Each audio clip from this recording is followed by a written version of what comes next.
A circulating library in a town is as an evergreen tree of diabolical knowledge. Richard Brinsley Sheridan. Chapter 1. The newspaper item had been clipped, framed, and now held pride of place on the library's landing.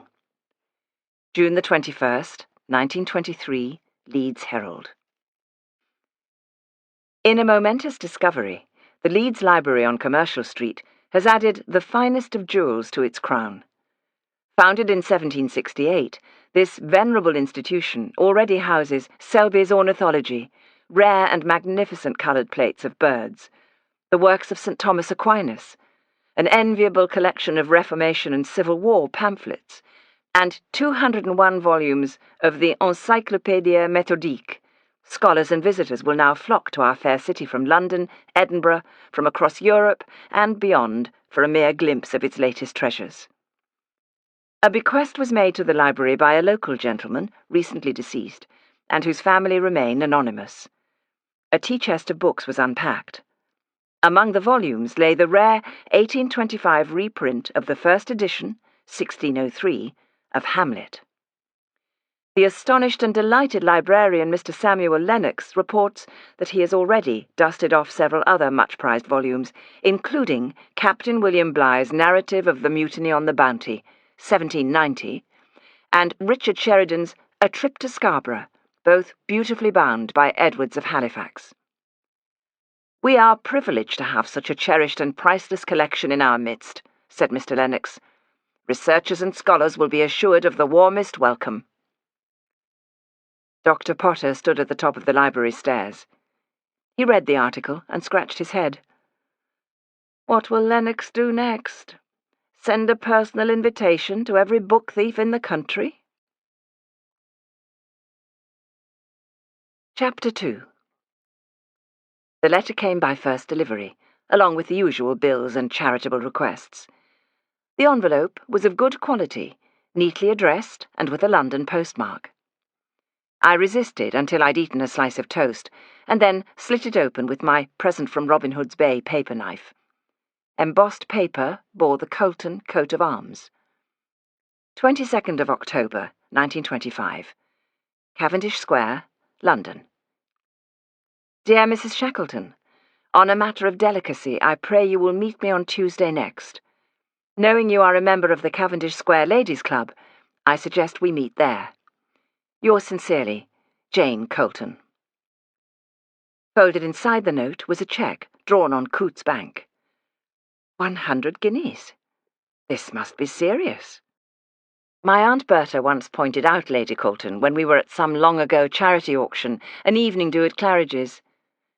She turns heads, Kate. Study her. Study her I did.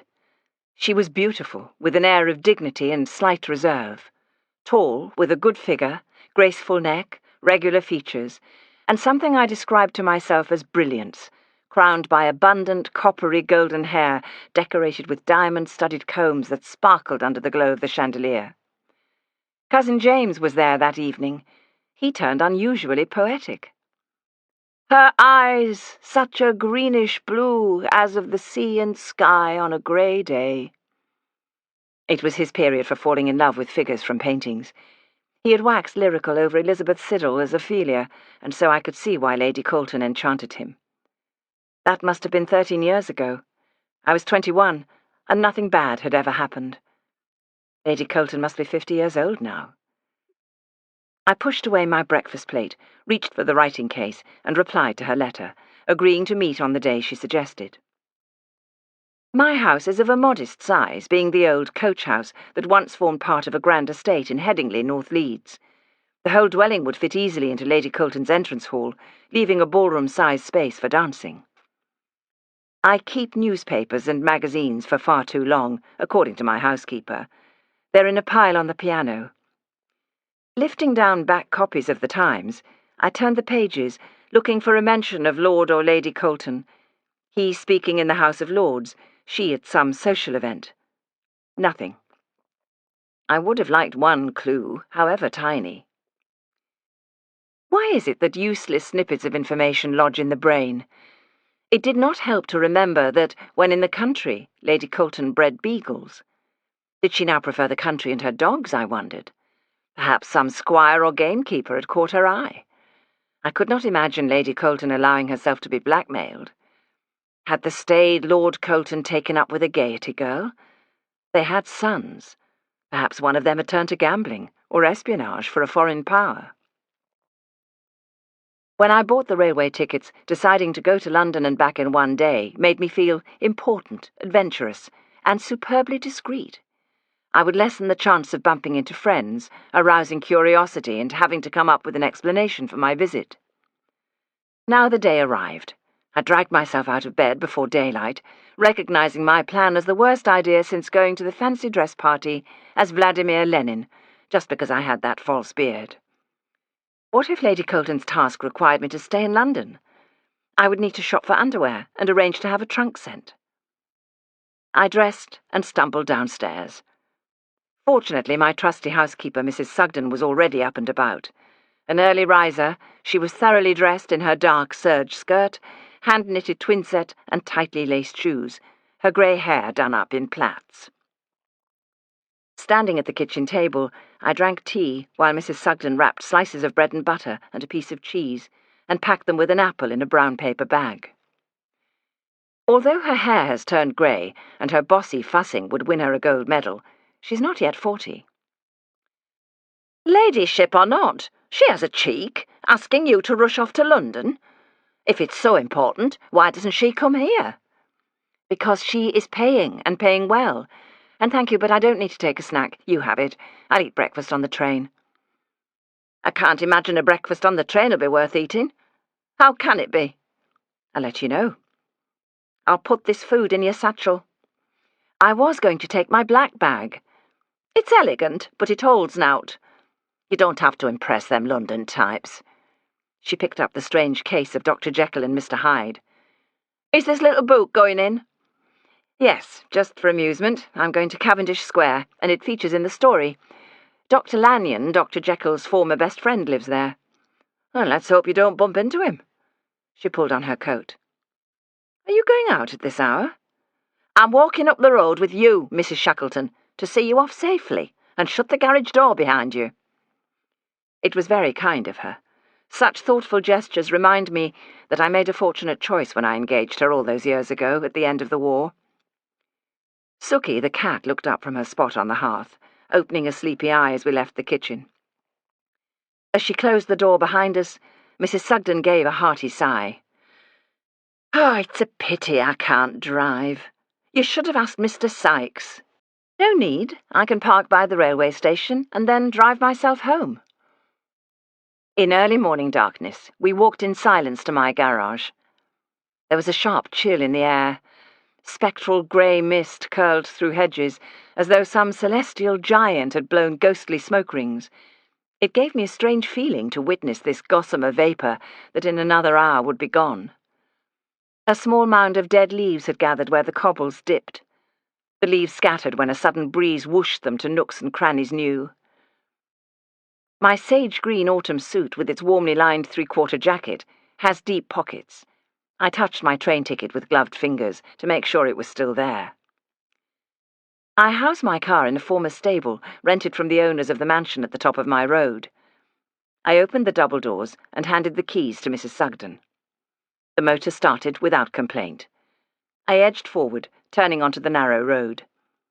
Mrs. Sugden closed the garage door. Have a good journey. I'll try. Be careful of them Londoners, Mrs. Shackleton.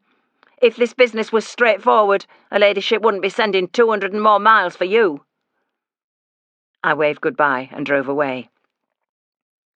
On Woodhouse Lane, the pavements were busy with men and women walking to work. The lucky ones wore winter coats, and the unlucky, or hardy, huddled in their jackets and home-knitted scarves. They wore caps, trilbies, berets, or headscarves. One jaunty young woman sported a fine tam o' shanter with a big red pom-pom.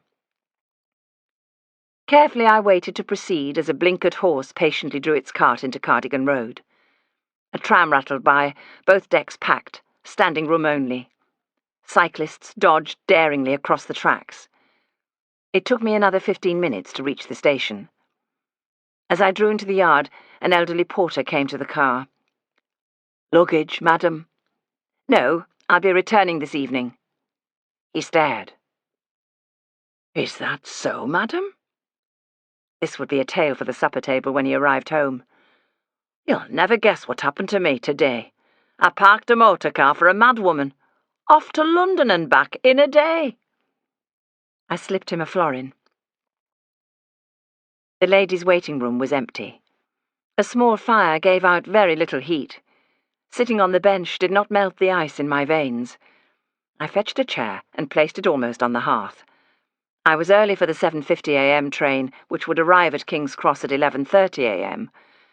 Since Lady Colton had failed to state a time, I telegraphed the club to say that I would be arriving at noon. I settled down to read my book and wait for the train. Of course I could not settle. I bought a newspaper and went to the platform far too soon. The train was still being cleaned, but since the first-class carriages were swept and dusted first, a porter opened the door and directed me to my seat. Contrary to Mrs. Sugden's dire warnings, the cooked breakfast was very good. I chose ham and eggs, which came with fresh rolls. Through the train window, I looked out onto a landscape of pit shafts and slag heaps. An itchy uneasiness settled like dust in every part of my being. Mrs. Sugden was right to set a big question mark above Lady Colton's motive in sending for me. I have a well-known London counterpart with offices in Mayfair. This lady detective prides herself on investigating society cases of infidelity, blackmail, and burglary, as well as smuggling and espionage. Her ladyship could have gone to her. Lady Colton was taking no chances. Engaging a detective close to home might be risky. Her matter of delicacy must be scandalous, deadly secret, and entirely indelicate. Chapter 3. Having taken a cab from King's Cross, I arrived at Queen Anne House, number 28, Cavendish Square, at noon. This former hotel was opened in June 1920 as a club for women of the Voluntary Aid Detachment. I was proud to be at the opening ceremony and visit every time I come to London.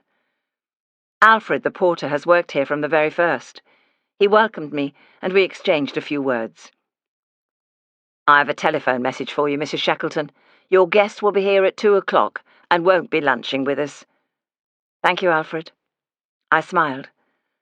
The club has modest fare and moderate charges for members on a limited income.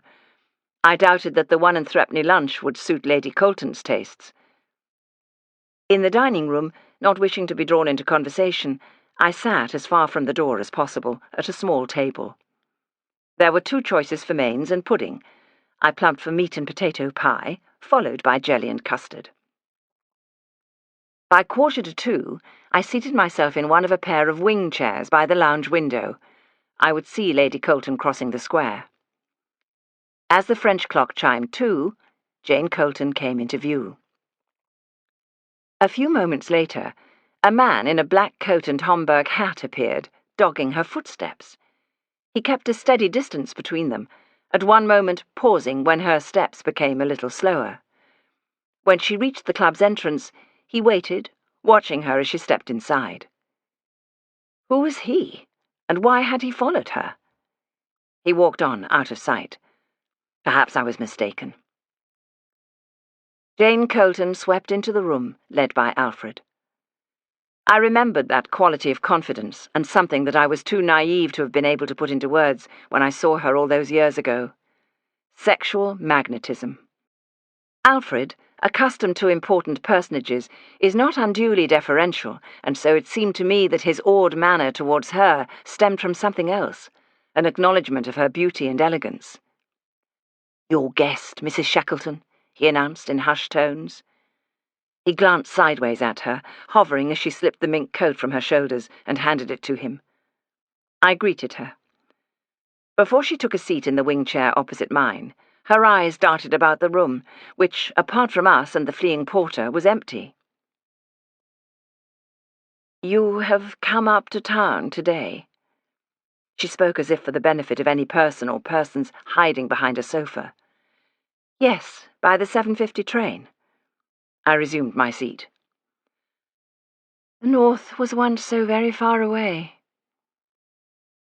She did not appear greatly changed since the last time I saw her at the charity auction. Perhaps we fix a first image so firmly in our minds that we go on seeing it the same way. If anything, she looked more striking. Her coppery golden hair under the neat hat was a little grey at the temples, her cheekbones more prominent. In this intimate setting, her dignity and reserve gave way to an ease of manner that comes naturally to my mother and aunt. They would have been brought up in the same circles, and came out into society a few years sooner than Lady Colton. She had a fragile, almost brittle quality that I'd not noticed before. Her face bore traces of powder and a touch of rouge. Perfectly bowed and gently penciled eyebrows raised a little as she appraised me. I hoped my own appraisal was not so obvious. She thanked me for coming, and inquired about what sort of lunch the club served, all the while making a shield of a shiny crocodile-skin handbag, as if it might escape from her and find its way back to the Zambesi. I asked to meet you here because it is close to home. I can slip out unnoticed. Had she been unnoticed, though? I wondered whether to tell her that I thought someone had followed her. My Aunt Berta probably mentioned to you that she and I lunch here occasionally. She did, but she knows nothing of this meeting. Shall you be seeing her during this visit? I shall see no one, except you. A taxi will take me back to King's Cross. It would be the 4 o'clock train, if she was quick about it, or the 5:45 if she took her time. The 5:45 did have the advantage of a restaurant car. This is a delicate matter. You're assured of my discretion. She placed her bag on the low table. It is not always easy for me to get away these days. If someone discovers that I was here, it is because I am in sympathy with the idea of a club for girls and women, and may take some sort of interest. You understand? I understand. She had no interest in the VAD club, but preferred not to be seen with me at the Ritz or the Savoy, where her chums would gather. I did not mention the man who may have followed her. I could be mistaken. If questioned at home, she had her story carefully worked out. But why was leaving the house so difficult? I waited. She glanced at her kid gloves, as if considering whether they had become part of her hands. Is there anything you wish to ask me before you give me your confidence? Dear, dear, order me a gin and tonic and something for you. I can't just plough on cold, as it were. The club has no bar, but I knew that Alfred would be willing to oblige. Since there have been complaints about the availability of alcohol, he does not provide drinks for everyone who asks, only for those he knows will be discreet. I found him in the corridor and whispered my request, making hers a double and mine a straightforward tonic. She need not know that I intended to remain stone-cold sober. Lady Colton drew off her gloves. Perhaps you know my husband is an invalid? No, I had not heard, though I did notice that he's not lately been reported as speaking in the Lords. She smiled. Yes, he always had to make his views known. Never one to snooze through the sessions. How is he now? She made a hopeless gesture. Critically ill, but being nursed at home. His room is full of contraptions and frightfully efficient nurses. He is sleeping, but asks for me constantly for no reason. Sometimes in the afternoon he has a burst of energy, and imagines he could stroll across the square without becoming exhausted. Alfred brought our drinks on a tray. He lifted the glasses onto dainty mats, surreptitiously gazing at my guest as if memorizing her beauty. Lady Colton took a sip. His illness does not stop my daughter-in-law from sizing up the house for improvements. She and my son will give up the Chelsea house. They expect me to retire to the country when the inevitable happens. And will you? Certainly not.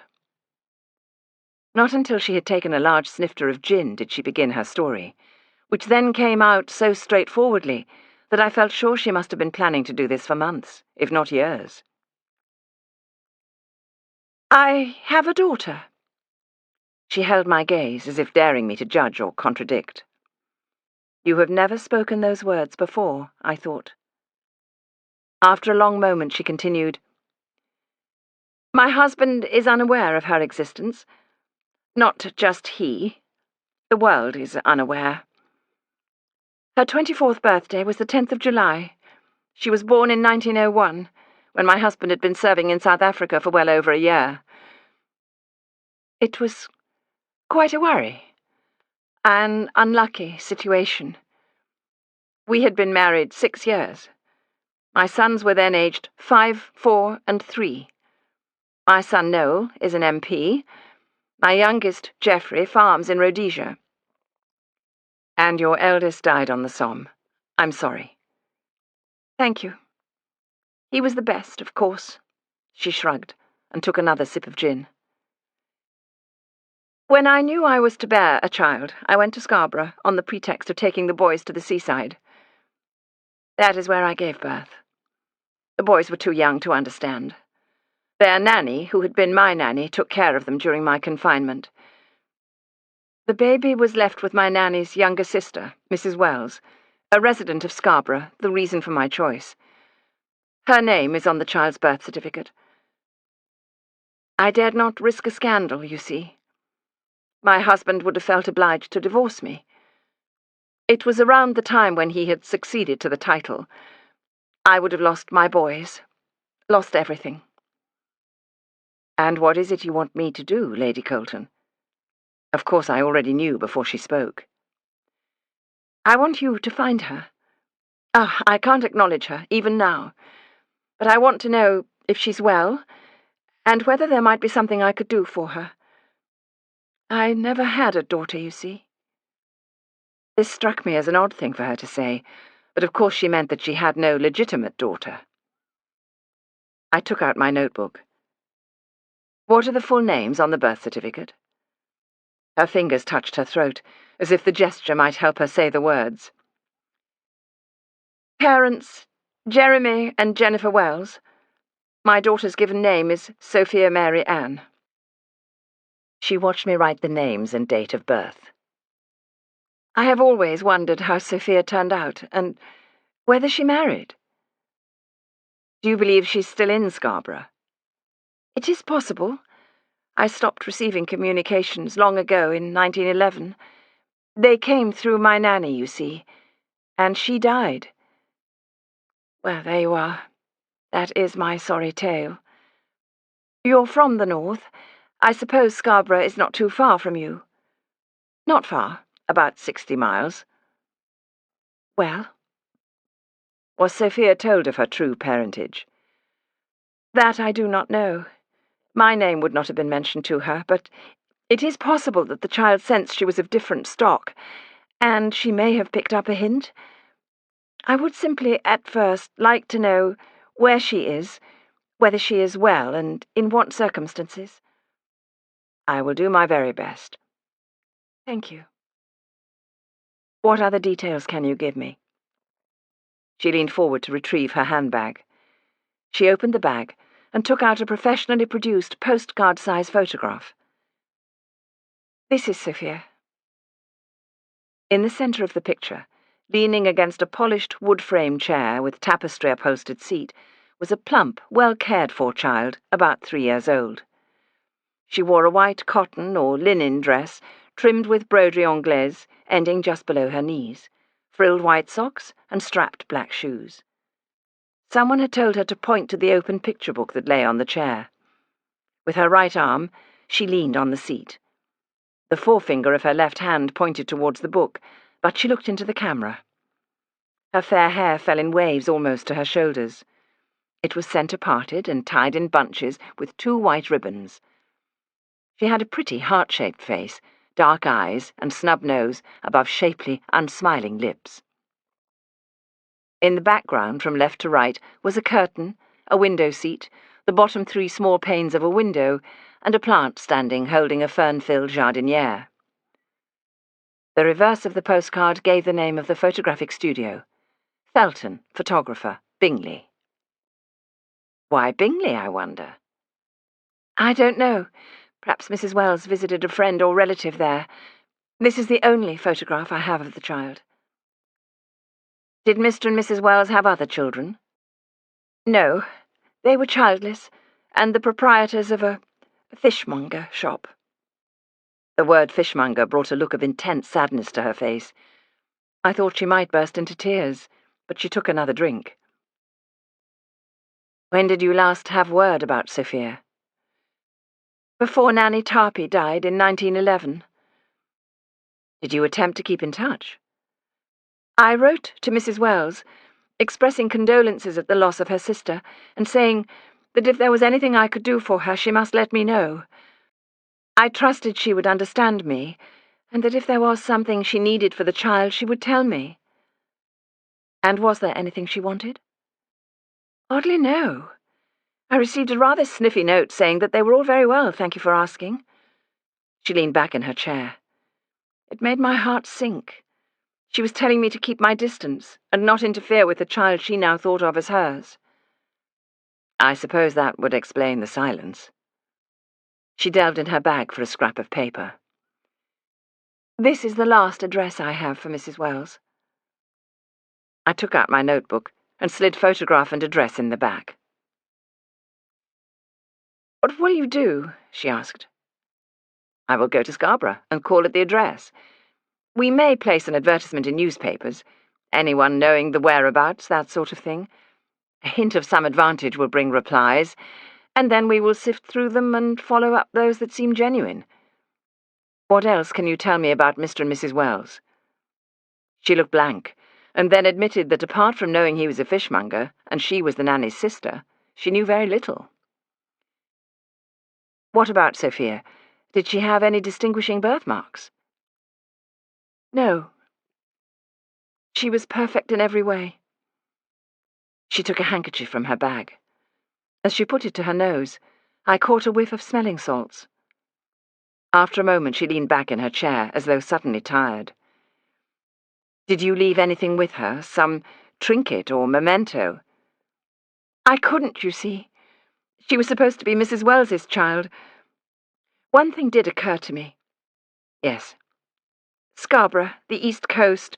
There was a bombardment in 1914. I've always worried, and sometimes dreamed that my child was killed.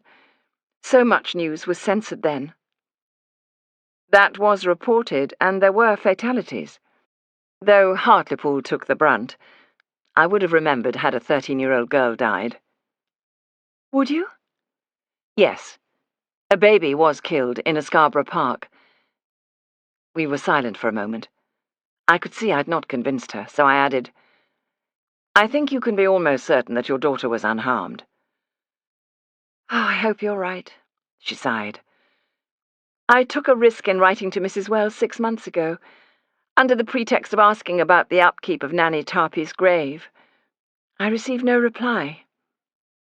There could be any number of reasons for that. Sometimes letters go astray. Or Mrs. Wells may have thrown my letter on the fire. There was very little to go on, and we both knew it. I don't know why I asked my next question. Did you remain in touch with Sophia's father? No. Did he know you were to have his child? Certainly not. He was a young man. Someone who came to the house in the country to do cataloguing in the library, connected with some old diaries belonging to my father-in-law. I was alone with the children and very few staff. She had told me what I needed to know in order to search for her daughter. But what intrigued me was what she did not say. Who was the passionate young man who danced into her life so briefly? How must she have felt, giving birth to a child and then handing the baby to a stranger, to be brought up under another name? I tried not to make a connection with my own experience, but it was difficult not to. My mother was born into the aristocracy, married an up-and-coming police officer, and was childless for longer than she liked. They adopted me from the widow of a police constable. My father, who died suddenly of a heart attack, leaving my natural mother with too many mouths to feed. But from an early age I had known that I was adopted. Did Sophia Wells know? How extraordinary it would be to live into adulthood, certain of your identity, and then to have that certainty ripped away. My own birth mother had handed me over to her late husband's superior officer and his wife when I was just a few weeks old. My father kept her informed about me. When I eventually met this stranger, this mother, I discovered that the family had always talked about me and followed my progress, long before I met them. My birth mother said she was glad I had done so very well. It left me with an odd sense of obligation. I felt as though there was something I should do or say, but did not know what. Glad was the word my birth mother had used. Lady Colton wanted that same small gem of gladness, the knowledge that her daughter was safe and well. Finding Sophia Wells should not be too difficult. Knowing what to say to her might be tricky. Lady Colton seemed not to consider that, and only concentrated on the finding part. Perhaps she was right to take one matter at a time. I privately decided to try and find Mrs. Wells first, and discover what she had told Sophia. What were the financial arrangements? As I heard my own question, for the first time it occurred to me that my father must have paid for me. Did he go on paying, in the form of supporting that other family, the constable's widow and her children? Perhaps the shock of the thought showed in my face, because Lady Colton gave me an odd look. I gave Mr. and Mrs. Wells a lump sum when they took Sophia. After that, it would have been difficult. My husband and his accountant kept control of our finances. It would have been difficult for me to go on paying Mrs. Wells without raising suspicions. It is different now.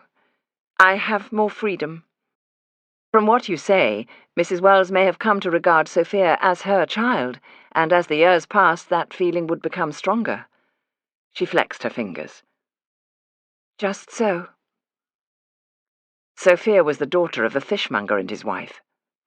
A gulf separated Mrs. Wells and the woman who faced me, with her carefully manicured nails, delicate way of crossing her ankles, the haughtiness that she conveyed by a mere jut of her chin. I wondered in what way Sophia may have remained her mother's daughter, what gestures she might employ, whether she had that same sideways glance that Lady Colton gave now, when someone walked into the room and took a seat, well out of earshot. If I find Mrs. Wells, she is almost certain to guess what is behind my search. Yes, I see that. But I'm sure you will think of something. A reference to her old nanny's employer, something of that sort. Once more she delved into her handbag. My nanny and her sister were quite plain, to put it kindly. In the postcard, as a child, Sophia looked like me when I was that age. That is why I've had to hide the photograph for years. She has probably grown into a beauty. She must look in the glass and know that she's from a different stable to Mr. and Mrs. Wells. She handed me another photograph. Here I am, in my 20s, the age Sophia will be now. She may still look like me. This was also a postcard-size photograph, and had been tinted. It's from a painting, I think. Yes, the portrait was commissioned on my engagement. Colton calls it the Symphony in Blue. She wore a long gown that revealed her shoulders. In her right hand she held a rose. Her gaze challenged the painter with grave dignity, as if she cared not a jot what he saw. She knew she was a beauty. Unconventionally, her long hair fell loose to her shoulders, more in the way an artist might pose his model than as a painter would portray a lady. The impression was of languidness and a lazy grace. May I keep this for now? Yes. If she does resemble you, and you hope to be reunited, won't the likeness between you speak the secret you've kept all these years? I will worry about that, if it happens. Am I to give her a hint if I find her? What do you intend? I am not sure, she sighed. Oh, it's too ridiculous, I know. I began to dream of Sophia when my husband first took poorly. The day after my last dream, I escaped the sick room and met your aunt for lunch at Claridge's. Berta talks about you, her niece, the detective. That was when it occurred to me that it may be possible to find Sophia. She did not go so far as to admit that in spite of her many friends, she was lonely. She did not need to. An uneasy feeling crept over me, an excess of caution. So many sayings tell us to let sleeping dogs lie, don't rock the boat or lift the stone. I will see what I can do. How shall I contact you if I have further questions or something to report? After a few more words, our interview reached its conclusion. I walked with her to the door, where Alfred produced her coat. I watched her go. She crossed the square. There he was again, the man in black. He seemed to appear from nowhere. Keeping a short distance, he followed her, almost as if ready to pounce. Not pausing to pick up my coat, I went after them. Lady Colton went in the front door of her house. The man in black took the steps down to the servants' quarters. Was the ailing Lord Colton or one of their sons paying this man to spy on her ladyship? Now I wished I had told her my suspicion that she was followed, but it was too late to warn her. Chapter 4. The next morning we were on the train to Scarborough. Jim Sykes, a former policeman, is a stickler for wanting to do things in an orderly fashion. He had a face on him. "Spit it out. What's the matter?" "Never mind. We've done it now." He's good at sulking. "Go on, say it." "Proper preparation prevents poor performance." "Yes, and?" "I don't like this jumping straight in business. Another hour and I could have checked Kelly's directory of the North and East Ridings and the Central Library." "We have an address for Mr. and Mrs. Wells. Wells's Fresh Caught Fish, Victoria Road." "They may have moved." "Then we'll be on the spot. I want to start sooner rather than later. The day's turned dark so early now." I made a conciliatory gesture. "Here's the guidebook, and you have the map." "Yes." "Well then, what more do we need?" He sighed. "All right, have it your own way." As we reached York, he unfolded the map. "It's no distance from the station to Victoria Road. This might be the most straightforward job we've ever had." Beyond York, he had overcome his sulk and treated me to snippets of information from my Black's Guide to Yorkshire. "Scarborough is rightly known as Queen of English watering places." "And where's the King of watering places?" "It doesn't say. Bognor, probably." Our train chugged through the flat East Riding landscape, where fields lay fallow, their washed-out colours changing from mustard to brown to a muddy grey, so sludgy that it made the slate sky bright by comparison. My novel was Winifred Holtby's Anderby Wold, set in just this landscape. I imagined the fierce farmer heroine, Mary Robson, driving her cart along a winding lane, full of energy and determination about her imagined and imaginary future. Sykes stared glumly across the barren land. "Typical. We've paid for a trip to the seaside, and it couldn't be in July, could it? No, it has to be at the dead end of the year." "Cheer up, Mr. Sykes. The sky is trying to show a touch of blue. Look, there's a patch big enough to mend a hole in a shirt. It could be bright in Scarborough." "Bracing, more like." "If we find out what we need to know quickly, I'm all for a stroll along the front and a decent lunch. I might walk up to St. Mary's and pay my respects at Anne Bronte's grave." Sykes scowled. "Don't include me in the pilgrimage. I've no truck with graveyards. Let the dead in peace to get on with being dead. I'll wait till I'm carried there." "What would you like to see, besides the sea, time permitting?" "I fancy a stroll up to the castle. I always try to drag the kids there, but they prefer the beach and the rides." Arriving in a place associated with holidays and endless time for strolls and enjoyment lifted my spirits, but not for long. As the carriage door slammed shut, I caught sight of a tall figure in a black coat and black Homburg. Something about the way he moved made me think that I'd seen him before. Straight away, I thought of the man who'd followed Lady Colton to and from the club. I touched Sykes's arm. "Don't look now, but I think someone is following us." Without needing to speak further, we made our way to the buffet bar. I found a seat in a corner. Sykes went to the counter to order. There was no sign of the man in black, though I had felt so sure. I explained my suspicions to Sykes, adding that even though Lady Colton was followed, there could be no question of the person knowing what she and I had talked about in the club. "How long have they been married?" he asked. "Almost 30 years. Her husband will know she had a lover. He may know about the child, even if he says nothing." "I don't believe he does know." "Well, in any case, it's a bit late in life for him to be spying on her." When we finished our tea, we took the precaution of separating, each making our way in a roundabout fashion to Victoria Road. Confident that I'd not been followed, as I stepped between a tramcar and a delivery van, I caught the whiff of fresh fish as a woman hurried by carrying a shopping basket. Sykes approached from the other direction, pulling down his hat as a sharp gust of wind blew up from the North Sea. "Who'll do the talking?" "If it's Mr. Wells, you. If it's Mrs. Wells, I'll ask to speak to her privately, saying we have an acquaintance in common." "It could be the daughter, Sophia. We'll think of something." Sykes could not resist his little jibe. "If I'd been able to look at an up-to-date directory, we'd have known what to expect. It's more interesting this way." There had been a change of name. The sign above the shop read, "Scarborough Fresh Fish." To his credit, Sykes did not say, "I told you so." Inside, a dapper chap with fair wavy hair and a small moustache finished serving a customer. Sykes introduced himself. "Am I speaking to Mr. Wells?" "Oh, no, sir. Mr. Wells died a long time since. My name's Richard Bryam. We took over from Mrs. Wells. She kept the shop going until the lease expired in 1912 and then decided it was too much for her.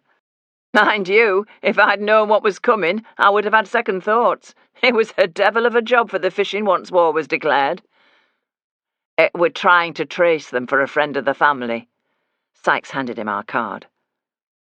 Mr. Bryan wiped his hands on a tea-cloth and looked at the card. "Mrs. Wells and the girls stayed in Scarborough for a bit, but I heard they went away. Do you know where she moved?" "I'm sorry, I don't." His eyes narrowed. "Are you chasing her for money? I wouldn't help no one who was hounding a widow." It was my turn. Nor would we. Truly, this could be to her advantage. "Mr. Bryan, do you know what school Sophia attended?" "Oh, you've got me there." He went to the door between the shop and the house and opened it. There was a smell of baking buns.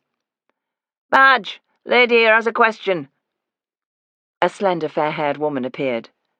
"They're asking about the Wells family and which school the lass went to." She wiped her hands on her apron. "She was a pupil at Queen Margaret's, a right bonny, clever lass." "Where is Queen Margaret's school?" I asked. She looked at me, judging me to be neither bonny nor clever. "On Queen Margaret's Road. Where else would you put it?" "Might Mr. Wells have kept in touch with any particular neighbour?" Sykes asked. "Likely enough she did. No one had a bad word to say about her." We thanked them and left the shop. "Something tells me you won't be marching up to the castle after all, Mr. Sykes. And Anne Bronte'll be lonely in her grave, even a sigh that you didn't visit." Sykes turned up his collar. "I'll go to the school. You make some inquiries among the neighbours. Someone must know where they went." "Right. Let's meet in 2 hours at Ellingham's on St. Nicholas Cliff.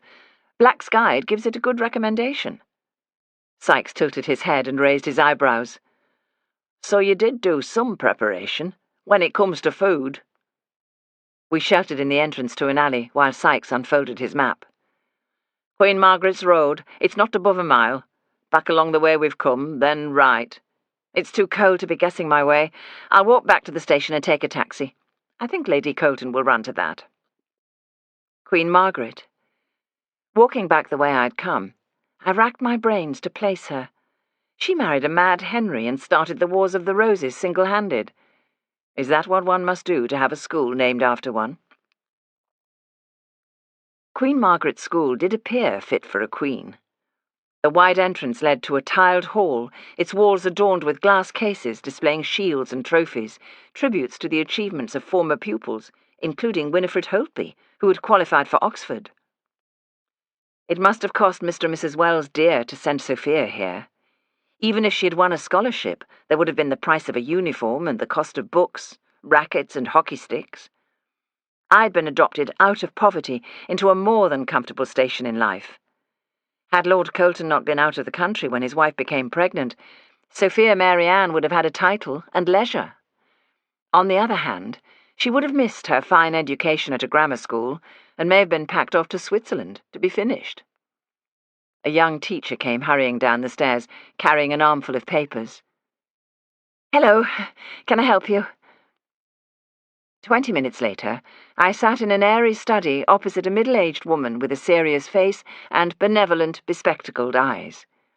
Her desk was clear, except for a diary and a pen and ink stand. On the windowsill stood a blue vase filled with bronze chrysanthemums. I handed her my card and explained in part my mission to trace Sophia Wells. 13 years ago. Her eyes narrowed as she tried to remember the name. The register'll jog my memory. From a filing cabinet, she drew out a register and read through the names. She looked across her glasses at me. No Sophia Wells on the 1912 register. She took out another register, and this time came upon the name. Sophia Wells. She was withdrawn from the school in 1911. Now I recall her, she did very well. High marks in all subjects. We were sad to lose her, but I believe she and her mother were removing to Leeds. I remember because I started my teaching career at Thoresby High School for Girls. I mentioned that school in case Mrs. Wells was able to let her daughter continue. I felt a little sorry for Sophia. Why was that? She was teased sometimes, accused of smelling of fish. You know what girls can be like. I had a sharp word in assembly. Not specifically about her, you understand, but about accepting people for who they are and not judging because of their background. I wish I'd been at a school like this. She smiled. We do our best. Sophia did have one good friend, Bella Davidson. Bella taught here for 3 years. She's now head of English at a school in Manchester. It's an outside chance, but if you wish I will write to her and ask whether she stayed in touch with Sophia. Thank you, that would be most kind. She glanced again at my card. I've never met a private detective. Perhaps you'll come and talk to our 6th form sometime and tell them about your work. Seated by the window in Ellingham's restaurant, Sykes and I placed our order with a waitress whose apron was so well starched it could have walked out of the building and lived a long life on its own terms. Sykes examined his right hand. It's a long time since my knuckles have knocked on quite so many doors. I went the length of Victoria Road and some of the side streets. Did anyone remember them? Oh, they remembered them all right. One old lady spoke of little Sophia rolling up her sleeves and helping in the shop. She remembered her sweeping the flags. They were a nice family, well liked. Wells was a big fellow, red-faced and jolly. He slapped a fish about as if he could bring it to life and coax the creature into swimming again. His wife was tall and thin, and when they were in the shop together it was non-stop repartee. The pair of them could have earned a good living on the stage, apparently. Somebody must know where they went. Well, the old lady said they moved to Belmont Road after Mrs. Wells gave up the shop. It's on the other side of the bridge. I went there but couldn't find a soul who remembered them. Happened they didn't stay long. Over our fish, chips, peas and bread and butter, I told him about my visit to Queen Margaret's School. At least there were 2 possible leads, Thoresby High School and the old school friend, now head of English at a Manchester school, who may be in touch with me. When we left Ellingham's, we consoled ourselves with a walk along the foreshore as far as the pier. We stood and looked out to sea, watching the waves roll in, listening to them crash against the sea wall. I liked what I'd heard about the little family, and felt sorry that their hard-earned life had changed so abruptly. Still, it was good that Jennifer Wells had chosen to take herself and Sophia to Leeds. We would advertise in the newspapers and hope for a good result. We walked back to the station through the evening gloom. Sykes armed himself with newspapers from W.H. Smith's. I bought Winifred Holtby's The Crowded Street. We had a carriage to ourselves, so could spread out. Sykes is one of those people who simply must read aloud any interesting titbit that catches his eye. Price increases. Revolution in the air again. If we'd never come off the gold standard, we wouldn't have had to return to it, would we? I cleared my throat and read a few lines from my newly purchased novel. All right, so you're not interested in economics. I just don't want to hear any more about the gold standard. He stayed silent for several miles. "Listen to this, then. Haunted Yorkshire mill girl beset by poltergeists spends time at the British College of Psychic Science. When she's in a room, furniture shifts. Sounds like my Rosie, only with her it's deliberate. Oh, hark at this. Our mill lass doesn't even have to be in the room. Ornaments fly about. Very heavy furniture lifts of its own accord. But several weeks being studied and helped has reduced the psychic activity." He turned the page of the newspaper. "I'd say the mill girl came up with a good wheeze for free bed and board. I might invite a poltergeist to visit me. Psychic scientists would jump at the opportunity to observe you." At that moment we entered a tunnel. The train lurched, and the carriage became pitch black. Sykes flicked on his lighter, and the small flame gave a strange glow to his rugged cheeks. "The poltergeists," he joked. I did not answer. Somehow the change of pace and sudden darkness seemed an ill omen. We'd drawn too many blanks for comfort. After 2 or 3 minutes, the chug of the engine returned to normal, and we were once more on our way. When we left the train at Leeds, I saw him again, the tall man in the black hat and coat. This time he was ahead of us, disappearing along the platform. Sykes read my thoughts. "Worry not, Mrs. Shackleton. He's a travelling salesman, with a notebook in his pocket for repeat orders." I was not convinced. Chapter 5. The next day, Sykes continued work on our only other case, which concerned a bank clerk suspected of devising an ingenious fiddle. The man had been seen splashing money about and treating a lady, not his wife. I drove the short distance to Thoresby High School for Girls, a solid utilitarian building of smoke-darkened red brick. Early bird girls gathered in clusters by the gate, looking so very young, clad in gabardine raincoats, school hats, and stout shoes. Unless Sophia Wells had stood out in some way, perhaps after all this time the staff would not remember her. Entering the main doors before being summoned by the bell gave me an odd feeling of breaking the rules. Inside, the building was not dissimilar from the school I had attended, with the broad corridor, wide staircase, and that school smell of washed floors, running shoes, and chalk. A tired-looking cleaning woman, fastening the buttons of her coat, showed me to the headmistress's office. The nameplate read, "Miss D. Emerson." I knocked. She called for me to come in. A middle-aged woman with a pleasant pudding face and wearing sensible tweeds and brogues stood by the desk, papers in her hand. She looked at me, seeming not in the least surprised to be interrupted by a stranger. I apologized for the intrusion, introduced myself, and said that I hoped she might help me trace the mother of a former pupil. She hesitated. "Miss Blondell from Queen Margaret's School recommended me to come here, Miss Emerson. I know it is a long time since Sophia Wells was a pupil here, but I have been asked to trace Mrs. Wells by a client, and have news which would be to her and her daughter's advantage." I gave her my card. In the corridor, the school bell rang. She glanced at my card. "Do you always turn up without writing for an appointment, Mrs. Shackleton? Is that the modern way?" Any moment now she would give me 100 lines to write, or demand that I learn a poem from the treasury of golden verse. "If you'd like me to come back at a more convenient time—" "No, since you're here, see my secretary, Miss Stafford." She opened the door to an adjacent office. "Miss Stafford, perhaps you can help this lady. She's a detective, trying to trace the family of one of our former pupils, and assures me that it is not in connection with some felony, but may be to their advantage." The bell stopped ringing. She handed Miss Stafford my card, saying, "Doesn't do to be late for assembly." With that she left. There is something about Peter Pan collars that makes a person look most efficient.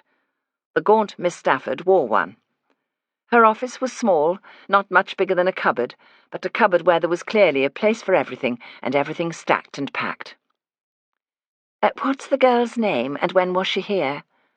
"Sophia Wells. She would have come here from Scarborough in 1912. Her date of birth is the 10th of July, 1901. "Oh, yes, I remember a girl coming from Scarborough. Her name wasn't Sophia. Got off to a difficult start." She bobbed down and opened the bottom drawer of one of the filing cabinets. After peering at names on the closely packed files, she withdrew a heavy duty board folder. She placed it on the desk, untied its faded pink tape, and withdrew a register. "Here we are." Opening the register, Miss Stafford glanced at the names and tapped the page with her nicotine-stained finger. "You're right. Sophia Mary Ann Wells. She chose to be known as Mary Ann. We always ask if a girl has a middle name, which she prefers. When changing schools, it sometimes helps a child to have a fresh view of herself.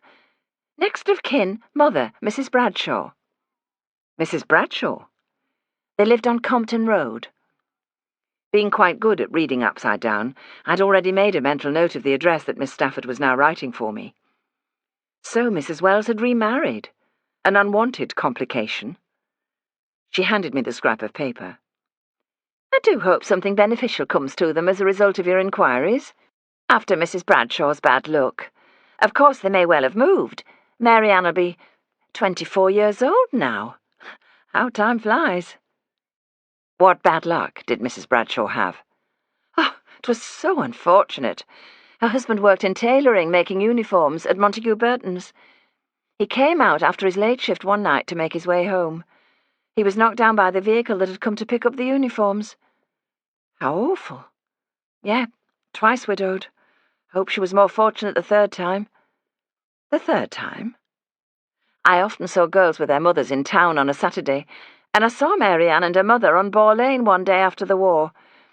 Mary Ann was working in some office. I remember thinking what a shame she did not stay in education longer." "What age did she leave school?" 16. "And Mrs. Wells, Mrs. Bradshaw, married a third time?" "She was about to, though I know no details. She was a hard worker and a sensible woman. For my own purposes, I wish that she'd not remarried. Perhaps Sophia, having changed her name to Mary Ann, may have decided to take the new stepfather's name, just to baffle me." "Might Sophia have given the school as a reference? If Mrs. Bradshaw remarried, they may have left Compton Road. I'm wondering whether there may be a more up-to-date address on your files." "I can't easily put my hands on that sort of correspondence. We have a nightmare of archives. The teachers get at them, and they have no sense of leaving something as they find it." "Do you remember what year you saw Mrs. Bradshaw and Mary Ann in town?" "It was after the war, but not so very long after. Perhaps the spring of 1919. I know I was out to buy a hat for a wedding and had very little luck in the matter." "Did Sophia have any particular friends here that you remember?" "Not that I couldn't say. If anyone knew, it would be a teacher. But you know, girls, friendships flare up and burn out for no reason." "You said she got off to a difficult start here." "I don't know whether that is worth mentioning now, or whether it's fair to do so." "I am used to keeping confidences, Miss Stafford." "It has to do with a tortoiseshell comb. One of the girls said it was hers and that Mary Ann had taken it, accused her of stealing. Mary Ann said she found it on Woodhouse Lane and finders keepers. It was sorted out, but the girls took sides, as they do. After that, if anything went missing, there was this bad atmosphere and suspicion of Mary Ann." "Do you remember all your former pupils this well?" "Heavens, no. It was her coming from Scarborough, then the business with the comb and other items that inexplicably disappeared, then her being top of the class and so good at netball. She blossomed, you see. I also remember her because of her mother." "Because of the husband's terrible accident?" "Well, yes, but something else. She was such a capable woman. During the war, we dug up part of Woodhouse Moor to grow potatoes and cabbages, be self-sufficient for the war effort.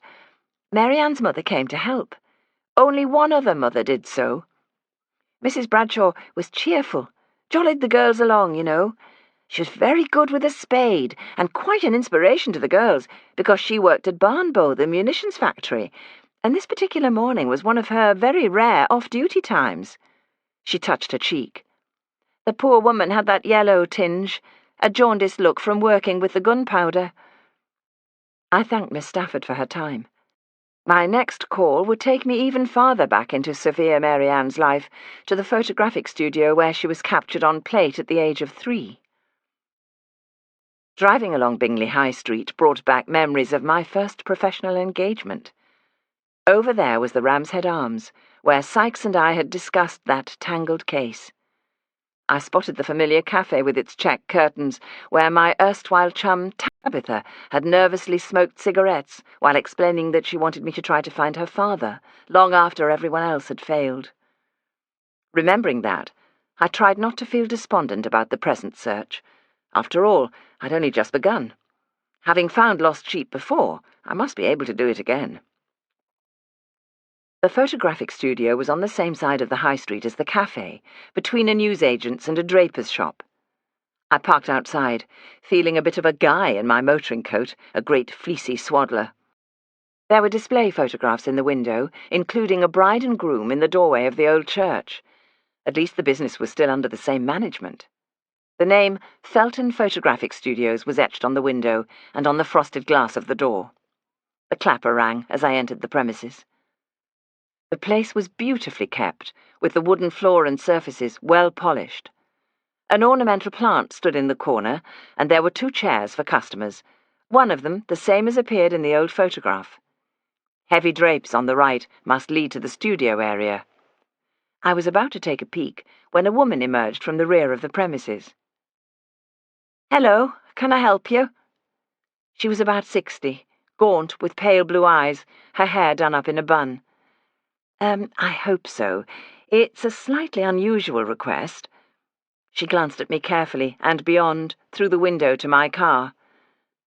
"Oh? Well, we manage all sorts here. Mr. Felton is out on a job, but I can take your details." "I'm really here to try and trace someone." I handed her my card. "The person I'm looking for is Mrs. Bradshaw, formerly Mrs. Wells. Maiden name, Tarpey. She brought a little girl here to be photographed over 20 years ago." "Over 20 years ago?" She caught her lower lip between her teeth. "Oh, dear, I don't think I'll be able to help with that." I placed the photograph of little Sophia on the counter. The woman looked at it without saying a word, and then left the counter, went to the drapes, and drew them back. "The studio has hardly changed, so you've come to the right place. We've different backdrops. If Mr. Felton was to take the picture now, he'd probably set the kiddie on a little horse." She was right that the setting had not changed. There was the same plant stand, jardiniere, and perhaps the same fern. "The little girl is Sophia Mary Ann Wells." The woman smiled indulgently. "If you knew how many pictures Mr. Felton takes, you wouldn't ask. This would have been taken by his father, and I know for sure he hasn't kept all the old records." "Do the names Wells or Tarpey ring any bells, Mrs. Watson? And no, I don't know anyone by that name." She picked up a pencil and wrote Wells on the back of my card. "What did you say the other name was?" "Bradshaw." She wrote that too. "I can ask Mr. Felton when he comes in." "Thank you. There will be a reward for any information leading to my finding the lady and her daughter." "Will there now? Well then, I wish you and them luck." She looked past me to the door. It opened, and 2 women bustled in, a mother and daughter, bringing a cold draught and a buzz of excitement. It was my guess that they were here to arrange a wedding photograph. I thanked Mrs. Watson and left. Leaving my motor parked near the studio, I walked along the high street, trying to imagine what had brought the Wells family here all those years ago. It was too far to come simply to have a photograph taken. There must be some family connection with the area. Crossing the Packhorse Bridge, hearing the gurgle of the water, I made my way to the ancient church, All Saints. There, I wandered through the churchyard, reading the inscriptions on the headstones. Several bore the name Tarpey, the family name of Lady Colton's nanny and her sister. Here was the connection I'd been looking for. Someone in Bingley must know the family and have information. It was time to advertise. The office of the Bingley Bugle was opposite the cafe. On the sloping desk, I wrote my announcement requesting information about Mrs. Bradshaw, formerly Wells, maiden name Tarpey, and Sophia Mary Ann Wells. I handed my announcement across the counter to an ancient elf-like figure with a wispy beard. He peered at my writing through thick spectacles, as if checking for a secret code or spelling mistakes. For a mad moment, I thought he would come up with some useful information about those I sought. His voice seemed to come from a deep barrel. "This week's edition came out this morning. It'll be next Thursday now." I paid him. He wrote a receipt and the date my insertion would appear. Thursday, 5th of November. Bonfire night. "Do you know the family?" I asked. "I do not, and I do not want to. No good'll come of inquiring after tarpies round here." "Why not?" He looked across at me, eyes twinkling, and gave a toothless grin.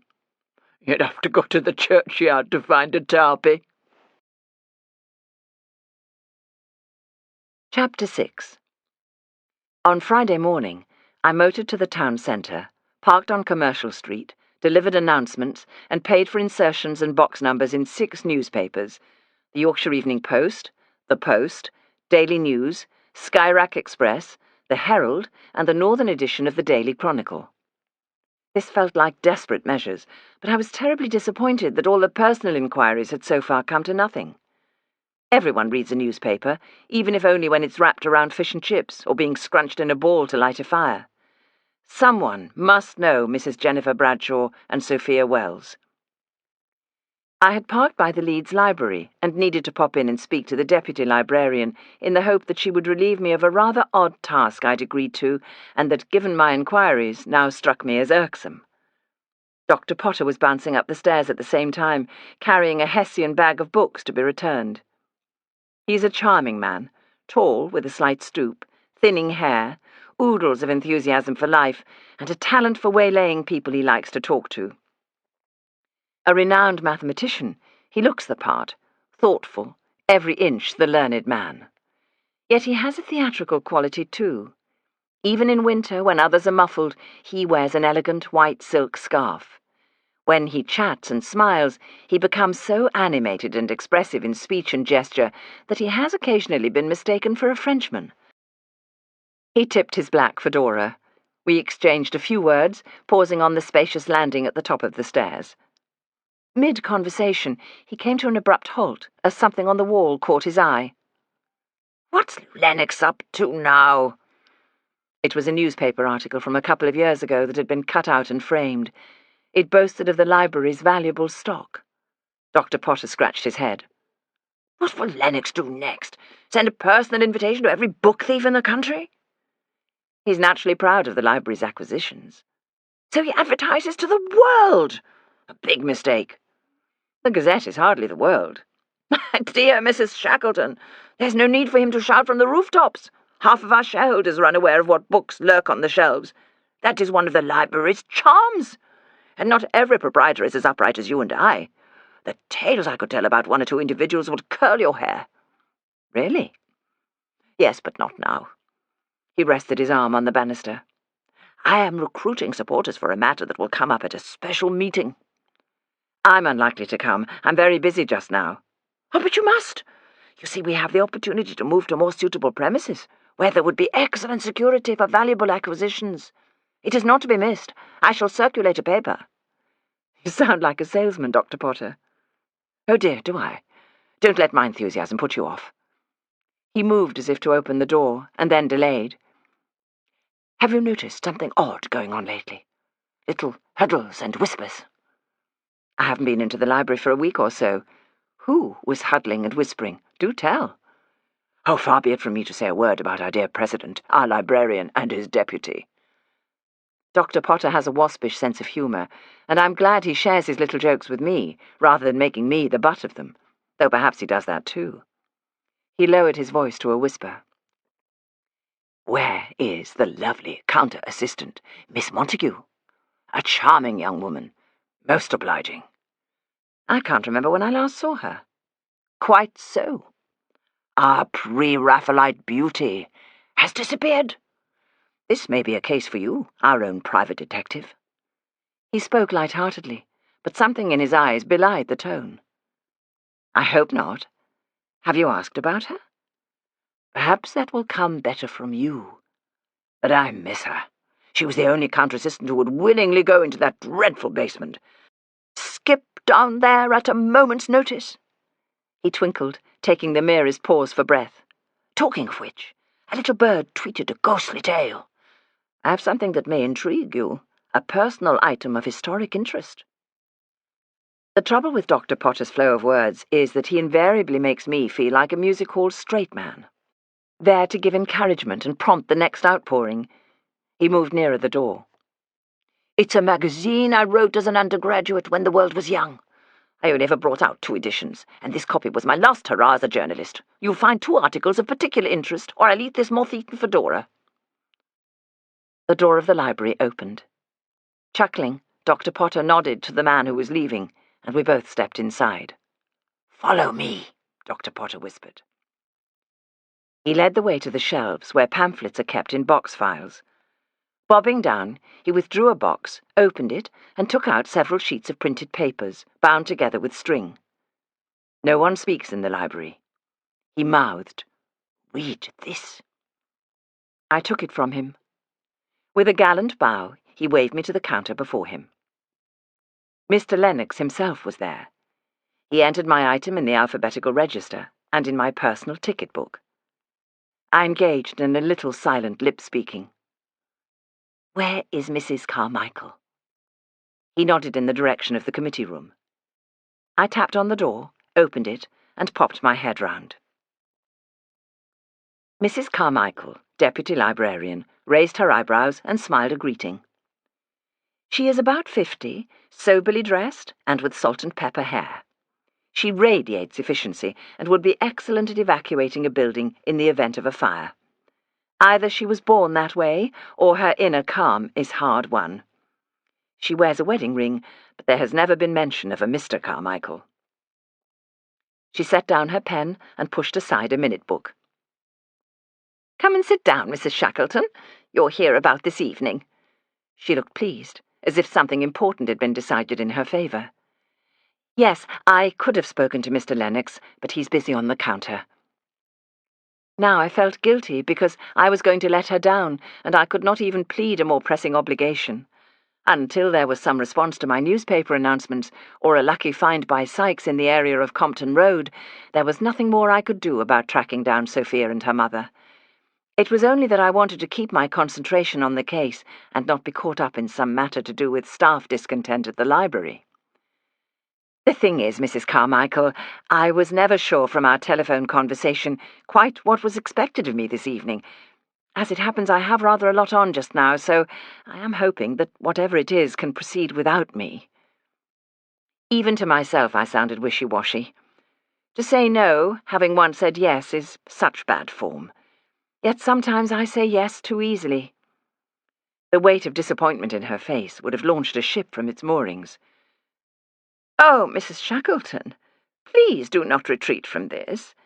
I cannot be present myself, you see, and no one else. We have kept it quiet, except for a few individuals.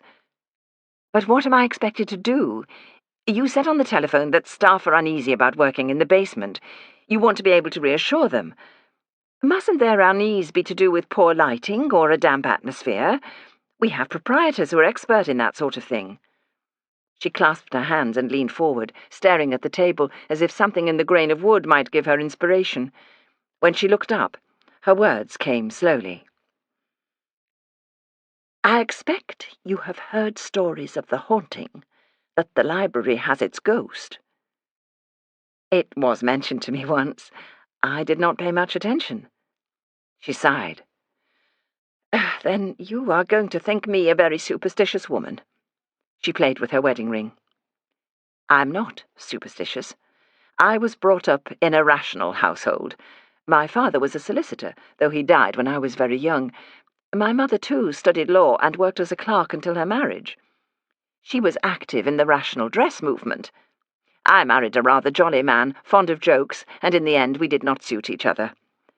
I'm telling you this because I do not want you to laugh at what I have to say." I wouldn't laugh.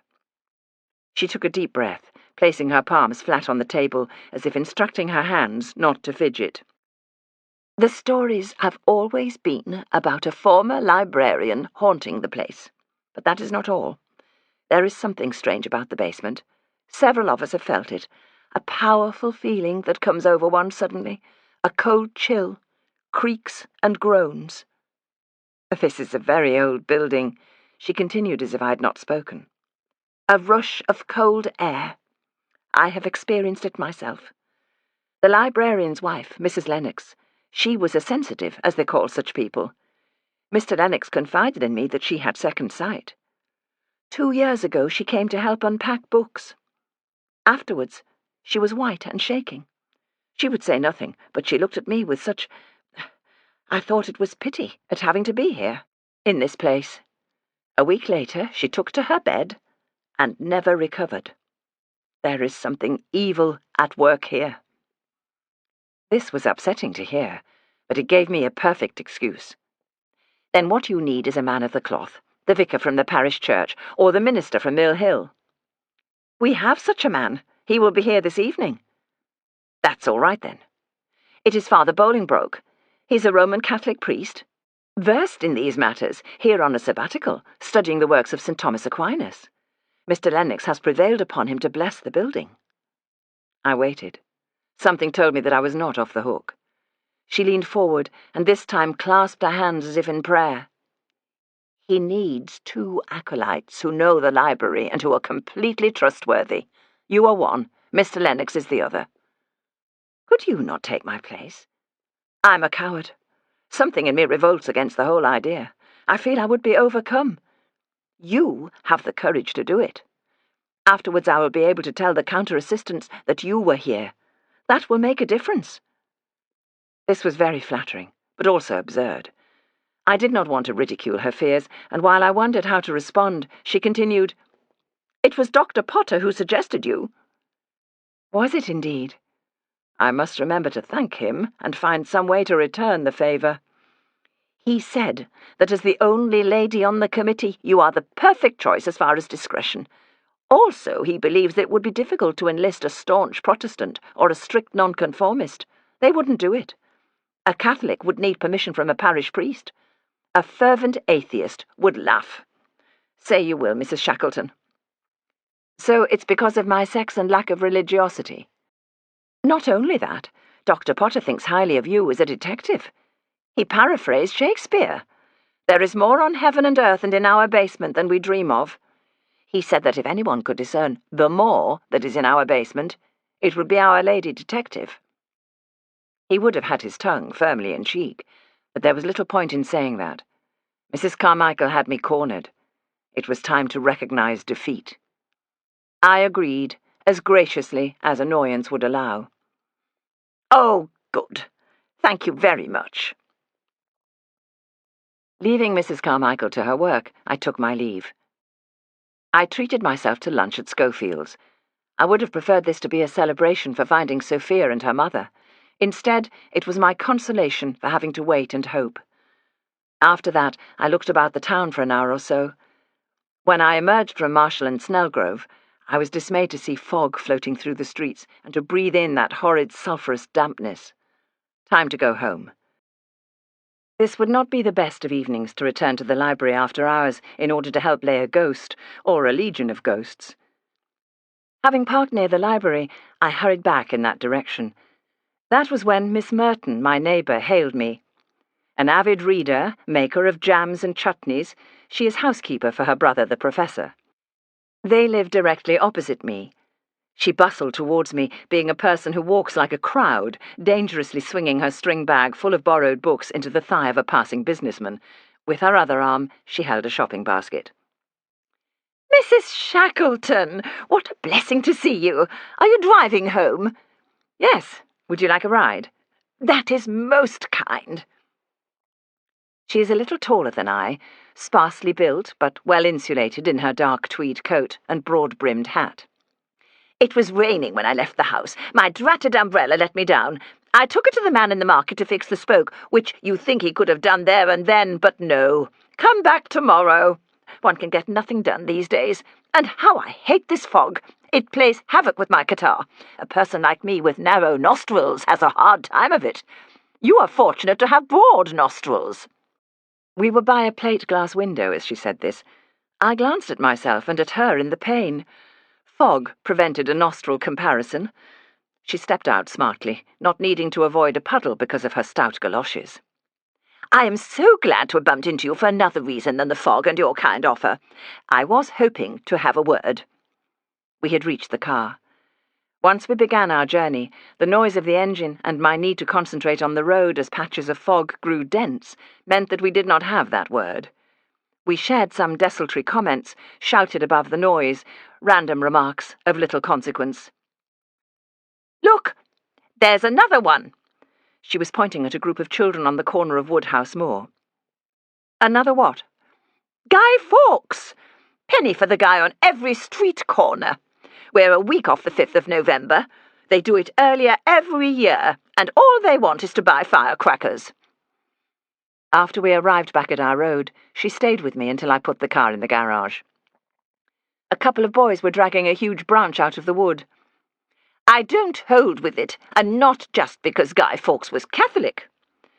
"Well, there's no stopping bonfire night, Miss Merton, like it or not." We walked down our street together. "Come in and have a glass of something with me. It's such a chilly night." "Thank you. I don't mind if I do." We came through the front door. She unbuttoned her tweed coat. I took it from her and hung it on the hall stand hook. She slipped off her galoshes to reveal soft black leather shoes. It took only moments for me to pour fortified wine with a dash of quinine and put out a few crackers and slivers of cheese. Miss Merton settled herself in the drawing-room. We sat either side of the fire. She took a sip. "Nothing like a medicinal wine." In the same slightly complaining tone as she told me about the broken umbrella, she said, "I hope you were successful with the library ghost." "You know about tonight?"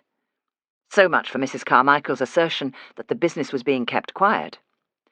"Only because I reported seeing the ghost myself last week." "Really?" "I was there for a Father Brown. One is always secure in the hands of G.K. Chesterton." For the briefest of moments it struck me that she did not look at all secure. Her air of discomfort made me wonder whether she would rather talk about something else. But my curiosity was aroused. "You really and truly believe you saw a ghost?" "I would not swear, but it seemed so." She adjusted her footstool. "My brother pooh-poohs it, and of course I would not breathe a word about it in the presence of university people, not with Theodore up for the post of Vice-Chancellor." "Mrs. Sugden mentioned that. It's quite an honour." "So I keep telling him." She leaned forward, lowering her voice. "The Vice-Chancellor is provided with fine accommodation. You may have seen the official residence." "I have indeed." "I hope I did not tempt fate by taking a little peep around the grounds. It has an apple orchard. To be mistress of such a house would be a full-time occupation." "Would you like that?" "I have a very good apple chutney recipe, though I won't tempt fate by counting the apple trees before Theodore is appointed." She took out a dainty hanky and blew her nose. "But you asked me about the ghost." "Yes." "Theodore says that what I saw was a figment of my imagination. It's true that when I was a girl, often I would run down the stairs very fast. As I neared the bottom, I would see a small, dark figure lurking by the newel post. It would disappear as I drew closer, but it seemed real enough, just as the ghost seemed real. But I shouldn't influence you." "Please don't stop now. You saw a ghost." "Very well, if you insist. I was in the reading room, by the fire, with Pickwick papers. I must have dozed a little because I was conscious of reading the same paragraph twice. Something made me look up. I saw the figure, not the small figure I saw as a child, but large, dark, looming. He was there, and then he melted, as it were, into the bookcase by the far wall. He disappeared into shelves that held the parliamentary papers." "And do you read some significance into that?" "I don't know what to make of it. Until I saw him for myself, I blamed the counter-assistants. You would think that intelligent young women with responsible positions would be above gossiping and chit-chatting, But believe me, they do more of that than any factory lass who wouldn't be able to hear above the din of machinery. Quiet, please, the sign in the reading room says. We are asked not to talk because of the disturbance to other readers. Do they observe that silence? They do not. Whenever the librarian and his deputy are elsewhere, one hears them. Chitter-chatter, like a family of monkeys. When there are two of them, you'd think it was a tribe. I hadn't noticed. They were particularly at it that day, and that's what I blame for my apparition. They are conjuring the ghost by their interest. What were they saying? They were talking about sounds emanating from the basement, unexplained noises, and then the dark-haired one, she told that old story about the ghost of a librarian and said something had touched her hair and she felt a cold breath on the back of her neck. The room was growing dark. Shadows lengthened on the ceiling. I picked up the tongs and placed a few more coals on the fire. It crackled and glowed red before orange flames began to lick their way to the shiny new cobs. Oh, you've given me the shivers. Well, there you have it.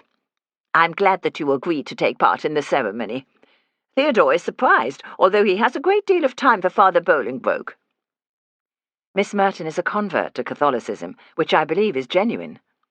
Mrs. Sugden claims it is entirely for the purpose of annoying Professor Merton, who strictly conforms to non-conformity. She reached out her elegant hand, and with long, thin fingers, snared a cracker and a morsel of cheddar, taking a dainty bite. I refilled her glass. Until recently, I had no idea the place was haunted. She sipped her wine. That is not surprising, since you hail from Wakefield. I expect there are many old Leeds tales that have passed you by. This one dates to the last century, before the invention of electric lighting, which my brother believes counts for a great deal in the way of dispelling strange phenomena. The bright fire provided its own images of faces, deep caves, and strange landscapes. She stared into the flames, as if her story lay somewhere between the red glow and the leaping dark orange tongue. It's over 40 years since it was first seen by a new young librarian, a Mr. John McAllister, just 24 years old. It was night-time, and he was working late and alone. He saw a light in one of the rooms, but when he went to investigate, the room was in darkness. That's what they say. I should hate to be alone in there at night, even now that we have electricity. I shudder to think of it. Just a light. He saw a light. Not only that, as he was leaving, hurrying to catch the last train, he caught a glimpse of someone turning to look at him. A tall man with a shimmering face and hunched shoulders. John McAllister thought someone had broken in, and he rushed to fetch a revolver and shouted, hoping a passing constable might hear. His account is written down in the library files and locked away. Perhaps someone had broken in. No, the doors were all locked, yet the apparition vanished.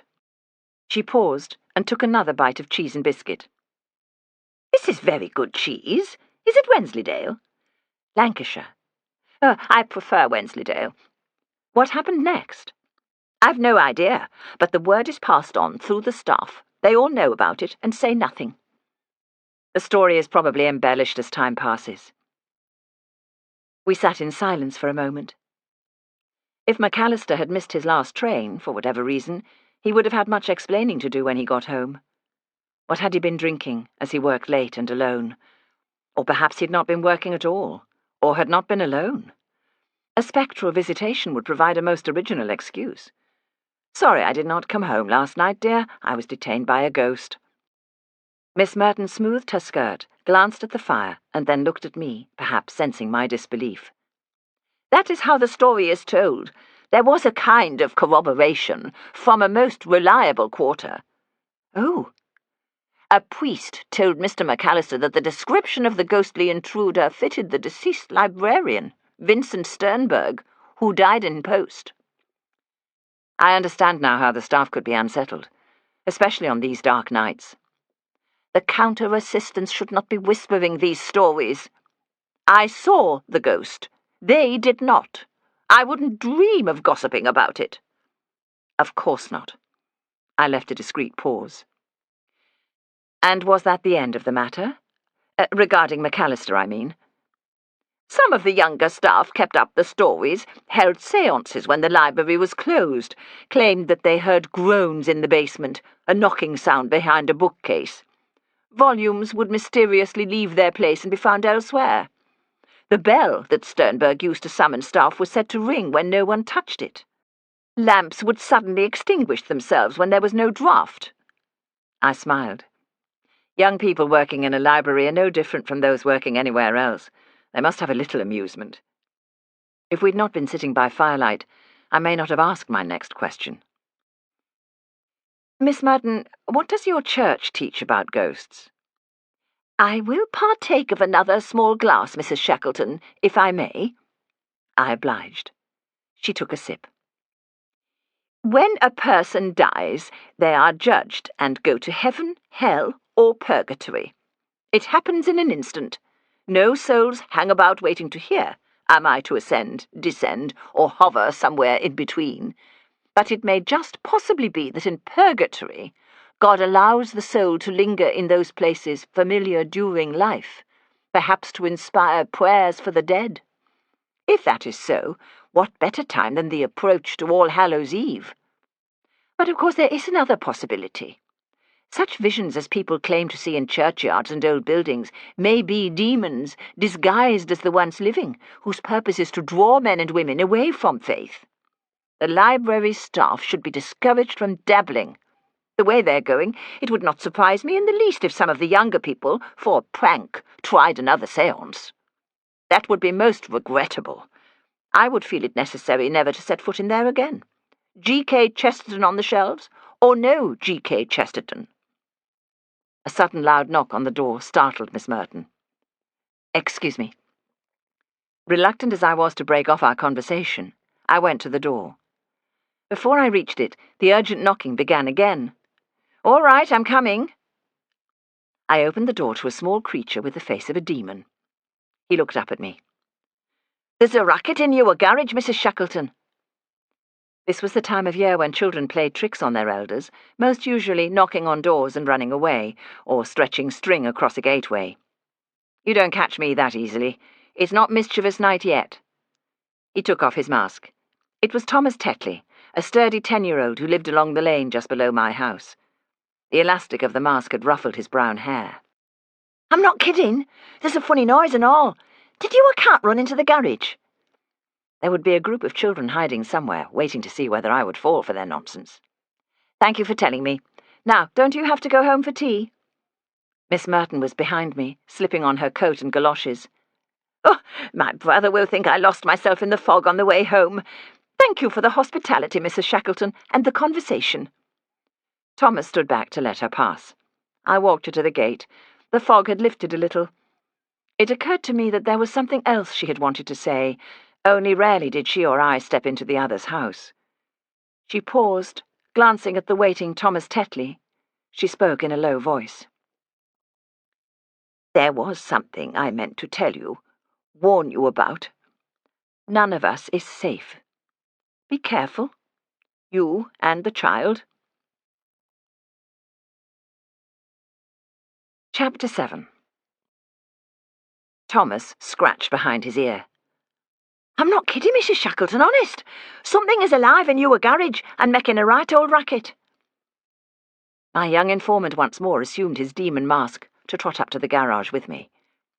We walked through swirls of fog with small gaps of clear air between, as if the god of dirty weather liked to tease. Living north of the city, the theory goes, one should avoid the worst of the fogs that descend on the town and the industrial areas in the south, east, and west.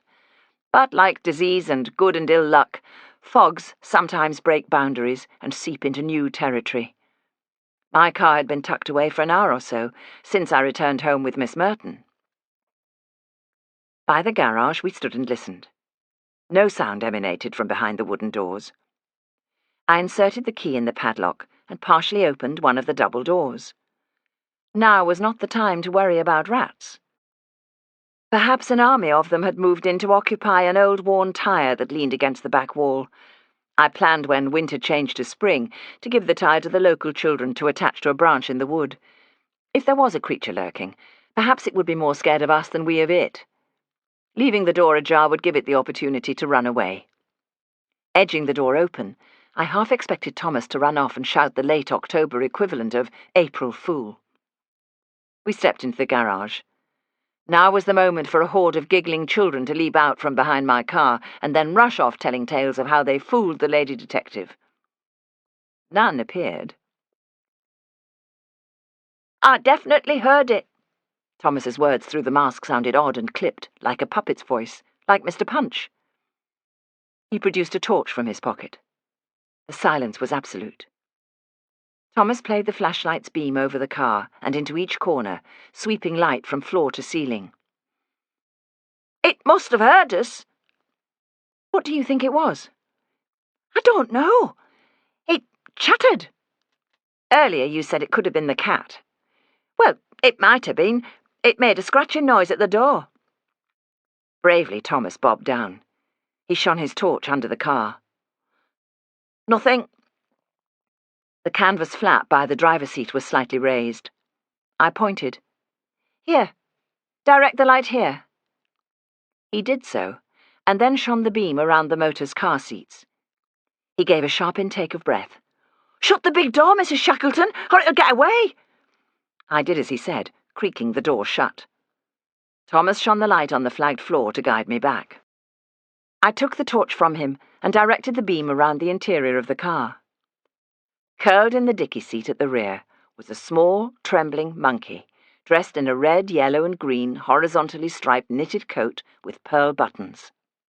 It covered its eyes and peeped through its fingers, like a child that believes it can see you and you can't see it. I turned to Thomas. "Is this some trick? Did one of you children run in after me and put it there?" I could not see his face, but there was hurt indignation in his voice. "I wouldn't put a monkey in a cold car in the dark." "Well, where did it come from?" The monkey removed its paws from its face, but still cowered at the far side of the seat. I handed the torch back to Thomas. "It must have climbed in when I was in town." He shone the torch once more before pointing the beam away from the creature. "It's shivering." In the dim light, our shadows loomed large on the far wall. The place did not seem like my garage at all, but outside of time and space. "Don't let it run away, Mrs. Shackleton. It might die." "Well, it will have to be returned to its owner, whoever that is." "Don't you even recognize it?" His voice held a note of reproach, verging on disbelief. "Should I?" "Well, yeah, if you were a proper detective. It belongs to the organ grinder. He came round here ages ago, but I haven't seen him since the summer holidays. My mother said he keeps to the town, where people pay him to clear off, and to the poor districts, where people pity him. He plays a little organ on a one-leg stand." "We'll have to do something to coax him out of that corner. I hope he won't bite." I reached out a hand. "Come on, monkey." Thomas raised the demon mask to the top of his head. "He might be scared of me, think I'm the devil or something." "Perhaps we'll have to come back with nuts. Give him one, put a little trail of them to build up his confidence." "He likes music. He likes what the organ grinder plays." "I don't have a barrel organ handy, do you?" "No, but I know one of the songs the organ grinder plays. Our choir master taught us. Shall I sing it?" "Well, yes, I can't think of a better idea." Holding the flashlight quite still, Thomas began to sing in an exquisitely pure voice that bore no relation to the creaking music of a barrel organ. It was a song from Rigoletto, La Donna Mobile. As he sang, the monkey became alert in a very different way. It stared at Thomas as if hypnotized. After a long time, it switched its questioning gaze to me. "Start the song again," I whispered. Tentatively, I held out my hand and waited. Slowly, the monkey raised itself and swayed towards us, half walking, half crawling. It paused for several seconds, and then raised a paw. As I reached down to it, the creature leapt at me with a sudden movement, clinging to my chest and snuggling up as if it mistook me for its long-lost mother. Its tail flicked back and forth. In the light directed upwards from the torch, I saw that it was dark brown with a ring of fluffy white hair around its head. Thomas wisely continued singing as he reached for the motoring blanket. The torch made lines of light as he moved. He set his torch on the floor and wrapped the blanket around the monkey, all the while continuing to sing. Here was a child who would go far in life. "Come on, monkey." I passed the garage keys to Thomas. "I'm going to take you home and find your master. He should keep a closer eye on you in this foul weather." We left the garage. Thomas closed the door, clicked the padlock shut, and turned the key. I stroked the monkey's head, reassuring it, as Thomas talked to me. "Did you see the organ grinder in town, Mrs. Shackleton?" "No, not since the summer. Perhaps he lost his monkey in the fog. It must have climbed into my car for shelter." As we walked back down the road, the monkey's eyes darted from Thomas to me, but it seemed content, making no attempt to leap free and run away. Thomas reached out a finger and held the monkey's paw. "What if I take him home?" "Your mother might not be happy about that." I stopped myself from reminding him that he had wanted one of Suki's kittens, and his mother had said no. "I'll make some inquiries. Come back tomorrow, and by then perhaps I'll have found the organ grinder. Have you time to run an errand and earn twopence before your tea?" "Yes, I'll do it for nothing if it's for the monkey." "Then come inside. I'll give you a note for a gentleman in Woodhouse." "That man who works with you, the policeman?" "He's not a policeman." "He looks like one." I smiled. Out of the mouths of babes. He prides himself on not looking like a policeman, but he can't help it. Thomas followed me inside. He sat by the fire, in the chair earlier occupied by Miss Merton. I handed him the monkey to hold. Leaving them for a moment, I went into the dining room that doubles as my office and wrote a note to Sykes, asking him to keep his ear to the ground for news of the organ grinder and explaining that I had the monkey. It was an odd thing to have to write, but Sykes is very good at picking up tidbits of information. His sources are many and his contacts legion. I walked back into the parlour. Mrs. Sugden heard me come in. She frequently speaks from a different room, knowing her voice carries well. She started to talk as she walked along the hall. "What time do you want to—" The word eat, which would normally have followed, "What time do you want to?" evaporated as she stared at Thomas and the monkey, and they stared back at her. Reading her dismay, the creature hid its head under the blanket. "What have you got there, Thomas Tetley?" "We think it's the organ grinder's monkey." "Well, where's the organ grinder?" "We don't know. Mrs. Shackleton is going to find out." I raised an eyebrow for Mrs. Sugden. What else could one do? Mrs. Sugden pursed her lips.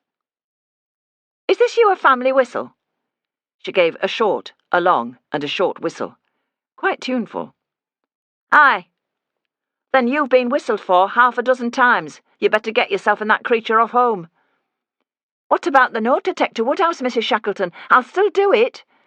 "It's all right. I have to go out again. I'll deliver it myself. Anyway, it's too foggy for you to be staying out much longer. You'll end up with a sore throat and lose your singing to monkey's voice. If your mother ticks you off, tell her about the monkey and that you are helping me."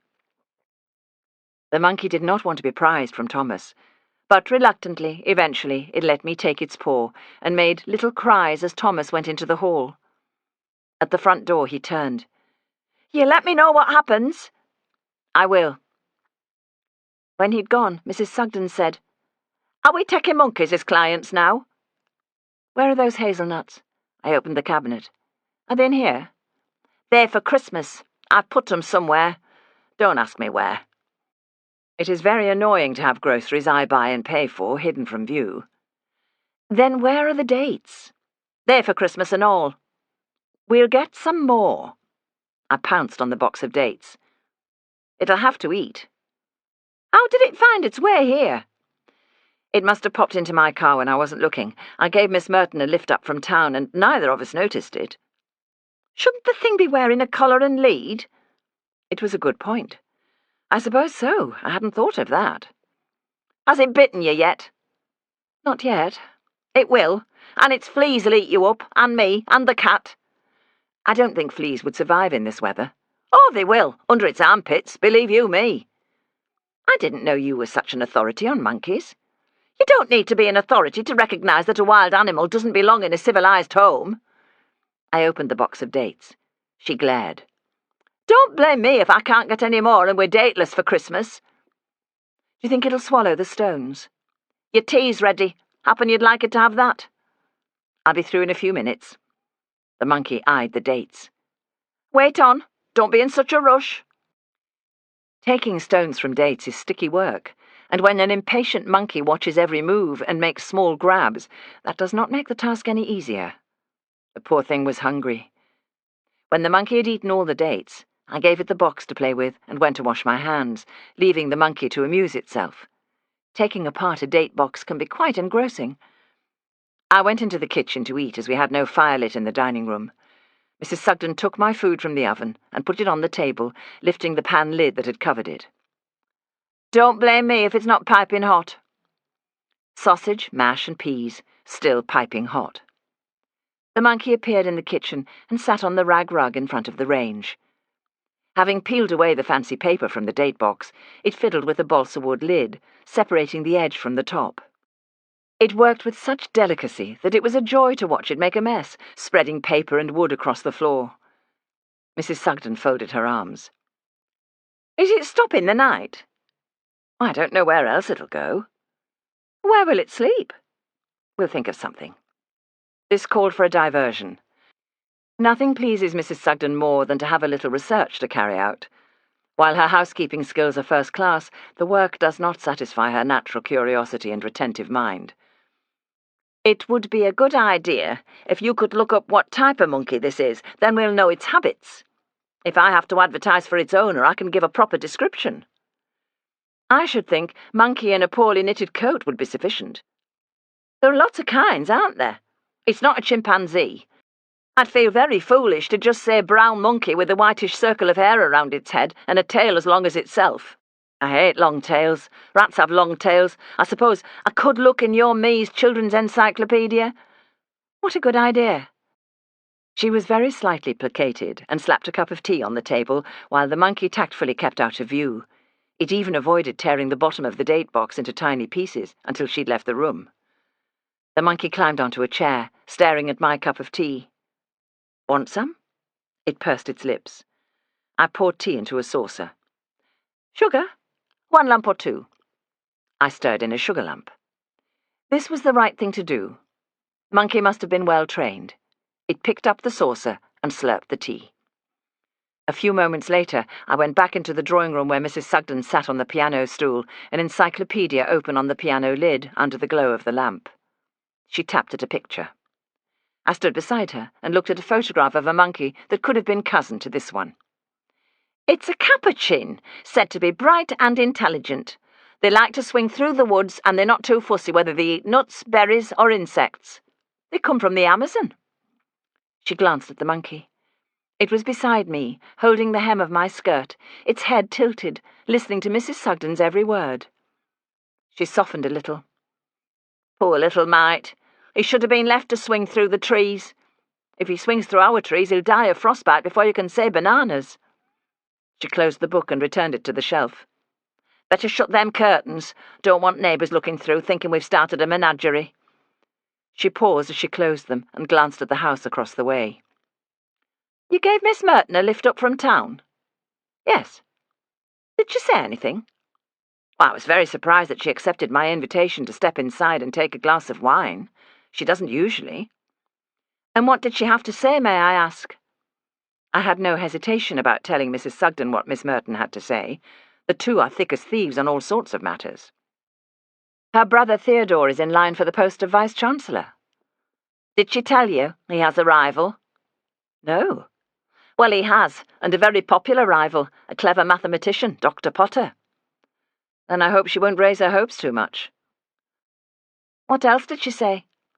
She told me a ghost story about the spectre of a librarian who haunts the Leeds Library. Mrs. Sugden made a clucking noise, expressing disapproval. That's not why she came in. I'm surprised you didn't winkle it out of her. She hinted at something before she left, that she meant to warn me that we're not safe. She's worried about her brother. I think he's receiving funny letters. I was there 2 days ago when the postman came, and she turned white when he handed her an envelope. I didn't deliberately read it, but I could see that it was addressed to the professor, the name and address written in block capitals, the kind of writing that would let a person disguise their handwriting. Isn't that reading rather a lot into the delivery of a letter? Well, all I can say is I've never seen her so on edge. I wouldn't be at all surprised if someone is blackmailing him or threatening him in some way. She mentioned nothing like that. She wouldn't, would she? Not unless you provided the opening. When she's somewhat of importance to say, she never does anything less than go all round the houses before she gets to it. I'll speak to her tomorrow if I can find a way of doing so without being intrusive. She'll be interested to know how I get on tonight at the library. Mrs. Sugden's face expressed utter dismay. You're going out again in this fog? She stared through a gap in the curtains. If ever there was a night for keeping out of harm's way, this is that night. Chapter 8. Mrs. Sugden made no further comment about my venturing out on such a night, but I could see that it was hard for her to keep quiet. She put the kitchen fireguard in place, a concession to the monkey, who, after a drink of milk, had curled up on the rug next to my bemused cat, Suki. Suki had hissed, resenting the intrusion into her realm, but the monkey skillfully ingratiated himself. Now they both slept. Mrs. Sugden, who would normally retire to her own quarters at this time, brought in her knitting to sit by the fire and keep an eye on the little primate. No good will come of it, she called into the hall as I wrapped a scarf around my nose and throat and set off to see Jim Sykes before catching the tram. Sykes lives a short distance away. I cut through the wood and the back streets to his house. Sophia and her mother, Jennifer, had lived on Compton Road with the ill-fated second husband, Mr. Bradshaw. Reaching Beulah Street, I thought how wonderful it would be if Sykes opened the door and said, "I've found them." It would have been wonderful, but only the opening of the door part came true. "Come in. I was going to call round soon as we'd finished tea." The family was gathered at the table, each with something to say and offering me a chair. I'm not staying more than a couple of minutes. She's come to talk to me, not you lot." "Any news?" I asked. He shook his head. "Nothing, or I would have been round to see you like a shot. I inquired with neighbours, the post office and all the shops. The newsagent remembers Mrs. Bradshaw coming regularly for a paper, but no one knows where they went when they left the area." "That's a pity." "But it's good that she buys the local paper." "Yes, I paid for the insertions today. They'll be in tomorrow's editions." Sykes put on his cheerful voice. "With a bit of luck, mother or daughter will read the announcement on Saturday and write to us on Sunday. Who knows? Perhaps by Monday there'll be something to collect from the box numbers." "That would be excellent." I pulled my scarf tight. "Best be going. I'm off to catch the train to town. I'm expected for a meeting at the library." Sykes's wife, Rosie, looked up from dishing out potatoes. "Jim, won't you drive Mrs. Shackleton?" "I don't need to be driven. Safer on the tram in this weather." Sykes took his coat from the hook. "Then I'll walk you to the stop." Rosie picked up a plate. "I'll put your tea in the oven, Jim." I did not object to being walked to the tram.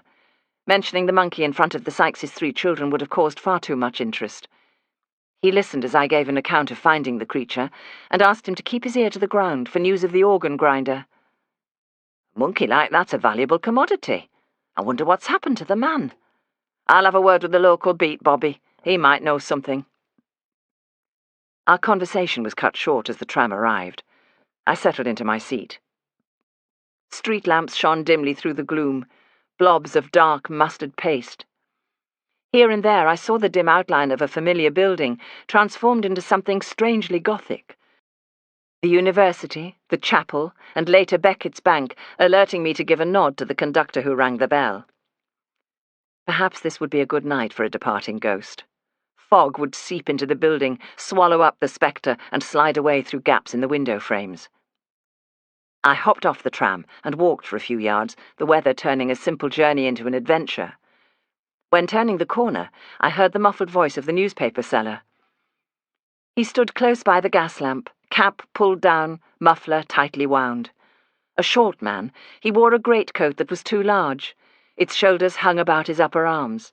The cuffs were turned up, but even so reached his fingertips. I bought the evening paper with a 6pence and told him to keep the change. As he thanked me, the muffler slipped. His mouth hung lopsided. "Have you been here long?" I began, by way of starting a conversation. In answer, he held up his right hand for inspection. I peered closely and saw that he was missing a finger and thumb. "I've been here 12 years, ever since I lost 2 digits and was let go from my job as a joiner. Not that I couldn't have shifted just the same, but I was slowed down, see. Nobody wants a man who's slowed down." "I see. Well, I noticed you here earlier, and I come here from Morley. No man wants to be seen in a reduced state in his own town. So we flitted here, and the better for it." He coughed and spat politely, keeping his phlegm well away from me. "Late edition! Read all about it!" "Did you see the organ grinder today?" "I heard nowt, and seen less, especially since this fog come in." "Thank you." It had been worth a try, but this would be no kind of day for playing tunes and gathering pennies. It was not yet 6:30 p.m. I took a flashlight from my pocket, not that it did a great deal of good, but I could see my own feet and a little space on either side. I walked the length of Commercial Street, glancing in doorways. On the far corner was a glowing brazier and the welcome smell of roasting chestnuts. The chestnut seller was a small man with a big head. It was as if his body had forgotten to grow and sent all its power into his head, arms and hands the size of shovels. I bought a bag of chestnuts.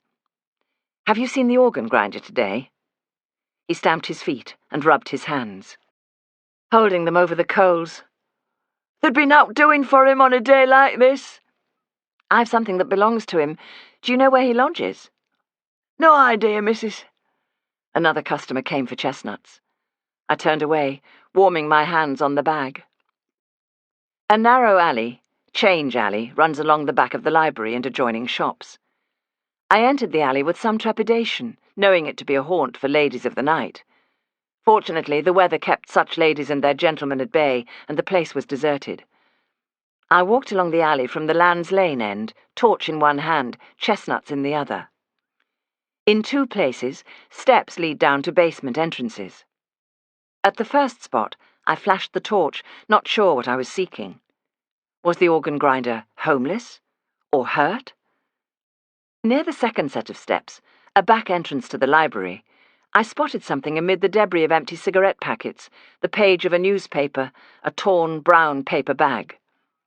As I bobbed down to look, chestnuts fell to the ground. Food for rats. I half expected an army of them to come running. My find was a tiny scarlet fez with black tassel, just the right size for the head of a capuchin monkey. The rest of the alley revealed nothing of interest.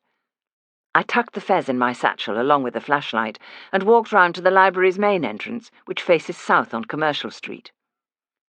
The librarian opened the door on my first ring. He gave a quick smile of greeting. "Nasty night?" His eyes darted beyond me, looking left and right as though expecting to see someone else. I stepped inside. In a trice, he closed the door. "Don't want to give the impression we're open for business."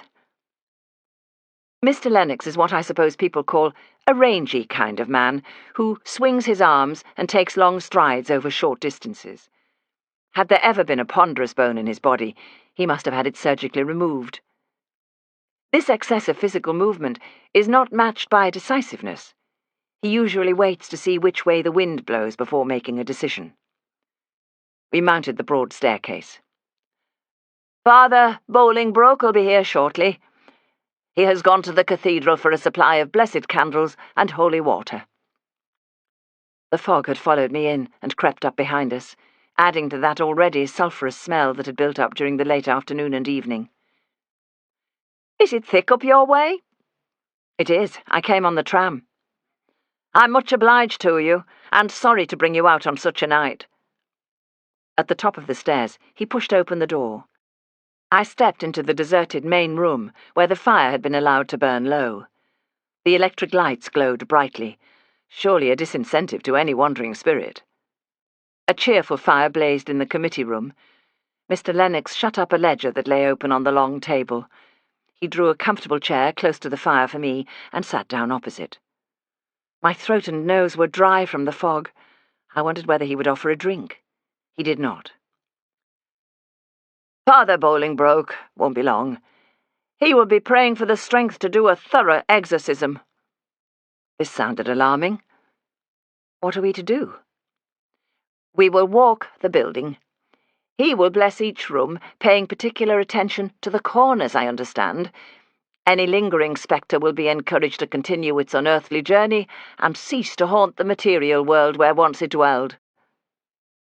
Does he really need 2 attendants? We are the witnesses, and will report to the committee and reassure staff and nervous library members. Do you believe the building is haunted, Mr. Lennox? It is not a matter of what I believe. The committee has agreed, and even those not of his persuasion place great trust in Father Bolingbroke. Do you? Oh, yes, fine chap. Was an army padre. He was with the missions before the war, and the stories he can tell. We're very fortunate he's come to spend time at the library during his sabbatical. Why? I mean, why has he come here? Lennox stared at me, surprised that any living soul would question the value of a stint in this hallowed place. We have the complete works of St. Thomas Aquinas.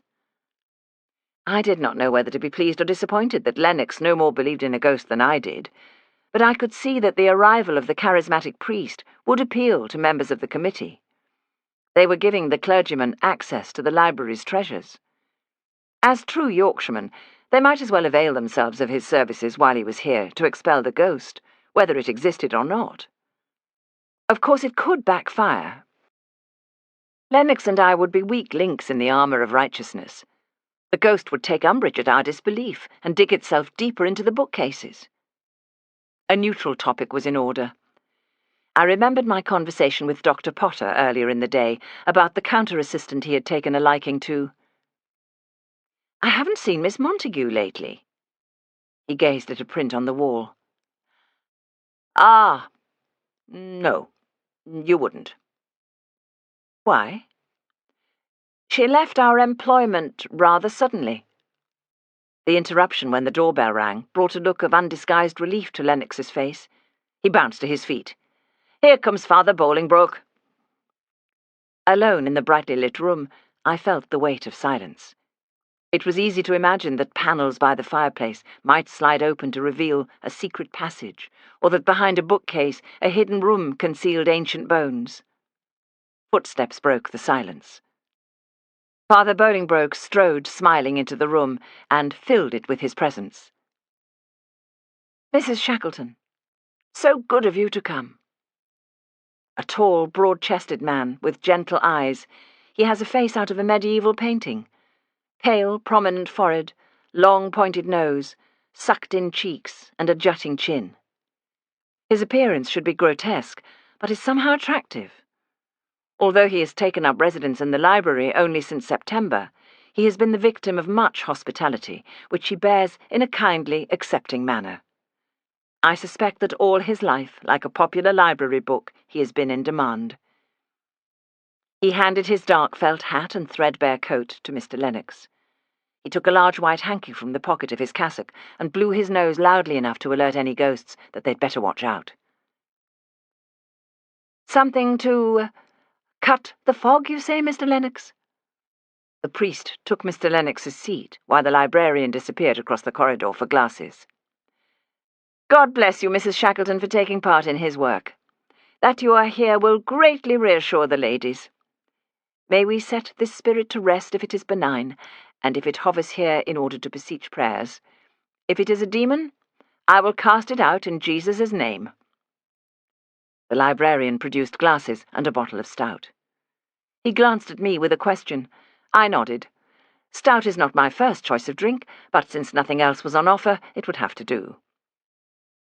As we sipped our stout, and there was no further talk of the task in hand, the 2 men discussed St. Thomas Aquinas. I considered mentioning the organ-grinder's monkey, but disliked to lower the tone. There are certain people who are always ready to regale listeners with something odd that happened to them today. Now that something odd had happened to me, I felt unable to say a word about it. When we had finished our stout, the priest produced 2 candles and squashed their bottoms into the waiting brass holders. Taking a taper from the jar on the mantelpiece, he lit the candles and handed one to each of us. He took a missal from his pocket, opened it, and murmured a prayer. Lennox and I dutifully added the Amen. "I'll start at the top," Father Bolingbroke announced briskly, as if intending to produce a broom and give the place a good clean.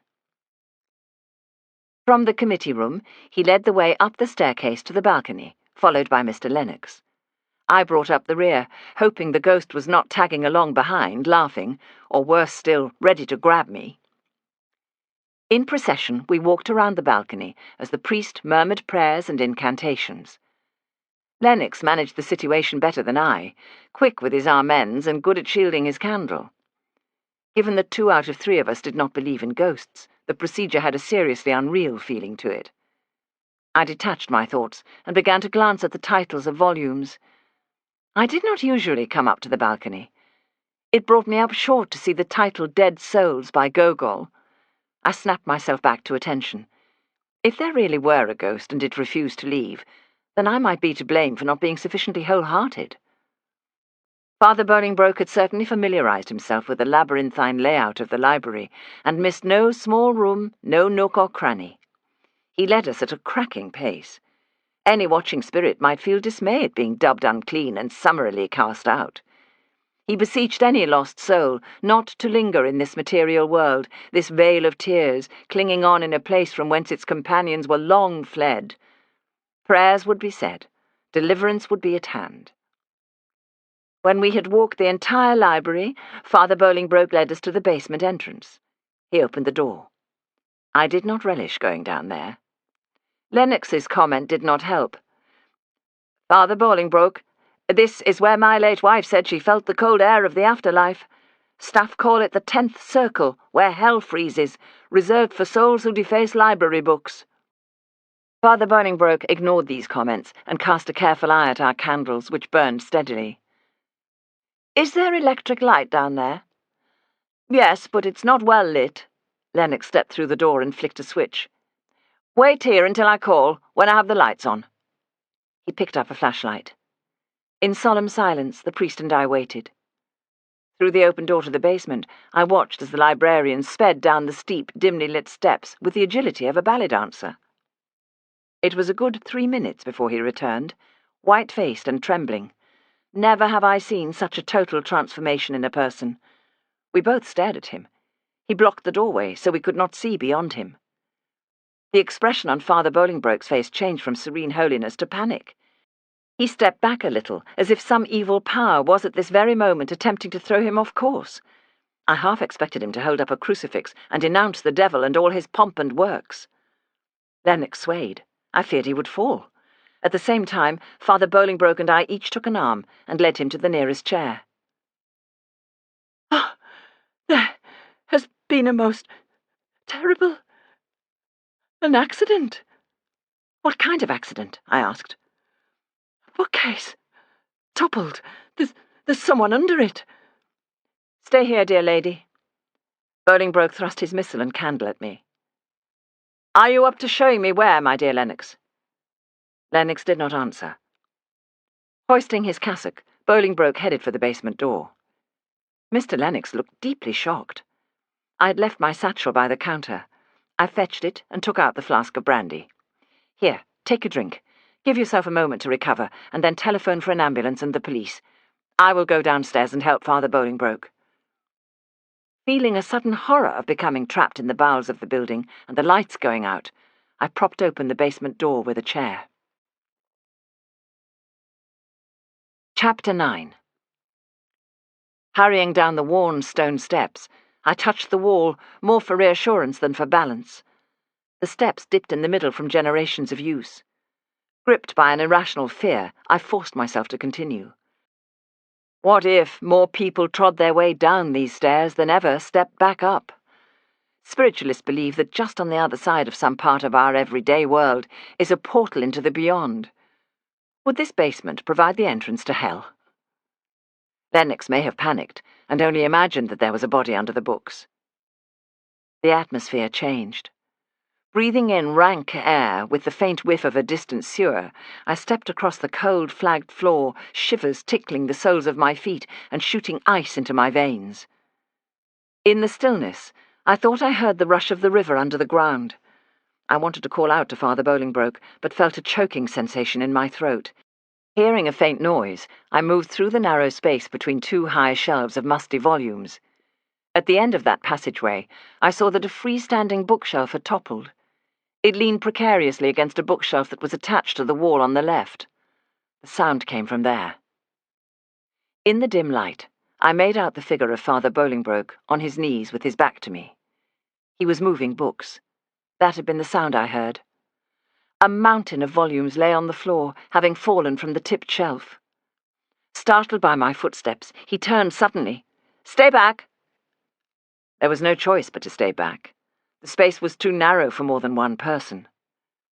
As I stared, I realized that the fallen volumes took the shape of a burial mound. I saw the toe of a black shoe protruding through the books. Surely being hit by falling books was not fatal. If the person was still alive, he needed to be able to breathe. I must be at the other end, take the books from the man's head. What was Bolingbroke thinking of? Hurrying, I walked behind the fallen bookcase so that I could reach the head of the person who lay wedged. He must be freed.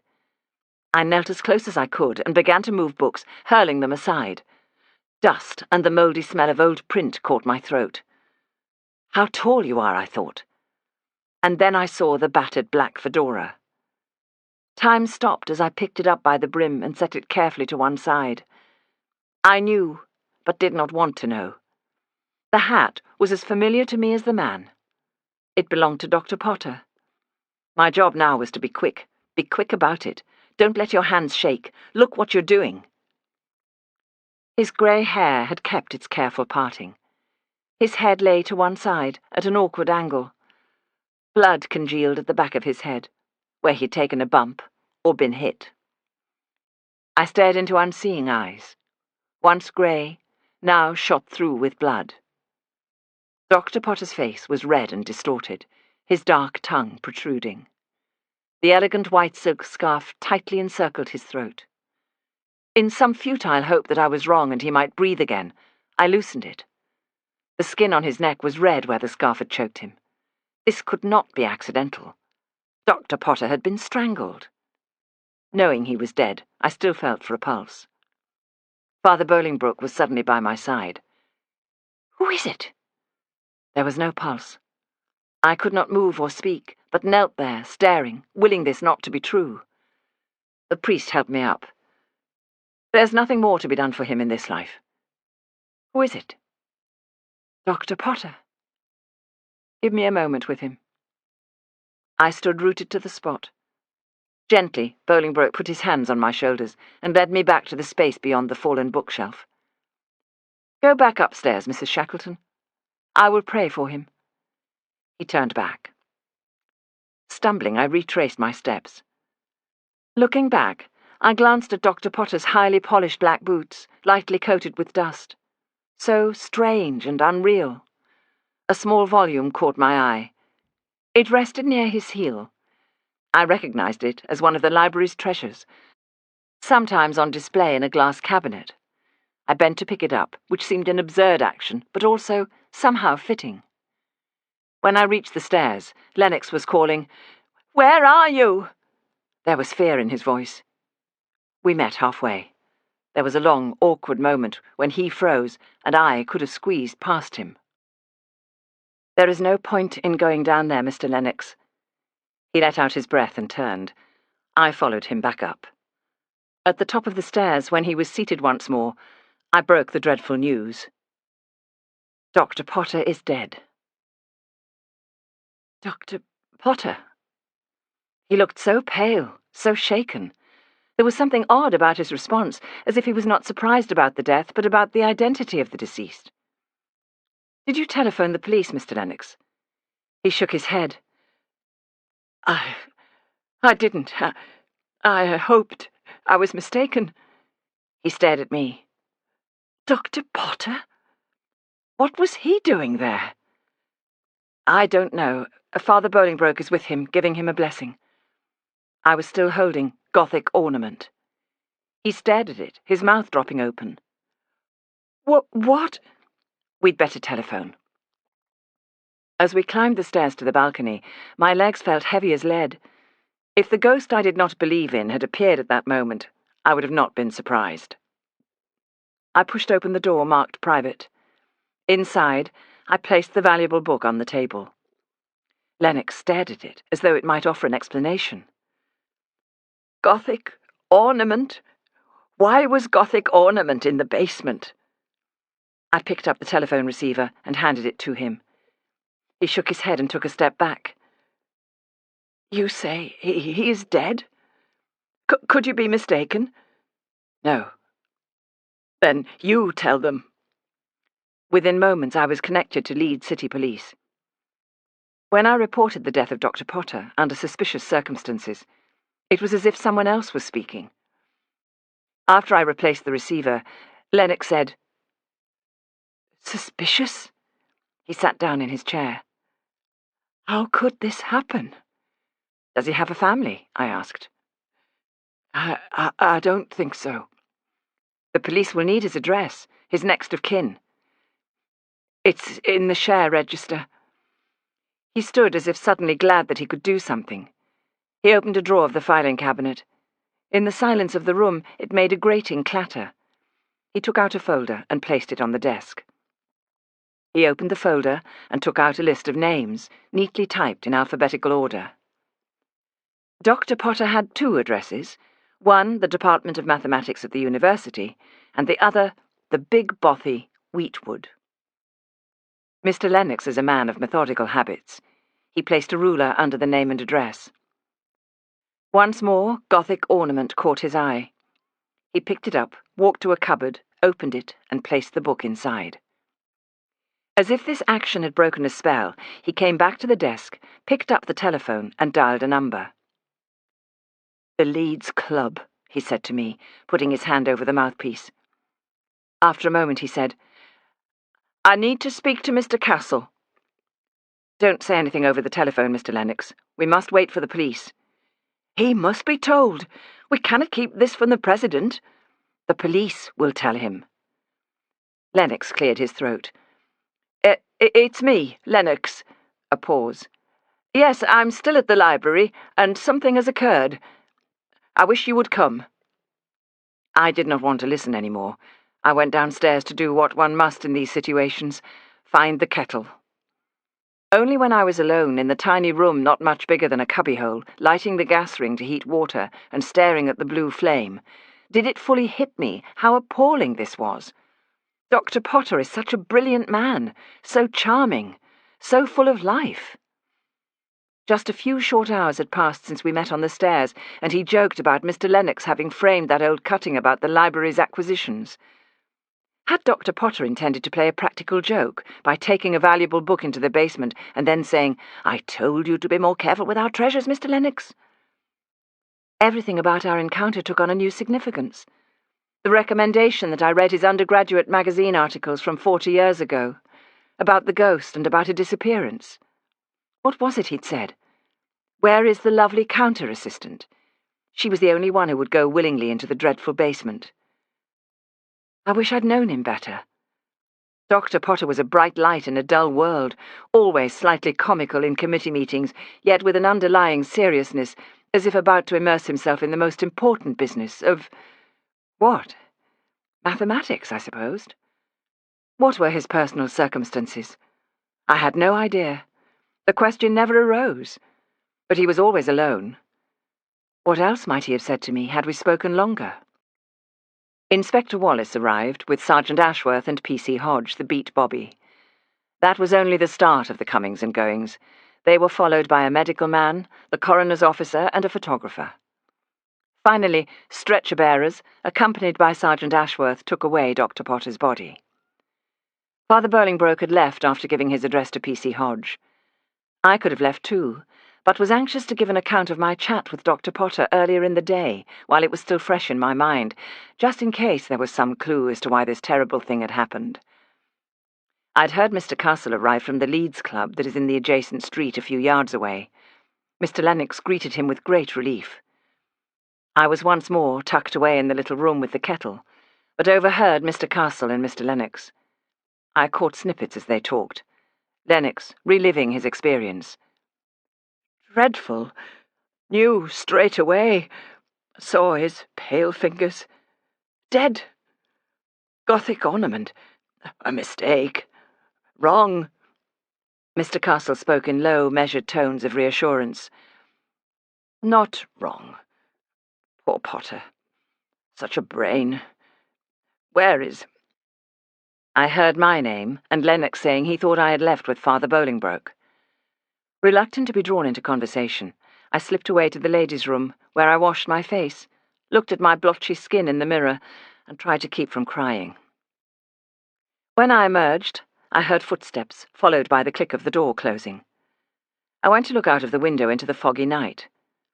After a few moments, 2 figures came out of the doorway below, Castle and Lennox, library president and librarian. Castle is over 70 years old, but strong and upright. Watching them from above, it appeared that the older man was almost supporting Lennox, who leaned towards him. When they disappeared into the gloom, the window turned grey-black and blank, as if a blind had been drawn down. I was aware of someone nearby, and turned to see P.C. Hodge. He gave a small, friendly smile, sympathetic. "Quite a shock for you, madam. Are you all right?" "Yes. The librarian, Mr. Lennox, took it very hard. I think that helped me to steel myself." "That's the way sometimes, Mrs. Shackleton. The sergeant has gone to the mortuary with the deceased. I'm to take your statement, but is there anyone you'd like me to telephone for you?" "No, I'll be all right, thank you." "Let's find a couple of chairs, eh?" We walked towards the committee room. "With Mr. Lennox gone, who will lock up the library?" "The inspector has taken charge of the keys. The library won't be opening tomorrow morning. We'll take care of that too." Once we sat down, the constable took out his notebook. "I know the chap who works with you, Jim Sykes." Something in the constable's voice told me that he and Sykes probably did a good turn for each other now and then. "I'll tell Mr. Sykes you were here." Before we had time to begin, a piercing noise interrupted, the sound of a police whistle, coming from the basement. "Sorry about this." The constable put the notebook back in his pocket as he hurried away. The clock on the mantelpiece ticked loudly. The fire crackled. I should not be here. I have a case in hand. Perhaps it was to escape from the awfulness of the present, but a thought struck me.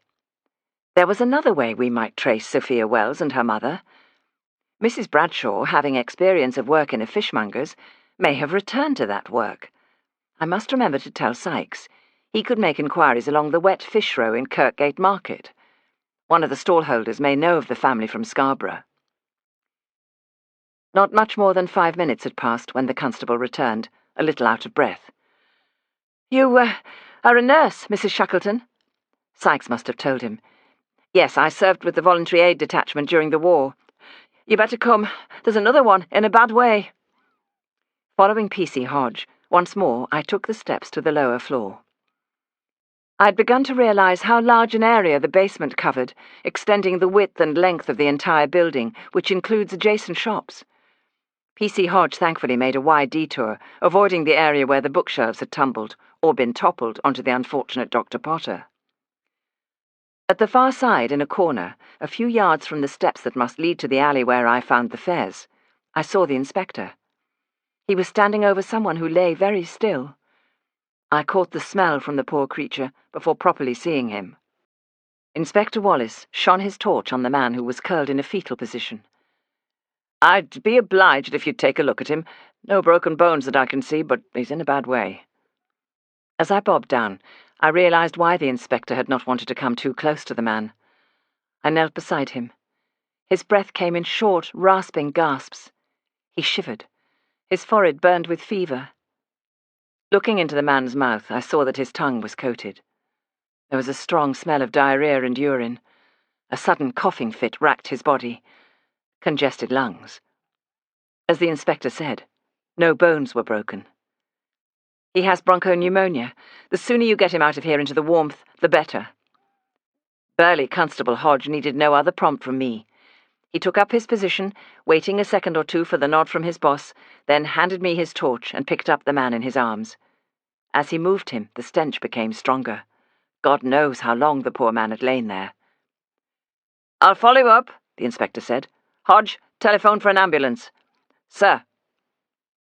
As the constable and I moved away, the inspector shone his torch around the floor where the man had lain. Holding the flashlight, I led us back, keeping to the wall. At the bottom of the stairs, Hodge said, "You better go first, madam." The constable made his slow way behind me towards the only warm room. Looking a little red in the face, he lay down his burden on the hearthrug. "Oh, he's skin and bone, but heavy." There was a drop of stewed tea in the pot. I poured a cup, added sugar, and put it to the semi-conscious man's lips. Constable Hodge raised the man's head. Between us, we managed to help him take a few drops. "What's your name, chum?" Hodge asked. The man groaned and wheezed. He was beyond saying his name. Perhaps he was beyond reach of being kept in this world. His breath was laboured. He made a rattling sound as he exhaled. His chest rose and fell under the colourful waistcoat. "I'd better phone for that ambulance. The office is up the stairs, off the balcony. Thanks." The man's hair was black and wavy, and his eyebrows bushy. He sported a sorry, stage villain handlebar moustache. Under his pallor, olive skin gave him a foreign look, and the suggestion of a life lived outdoors. He wore a knitted waistcoat in garish colours, green, red, and yellow. I'd seen these colours before, and not long ago. The garment was simply made, knit a row, purl a row. Whoever clicked needles for the monkey's coat had also produced this colourful creation. It was the work of a child, an inexpert knitter, or perhaps the man himself, the organ grinder who'd lost his monkey. As he moved, the man winced. There was something heavy strapped to his middle. It was a makeshift money belt, with tapes slotted through a Hessian bag. I undid it for his comfort, and then glanced in the bag. Gold sovereigns, and plenty of them. It was the action of a few seconds. I heard a sound, reached for my satchel, and put the bag of sovereigns and the tapes inside. I could not have said why, except that it seemed the right thing to do. Once I'd done it, I fastened the satchel, telling myself that all our efforts must be on the man himself, without the distraction of something that might suggest guilt or raise suspicion. He needed to be in hospital, not in a cold cell. Inspector Wallace opened the door and stepped inside. "How is he?" "Badly. I could do with a wet towel for his forehead. There's a gentleman's lavatory." He spoke somewhat brusquely. "Right, I'll fetch a towel." Inspector Wallace and I have twice come into contact with each other, and each occasion has been somewhat fraught. The first time was when my Scotland Yard friend Marcus Charles came north and took charge of an investigation that Inspector Wallace would have preferred to deal with himself. The other occasion was social, and should not have caused rancour, but I believe he had taken against my outbidding him at a charity auction for a hideous indoor plant that I imagine neither of us wanted. I would not have minded, but my bid was entirely accidental. I'd been adjusting my hat. This evening would provide ammunition enough for Leeds City Police to shoot scorn at their local lady detective. What was she doing in the library at that time on a Friday night? She was shooing away ghosts and ghouls with a papist priest and a helpless librarian. The inspector returned with a damp towel, which he'd folded. He handed it to me. I placed it on the man's brow. We were kneeling on either side of the patient, Wallace leaning forward. I moved back slightly so that our heads would not touch. I watched as the inspector searched the man's pockets. Looking at the top of Wallace's head, at his blonde, wavy hair, I had the odd sensation of seeing a Viking searching a vanquished opponent on the battlefield. The wavy hair must have been a trial to him as a boy. When he looked up, having found a couple of tab ends, matches, and a rosary, I noticed his deep blue eyes and dark lashes that a woman might envy. He stood, went close to the fireplace, and threw the tab ends and matches into the fire. "What are his chances?" I thought the man may hear me, and so simply said, "He needs a bed bath, a nightshirt, and a poultice to ease his chest. He will feel better for being clean." If he did not recover, then at least he would meet his maker in a respectable manner, having had a little comfort. I suppose he'll want this by him. Wallace handed me the rosary, letting it fall into my hand. I put it back in the man's pocket and stood. P.C. Hodge tells me you waited behind to make a statement, Mrs. Shackleton. Yes, I may have been one of the last people to have a conversation with Dr. Potter. We spoke on the landing earlier today. Hodge knocked and came into the room. Sir, they won't take him at the workhouse infirmary. Full up and had one of their outbreaks. He can be accepted at the general infirmary. I said yes. Hope that's all right, sir. Why was Wallace frowning? Inspector, that will be the best place for him. Not so far to travel, and our patient will stand a better chance, particularly if they have enough staff on hand to take care of him straight away. Why wouldn't they, Mrs. Shackleton? They'll be doing the changeover between day and night shift. Occasionally someone is left waiting on a trolley. I'd left my scarf on the chair and now wound it loosely around the man's throat. When he's taken to the ambulance, we can cover his mouth with the scarf to protect him from the cold air. Inspector Wallace spoke to Constable Hodge. After we've finished here, go up to the infirmary and keep an eye on him. I want a statement as soon as he recovers. If he recovers. Wallace turned to me. He hesitated, as if what he was about to say came with some difficulty, and that he may be weighing a past resentment against present expediency. Madam, you would be doing the police force a service if you would travel with him. I want this man kept alive. So do I, Inspector. We both knew that he might hold the key to Dr. Potter's murder. Wallace regarded me as useful, but probably a nuisance. I regarded him as a detective without experience in a murder inquiry. I hoped he would call in Scotland Yard, but something told me he would want to try and solve this case himself. I did not trust him. Chapter 10. The two ambulance men wore navy uniforms and caps. One was short, the other tall. As they carried the stretcher bearing the sick organ grinder, one man raised his arms and the other bent his knees. Constable Hodge opened the library's outer door. In France, during the war, the Ford Model T field ambulance had been the last word. Here in peacetime it seemed incongruous to see its solid, square outline in the quiet, foggy street. 3 men came out of the nearby mitre and stopped for a moment to watch the stretcher being manoeuvred into the back of the ambulance. The taller of the 2 ambulance men then went round to the driver's side of the vehicle and climbed in the cab.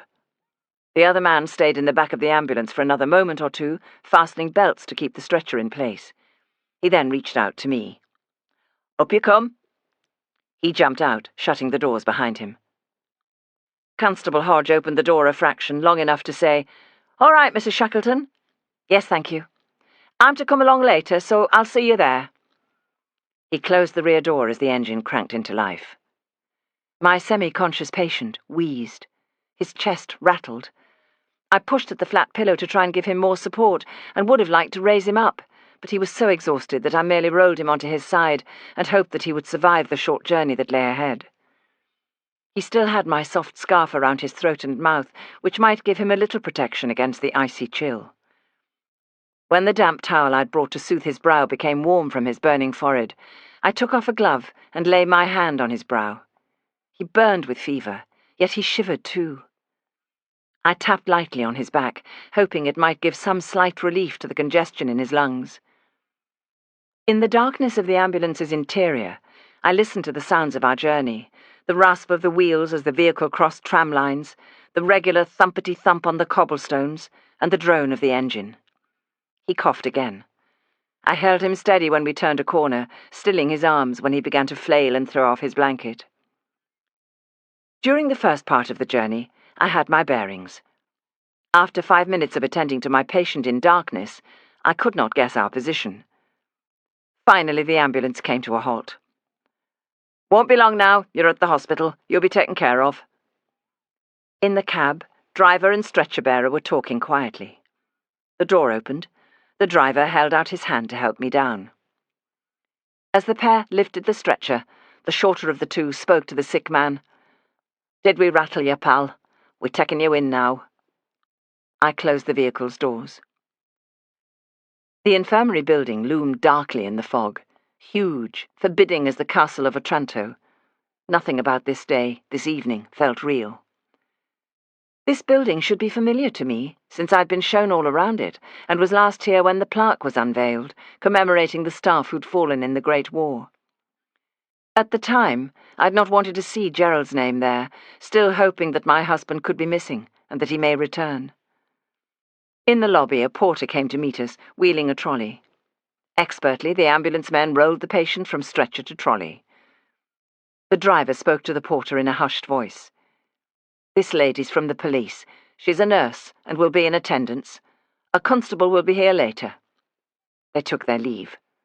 The porter said, "We're on the second floor, nurse." As we walked towards the lift, I breathed in hospital smells, disinfectant, anxiety, efficiency. He pressed for the lift and said quietly, "Wrong 'un, is he?" Being from the police gave me a very good reason not to reply. But being polite costs nothing and sometimes pays dividends. "He has pneumonia." This did not answer the porter's question, but stopped him from asking another. In the lift there was a different smell. Cabbage, boiled fish, body odour. We rattled to the second floor. He opened the lift doors and wheeled out the trolley, thanking me when I closed the doors behind us. Perhaps I might very soon be expelled from the scene, a hospital matron being a law unto herself. I followed the porter along a corridor at the end of which were double doors. He used the edge of the trolley as a battering ram to open the doors. A little way into the ward, we paused by a table lit by a dim lamp. A pen lay on a set of patients' notes beside a medication log. The chair had been pushed back. From the nearest bed came gentle snoring. As always in such places, when patients are supposedly settled down for the night, there was one who moaned loudly. There was always one. Each bed was separated from the other by precisely the same distance, as if measured by a ruler. I thought of the dead mathematician, Dr. Potter, and what brainy measurements and calculations would remain forever undone. The ward sister approached from the far end. The porter stepped up to her. They stood a couple of feet from the table, speaking in low tones. She gazed in my direction. This might be it, my marching orders. She came towards me as the porter turned the trolley around and wheeled it back the way we'd come. "I'm Sister O'Malley. I'm putting your man in the room at the end." She was in her late 20s, pale-skinned with blue-grey eyes. A few strands of wispy black hair escaped from her cap. Without another word, she strode ahead of the porter and opened the door to a room on the right, just inside the ward's double doors. I followed her. The room was about 12 feet long and 10 feet wide, with a high window. While the porter wheeled the patient into the room, she said quietly, "The porter tells me you're a nurse and with the police."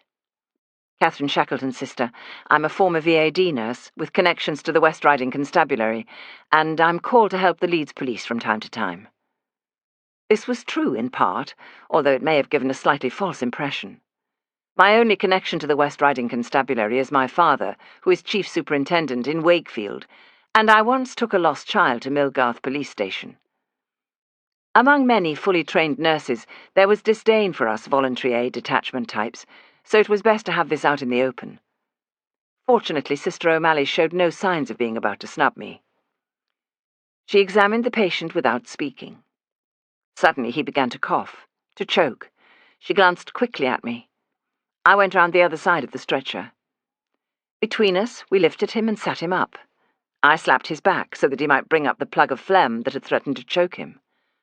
I caught it in my handkerchief. She and the porter transferred the patient to the bed.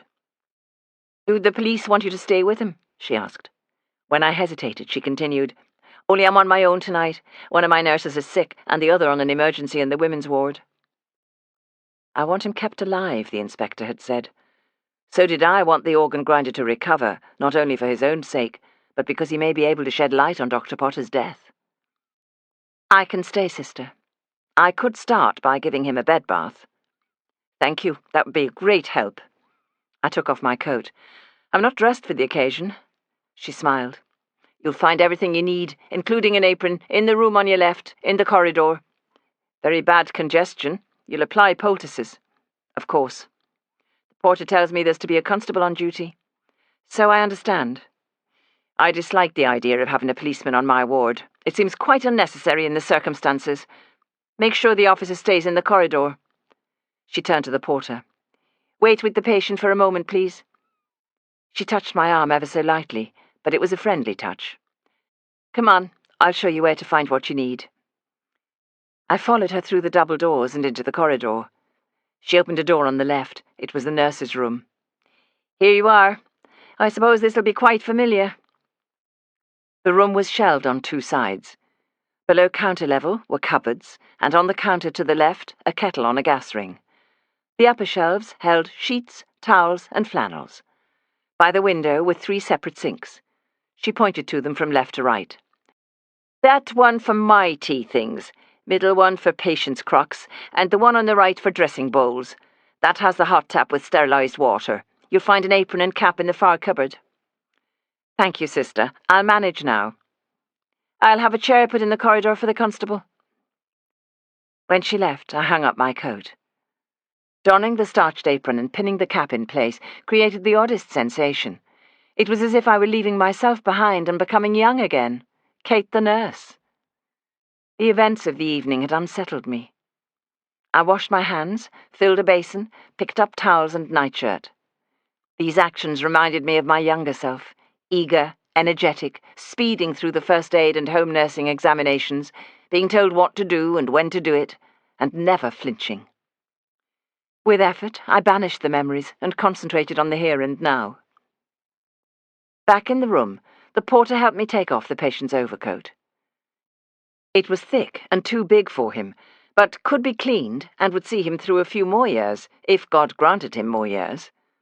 Some of his garments would be beyond saving. "You'll need more than one basin of water for this chap, nurse." "I know." "Want me to fetch another?" "Not yet, because it would be cold by the time I'm ready. But you might fetch a laundry bag and disposal bag." "Consider it done." I set to work, unlacing the badly worn shoes. They must have been on his feet for months and were stuck to his socks. The cardboard insoles, shredded to nothing, would not have kept out the cold and damp. His socks would need to be cut off, and I dreaded to think about the state of his feet. That would be a separate job. The porter returned with laundry and disposal bags, together with a pair of scissors. "Reckon you'll need these. Anything else?" "Thank you, no. You've been very helpful." He left. The wheels of his trolley and the opening of the doors briefly broke the silence. He was right about the scissors. It was not too hard to remove my patient's upper garments, but the lower ones were beyond saving and had to be cut off. As best I could, I kept him covered as I worked to remove his clothing, snipping through the thick tweed trousers with difficulty. His middle was red and inflamed from the pressure of his makeshift money belt. His face was not too dirty, so he must have rinsed it somewhere, but there was a tide mark on his neck. Although I worked as gently as I could to get him clean and into a nightshirt, the process must have exhausted him still more. Briefly, he opened his eyes and seemed to look at me, but without making any sign that he saw me. His eyes were bloodshot and red-rimmed. His hair needed a wash and his feet more attention than I'd given him, but the poor man must rest and have nourishment. I returned to the nurse's room and put on the kettle to make him bovril, searching the cupboards for an invalid cup. When I came back to the room, the doctor was with him. I felt pleased to have made my patient presentable. The doctor was of the old school, self-important but thorough. He nodded curtly and then ignored me as he placed a stethoscope on the patient's chest. "Name?" "We don't know his name yet, Doctor." He picked up the chart. "No TPR?" "I haven't taken his temperature and pulse yet." He cleared his throat. "Soon as, then?" He prescribed cough medicine, which we both knew would do little good, and aspirins to try and reduce the fever. At the door, he turned, giving me a curious look. "Sister said you were a former VAD, Nurse Shackleton." "Yes." "Any relation to Gerald Shackleton?" Someone must have said, "Gerald Shackleton's widow is working for the police." "Gerald was my husband." As I spoke, that old lurch to the guts upset me more than I can say. People say time heals. No, it does not. "Ah, well, fine chap. Good work." When he'd gone, I coaxed my patient into taking a little Bovril. Something was happening to me, and it was unwelcome. Too much of the past flooded back. All those times spent trying to do my best for patients, hoping, praying someone would do the same for Gerald if he needed nursing and was far away. Then there would be that inevitable attachment, willing a man to live while watching him die little by little. The inner turmoil was at odds with my measured words as I attempted to soothe and reassure. "I'm going to make you comfortable. Can you tell me your name?" His eyelids flickered. He slumped onto the pillows, exhausted. In the nurse's room, I made poultices, found aspirins, and replenished the Bovril cup with water. Applying the poultices seemed cruel when he was in such a weak state, but it might relieve his breathing just a little. He was thin. I'd noticed that, of course, but now I saw just how thin. His forearm was narrower than mine. Skin hung loose on his wasted calves. If he lasted the night, it would be a miracle. I would not leave him. During the war, there were times when it was not possible to sit by a dying man. One had to move on and tend to the ones who might live, who might be patched up and sent back to fight another day. As I sat by this man, whose name I had yet to learn, I remembered all the men whom I'd watched die. Not another. Not this one. This one will live. "Do you hear me?" For the umpteenth time I cooled his brow with a damp cloth. "You are going to pull through and tell me what you were doing in that dratted basement." He held the clue as to who killed Dr. Potter. If it was within my power, he would not keep his information for the grave. I reached for my satchel, which I'd placed under the bed, and took out the Hessian bag of sovereigns, intending to count the money. There was a tap on the door. Quickly, I pushed the bag under the blanket and placed my satchel on top. It was Constable Hodge. "Here I am, better late than never, eh? How is he?" "Badly." He stepped into the room. "Ooh, he looks grey as clay." "He is a very poorly man." "Any name yet?" "No." "Looks familiar." I refrained from saying that Constable Hodge had probably seen the man looking a little healthier than this as he played his barrel organ about the town during the summer. My conviction that this was the organ grinder was not simply based on the colours of his waistcoat and the monkey's jacket. Man and monkey had a certain smell in common. If I was right, someone at the station would know his name. Perhaps it would dawn on Constable Hodge, eventually. Why was I keeping the information to myself? I could not quite put it into words. It was something to do with not trusting the inspector. I felt sure that this man had done nothing really wrong, except, perhaps, trespass for the sake of shelter. His crime was to be in the wrong place at the wrong time. He was too weak to have committed murder. The constable stepped further into the room. "That sister's fierce. Insists on me staying in the corridor." "Where is she now?" "Dealing with an emergency." He looked down at the figure on the bed. "Mind, he's looking a bit better." "That's because he's clean." A sound in the corridor prompted the constable to retreat. "The porter's offered me a cup of tea. Do you want one?" "No, thanks. I can brew up in the nurse's room." "All right for some." He gave me a friendly smile and was gone. When he'd closed the door, I withdrew the bag. The gold sovereigns glittered. There were too many coins to count without putting them into my satchel, which I did in tens. 50 gold sovereigns, a small fortune.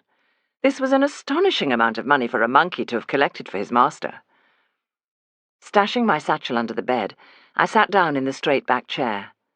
I'd not intended to doze, but feeling suddenly tired, I slept, in spite of the discomfort. When I woke, I could not tell whether the fog had cleared. It was impossible to see out of the window, like looking at a solid curtain of the darkest grey. At 4 o'clock, my patient opened his eyes. "Where am I?" "In the infirmary. You'll be cared for here." A look of dread came over him. His lips parted wide, his chin dipped. Workhouse? No, the General Infirmary, Great George Street. Who brought me here? I did. He shut his eyes. I'm going to change the poultice on your chest and on your back. Might you be able to help me? His already limp body drooped and wilted. After the effort of speaking, the last scintilla of energy deserted him.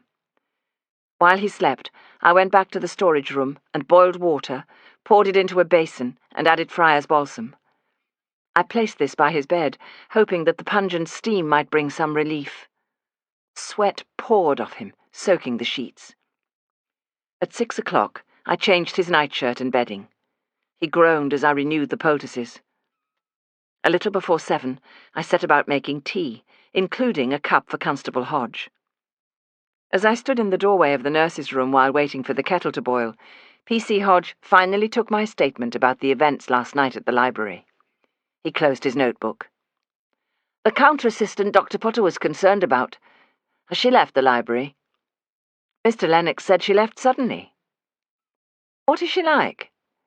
Miss Montague is in her 20s, efficient, attractive, red gold hair. And that valuable book you found, Mr. Lennox was rather concerned that it was in the basement and not on its usual shelf. Yes. He put his notebook in his pocket. Well, thank you, Mrs. Shackleton. After that, it was my turn to ask a question. Mr. Hodge, if it's not a rude question, why are you here? The inspector must know that our patient isn't going anywhere. You could come back when he recovers. The minute he's fit to talk, I'm to take a statement from him. You see, the question is, what was he doing in that basement? There was only the two of them there, him and the dead man. Looks bad for him. But you saw the state of him. You don't believe he could have had anything to do with Dr. Potter's death, do you? Could be he was putting it on a bit. You can't put on pneumonia. The constable watched from the doorway as I poured tea. Well, that's not for me to say.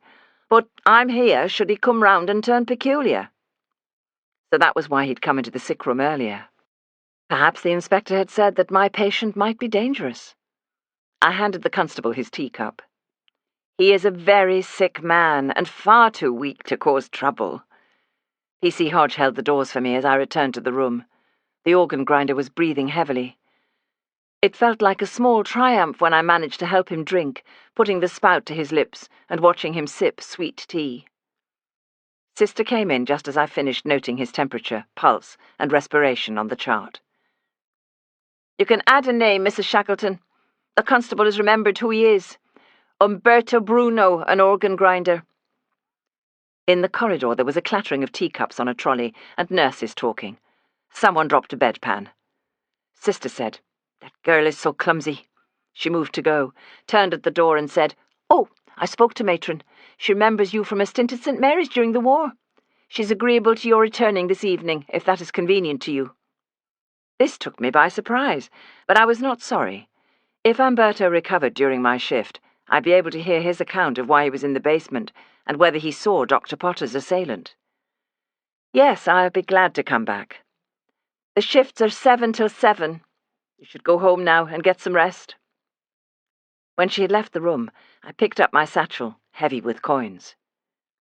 Inspector Wallace and his superiors had 24 hours after finding the body in which to request Scotland Yard to take over the investigation.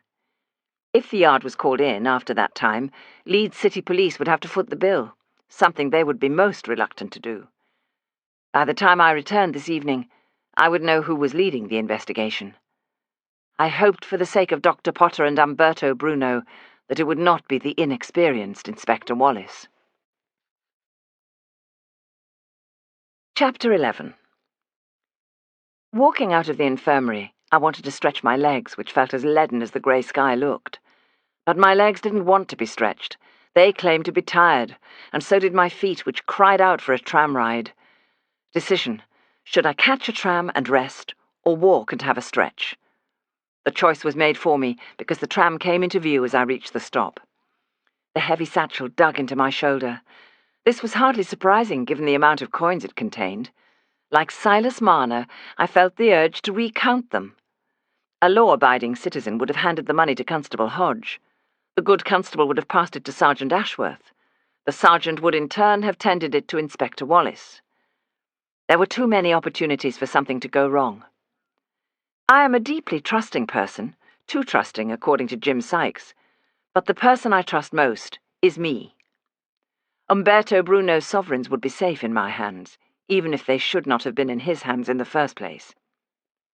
I climbed aboard the tram and gratefully slid into the nearest seat. The conductor took my penny. A gentle mist covered the bleached-out grass on Woodhouse Moor. Pavements shone darkly from early rain. On an impulse, I decided to get off the tram at the next stop. Only after my feet touched the ground did it occur to me that it was a little early to be calling on Sykes, but he does not lie abed, even at the weekend. As I turned onto Woodhouse Street, a lad, hurtling along on a bike, called to me and screeched to a halt. It was Thomas Sykes, 16 years old, bound for his work at the joiner's where he was apprenticed. "Are your Mum and Dad up and about?" "Mum's still in bed, but go on, they won't mind. Dad's been out for his paper." He mounted the pavement and pedalled off, a danger to pedestrians, but less bumpy for the rider than the cobbles. At their house on Beulah Street, I tapped lightly on the window. Sykes looked up from where he sat by the fire, reading. When he saw me, he came to the door and stepped aside to let me in. "Hey up, you were early." "I've been in the infirmary all night." He looked alarmed. "I was nursing a patient." "I thought your nursing days were over." "So did I. Look, I don't want to wake the whole house. Will you come out to the cafe?" He nodded. "Give us a minute. I'll get my boots. I'd offered to toast you a tea cake, but I'd end up doing it for all and sundry, and we wouldn't be able to hear ourselves think." Moments later, as we walked in the direction of the cafe on Johnson Street, I gave him an account of my extraordinary Friday evening. "Well, I'll be jiggered. You went looking for a ghost and found 2 bodies. It could only happen to you." I told him about Umberto Bruno and how I realized that he was the organ grinder. "Oh, you did better than me. I made the supreme sacrifice of going out in the fog for a couple of pints last night. You said in your note that you were parked on Commercial Street when the monkey decided to join you." "Yes, I found the monkey's fez at the back of the library. I wonder whether the door was unlocked and the pair of them went into shelter." "I did pick up one little bit of information. It'll interest you to know that Umberto Bruno took his barrel organ into the Mitre 2 days ago for safekeeping. The landlord has it in a cupboard. He expected Umberto to come back for it, but he never turned up." The Mitre is the pub closest to the library, and not one I would have expected the organ grinder to frequent, but perhaps the landlord had a soft spot for him. "Did the landlord say why Umberto took it there, or did he mention the monkey?" "No, and no. Perhaps Umberto had to change lodgings. I asked, but nobody knows where he lives. My guess is that he and the monkey were living rough." "Do you think someone at the library felt sorry for the old chap and let him in the back door? With the weekend coming up, he might have camped out in that basement unnoticed." "Well, no, because the library opens on Saturday mornings, and the library staff wouldn't let an outsider in." "Not any of them?" "Well, young Bert has a kind heart." "It's the sort of thing a daft lad might do." He lit a cigarette. "The shops near the library have cellars. There could be another way in." "A tunnel, you mean?" "Possibly, or a connecting door. But I found the monkey's fez by the rear entrance. Well, there could be different ways in and out." We reached the cafe.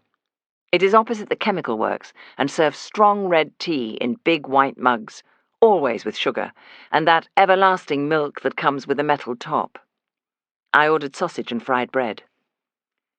While I waited for my breakfast, Sykes briefed me on developments in our only other current case, the sad story of the bank clerk with a gambling habit. The man had been well and truly exposed. Unwilling to face the bad publicity of a court case, the bank had dismissed him without references. "He's lucky," Sykes said. "Fraud of that kind, he could have ended up inside for a very long time." I'd put my satchel under the table, the heavy coins pressed against my toes. Only when I'd eaten my breakfast did I tell him about the idea that came to me out of the blue last night. Sophia's mother, Jennifer Bradshaw. It's unlikely that she may have been kept on at Barnbow Munitions Factory after the war. It's not information that they'd part with that easily, but I can try and check. You see, I think had she gone on working there, she would have stayed in the Compton Road area. It occurred to me that she may have looked for work with a fishmonger, because of knowing the trade. Sykes smiled. Great minds think alike. I was going to tell you last night, except that it's not the best news. Yesterday, I visited every wet fish shop and stall within a 5-mile radius. No luck. Though one chap in the market knew Mr. and Mrs. Wells from their days in Scarborough. He reached into the inside pocket of his coat, drew out a newspaper, and pointed. This is encouraging, though. Our announcement was in the Evening Post sooner than we hoped. Last night's late edition. I'll call at the offices today and see whether anyone's been quick off the mark in replying to our box number. That's a boost. I'm glad you'll be following up responses, because I've agreed to go back to the infirmary tonight. I had thought if there was something I could be doing towards finding Mrs. Wells and Sophia, then I should be doing it. Leave it with me. If mother and daughter are in this city, I'll find them. And I don't blame you for going back to the infirmary.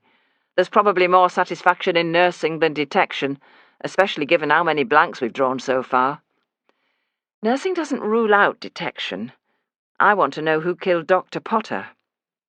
Are they calling in Scotland Yard? I wish I knew. Over another mug of tea, I told him about my mistrust of Inspector Wallace and about the organ grinder's money bag. How much? 50 gold sovereigns. He let out a low whistle. Ooh, that's an awful lot of brass. It must be his life savings. You don't believe that. A man like him lives day to day, hour to hour. We sat in silence for a while. Sykes asked for more tea. He took a drink. The sovereigns could be a payment. For what?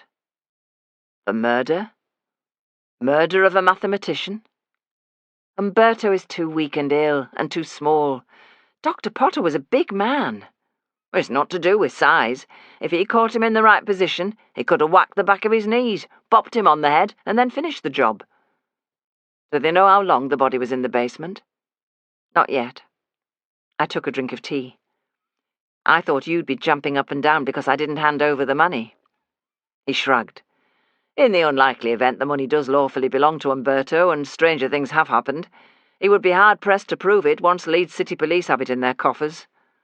There are always stories about someone dressed in rags, living out of bins, dying in extreme poverty, and being discovered to have a hidden fortune. He's too ill for me to question him about it.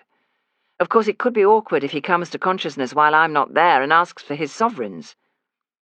Don't rule him out as a suspect, just because he's your patient. He really and truly is too weak, but I wouldn't be at all surprised to have missed something important last night. Not like you? Sykes lit a cigarette. It was so bizarre. First, I was busy being acolyte to the exorcist. That took a lot of concentration. Then suddenly I was required to be a nurse again. The poor librarian, Mr. Lennox, went into a terrible spin of shock. He and the priest bolted as soon as they could. My detective skills fell entirely into abeyance while I was thinking about poor Dr. Potter and then caring for Umberto. That wouldn't have happened to you. Why wouldn't it? Because your outlook is always and forever that of a policeman. I don't suppose you'll understand how it's possible to become someone else in an instant. You make me sound totally blinkered. Limited. Not at all. It's very useful. If you were a stick of rock, the lettering all the way through would be policeman. It's as simple as that. Detective. All right, detective then. What would you, a stick of rock, say? Oh, I don't know. Daughter, widow, nurse, detective. Well then, it would be an interesting stick of rock. But don't forget, I'm a husband and dad. I'm not forgetting that. I'm just talking about how we look at the world. Do you always turn philosophical when you haven't slept? Oh, I'm not a bit tired. A sudden great yawn contradicted me. Come on then, better give me that satchel before it dislocates your shoulder. He walked with me to my house, wanting to meet the monkey and admire the gold sovereigns. Before he left, I put the bag of sovereigns inside the top of the piano and locked the lid so that no one would play it. Now you'll know where the money is if I succumb to pneumonia and the organ grinder lives and I die. Don't die. Sykes replaced the vase on top of the piano. At least, not before you sign the business over to me. Although I'd not felt tired, The moment I put on my pyjamas and climbed into bed, I was glad to stretch out and feel the cool pillow against my cheek. In no time at all, I was fast asleep. It was late afternoon when I woke from the strangest dream. I dreamed that I was floating about the hospital above the wards, looking down. I saw my husband, Gerald, just as he was when I visited there once. He was striding along a corridor to a door that was signed Operating Theatre. I floated in after him. He was not there. Constable Hodge wore a cloak decorated with sovereigns. Umberto, monkey perched on his shoulder, carried a candle and made a whooshing noise. He pointed to a balcony where a ghostly figure floated by. I woke. Ghosts. I was letting the thought of ghosts get the better of me. After that, I did not want to sleep again. A bath revived me, along with a dish of Mrs. Sugden's rabbit stew. Mrs. Sugden cut another slice of bread. "It's very inconvenient, having a vegetarian in the house. How do you think that organ grinder fed the creature? Not very well, if you ask me. If Umberto has come round when I go back this evening, I'll ask him." "You're going back there?" "Yes. There's been illness among the nurses, and they're very busy. The ward sister is glad of my being there, especially as it's the weekend. I think it'll be different on Monday." "I should say she's glad to have you there.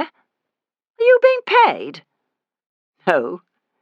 "Then you're doing some hard-up woman out of a job. Have you thought about that?" "It's temporary." "Oh, that's what bosses always say." The monkey looked from one to the other of us, as if sharing our concern. Mrs. Sugden stood up. "That creature understands English. Are you sure his owner isn't called Dr. Doolittle?" "Not unless Dr. Doolittle goes by the alias Umberto Bruno." She went to the kitchen. The monkey watched her go. It was then I remembered Umberto's knitted waistcoat. I took it from my satchel and offered it to the monkey. He sniffed it. "Go on. Take it." It took the waistcoat, put it on, though it swamped him, and began chattering excitedly. "What? What are you trying to tell me? And what will we do with you, monkey, if your master dies?" Chapter 12. When I returned to the infirmary, P.C. Hodge was at his post in the corridor outside the ward, exchanging words with another constable who must have been on duty during the day. Both men looked cheerful. This task, though tedious, probably came as a welcome change from pounding the beat in the drizzling cold.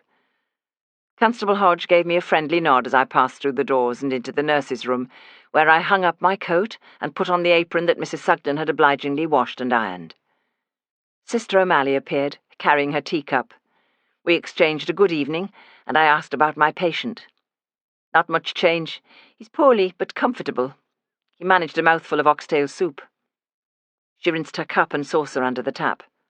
"Oh, and unless the police want you to stay here, I should be all right for staff tomorrow. I've 2 nurses over their bouts of flu." When she had gone, I filled a dish with boiling water and added Friar's balsam. As I picked it up, Constable Hedge put his head around the door. "Brewing up?" "No, not yet. And are you still expecting Mr. Bruno to run off?" He smiled. "No such luck. My colleague was here for the daytime shift. He took a statement." "From whom?" He nodded his head in the direction of the ward doors. "Chummy in there. Umberto Bruno." "I don't believe that." "No, straight up. Our Umberto was seen following Dr. Potter through the alley into the rear of the building. When tackled about it, agreed it was so." "He's not up to agreeing anything." "Well, apparently he did." "And who is supposed to have seen Mr. Bruno following Dr. Potter?" That I can't say." "Why would Dr. Potter go into the library by the alley door? He wouldn't have a key. I would never be able to go in that way." Constable Hodge tapped the side of his nose. "Dr. Potter wasn't like you, Mrs. Shackleton. He was no ordinary library proprietor. His great-great-grandfather was one of the founders. He'll have been privy to all sorts of inside information and prerogatives." He sniffed the Friar's balsam and turned up his nose. "Whoa, that stuff. Don't half pong." "It's meant to." I felt slightly sick, and not just from the smell of Friar's balsam. Surely the man could not have given a statement, except by groaning it and allowing the daytime constable to draw his own conclusions. Did the person who saw Umberto say whether he had his monkey with him? That I don't know. He held the door for me as I went back into the corridor. You see, Mrs. Shackleton, you look at yon fella and you see a patient, because of the nurse in you. I look at him and I see a bit of a pest. When he's about his business with that monkey, he accosts passers-by, no better than a beggar. And we have our own poor, with their mouths to feed. In the corridor, he opened the door to the small cell-like room where Umberto slept fitfully. I know what I'm talking about. I've had complaints enough. I did not answer. He closed the door. He and I were not as pleased with each other as we had been the night before. I placed the basin by the bed. My patient was wheezing terribly. I checked his chart and saw that his temperature had gone down by 2 degrees. That was a good sign. The day staff had changed his nightshirt and sheets. It was then I thought to do something that had not entered my head the night before. I took out my notebook and recorded everything concerning the patient's condition since finding him in the basement. I entered details from his chart, including temperature, respiration, and pulse. I noted when I'd applied poultices, given drinks, brought in the steaming balsam, along with comments on his physical state and the way he had drifted in and out of consciousness. His only speech had been to ask where he was and to wonder whether he was still alive, hardly compatible with giving a statement to the police. Slowly the evening ticked by. When Umberto showed signs of distress, I tapped his chest and back in an attempt to ease the congestion. At 9 o'clock, he managed to take a few spoonfuls of broth. His weak gaze met mine, and he nodded appreciation. Perhaps he had nodded to the daytime policeman's questions, and that had been construed as assent to being seen following Dr. Potter into the building. After taking the broth, he lay back on the pillow, exhausted, eyes closed. I noted this, wishing I knew what he was supposed to have said in his statement. My world had shrunk to this small room, dimly lit by a night lamp. At about 10 o'clock, I looked out of the window. The night was clearer than Friday, and I could see the shape of the town hall. These were rooms where my husband Gerald would have worked. Perhaps he looked out of this very window. As I thought of him, I remembered the roll of honour commemorating the infirmary's war dead and bearing his name. Yesterday morning and this evening, I had passed it without a second glance, and a lack of feeling that surprised me. I was no longer in love with a memory. The harsh thought came to me that if we who are still here are to be of use in this world, we must break faith with the dead and make the choice to be in the land of the living, leaving the shades behind. Gerald was never coming back. My life could go on for another 50 or 60 years, and so must I. In the early hours of Sunday morning, I made tea for my patient, myself, and for Constable Hodge. When Umberto opened his eyes, there was a spark of brightness there. After he took a drink of the hot, sweet liquid, he murmured, "I never been so comfortable." And then he closed his eyes. Part of me wished, for his sake, he might never open them again. But he did. "Mr. Bruno, what is your monkey's name?" His voice came out hoarse. "Percy. Fill my purse. Or try to."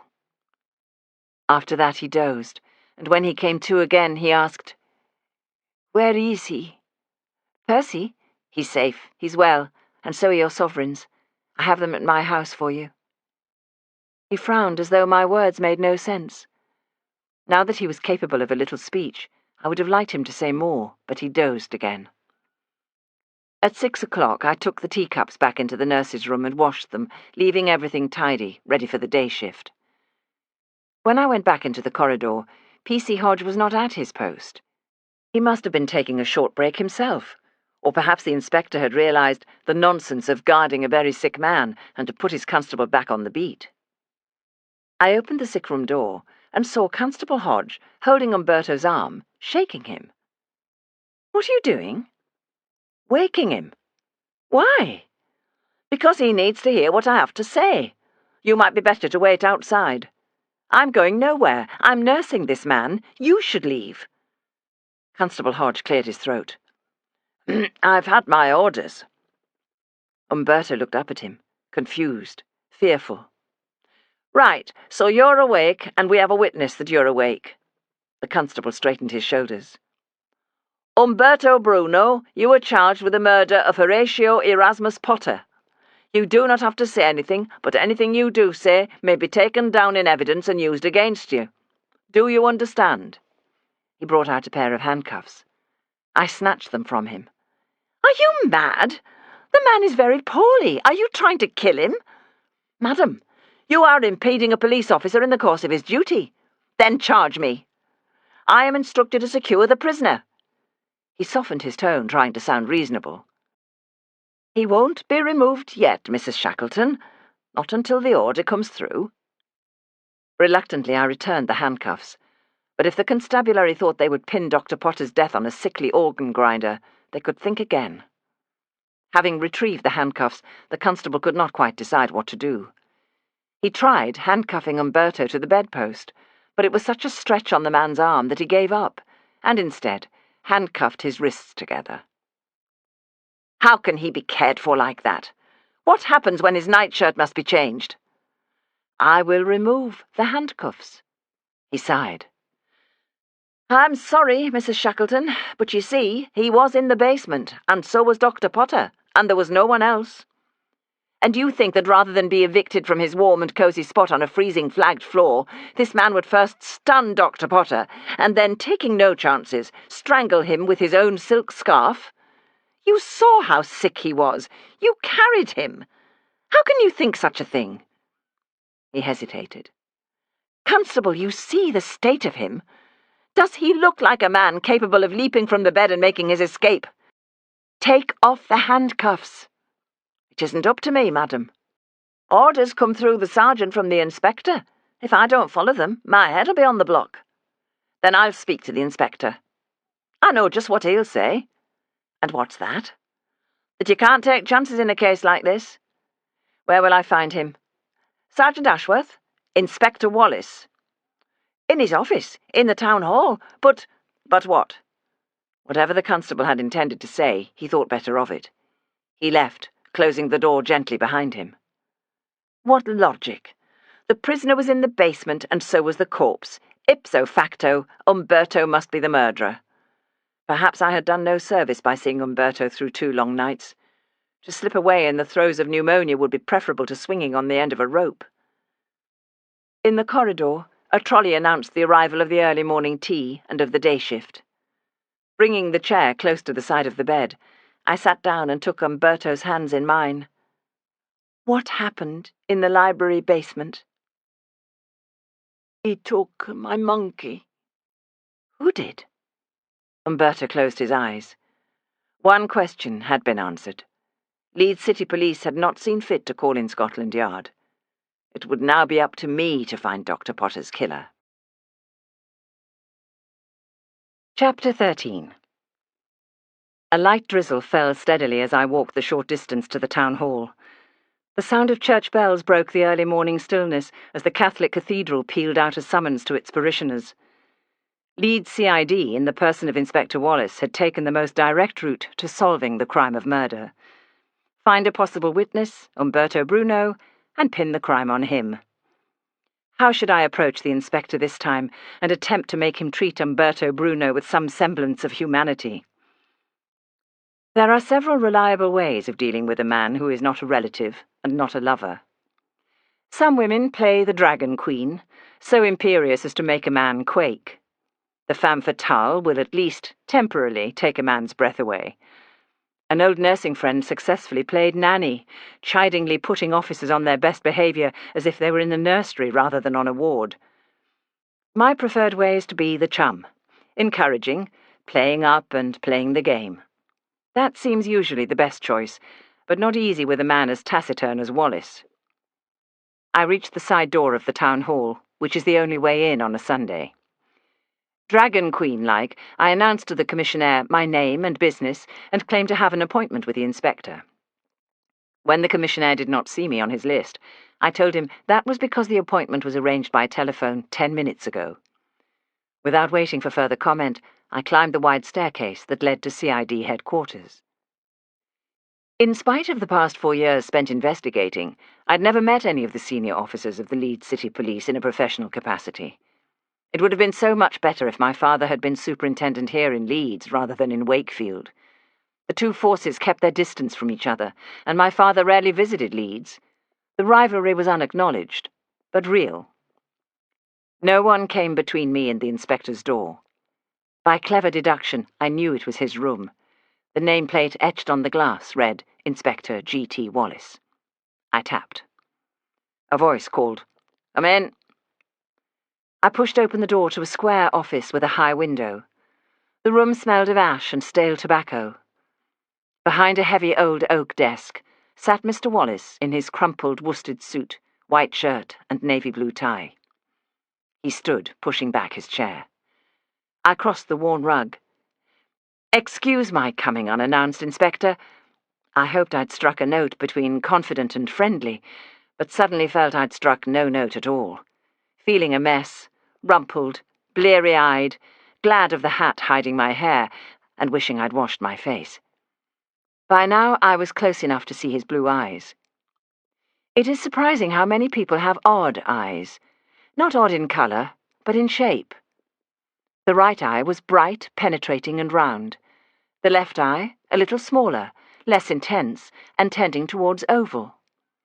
I found this oddly disconcerting, and for a moment we simply looked at each other as if for the first time. His fair hair shone from the application of pomade. He was more clean-shaven than yesterday. An amused half-smile curled his full lips. "Please, take a seat."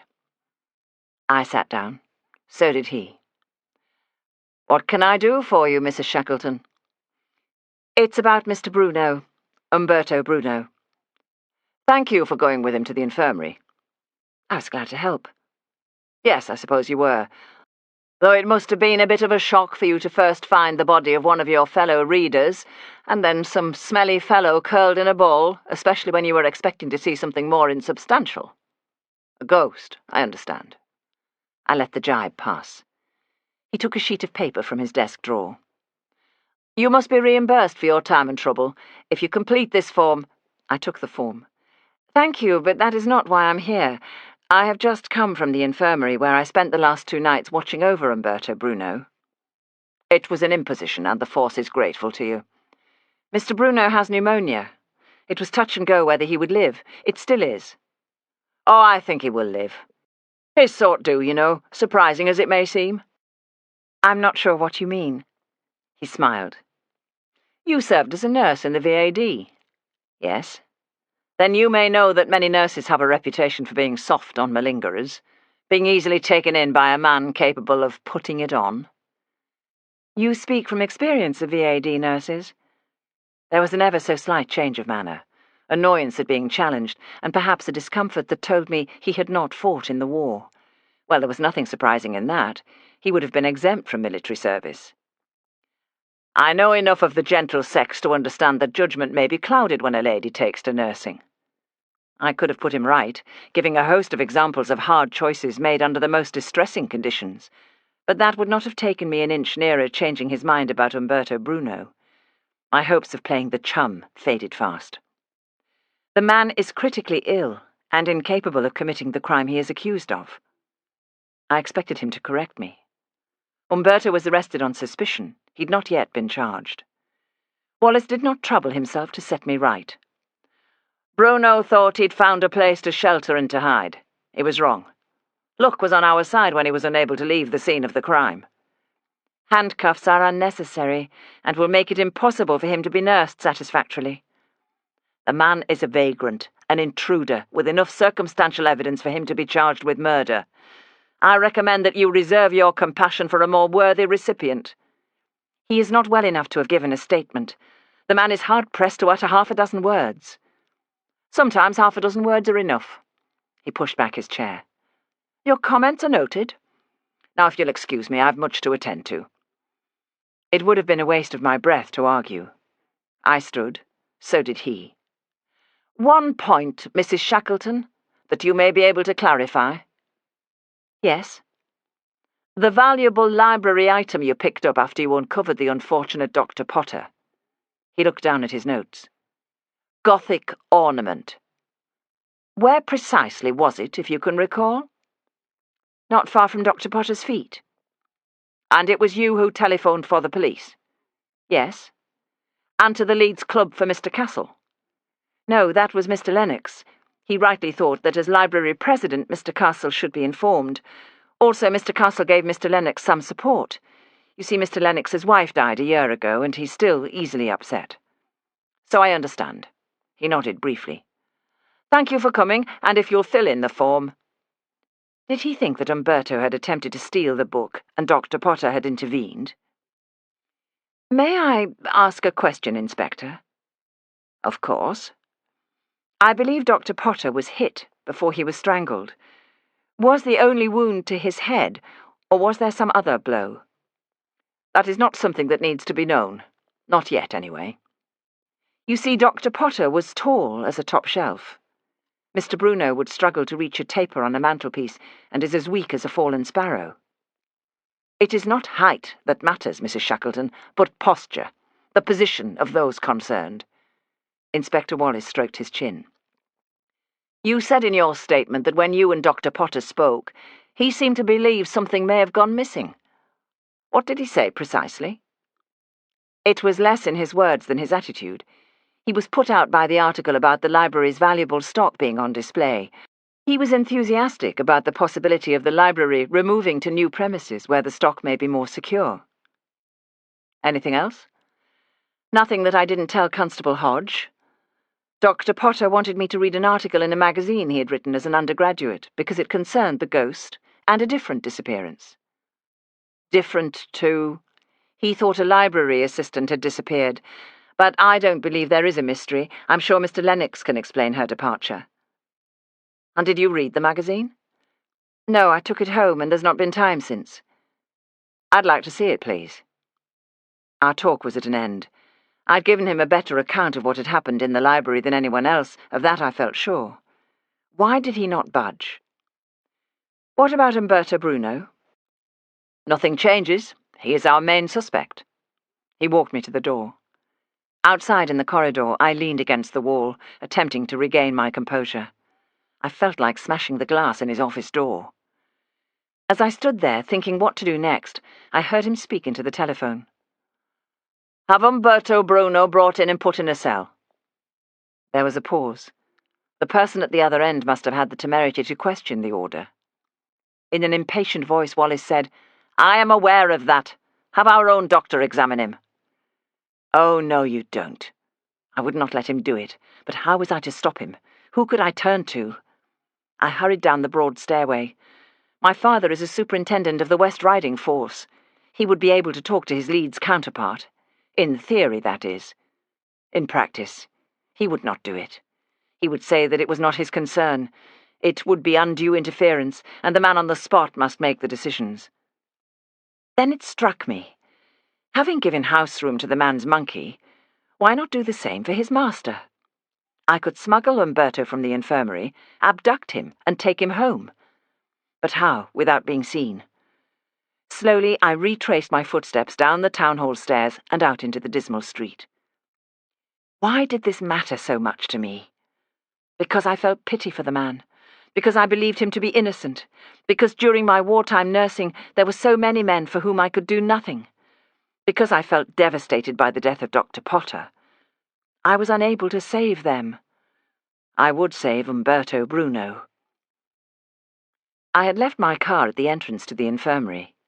I hurried back there now. Instead of making things better for my patient, I had made his situation worse. If the poor man was taken to the cells, he would die. Of course he would die. Case closed. There would be no need for the police to look for anyone else, and it would save the expense of a trial. Perhaps it would be kinder to let him die. That might be preferable to wrongful imprisonment, a perverted trial, and the rope. Once back in the infirmary, I sought out Matron, Millicent Formby. We knew each other from when she was a ward sister at St. Mary's during the war. At that time I thought of her as an odd old stick, though she was then not many years older than I am now. In the end, when a couple of nurses wilted under the strain and I did not, we rubbed along very well and came to understand each other. I had to wait about 20 minutes until she'd finished ward rounds. Finally, I found her, pen in hand, at her desk. "Matron?" "Kate, I heard you were here." "Hello, Millicent. I didn't know you were so close by. I live just up the road." "I know." "You never got in touch?" She shrugged and smiled. I understood what she meant. We'd not been great chums, though what had seemed a huge difference between us then had diminished with time. "Millicent, you will know that Umberto Bruno has been charged with murder and handcuffed." "I saw on my ward rounds just now. I've contacted the hospital chairman to protest. I've asked that the order be countermanded and the handcuffs removed." "Thank you. That's a relief. Let's wait and see. The police may put up a good argument for keeping them." "I don't believe he did it." "Of course you don't. You always saw the best in people." "That was then. I've changed. But I'll swear that this man was too ill to do what he's accused of." "Well, I don't know whether the man is guilty or not. But I won't have a patient handcuffed on my wards. We're not the workhouse infirmary where some beds are not much more than a holding cell." "There's something else. Inspector Wallace has ordered him to be taken to the cells." "That's madness." "It's vindictiveness because I tried to interfere. Can you stop it?" "I can try. They won't be able to move him if the doctor and I say no. We would have to be overruled by the board, and they won't manage to meet before tomorrow afternoon, possibly tomorrow evening." "That's no time at all." "If you think the man is innocent, try and persuade someone to believe you, and soon. Do you know a good solicitor?" Chapter 14. Did I know a good solicitor? Millicent the matron had asked. Yes, I did. Mr. Castle, library president. If anyone could persuade Inspector Wallace to show common sense and compassion, it would be Edwin Castle, Esquire, one of the most influential men in the city. I knew where I would find him on this Sunday morning. The Mare's Nest. Mill Hill Chapel in City Square is an attractive place of worship with a long dissenting tradition, the spot where men of importance, including mayors past and present, worship and hobnob, so earning the chapel its nickname. Built in the Perpendicular style, it possesses some fine stained glass windows. On this particular Sunday morning, a row of expensive motor cars stood parked outside. I left my car on the other side of City Square and crossed back to the pleasant courtyard, its trees now almost bare of leaves. The service was already underway, and with a packed congregation. I slipped in at the back. A well-dressed man in a good coat and kid gloves slid along the pew to make room for me. I looked round for Mr. and Mrs. Castle. He has a healthy head of white hair and wears gold-rimmed spectacles. She has a taste for extravagant hats, in plum or navy. Mr. Castle and Dr. Potter held each other in high regard. Mr. Castle told me so once at a library Christmas sherry-do, when he was marvelling at Potter's mathematical genius. At the same do, Dr. Potter told me that Mr. Castle was a very clever man, the glue of the library, and one of those men whose presence on a committee ensured that it ran smoothly. I could not see the Castles, but that was probably because they were near the front of the chapel. Now that I was here, the misgivings set in. Mr. Castle may not yet know that Umberto Bruno had been charged with murder. The service ended as I was trying to decide how best to break the news and ask for his intervention. I stood to allow the people in my pew to leave, all the while keeping a watch for the Castles. Filing out was a slow business because many stopped to shake hands or exchange a word with the minister. Eventually, Mr. and Mrs. Castle appeared. She is in her late 60s, a little younger than he. Both are well preserved. He wore a good alpaca overcoat. Stately Mrs. Castle linked his arm, her lamb's wool brushing his alpaca. She sported a maroon hat with high crown, broad brim, and veil, the kind of hat you would hate to sit behind in a theatre. Both have a healthy look that comes from a lifetime of good food, leisure, and holidays in Switzerland. I smiled as if it was my habit to accost people as they left chapel. "Mr. Castle? Mrs. Castle? Good morning." She glared at me suspiciously, giving a royal nod. He was charming as always. "Mrs. Shackleton, you've decided to join our congregation." "Not exactly. I came hoping to have a word with you." Mrs. Castle, not a person likely to win an award for subtlety, scowled. "Of course." He ignored the squeeze his wife put on his arm. "My sympathy over the terrible shock you had on Friday evening." "Dearest, the children are coming, and the grandchildren." She looked at me. "And the great-grandchildren," she added, with a note of triumph befitting the fertile matriarch. "Then I wouldn't dream of detaining you. But, Mr. Castle, I am wondering whether—" We were by the door, and there were still people passing. I adopted a conspiratorial tone to encourage him to step aside with me, which he did, releasing his wife's steely grip. "Have you heard that the man found in the library on Friday evening, Umberto Bruno, has been charged with murder?" "How do you know this?" It suddenly occurred to me that none of them knew I'd been at the man's bedside. "I was at the infirmary this morning." "You were at the infirmary?" "I went with him in the ambulance on Friday evening. You know I was a wartime nurse." Yes. He is dangerously ill, but handcuffed. I don't believe for a moment that he killed Dr. Potter, and the handcuffs are inhumane. People listen to you, Mr. Castle. I wonder if you might intervene." There was a subtle change in his posture, and that glance some people give when one makes an appeal, a mixture of reluctance and vanity. "Perhaps he is handcuffed to prevent escape or self-harm? He can barely move without help, and there is a policeman on the door of the ward." "Leave it with me." Mrs. Castle was suddenly beside us, and must have been listening. "My husband has his professional reputation to consider as well as his duties as library president. A solicitor cannot act in a way that would be contrary to a police investigation, especially when Mr. Castle saw the vagrant follow Dr. Potter into the alley." I stared at Mr. Castle. "You did? It was you who saw him?" I thought nothing of it at the time. Dr. Potter was such an eccentric. There was no accounting for his whims, and the vagrant was some distance behind him. When? What time?" Mrs. Castle stepped between us. "Mrs. Shackleton, we all know about your hobby, but please to practice it elsewhere." Castle said, "It's all right, dear. Mrs. Shackleton has had a shock. We all have." Mrs. Castle was not easily put off. "We have prayed for the repose of poor Dr. Potter's soul." There was a challenge in her voice. She suspected I had not prayed for anyone's repose. "Come, Edwin." "I'll be with you in a moment, dear." She drew back her shoulders and threw out her chest. "On this date, in 1768, the library opened its doors for the first time. It is disgusting to commemorate that date with talk of murder." She strode out of the chapel. Slowly, Mr. Castle and I followed her. "If you can spare just another moment, Mr. Castle." "What is it?" he asked. "It would be wrong of me to talk about a police investigation when I may be called as a witness." Mrs. Castle was at the gate, turning, marching towards the row of cars.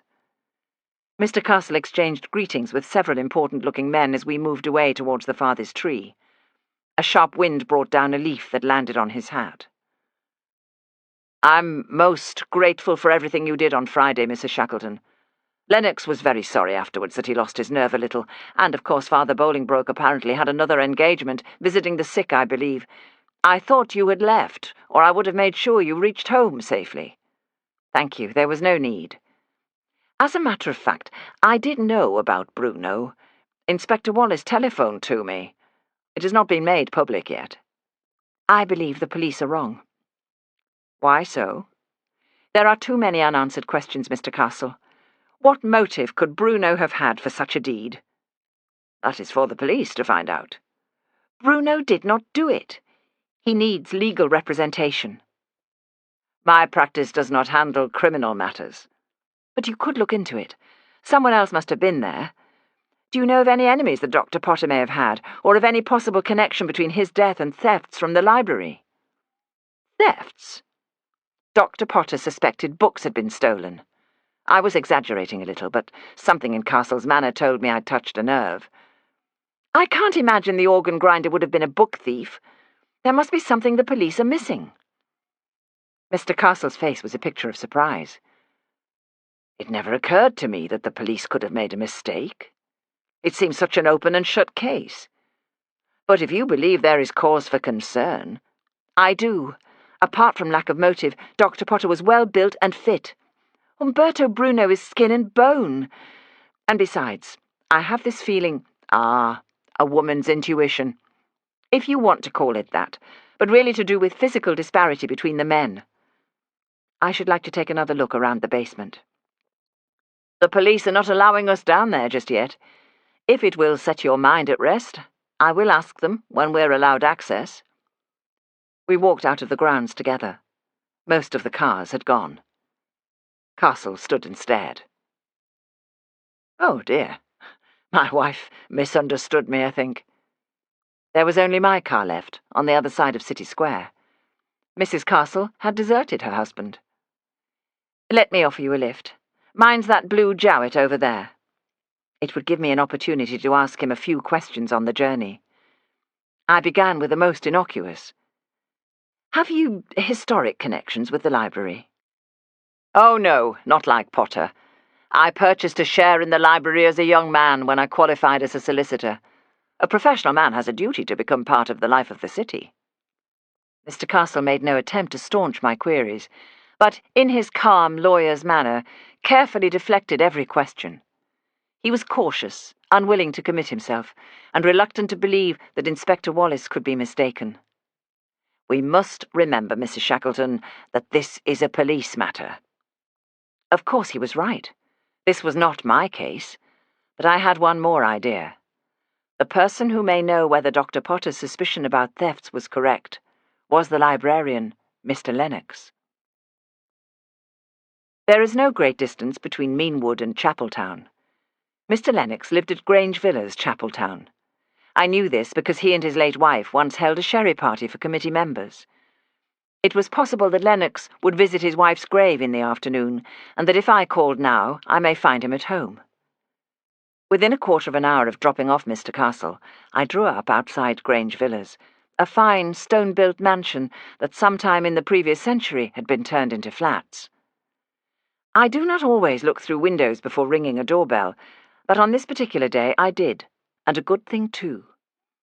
There, seated at the breakfast table, was Mr. Lennox in his dressing gown, Sunday papers on the table. Opposite him was Mrs. Carmichael, deputy librarian, also in her dressing gown. They had not seen me as they were gazing at each other. Time for me to give up and go home. As I drove, I considered asking Sykes to come with me to the library and bring his skeleton keys so that we could gain entry, but I could hear his arguments. The front is too exposed and with iron gates. Change Alley attracts vagrants, prostitutes, and the attention of the beat bobby.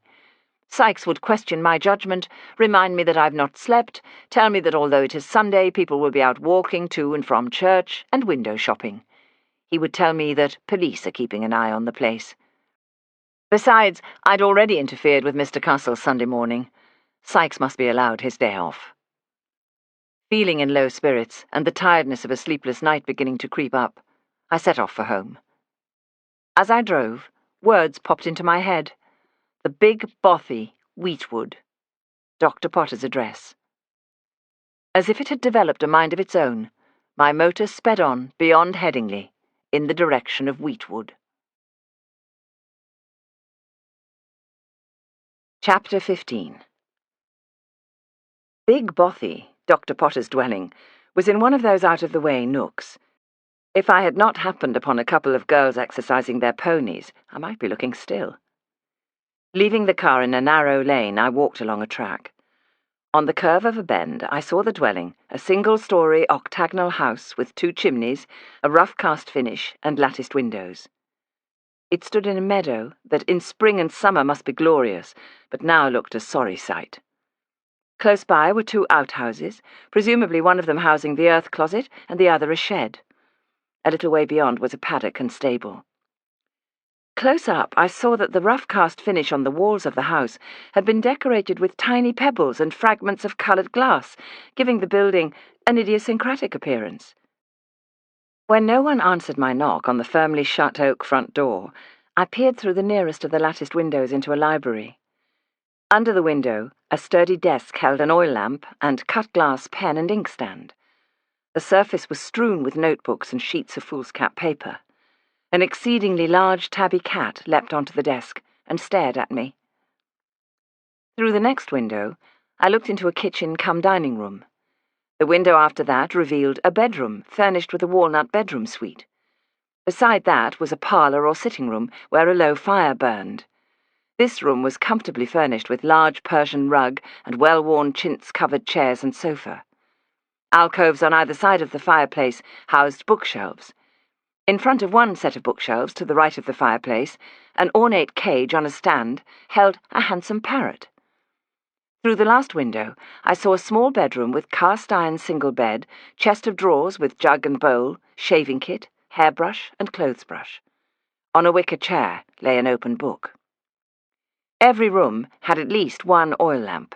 Neither gas nor electricity had been brought to this spot. I waited a few more moments, looking about to see whether anyone would return. No one did. Following a well-trodden path to a gate in the fence, I crossed the paddock towards the stable. Through the half-open stable door, I heard a sound and peered inside, ready to introduce myself. A man of heavy build and medium height had his back to me. He was hatless and wore a dark coat that was a little on the small size, pulled tightly across his shoulders. A pony stood beside him, flicking its tail. In front of them was a freestanding blackboard, the kind normally seen in a schoolroom. It was covered in large, boldly written numbers, some of them simple, the kind children might learn in their first year at school, and others more complicated, including equations that meant nothing to me. The man whispered into the pony's ear. He waited. I watched. He whispered again, and waited. I waited. Nothing happened. After a moment, I backed away from the stable door, returned and made a show of knocking on the door and pushing it open. I cleared my throat and made myself known, apologizing for interrupting him. Man and pony turned their heads. "Hello, sir." "Hello." The man gave a deep sigh. "Be with you in a moment, madam." He spoke in a soft Welsh lilt to the pony as he led it back to the stall and gave it a pat.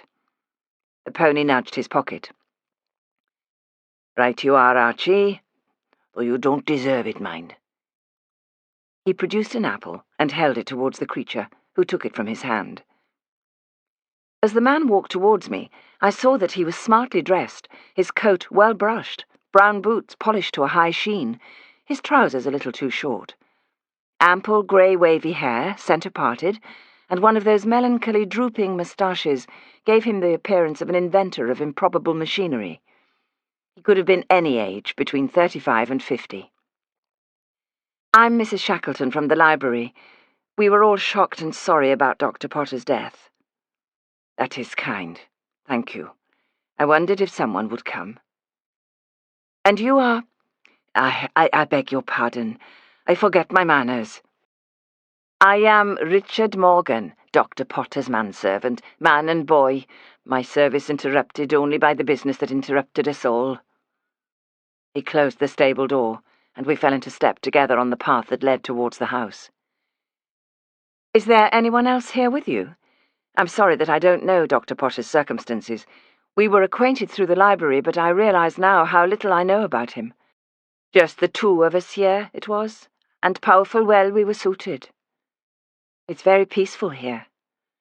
Out of the way, some would say, but there is a bicycle in the outhouse, see you, which takes me where I need to go, and sometimes Dr. Potter pedalled his way to the university, or walked to the road as far as the tram stop. That is what he did on Friday. I told the police when they came to break the terrible news and ask their questions. You must have worried when he'd not come home." "Well, I did not worry, Friday night being so heavy with a fog. I was not surprised when the doctor did not return for supper. I thought the fog had pressed him into stopping at his gentleman's club, and that I would see him on Saturday. No cab driver would have inclined himself to drive up here on such a night." "He sometimes came home by cab?" "Heavens, no, not as a rule. But on Friday morning he let it drop that he'd be coming in style, see you. and he seemed very pleased about something. He must have relied on you a great deal. I like to think so. Ingratiating oneself into a person's confidence is a despicable habit, but on occasions useful. I shamelessly invented a courtesy aunt who'd relied for 40 years on a companion who would then have been left bereft without some assistance as to how she might find her way from her lonely situation. He invited me indoors. We entered a spick-and-span hallway with polished floor, threadbare carpet, and a vase of evergreens on the table. "Please step into the parlour. I'm just about to make tea." I sat down on one of the chintz-covered chairs that I'd seen through the window. As I did so, the giant cat stalked into the room and leapt on my knee, its weight cracking my thigh bones. I stroked its head. As if in protest, the parrot by the bookcase began to squawk. The cat purred. The parrot's squawk turned into a low chant. 1 2 is 2, 2 2's 4, 3 2 6. How's your father? The cat's purr mounted to a deafening crescendo. 2 and 6, the parrot squawked. Stupid bird, 3 and 4.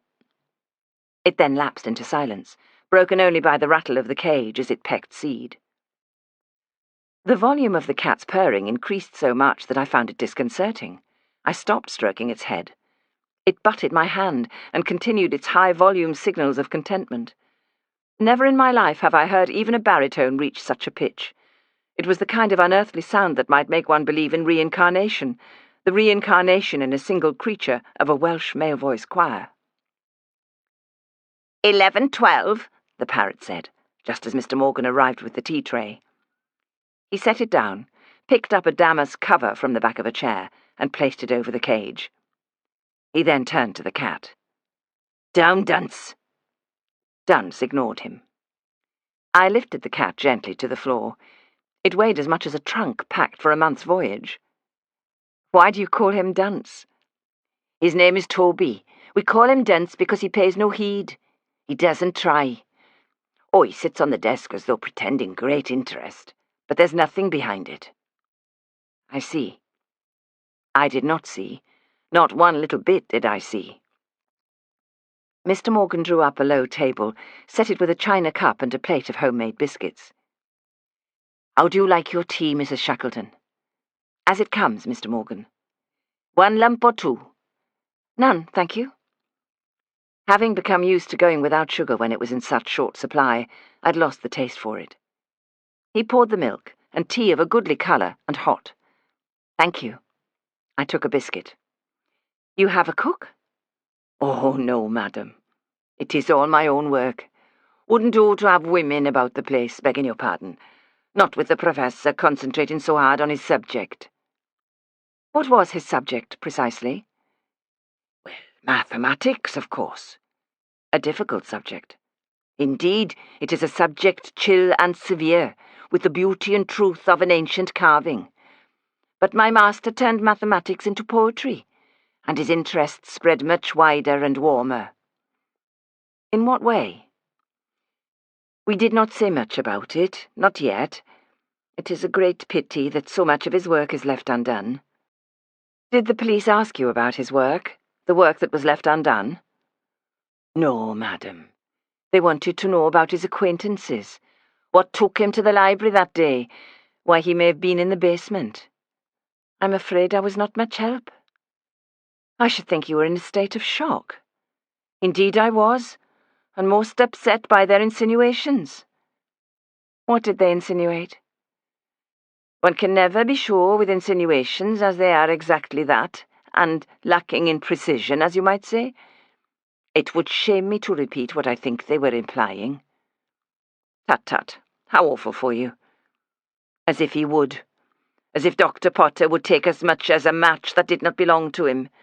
Every book here is owned by Dr. Potter, or legitimately borrowed, and none overdue. They thought he may have books that did not belong to him. My poor master, struck down at the height of his explorations, and they asking me what books he has and where, would you credit that? I would not. I will see that the good doctor's wishes are carried out, that his books are donated to the university and the borrowed ones returned. Perhaps you will be so kind as to take his Leeds library books with you. He took some back only on Friday. He has a special dispensation for wholesale book borrowing, but there are more. Yes, if you wish, but do not rush yourself. I can come back another day. I will not have aspersions cast on his good name. He never returned books anything but early in all his life. Your loyalty does you credit. He deserves no less. He was good to me, took me into his confidence occasionally. He usually passed on his clothing to me. We are much of a size, except that he was taller, but I'm a dab hand at shortening trousers. I tried not to glance at Mr. Morgan's trousers that ended somewhere above the tops of his grey socks. I looked around the room. And the property? Rented, furnished, and paid up until the end of April. And then? Do you have family? He shook his head. I've not had much time to think about my future, but I will not work for another gentleman, because there be none so interesting and important as Dr. Potter. What will you do? It's too soon to say. Of course. But two possibilities present themselves. I have learned something of mathematics. I've taught myself Latin and German. A man could not live with a genius and fail to catch a glimpse of life's mysteries. Some families who may not be able to afford a full-time tutor may engage a person on an hourly rate to help their children learn. That sounds a good idea. Education is the foundation on which we will build a new and better world. And the other possibility? I am not sure how I could do it, and if I could, I am not sure how I could turn it into a living. Try it out on me. The cat stalked the room, stopping only to sniff Mr. Morgan's shoes. The silent parrot sent waves of dark reproach from under its tent. I took a wild guess. Does this other possibility have anything to do with teaching animals to count? His tea went down the wrong way. He tapped his chest, stood up, wiped his watering eyes, and left the room, motioning me to excuse him. For an uncomfortable length of time, he coughed and choked in the hall. A few moments later, he returned. How did you know? About the animals? The parrot has an inkling of its times tables. The blackboard in the stable is covered with sums, and you were encouraging the pony to respond, I believe. No one told you, then? Oh, no. Well, not unless you count the parrot, who seems to know more questions than answers. Polynesia is a terrible show-off. She learns by rote. That is the top and bottom of her ability, with not a jot of understanding. He refilled our teacups. I hope you will keep this to yourself, Mrs. Shackleton. Dr. Potter was not yet ready to reveal his findings. It would have been his life's work, had the Lord spared him. He believed that animals are clever, quick-witted, and some of them more intelligent than many humans. He was teaching animals his subject. He began his classes a year ago, with cat, parrot, and horse. He chose cat because of its loquaciousness, loud purr, and sociability. But when it came to lessons, Dunce showed no interest whatsoever. On hearing his name, Dunce appeared from behind the sofa as if by magic. Leaping onto the chair arm, it dug its claws in my forearm and began to paddle its paws. And the pony? Now there's a different matter. I watched Dr. Potter at work. The results would astound. When he asked Archie 3 + 3, Archie stamped his hoof 6 times. I saw it with my own eyes, and I've been trying to see whether I can persuade him to repeat the exercise for me. I see. And this would be your other choice of earning a living. I know, it sounds like a fairground trick, but if you heard Dr. Potter on the subject, you would understand. He knew so thoroughly what he was about, had designed a scheme of work for Archie that would have taken him through algebra. A German mathematician tried a similar experiment, and there was some testing of his theories that found him wanting. But my master, he knew how to eliminate all possibility of suggestion, I think it was. He sighed. Oh, if only I'd paid more attention to his methods. Mr. Morgan, to look at this from a practical point of view, and tell me if I must mind my own business, Dr. Potter treated animal learning as his hobby, while drawing a salary from the university. Your situation is different. This is not just about my future way of earning a living, see you? I feel a loyalty to his ambition. It does you credit. The cat tired of distressing my sleeve and squared up to making a jump at the low tea table. "Dunce!" Morgan shouted. It glared at him, stood down, and skulked away. Mr. Morgan, do you know if the professor intended to add more pupils to his animal classroom? Odd that you should say that. Having given up on Polynesia and Dunce, he did begin to consider that he had made unfortunate choices. Earlier this week, he wrote himself a new timetable for working with Archie, and was studying it on Wednesday evening. I thought it was to make an adjustment, but when I dusted, I came across something that surprised me. It was a separate piece of paper, the start of a new timetable and work schedule. The heading said, "Counting by digits 1 to 20. Well, a pony has no digits. Do you know what kind of animal he thought may show promise, or have special abilities? He was a keen reader of theories of evolution. The great apes interested him. A book he read most avidly only last week was The Expression of the Emotions in Man and Animals by Mr. Charles Darwin. I see. And you mentioned that you thought he would be coming home in style on Friday. Morgan stared at his shoes. The teacup shook a little in his hand. He placed it down carefully, and for a long moment held his silence. Perhaps I'd said too much. I waited. I do not want this known by that inspector. He will misconstrue, or ask me questions I cannot answer. You can rely upon my discretion.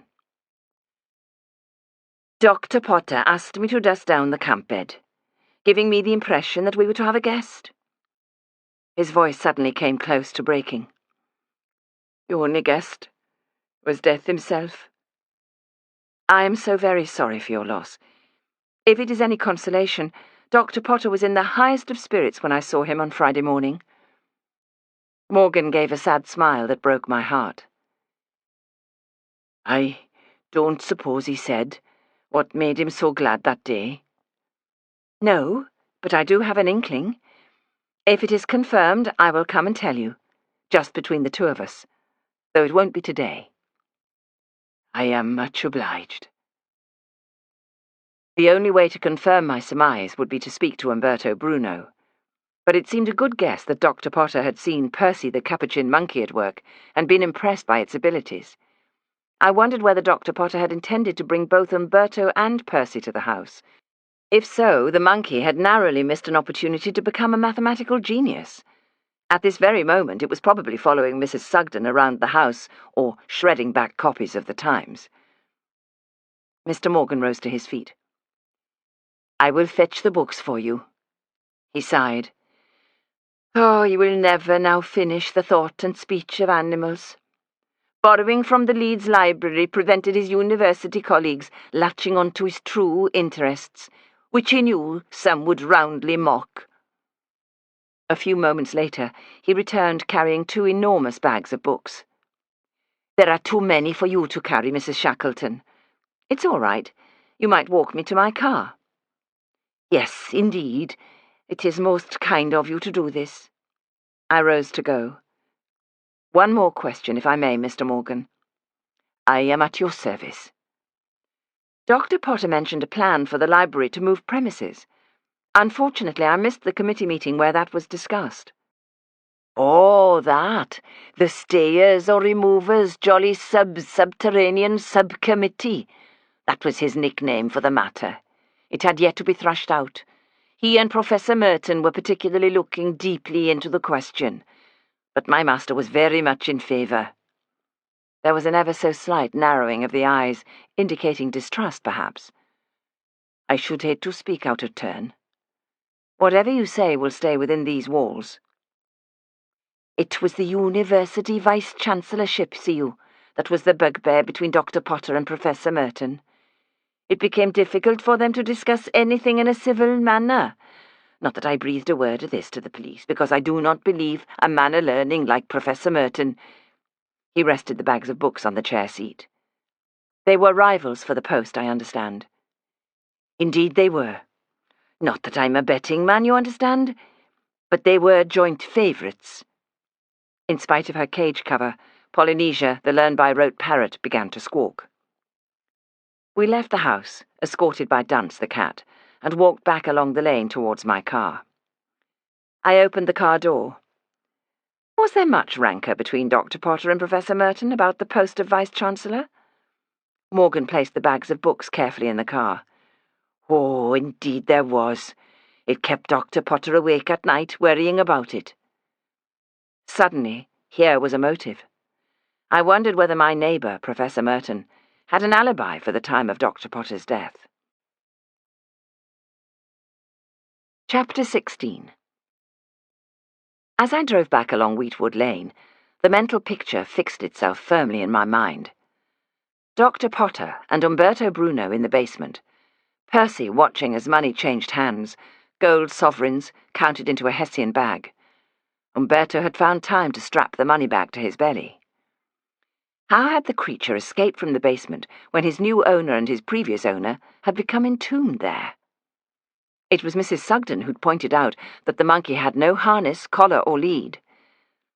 I tried to imagine what was going on in the men's thoughts and to picture the scene.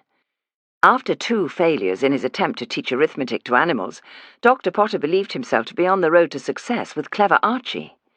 He wanted to discover whether his methods worked across different species. When parting with so much money, he would need to be sure that Percy would prove a good subject. He may well have asked Umberto to remove the collar and lead, to make sure the monkey understood commands, and was not simply responding to a tug in this or that direction. That would explain why the monkey was not tethered. Mr. Bruno, feeling ill and in need of funds, would of course oblige. If Dr. Potter had intended to go home by taxi, had he arranged for a car or a cab to collect him and the monkey, and perhaps Umberto? Potter had Saturday and Sunday to see the monkey settled in. He may have planned for Umberto to come too, for a night or the weekend, to reassure the creature. Inspector Wallace and P.C. Hodge thought it possible that Umberto had killed Dr. Potter. Suppose that could be so. Umberto may have wanted money and monkey. While Dr. Potter bent his lofty frame to speak to Percy, Umberto had walloped him on the head and then strangled him. But if he had the strength for that, he would have had the strength to leave. Someone else was there, but who and why? Umberto held the answer to that question. If only he would rally, he may be able to help. There was something niggling at the back of my mind. I must be patient and wait for a half-formed thought to turn into a definite idea. I parked my car by the side of the infirmary. Porters are sticklers about not allowing visitors except on the appointed day, and certainly never allowing visitors without passes. Now that I no longer had a legitimate reason for coming to the ward, and had no nurse's uniform that would allow me to pass unchallenged, I had to consider how best to find my way inside. Bluff. Or come into the building by a back door. I decided on the latter, and was prepared to engage in the former. I had worn my motoring coat and hat to drive to Dr. Potter's house, but I have a cape in my car. I tucked my motoring coat by the dicky seat, covering the bags of books, and put on the cape. It might pass as a nurse's uniform. I walked to the rear of the building where the bins are kept and where staff padlock bicycles. The door was open. I took the back stairs, counting the floors until I reached the second. Of course, this brought me to the wrong end of the ward, where I would have to pass the men's beds, the nursing desk, and Sister's office. Press on. I could only be evicted. Adopting a cheerful, busy nurse manner, I strode purposefully into the ward. Only one nurse was in evidence. I recognized her from the change of shifts. Giving her a big smile, I walked on. Not knowing how long I might have with Umberto before the on-duty policeman intervened, I tapped lightly on his door and went inside. He was propped up on several pillows, no doubt to help his breathing, which was laboured, but he looked a little brighter in himself. What a relief to see that the handcuffs were gone. I wondered whether Mr. Castle was responsible for their removal, and hoped so. That would be one in the eye for Inspector Wallace. Umberto? He opened his eyes. Wishing I had brought him something, fruit or flowers, I smiled. You look a little better today, without the bracelets. He glanced at his wrists and managed something like a crooked smile, murmuring a few words in Italian. Whoever was taking care of him had excellent nursing skills, but poultices and balsam had not alleviated the wheeze and rattle in his chest. To fire questions at him seemed mean. Do you remember last Friday when you were in the basement of the library with Percy and Dr. Potter? He frowned. The man with the scarf? He was a doctor? A doctor of mathematics. Ah, si. He want Percy. Since summer, he want Percy. I say no. Why did you change your mind? He promise. No experiment on Percy. Kindness, teaching numbers. And money, gold. His breath whistled as he spoke. Your money is safe. Do you remember that I brought you here? Someone I remember. You? Yes, my name is Kate. Umberto, what happened in the basement? He glanced at his wrists as if the handcuffs might reappear. When other men come, I hide. What other man? He shook his head. Don't know. Angry words. And me so tired. So tired. That is why I part with Percy. I think no more summers for me. Dr. Potter, he promised to take good care of Percy. Give me money to go home to Napoli. Did you see anything at all, or hear what the men said? He shook his head. Nothing. Only I call for Percy. He does not come. I think they must be gone. All gone. I'm jiggered. Want a kip. I smiled that he suddenly sounded like a Leeds man. Yes, you were exhausted. He began to cough. I gave him a sip of water. Percy's very well. I'm taking care of him, and your money is safe. Think about Napoli. You'll be there soon. When you come out of hospital, I'll arrange your passage. I've never been to Naples. Perhaps I'll come with you. He laughed, and it changed his face, brightened his eyes, but it made him cough too, a terrible fit of coughing that racked his body and brought tears. I waited till the coughing had subsided. His breath came in short, panting gasps. I want priest. I'll see to it. He was shaking his head, holding up his hand. Oh, good priest. Father Daly. St. Patrick's. Then you shall have him. I'll see to it now. I gave him my hand, and he held it in his, reluctant to let go. Goodbye for now. I'll see you soon. At least I had not said, everything is going to be all right. Usually the words pop out when everything is far from all right.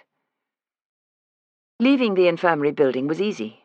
No one challenged me, including the policeman who sat in the chair by the ward entrance, and the porter who did not look up from his newspaper. Back in the car, I tore a page from my notebook and wrote, Mr. Umberto Bruno, gravely ill patient at the General Infirmary, requests a visit from Father Daly. I folded my card inside and set off for St. Patrick's on York Road.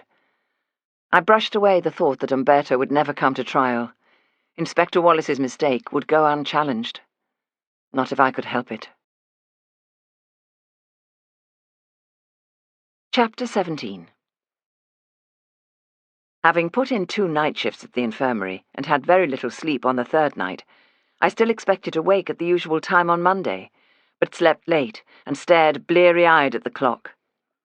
I slid from bed and pulled on my dressing gown. Gingerly, I made my way downstairs. This was Mrs. Sugden's day for removing all the stair rods and setting them on the kitchen table. The smell of brasso filled the air. She was annoyingly cheerful. "I've lit a fire in the dining room. I expect Mr. Sykes will be coming round with replies to your advertisements." She put a teapot on the table between stair rods. I poured. "I hope he won't come before I have a cup of tea." "You needed your beauty sleep." She produced a letter. "This came by first post." I carried my tea and the letter into the dining room. The envelope was written in a neat hand and postmarked Manchester. The inside address was Wythenshawe, causing me a shiver of anticipation as I realized that it was from Sophia's old school friend, the English teacher. "Dear Mrs. Shackleton, regarding your inquiry about my school friend Sophia Wells, I have not heard from her in a long time. My letter to her at the Compton Road address came back, returned to sender. I'm disappointed that she's not let me have a new address, and so cannot help you. I only know she found work in a library. That was the last I heard. If you see her, please ask her to write and say I'm still at my teaching post and still taking care of my sick mother. Yours truly, Bella Davidson." I put the letter on the dining room table to show to Sykes as Mrs. Sugden brought me a steaming dish of porridge. The Goldilocks complaint: my porridge was too hot. I took out the file containing the photograph of Sophia, aged 3, and Lady Colton in her 20s. Turning over Miss Davidson's letter, I picked up a pencil and jotted down what I'd learned. Children almost always grow taller than their parents. Sophia would be above average height, with auburn hair if she took after her mother. She'd been suspected of stealing at school, and reacted furiously, so good at sticking up for herself. If she had continued as neighbours remembered her as a child, she was ready to roll up her sleeves and get stuck in. Now I knew that she most probably worked in a library. Wouldn't it be wonderful if she had mentioned the name of the library to Bella Davidson? I took a telegram form from the filing cabinet and copied down Miss Davidson's name and address, adding this message. "Thanks for letter. Stop. At which library is Sophia employed? Shackleton." Mrs. Sugden appeared, followed by the monkey. "You haven't eaten your porridge." "I'm letting it cool." I pushed the picture of Lady Colton towards her. "Take a look at this photograph." She polished her spectacles on her apron. "She's well-to-do." "Don't pay attention to her dress or hairstyle. Look at her face and the way she stands, the wave in her hair." "Does she remind you of anyone?" "Is her hair the colour of this tint?" "Yes, reddish gold." "Well, there's one person she puts me in mind of." "Who?" "The young woman who works at the library. I've returned your books to her." "Which one?" I tried to suppress my excitement. It seemed too much to hope that the very person I was searching for had been employed at my own library until recently and would easily be found. "Which book?" "No, which assistant?" "Well, there's only one that looks like this. I don't know her name." "Miss Montague." "If you say so, you know them best." "If you can bear to tear yourself away from polishing stair rods, I'd like you to take a telegram to the post office, please, and pay for a reply." "I'll do it right away. Is there aught else? Because if not, I'll run a few errands while I'm out." "No, that will do, thank you." "Get that porridge down you. You look terrible. State you were in, you'd blow away in a strong wind." "Mrs. Sugden, you're not required to be my mother's eyes, ears, and deputy." "Well, she asks me when she telephones and you're not here. Am I supposed to lie?" "Stretch the truth. I'm very well, thank you." "And don't forget the stair rods are out. Your mother'll blame me if you take a tumble and break your neck." Dutifully, I ate my porridge, went upstairs to wash and dress, and only just in time. Sykes gave his familiar rap on the door. I went down and let him in. He took several envelopes from his pocket and followed me into the dining room. "Responses to our newspaper announcements." "Anything definite?" I knew by his face there was nothing definite. No reply from Mrs. Bradshaw or Miss Wells saying, "Here I am." "Early days, so I'm not downhearted. But take a look. We have one helpful reply, a try-on from a con artist, and a nasty note from a poison pen merchant." The first letter had the address 27 Britannia Place, New Wortley. It read, Dear Sir, for information concerning whom you seek, send an unmarked 10-shilling postal order to the above address by return post. You will not be disappointed. J. Willoughby. It might be genuine. Sykes snorted. J. Willoughby is getting his bid in early, while thinking of a good story that'll extract a few quid from a muggins. The second letter was written on ruled paper, in a round, careful hand. 29 Valley Street, Leeds. Dear Sir, in answer to your advertisement in the paper, I know of a woman who came from Scarborough to Leeds before the war. Her husband worked in the tailoring trade, Ernest Bradshaw. I worked alongside him at Sumry's Tailoring. He referred to his wife most fondly. She was a widow and had a daughter. He went to work at Burton's, which was closer to his home, but sadly met with a bad accident. Yours faithfully, Arnold Hepplewhite. This was encouraging. Mr. Hepplewhite is genuine. What he says about Mr. Bradshaw's accident is true. Sykes nodded. He sounds a straight kind of chap, willing to do a good turn for his old workmate's family. I'll see if he can come up with anything else, as long as I can convince him I'm not a debt collector. You could be mistaken for a bailiff. Thank you. That makes a change from my looking like a policeman. I'll pay him a visit. He may have heard gossip through the trade, what happened to his workmate's widow, but given that I've already drawn blanks around the previous address in Compton Road, it's not highly promising. He was right about the third note being a poison pen letter. It read simply, I knew Sophia Mary Ann Wells at school. She was a thief and a liar. She fooled some people, but not me. I tried to sound hopeful. We only placed the announcements on Friday. People will go on reading the papers for weeks. Maybe you're right. We could have a lot of folk chasing a reward by the time next week's out. He set the poisonous letter aside and put the others in his inside pocket. Oh, and I went to Barnball this morning to see whether I could glean any information about Jennifer Bradshaw. No luck, I'm afraid. They act as though there's still a war on, and treated me like an enemy agent asking for military secrets. I handed him the letter from Bella Davidson. This came from the school friend. She says Sophia took a job in a library. Mrs. Sugden is sending a telegram to ask if Bella knows which library, because I have a theory. Oh? I know it sounds far-fetched and too much of a coincidence, but I've begun to think she worked in the Leeds library until very recently. She's the same age, carries herself well, and has a look of Lady Colton. That sounds too good to be true. But why only think? Surely you can be definite about something like that. The library assistant's name is Marian Montague. Well, then how can it be her? Sophia called herself Mary Ann. That's almost Marian. Some girls like to play about with different names. Perhaps her mother married a man called Montague, and she took the name. I'll go to the register office and see if I can find out whether Jennifer Bradshaw did remarry, and if so, what her name is now. He took out his notebook. When did Marian Montague leave the library, and why? She left not long since, but I don't know why. I'll inquire today. Sykes looked at the poisonous note accusing Sophia of theft. I wonder if there's any truth in this. She was accused of stealing a comb at school. I don't believe we should take that seriously.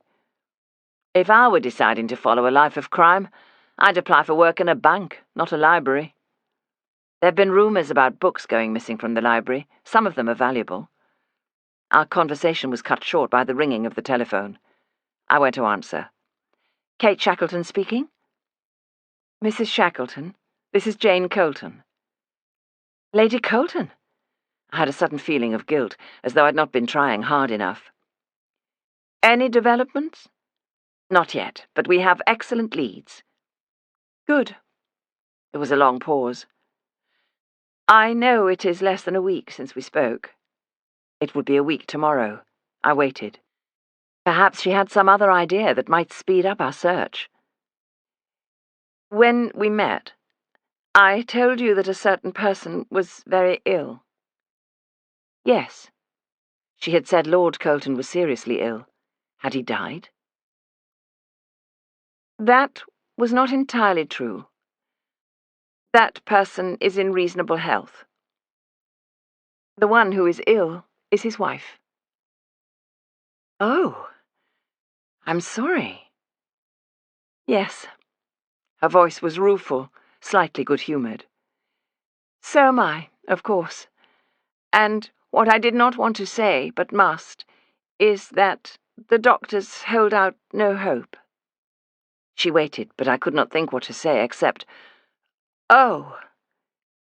So, you see, there is some urgency." I asked if they thought it would be a year or a few months. It may be months, but it is more likely to be weeks. It is only fair that I should tell you. I could not bring myself to do so when we met. Thank you for telling me. We will redouble our efforts. Please do. Goodbye, Mrs. Shackleton. Goodbye. I felt as if the floor might give way beneath me. She thought I did not care, that I was not doing everything to find her daughter, and it was true. I'd spent the weekend at the bedside of an organ grinder. What if it had been my birth mother, wanting to see me for the first and last time before she died? I dragged myself back into the dining room, feeling that I was the one who'd been given a death sentence. Sykes looked up. What on earth's the matter? That was Lady Colton. What a bombshell she's dropped. She has only weeks to live. Sykes looked, waiting for me to say more.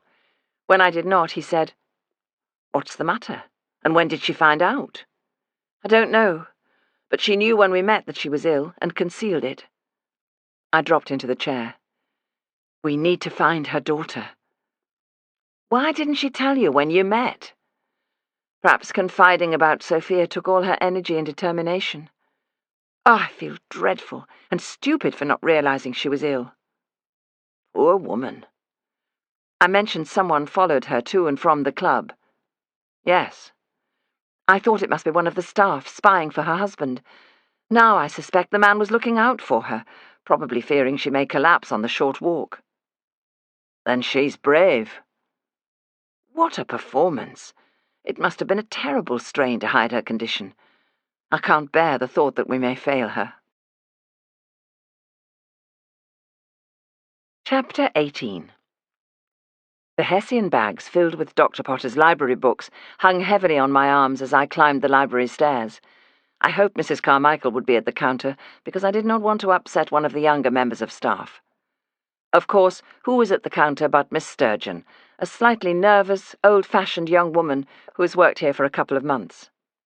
She wore a grey skirt and black cardigan, with her usual spotless and crisply ironed, high-necked white blouse, an antique gold locket at her throat. She recently bobbed her almost black hair, perhaps in an attempt to look modern.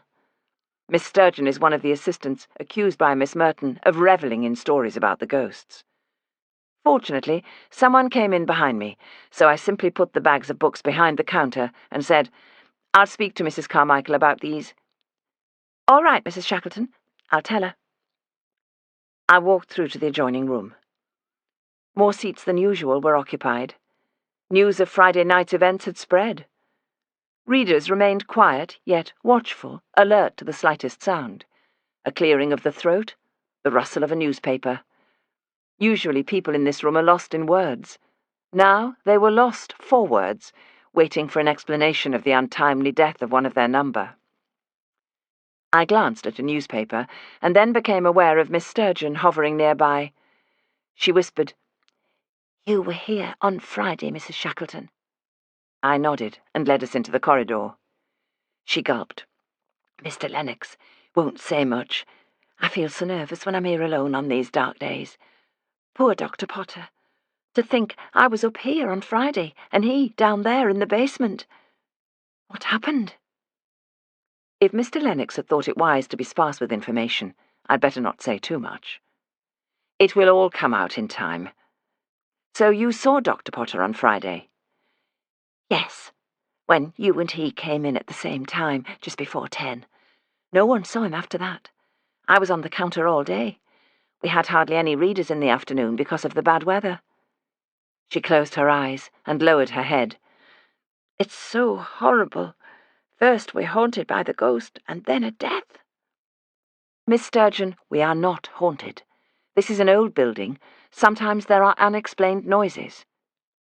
"There is a ghost. I think that's why Miss Montague left." So Miss Montague had gone without fanfare or the opportunity for our stalwart Miss Heaton to take a collection for a leaving present.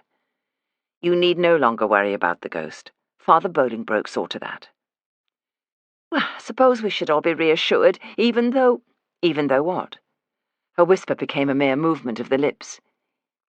He is a Roman Catholic. Catholics are very good at that kind of thing. They've had a lot of practice. Her look told me that she was not reassured. I wondered what had brought about this resurgence of interest in the ghost. After all, it was over 40 years since his first appearance. But if youthful imagination was to conjure him again, this season of restless souls and spectral fogs would prove the best and worst of times for a haunting. When did Miss Montague leave? About 3 weeks ago. Although our brief conversation was muted, a stooped, elderly gentleman passing through the corridor glared at us, clearing his throat to indicate ostentatious disapproval. "Where is Mr. Lennox?" I mouthed. "In the committee room." On my way, I saw Father Bolingbroke, in the new room, poring over Thomas Aquinas. I tried not to make a sound, but perhaps he is sensitive to another's presence.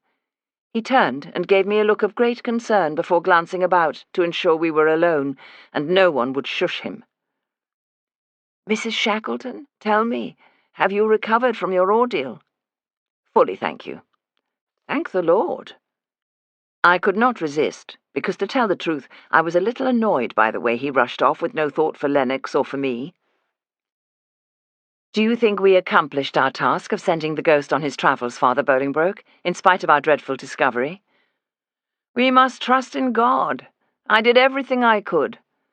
May God forgive the poor sinner who murdered a blameless man." "Umberto Bruno is innocent until proven guilty." "I believe he has confessed the crime, which is to the good of his soul." I don't quite know what expression I plastered on my face, but I took my leave and walked to the committee room, where I tapped on the door. After a moment, Mr. Lennox opened the door. He and Mrs. Carmichael were seated at the long oak table. It was piled with damaged books. After glancing at them, noticing the age and the covers, I realized that here were the volumes that had fallen and covered Dr. Potter's body.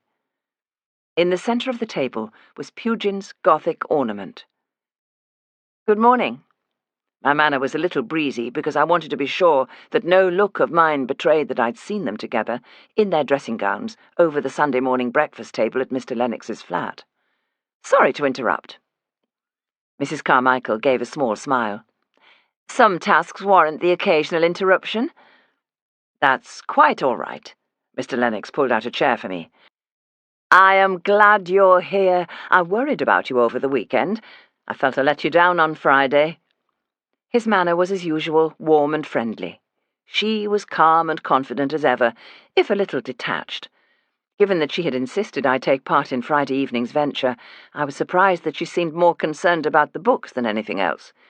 She pointed out one that was very badly damaged. He straightened a small pile of books. "These are the volumes that took the brunt when the bookcase toppled. We're examining them to see which we'll be able to repair ourselves and which must go to the bookbinder." "Dr. Potter would have hated costing the library money." Mrs. Carmichael stretched a loving hand towards Gothic ornament. "Fortunately, Pugin was not in the least damaged." One of Mrs. Carmichael's special interests is the library's collection of Civil War pamphlets. I learned this when I had the misfortune to be co-opted onto the storage subcommittee. Mrs. Carmichael put up a powerful argument against her precious pamphlets remaining in the basement after the war ended. No doubt she now felt fully vindicated. Mr. Lennox said, "I expect you've heard that the police have charged a man with the murder of Dr. Potter?" It gave me a small shock to realize that he did not know I'd gone to the infirmary with Umberto Bruno and sat by his bed for 2 nights. Naturally, he was ignorant of the fact that I was giving board and lodging to Umberto's monkey and taking care of his gold sovereigns. "Yes, I did hear." Mr. Lennox raised his eyebrows and sighed. "Oh, bad business. I can't decide how I feel about it all. It's such a mess. In a way, it could be a relief that some vagrant found his way in and was disturbed by Dr. Potter, that it was an outsider." "Why do you believe that is what happened?" "What else could it be? The police have charged the organ-grinder fellow." He blinked. Do you have another explanation? Not yet, Mr. Lennox. Is there anyone else who could have been in the basement on Friday? Well, I was here from 8:30 till noon, when I went to a meeting at the Central Library. We like to ensure we're not duplicating acquisitions. I saw Dr. Potter briefly when he came in with you, and that was all. Mrs. Carmichael made a neat pile of books with damaged bindings. I was here all day, but only on the counter when Miss Sturgeon went for her midday break. Professor Merton was here in the late morning. He and Dr. Potter sometimes walk back to the university together. Mr. Lennox said, The police inspector tried out a ridiculous theory, that Dr. Potter was stealing books, or that he caught the organ grinder stealing books. What makes him arrive at such a conclusion? I asked. Lennox sighed. Oh, because you found Pugin's Gothic ornament near the body, the police seem to think that Dr. Potter may have been our thief. But that is not so. Mrs. Carmichael said, It's such a puzzle. Dr. Potter had every right to be in the basement. We cannot say that this or that area is out of bounds to a proprietor, especially one as esteemed as Dr. Potter. Lennox nodded agreement. He was a man beyond reproach, entirely unworldly, and interested only in his subject, a most selfless and impartial individual. Mr. Lennox, you just said that the police seemed to think that Dr. Potter may have been our thief. What do you mean by that?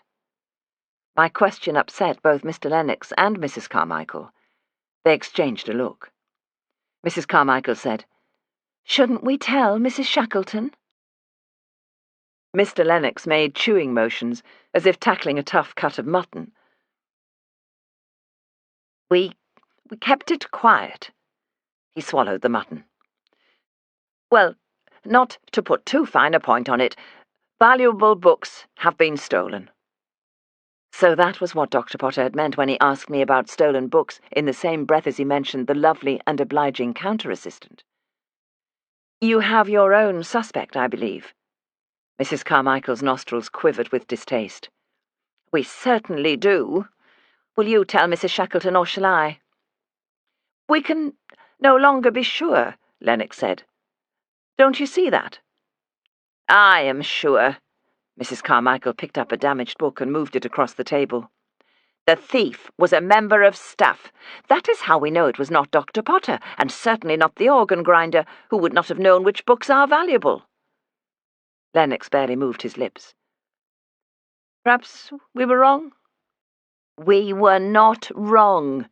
She hid books somewhere, intending to take them later when the coast was clear. Don't you see that is why she had no objection to working in the basement? Let us say no more.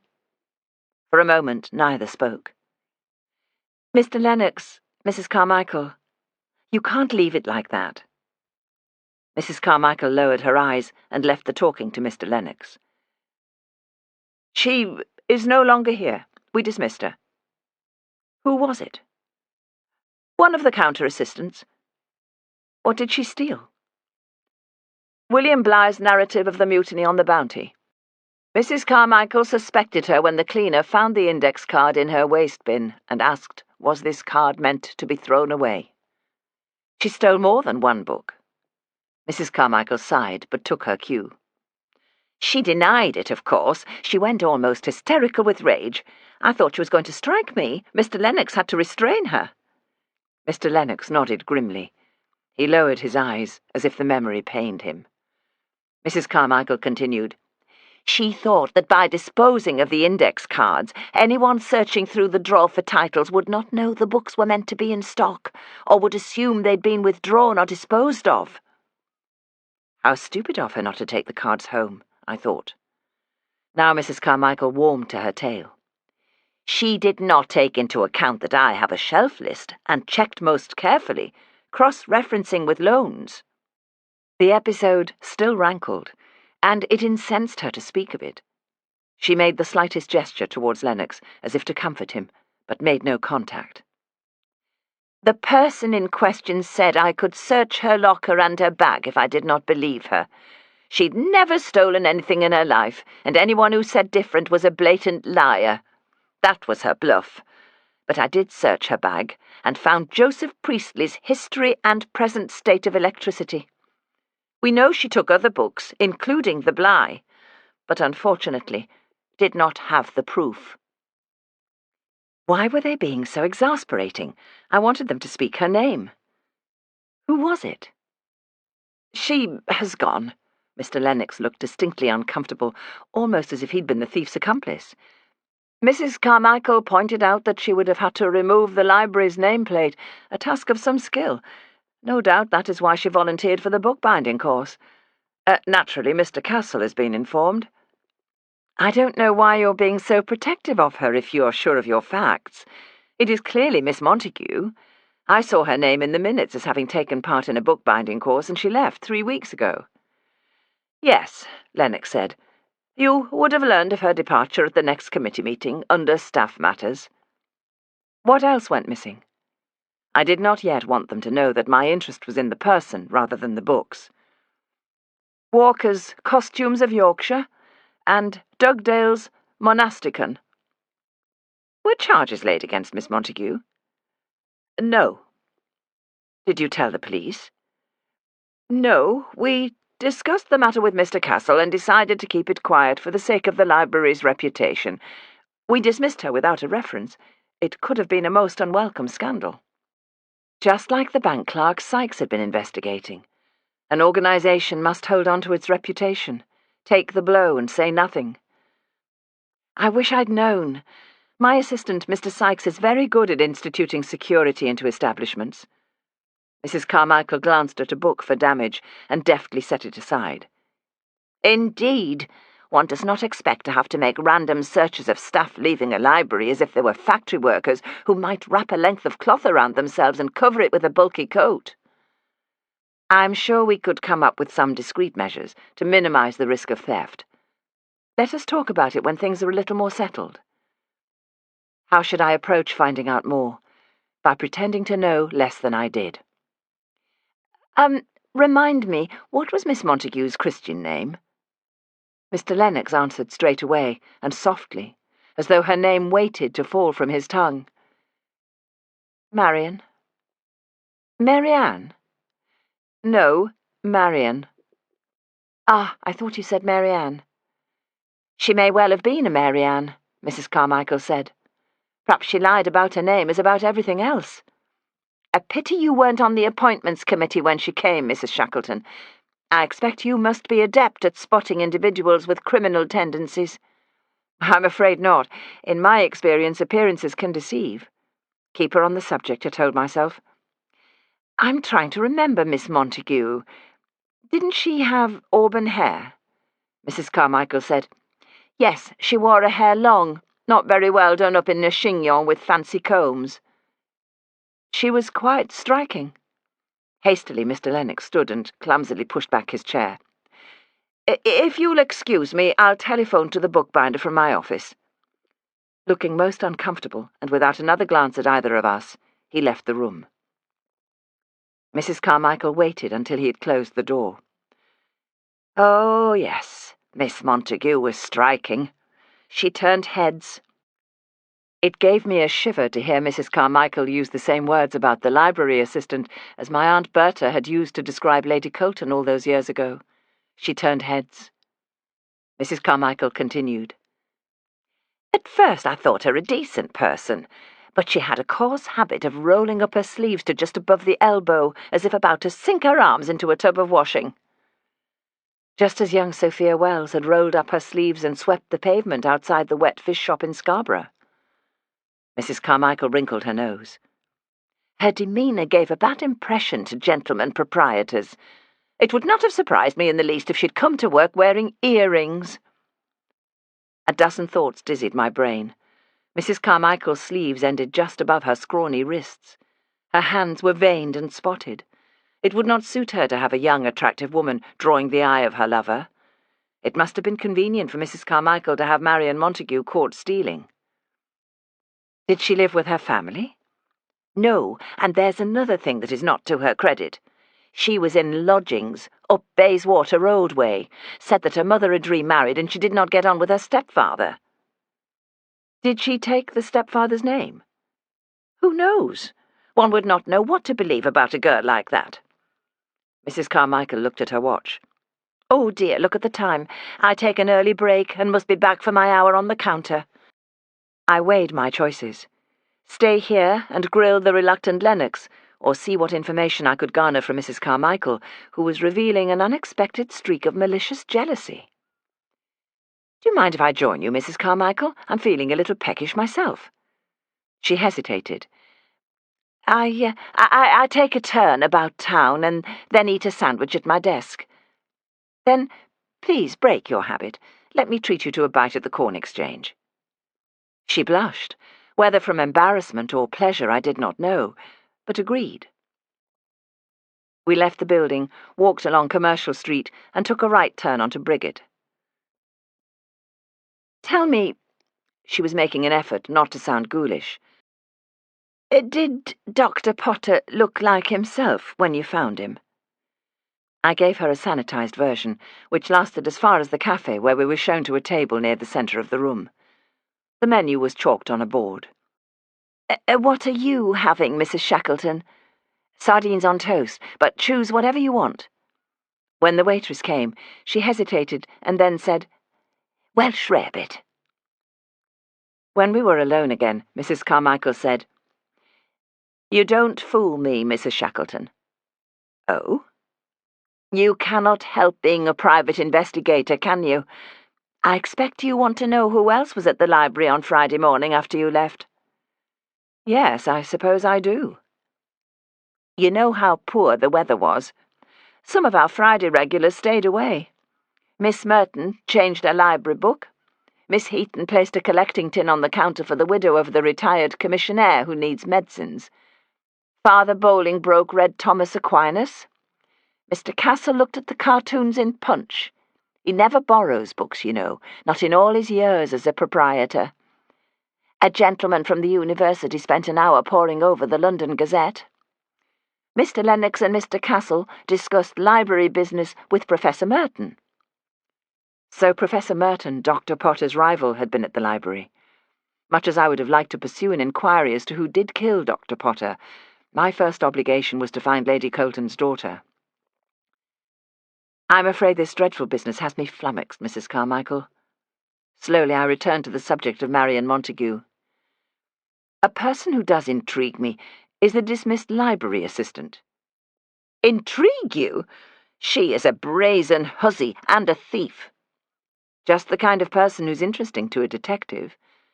I should like to visit her if you have no objection. Why would you want to do that? Are there still books missing? Yes. Then the least I can do is to try and retrieve them. It is my area of expertise. She'll have sold them by now. Perhaps, perhaps not. You say she lives in the Bayswater Road area? Yes, number 9, Back Enfield Street. But I don't believe you'll find her there. Why is that? She hesitated.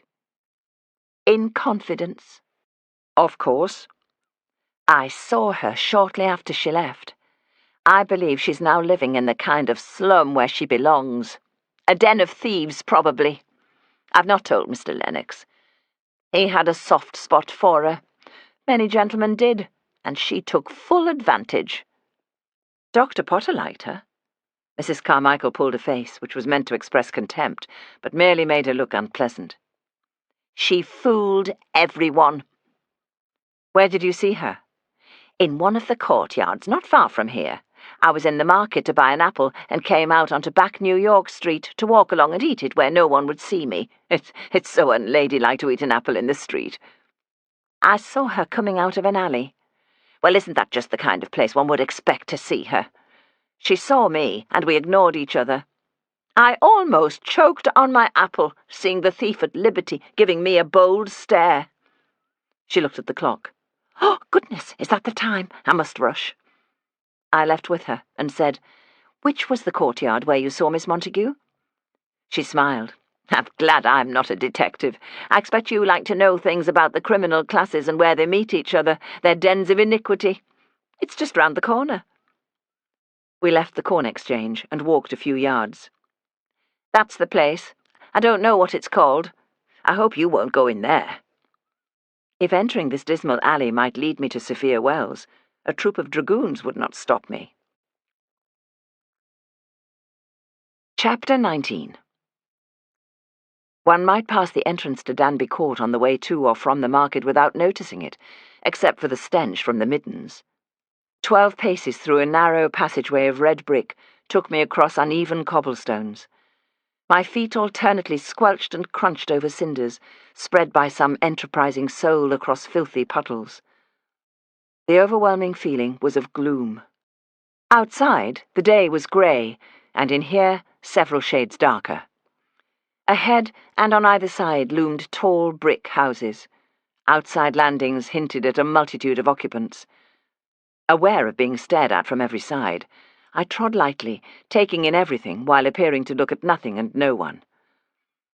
A toddle of barefoot tots played listlessly at the bottom of broken concrete steps that led to upper rooms. One of the bairns hemmed in a spider that moved this way and that, trying to reach impossible sanctuary. 2 men lounged by a wall, smoking. 3 women formed a huddle, chatting to each other. One was immensely stout, one thin as a length of string, and the other not taller than a child, and with legs so bowed they made a perfect O. "Excuse me." The length of string turned to me. Her eyes were hollow, her cheekbones prominent. I remembered something a ward sister had said about a patient who died after an operation, too weak to pull through. Women feed their children and starve themselves. This was a dwelling place not for the poor who lived from week to week, but for those who scraped by on pennies, day to day, hour to hour. Counter-assistants earned no fortune. Miss Montague should have afforded better than this, but perhaps not if she'd been sacked without a reference. The 3 women now all looked at me, as did the children. The tormentor of the spider forgot his work. Perhaps the spider scuttled free. One of the lounging men cleared his throat and spat loudly on the ground. "Hello. I'm looking for a Miss Marian Montague. I believe she lives or visits here?" Even as I spoke, it sounded absurd. The thin woman shook her head. She looked at the other 2 and said something. They also looked blank. In unison, all 3 stared at me, and then looked away, as if that might make me vanish. A prompt might help. "She is tall and has reddish hair. She dresses well, keeps herself neat." Finally, the short woman with the O legs answered for them all. "You've come to the wrong place. There's no one by that name, and no one fits that description." "Thank you." I hesitated, wondering whether to leave my card, and then fished one from my satchel and handed it to O-Legs. She looked at it upside down before passing it to the thin woman, who took it carefully between finger and thumb, but said nothing. I waited for a moment, but they had decided on silence as the group response. "Well, thank you." I felt awkward, stupid, and out of place as I walked away. Fortunately, the roads were not too busy.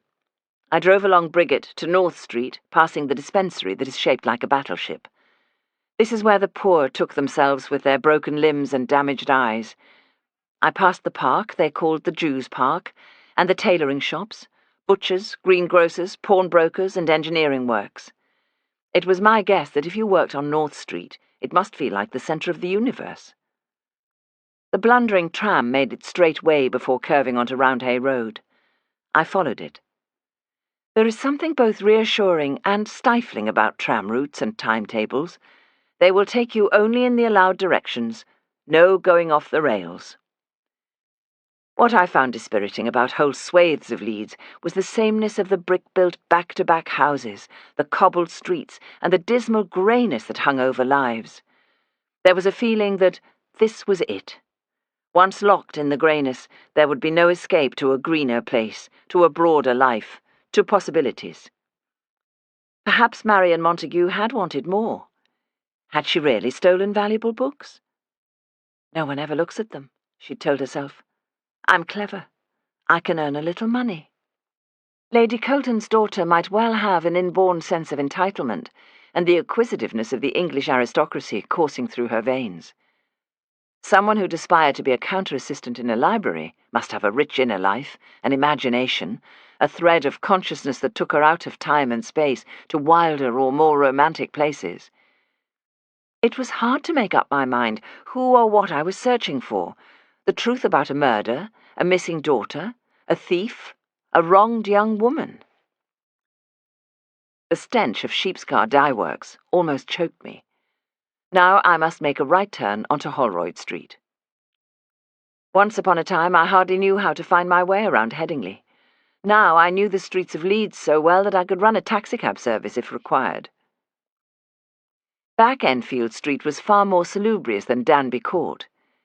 The end house, Marian's address, was the most impressive in the street. It was surrounded by a 2-foot-high brick wall, topped by a foot-high fence. To the left of the gate was a dilapidated stable converted into a garage. Some sign of prosperity here. To the right of a green-painted door were 2 large sash windows, ground floor and first floor. Above them was a narrower attic window. I knocked on the door. After a moment, it was opened by a broad-cheeked, pleasant-looking woman in a flowered pinafore. I apologized for disturbing her and told her my name. "Have you come about the room?" "No. Only I thought you might have seen the card in the window. I'm here because this is the address I have for Miss Marian Montague." "You a friend of hers?" "I'm from the library where she worked." "You best come in." I edged into the heavily furnished room, past a table and chairs, a sewing machine, dresser, and a rocker and bed chair on either side of the fireplace. She indicated the rocker for me and perched on the bed chair. "Marian came because she saw my card in the window. 18 months she were here. And then this." She stood up and took a 6mo sheet of paper from behind the clock on the mantelpiece. I took the note from her. It read, "Dear Mrs. Clawton, sorry to leave without notice. Thank you for all you've done. Marian Montague." When did she leave? "Early one morning a couple of weeks ago. A Saturday. Had a supper as usual the night before. I didn't hear a sound. She must have crept out like a cat burglar." "Did she take her things?" "Yes. Not that she had much. Her clothes and such, a nice brush and comb set, some photographs and books. She didn't take all her books." "Do you still have her books?" I felt a shiver of apprehension. Was I about to find a stash of stolen goods? "Well, yes. I kept them because I didn't like to throw them out. Might you be in touch with her?" "I would like to be. That is why I came." "Come up, then. I'll show you the room. Perhaps you'll know some decent person who's looking for board and lodging. Not that it'll be available long." I followed her up 2 flights of stairs to the attic. It was furnished with a single cast-iron bedstead with brass knobs on each corner. The bed was neatly made, covered with a cream candlewick counterpane decorated with roses. On the chest of drawers stood a cheval mirror, a basin and jug, and a brass candlestick. Above it were 2 shelves. In place of a wardrobe, someone had ingeniously fixed a rail diagonally across the corner of the room. "My husband put up them bookshelves especially for her." A note of hurt entered her voice. "I wouldn't have guessed she would just go off like that." "Did she give any hint? Any sign of something wrong?" Being sacked from her job would be enough, I should think, but since Mrs. Clawton did not know about this, I was not about to tell her. "She was sometimes a bit nervy. Once I heard her crying. Over some lad, I guessed, but as far as I know, she wasn't walking out with anyone." "What about family?" "She had a stepfather. Her mother died years ago. The lass was treading her own path through the world as best she could, and making a good fist of it, I thought. My children left long ago. I was fond of Marian. I'd like to know she's all right." "You didn't think to make any inquiries?" "It's not up to me. She left the note and she was off." I looked at 3 books on her shelf and opened each one, hoping some note or photograph might fall out, but nothing did. "I've bottomed the room. Another person might have squeezed 2 paying lodgers in here, but that's not my way. If there's anyone else at your library looking for a place, tell them this is a clean house." "I will." "You have me worried over her now. Oh, I hope it's not some man taking advantage of her." "Why do you say that?" "Well, it usually is, isn't it? Though I wouldn't have thought it. Marian is a respectable girl. She didn't have much money, which of us does? But she kept herself clean and tidy. Kept regular hours, was happy with her job, always had her nose in a book, spent far too much on candles, ate like a bird, but was fond of custard. Never had visitors or gentlemen callers, except— What? Now that I think of it, just before she left, there was this fella. He was hovering about out there by the wall. I didn't like the look of him, and I never would have connected him to Marion. He looked like he was up to no good, the kind you'd imagine might be spying out a house with an open window. Not that folk round here have much to steal. Me and mine, we're probably the best off around here, but that's not saying a lot. Can you describe this man? She let out a puffing sound and pulled a face. Oh, he were a biggish lout, dark hair a mess, cuffs short on his long arms, bow legs. How biggish? 5'9", maybe, same as my lad. Bit of an apish look. Swaggered off when he saw me looking. Could be summat now, but I hadn't seen him round this end before. She handed me Marion's books. Keep them for her. I hope you find her. Thank you. There were 2 novels, a childhood copy of The Secret Garden and Compton Mackenzie's Carnival, along with a French improver. So she had abandoned French. Her job, her lodgings, her French. What else had she given up? And who was the loutish youth up to no good? I felt a sudden sense of dread. Whether or not Marion proved to be Lady Colton's daughter, it seemed that life may have dealt her a cruel blow. Chapter 20. There were too many maybes and possibilities. Longing for something I could be certain of, I began the drive home. What I wanted was for Sykes to appear, brandishing a copy of a marriage certificate. Mrs. Jennifer Bradshaw married Mr. Somebody or other Montague. What I wanted was a telegram from Sophia's old school friend. Sophia Wells took up a post in the Leeds Library, or the Harrogate Library, or Land's End or John O'Groats, anywhere as long as it was definite. An eerie sound greeted me as I opened the front door, odd, discordant strains from the piano. I opened the drawing-room door. There sat the monkey, Percy, on the piano stool, striking keys with one paw. With the other paw, he turned the page of the sheet music and inclined his head towards me as if waiting for praise. Clever Percy. Mrs. Sugden had heard the front door. She came into the hall. What a racket it's making! I hid the key to the piano, but it found it, twice. Thinks it's a game. It doesn't help that I put something inside the piano that belongs to the monkey's master. That's why it sounds so awful, and it can't be doing the piano any good. I lifted the top and took out the sovereigns. Immediately the monkey became interested and began to sniff the bag. Mrs. Sugden handed me an envelope. This came, an answer to your telegram. That was quick. I thought Miss Davidson would be teaching and not see it till she got home.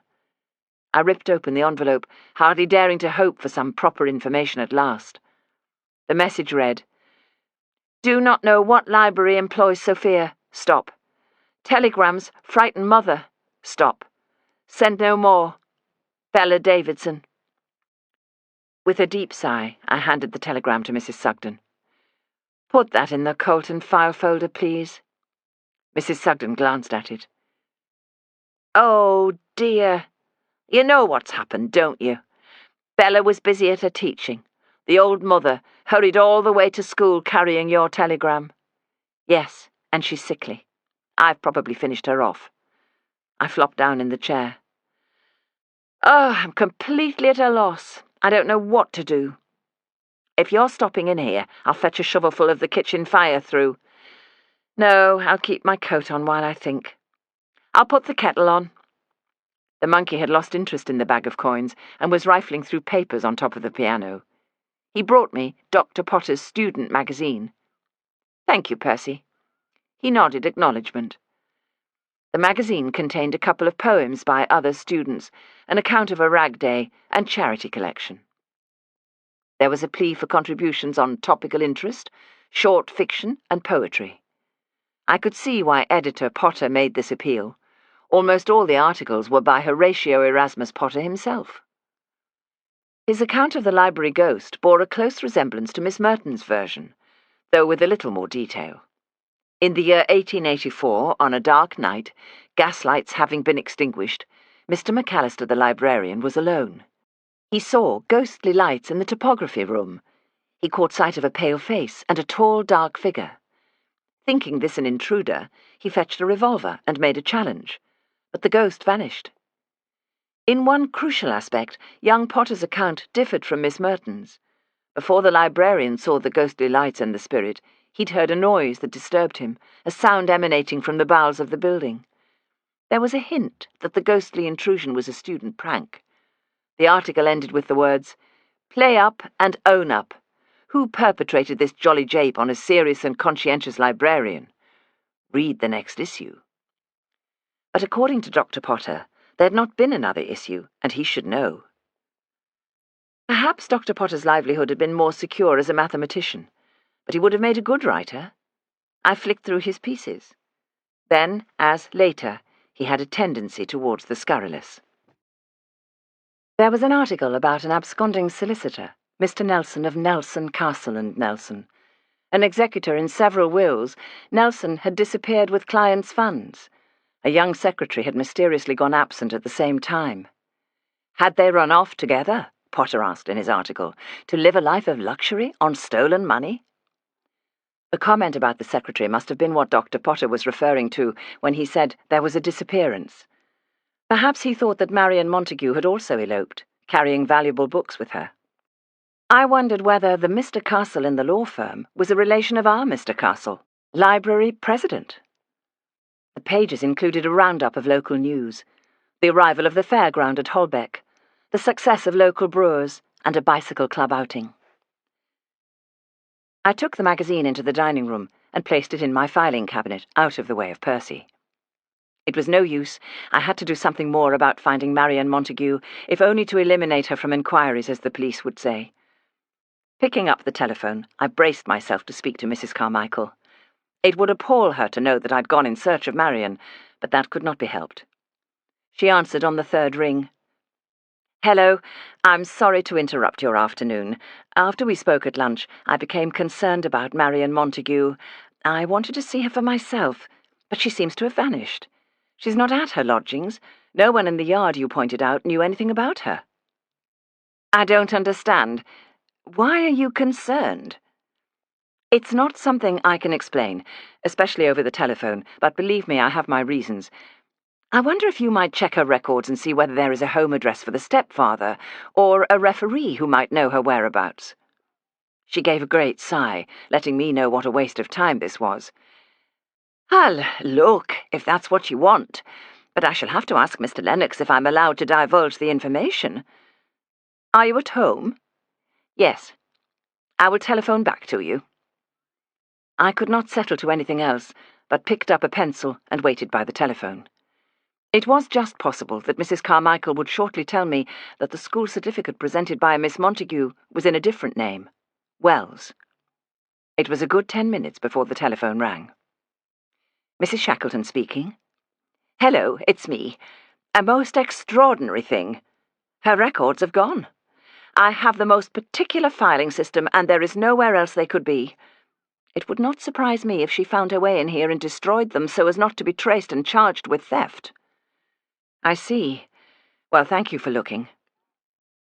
The apprehension I had felt for Marian earlier turned to a kind of fear. I was suddenly chilly, my hands like ice. As I disconnected the call, Mr. Sykes arrived. I saw straight away that he must have had about the same amount of luck as I. None. I picked up my mittens. "Let's go outside and take a turn around the wood, Mr. Sykes." We went out of the back door and through the garden onto our well-trodden path through Batswing Wood. The air was fresh and clear, the sky surprisingly blue and hosting busy white clouds. Sykes thrust his hands deep into his pockets. "There are no records of Mrs. Bradshaw having remarried, not in Leeds anyway. As to answers to advertisements, I picked up 2 more and followed through, but without success." I told him about the telegram from Sophia's friend. He sighed. "I've kept on trying regarding libraries. I visited Central Library and some local branches. No one has heard of her. It's as if she and her mother have vanished into thin air." Someone had spread crumbs on the grass for the birds. A couple of magpies pecked greedily. "Mr. Sykes, I told you about my hunch, my theory that Sophia Mary Ann Wells and Marion Montague are one and the same person." "Yes, it's the kind of theory to come up with when you meet a dead end." Marion was dismissed from the Leeds Library. Being a private library, it is not linked in with the municipal libraries, except on a friendly basis between librarians. Anyhow, her staff records have disappeared. Am I making too wild an assumption in presuming Marion to be Sophia Wells? Anything is possible. Even if you're wrong, it's worrying if a lone young woman has disappeared, thief or no thief. Dr. Potter was concerned about her. I see that now. Our only hope is for better answers to our newspaper advertisement. I can't bear to just do nothing. Mrs. Shackleton, tomorrow it'll be a week since you saw Lady Colton. No one could have done more than we have. It's a matter of time. We slowed our steps as a robin perched, cocking its head to one side as if posing for a photograph. "What else can we do but wait?" Sykes asked. "I would suggest having a printer run off some letters that we could send to every library in the county, but we have only the friend's word that Sophia works in a library." "I'm going to the police, about Sophia and Marion." "Oh, they'll love you, with a murder investigation going on." "What murder investigation? Inspector Wallace has found a convenient culprit." "Oh, it's too soon to feel defeated. We're not beat yet. This isn't like you." I stepped into a crunchy pile of leaves that had been protected against the rain. "Oh, I can't bear to do nothing. What if, while we wait and wait, Lady Colton dies?" Chapter 21. The corridors of police headquarters ran wick with men stomping about in an important fashion, carrying pieces of paper. I could hear the tap-tap of typewriter keys and the sound of raised voices. Don't hesitate, I told myself. Act as if you belong here and know exactly where you're going. The inspector was not in his office. For a moment or two I lingered in the corridor, wondering what to do. It surprised me that I recognized his footsteps on the stairs. He has a steady, unhurried tread, and shoes that made a clickety-click from the metal segs on his heels. I stood by his door, acting sentry. "Hello, Mrs. Shackleton." He showed no surprise. "Hello. I've brought you Dr. Potter's student magazine." "Ah, yes, thank you. You could have left it downstairs." Determined not to appear the complete supplicant, I handed him the magazine. "There's something else. Something I meant to tell you, and I have a request, too." "Will it take long?" "No." "Come in." This time he did not sit behind his desk, but brought a chair from by the wall and placed it near the one at the front of his desk. "What's the request?" One of the counter-assistants from the library, Marion Montague, aged 24, was dismissed on suspicion of stealing. "Go on." She protested her innocence. "Of course." "And now she has gone missing from her lodgings. I think Dr. Potter was worried about her. He mentioned a previous disappearance which is in his article. A solicitor embezzled his client's money and made off with a secretary. I don't see the connection, but it made me wonder." "What is your own interest in Marion Montague?" Was I that transparent? "I am searching for a missing person, Sophia Mary Ann Wells. For all sorts of reasons, I believe that she may have been using the name Marion Montague." He raised an eyebrow. I hoped he would not ask me what reasons, but he did. "What makes you think she's the same person?" "Her age, appearance, that Marion could easily be preferred to Mary Ann, which was the name she used at school. Mrs. Bradshaw, the mother, was about to remarry, and that could explain a new surname. I have information that Sophia took a job in a library." "I saw your announcement in the papers on Saturday." "So far, all our inquiries have come to nothing." "Surely it's early to be giving up." "There is some urgency to the search." "What have your inquiries uncovered?" Sophia's mother, Mrs. Jennifer Bradshaw, worked on munitions at Barnbow. That was one wall we hit because they would not give out information, not to me. They would to you." He reached to the desk for a notepad and wrote down the names. I'll have an inquiry made at Barnbow. If there is a connection with the library, it could have some significance. Let my sergeant know what else you've found. And you say there was something you meant to tell me? I know why Dr. Potter and Umberto Bruno were in the library basement. Dr. Potter bought Umberto's monkey for 50 sovereigns. He had an interest in trying to teach animals their numbers. He thought Percy, the monkey, he's a capuchin, would make a good subject. The inspector leaned back, pulled in his chin, and stared at me as if I were mad. What? How do you know this? I called at Big Bothy, Dr. Potter's house, to extend condolences on behalf of the library. No one else had, you see. When was this? Yesterday, after I came here. And after you prevailed upon Mr. Castle to bring pressure on me to take off the handcuffs. Yes. You've been very busy. But how do you know Dr. Potter intended to buy the animal? What evidence do you have? Umberto had a heavy money bag tied to his waist, a bag of coins. I thought it must be coppers and that I would look after it for him. A sick room is no place for a dirty bag of old coins.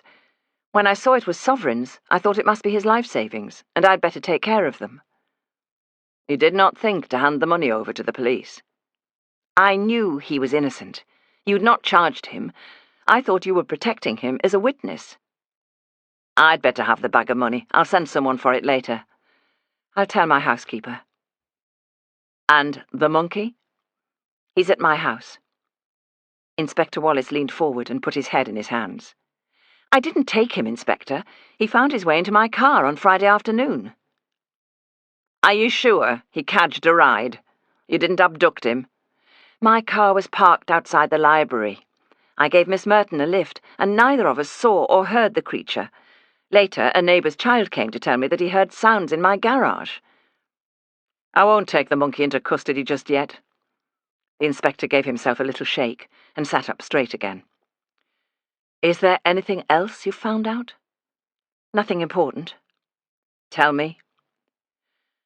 Dr. Potter was all in favour of the library moving to new premises. He would have persuaded people to agree with him. He was that kind of man. And the relevance of that is? I don't know. Probably not relevant. He ran a hand over his hair, as if trying to smooth out the wave. I noticed that on his left hand he wore a signet ring with his initials. There's some connection, or you would not have mentioned it. Perhaps, but I can't think what. I suppose it surprises me that Dr. Potter was in favour of change, given his long family connection with the library. It's a separate matter, but when I read Dr. Potter's student account of a ghost, there was something odd. Can you say what? Not precisely. You will see he mentions that the librarian claimed to have heard a sound from the basement prior to the ghost's appearance. And it now makes me wonder. What? He smiled, and so did I. We were both looking at insignificant details when what was at stake was so enormous. His slow and pernickety questioning, suggesting that he wanted to find the truth, sat uneasily alongside the way he had so quickly jumped to the conclusion that Umberto Bruno was guilty. It made no sense. Go on, he prompted. What makes you wonder? The sound, and the way he described the apparition, makes me think that it was not a ghost. He chuckled, crinkling the laughter lines around his eyes. So unsurprisingly, the logical mathematician did not believe in ghosts. What was his explanation? That it was a student prank? I think someone with a key had let himself in the back door of the library to give the librarian a scare. Perhaps even young Potter himself. There was not a great age difference. McAllister was 24 years old. Dr. Potter had keys, I believe, passed to him through the family. Yes. Well, that would solve the mystery of the ghost. I hope I may be able to find the missing counter-assistant for you, and for myself. Thank you. I felt glad that, needing his help, I'd given him something to think about. You are wrong about Umberto Bruno, Inspector. You have another suspect in mind? I hesitated. He must know that my neighbour, Professor Merton, and Dr. Potter were rivals for the post of University Vice-Chancellor, and that the Professor was also in the library on Friday. Pointing fingers was not my way of going about things. I only know that it was not Umberto. I called to see him after I'd worked out that he was in the basement to sell his monkey. He confirmed it, saying Dr. Potter had wanted to buy Percy since the summer, and he'd only given in now because of being unwell, and, I suppose, penniless, though he did not say that. I am glad that you agree Umberto Bruno is capable of giving a statement. He didn't, Mrs. Shackleton. I will do what I can to find the missing counter-assistant, for my reasons as much as yours. But you must do something for me. I waited. Keep out of this murder inquiry. Do me the courtesy of believing that I know what I'm doing, and very soon I shall be putting Umberto Bruno in the dock. Chapter 22. Waiting on events is the most enervating non-activity in the world. I confess to being not very good at it. It especially did not help that Percy was once more pounding the piano. I was glad of the diversion when Mrs. Sugden, twitching the drawing-room curtains, said, "There he is again!" "Who?" "There's someone lurking about. I don't like the look of him." "What kind of someone?" "A biggish chap, long arms." I went to the window. "Where?" "Disappeared again." What was he doing? Trying to be inconspicuous, but looking about him as if he didn't know which house to burgle. It's these dark nights when you have to watch out. Let them know your house is occupied. That's why I left a light on in here, with the upshot that our Percy found the piano key again. Music mad he is. I thought about poor Dr. Potter and his plans to teach animals mathematics. He was right to choose Percy. If any animal showed an instinct for numbers, it would be this little capuchin, with his sharp intellect. Unfortunately, his love of music and his ability to be tuneful were seriously at odds. To save a headache coming on, I gave him the sovereigns to play with. "See if you can count them, Percy." He began to sort the coins into piles. I went upstairs to change. Percy Monkey followed. He hid behind the wicker chair, peeping. I covered my eyes. "Go on, hide properly. I'll count to 10. At this rate, I would be as mad as poor Dr. Potter. Quick glimpse of me aged 55, dyed hair, colourful frock, touring with a fairground. Kate and Percy, the amazing double act. 10. Coming, ready or not." The clever little creature had vanished. I looked under the bed and behind the curtains. "Where are you?" The slightest of sounds came from the wardrobe. I opened the door. There he was, tucked behind the clothes, grasping a handful of silk. My Delphos robe. "Found you." Come out, and let go of that very carefully." He made no move until I held out my hand. Oh dear, I could see my business draining away. Kate can't investigate today. She has to play hide-and-seek with a monkey. Mrs. Sugden called suddenly from downstairs. "Go to the front window! He's coming back!" I was in my back bedroom that looks onto the wood. Hurrying across the landing, I went into the front bedroom and peered through the window. The man was about 5 feet 9 inches tall, with bow legs and long arms. He walked with a swagger. Where had I seen him before? He gave a quick glance about, thought himself unseen, opened the Mertons' gate, went into their garden, and peered through the front window. What a sneak! A man after my own heart. From her vantage point at the front window, Mrs. Sugden called, "He's walking round the back." "Are they at home? I'll telephone." "He'll be through that there door and murdering them in their beds before you do that." "Don't be so melodramatic. They're not going to be in their beds at this time of the evening." "Murder at tea time, that's what it'll be.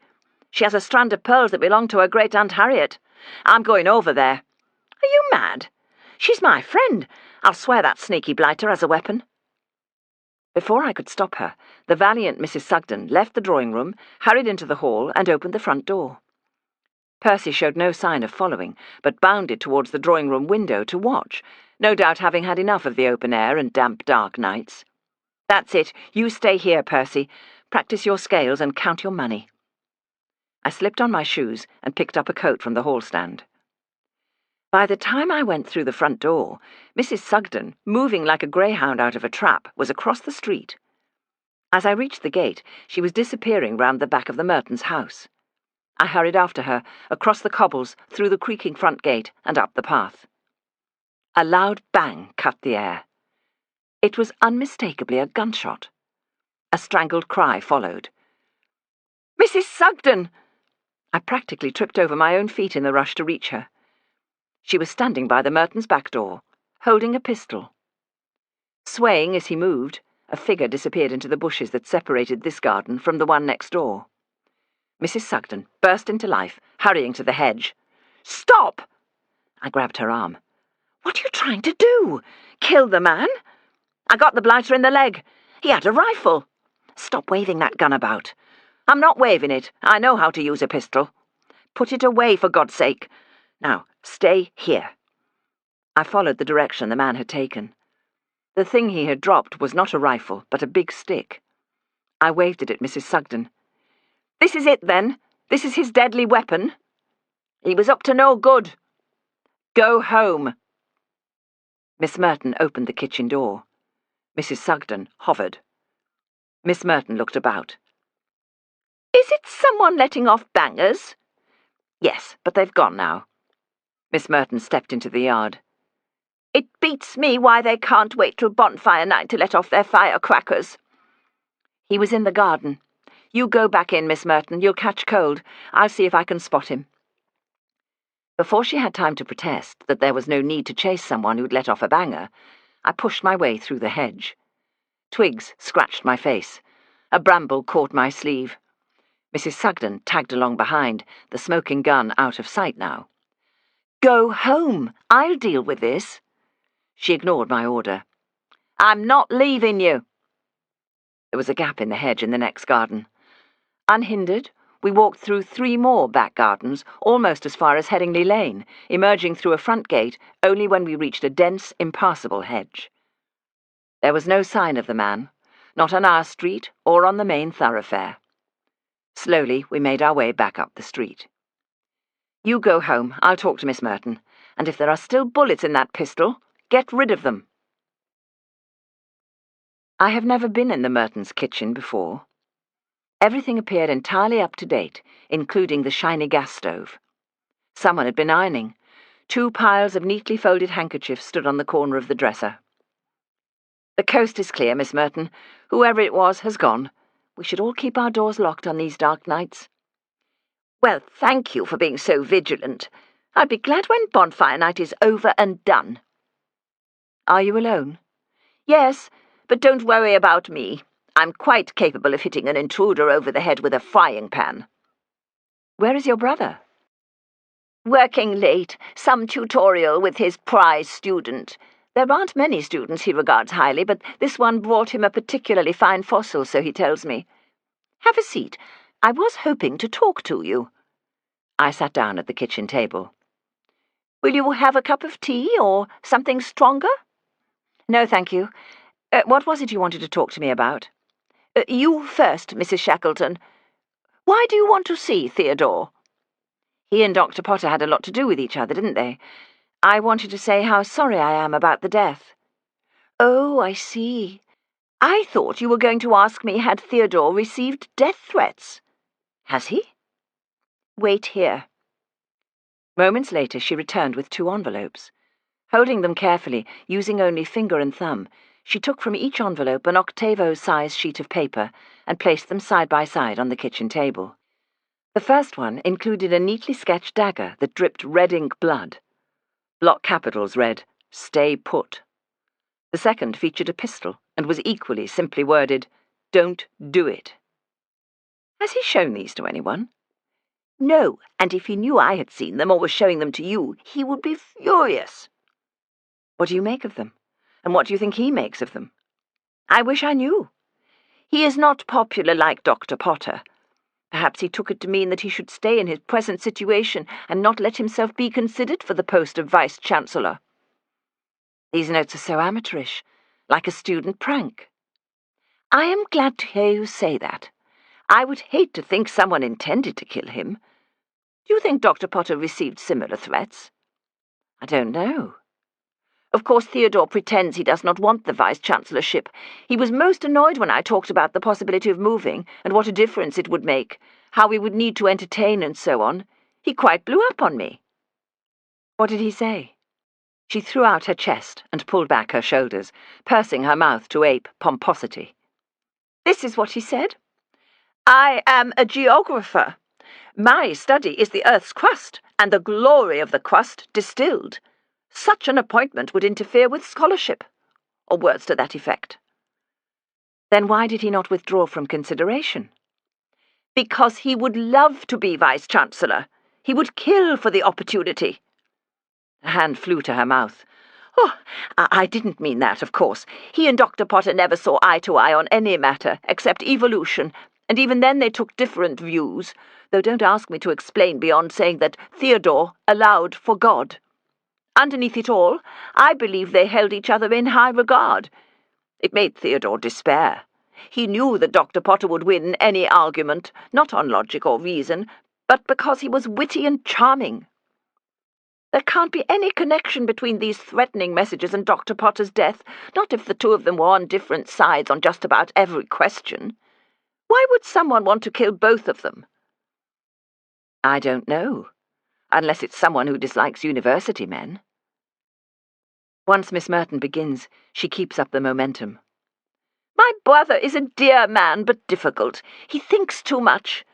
It is like living in the midst of an electrical storm, unless an electrical storm is what we mere mortals call a storm. Is it? I don't know, but I should imagine the prickly tension, the oppressive sense of thunder about to clap, the expectancy of lightning, is much the same as living with a man who permanently thinks on a high plane. He loses things and accuses me of moving them. Papers, lumps of metal, measuring devices, lengths of wire, never fossils, of course, which he keeps under lock and key as if they were diamonds. He brings his work home, and carries it back and forth, hither and thither, sometimes trotting across to the university in the middle of the night. And as if geography wasn't enough, now it is wireless sets. He is very interested in the latest developments in broadcasting, but he hates it as well. It will deteriorate into endless chatter, he says. No one will be able to think for the noise and the self-congratulation of nonentities who will creep into our living rooms across the wires. I ignore him most of the time. I have my kitchen, my favourite chair, my G.K. Chesterton." There is no point in trying to hurry Miss Merton. After a deviation, in which she related the plot of a story she had just read, in which a Catholic priest turned out to be a fraud, Miss Merton finally said, "I can see you wonder what I'm building up to. It crossed my mind that you may have something to tell me." "You are correct." "About your brother?" "Not exactly, or at least not only about him. About the discussions between him and Dr. Potter about possible changes at the library, a removal to new premises. They were at loggerheads over whether the library should stay in its present premises or remove." "Yes, I did hear something about that. I thought they were of one mind." "So they were, in the beginning. They were trusted to recommend a reasonable course of action, which would be to do nothing. Theodore was all for staying. At least he was consistent. Dr. Potter changed his mind and became an enthusiastic remover. I'm afraid people may draw the wrong conclusions and believe that their rivalry and disagreements may have led to violence. They were at daggers drawn over the matter." She had given me something to think about. In real life, no one would kill to have their way about a library staying where it is, or removing. Academics and people who work in libraries have a different set of priorities. I tried to allay her fears, even while my own increased. Surely they were friendly rivals. Academic men are like that, are they not? "Good heavens, no! Believe me, Mrs. Shackleton, they are not. It became very bitter, the question of staying in the present library building or removing. Dr. Potter tried to persuade Theodore. He came and ate with us one evening, mutton pie. They started arguing before I brought in the jam roly-poly, and of course being so caught up in their own ideas, they forgot my presence. And then they went into the study to talk, and raised their voices too." "When did Dr. Potter change his mind?" "I don't know, But this is written by Dr. Potter. It was screwed in a ball. Theodore had thrown it into the coal scuttle. She placed a sheet of paper between us on the kitchen table. It was written in a crabbed hand. Reasons for removal. Premises outlived usefulness 50 years ago. Commercial Street now Leeds equivalent of Piccadilly, no longer suitable for professional purposes. Offer of moving expenses by prospective purchaser. Albion Place site, perfect. Present building will never provide sufficient shelf space. Lady proprietors must have novels. What about your own sister and G.K. Chesterton? A look of deep sadness came into Miss Merton's eyes. I never knew I told Dr. Potter about my love for G.K. Chesterton. Oh, I'm sure you did. I had no other basis for this statement, except knowing that she told everyone a great deal about a whole manner of subjects. She folded the paper and put it in her pocket. Theodore was surprised that Dr. Potter changed his mind so thoroughly. Why were they chosen, your brother and Dr. Potter? I know they're clever and well thought of, but so are many of the proprietors. Some have far more leisure for committees. She shrugged. Well, you know, my brother is a geographer, so can be expected to be aware of shapes and how many shelves fit in a room, though in truth he is better about land, sea, and rocks, and how many strata it takes to create a coal field. Dr. Potter was a mathematician. It is surprising how many people think that that subject qualifies a man for making pronouncements in relation to finances. Yes, I suppose so. What are you thinking, Mrs. Shackleton? It may be nothing, but the real reason Mrs. Sugden and I came over was because we saw someone look through your front window and come into your back garden. He ran away when we came. She laughed. Oh, is that all? Some naughty children have been helping themselves to our logs. Theodore has locked the logs in the shed, so we should be all right now. This was a man. A young man, I think. You don't surprise me. They never grow up, not when it comes to making a bonfire. There's a lot of competition as to who will have the best fire. She was trying to make light of the intruder, but I could see that she was upset. If she wanted to make light of it, so would I. You're probably right. We're all a little on edge after what has happened. I crossed back to my own house, wondering about her brother, the professor. Was he a potential victim? Or a killer? I must have raised my voice much higher than I imagined, because the monkey, entertaining itself by sliding down the banister, Umberto's waistcoat under its abdomen, pricked up its ears and looked at me with saucer eyes. Mrs. Sugden called from the kitchen. I'm in here. She was standing at the table slicing a very big potato. Thought I'd do egg and chips. I don't want egg and chips. You have to eat, she continued slicing. Get rid of that gun. I want it out of the house. Wasn't in the house. Was in my quarters. Your quarters? This is my house. I will not have the place used as an arsenal. I saw him off, didn't I? Saved us all from being slaughtered in his beds. She let out a cry of alarm. She'd sliced into her finger. Blood spurted across the chipped potatoes. I turned on the tap and manoeuvred her to the sink. Stick it under there. Blood and water swirled into the basin. The man was unarmed. He had a big stick. It looked like a rifle. If your eyesight is so bad that you can mistake a stick for a rifle, you need a white stick yourself. It was dark. All the more reason to be cautious. You could have killed him. I shot his leg. If I'd wanted to kill him, I'd have aimed at his head. For all I know, you did, and missed. I did not. I know how to shoot. Oh, do you? Yes, I do. Where did you learn? I'm not telling. Secret, is it? Something you did in the war? Go on, tell me you're of Russian ancestry, and you enlisted with Maria Botchkarova's Women's Battalion of Death. I don't know what you're on about. What then? No wonder you never talk about your past. I produced a hanky and handed it to her. Wrap that round. She made a poor fist of folding the hanky. Give it to me. I refolded the hanky. I took you on trust, and now you pull out a gun. You took me because I was the first one through the door, and you were that busy listening for the telephone, waiting for a footstep on the path, you didn't pay attention to no one. You only set me on because your mother wanted to scoop you up and take you to Wakefield. This place was a pigsty. You're avoiding the question. What question? Where did you get the gun, and where did you learn to shoot? My husband, Ronnie, brought it back from the war. Lots of people brought guns back. They don't all carry bullets in their apron pocket and take pot shots. It wasn't a pot shot. Ronnie taught me when we lived beyond Ripon. Why? Why do you think? We were planning to rob a bank, if you must know. I can believe that after tonight. I pulled out a chair. Sit down, for heaven's sake. Anyone else would give me smelling salts. Anyone else would throw you out without notice. You probably did rob banks. Oh, aye, that's why I'm still here.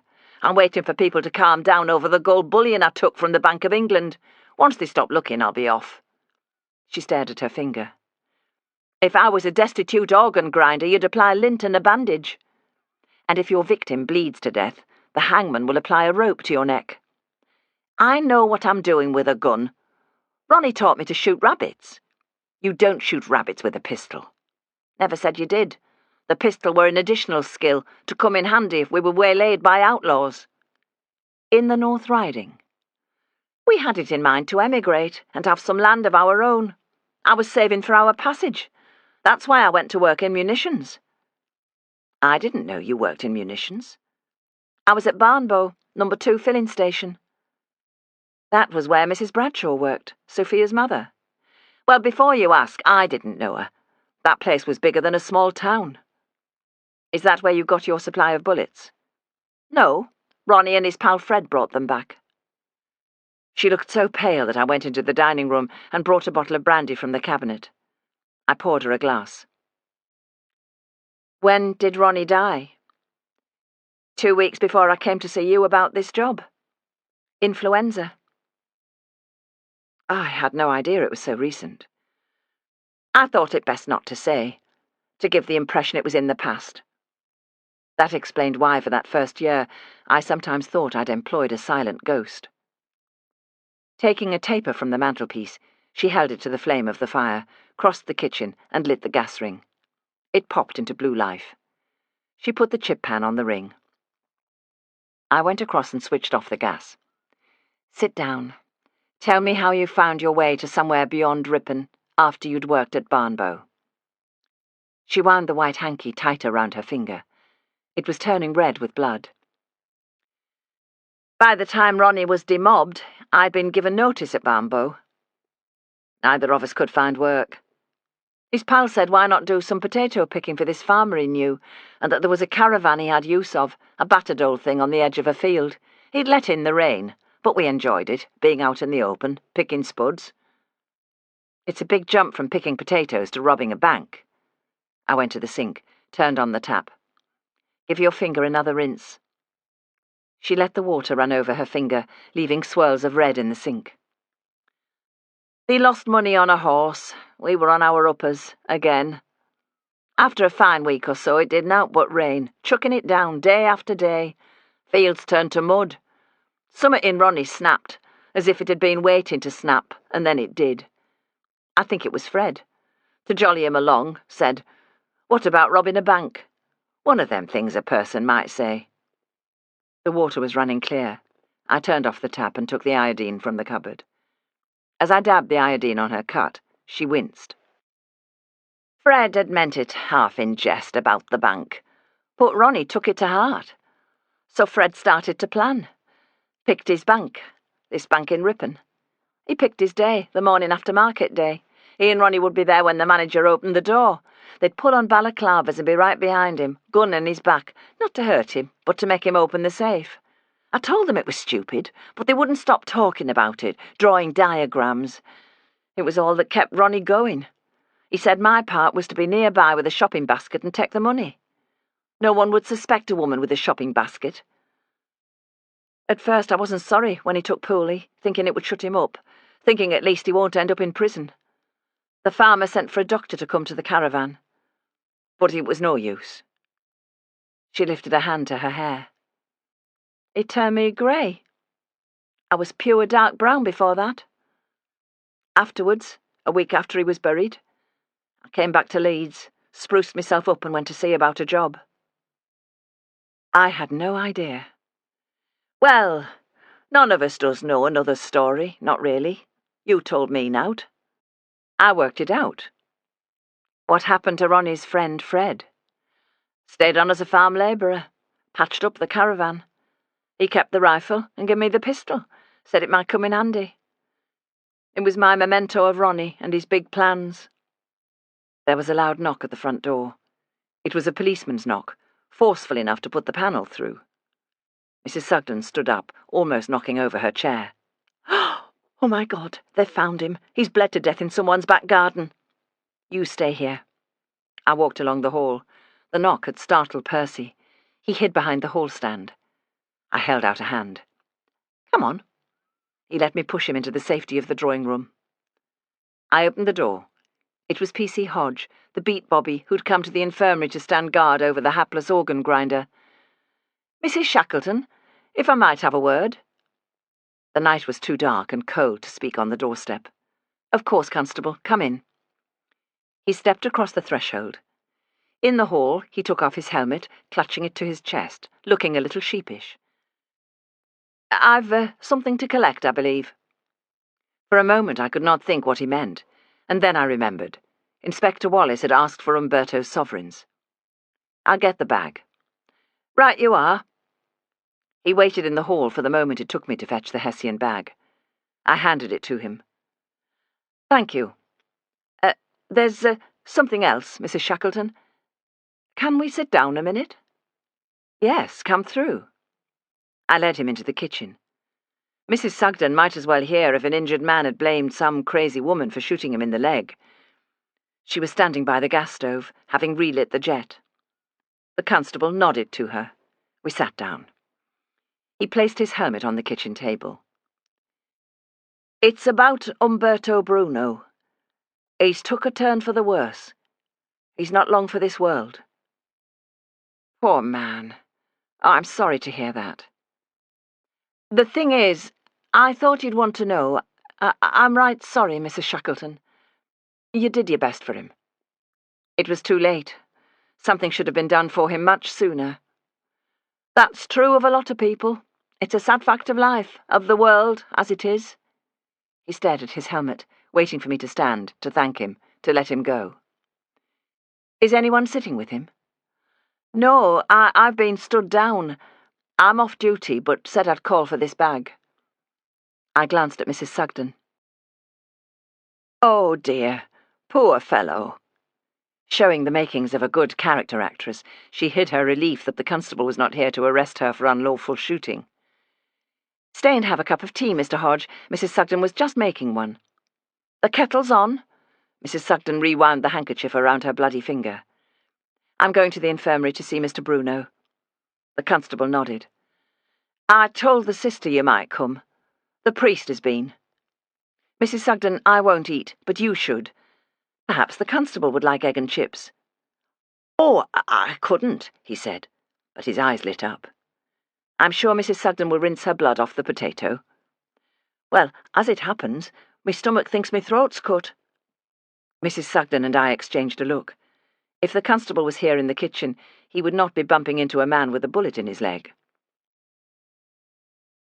As I stood in the hall putting on my coat, Constable Hodge was saying, "That finger needs a bandage." "They're in yon cupboard. Can you reach one?" "Aye." As I left the house, a sense of failure flooded over me, such as I rarely feel. What a great nurse, refusing to face up to the inevitable. What a great detective, to know nothing about her own housekeeper. Umberto had been given a dose of morphine. His breathing was laboured and loud, but I knew that he would by now be feeling no pain. There would be no last words, but perhaps he could hear me. I took his hand in mine and placed my other hand on his brow. "Rest. Don't fret about anything. It's all taken care of, and Percy too." There was the slightest pressure on my hand. I liked to think he knew I was there. His rosary was on the bedside cabinet. When I put it in his palm, his fingers curled around it. He would want to die in his own language. If words were forming somewhere in his brain, they would be in another tongue, a different voice from far away and long ago, so I spoke very little. Just his name, a few words. But we held hands for hours, until all light fled. Finally, his grip loosened. Still I held his hand until, when the sky was streaked with dawn, he died. I opened the window for his soul to fly away. For a long while I sat by his bed. The accusation of murder still hung over him, and would until Dr. Potter's killer was found. During the night, time seemed both endless and still. I wondered about who might have murdered Dr. Potter and left Umberto helpless in a corner. Professor Merton seemed unlikely. It is hard to imagine one's neighbour as a killer. But there was something strange going on, and it would be good to find out who was the intruder into the Mertons' garden.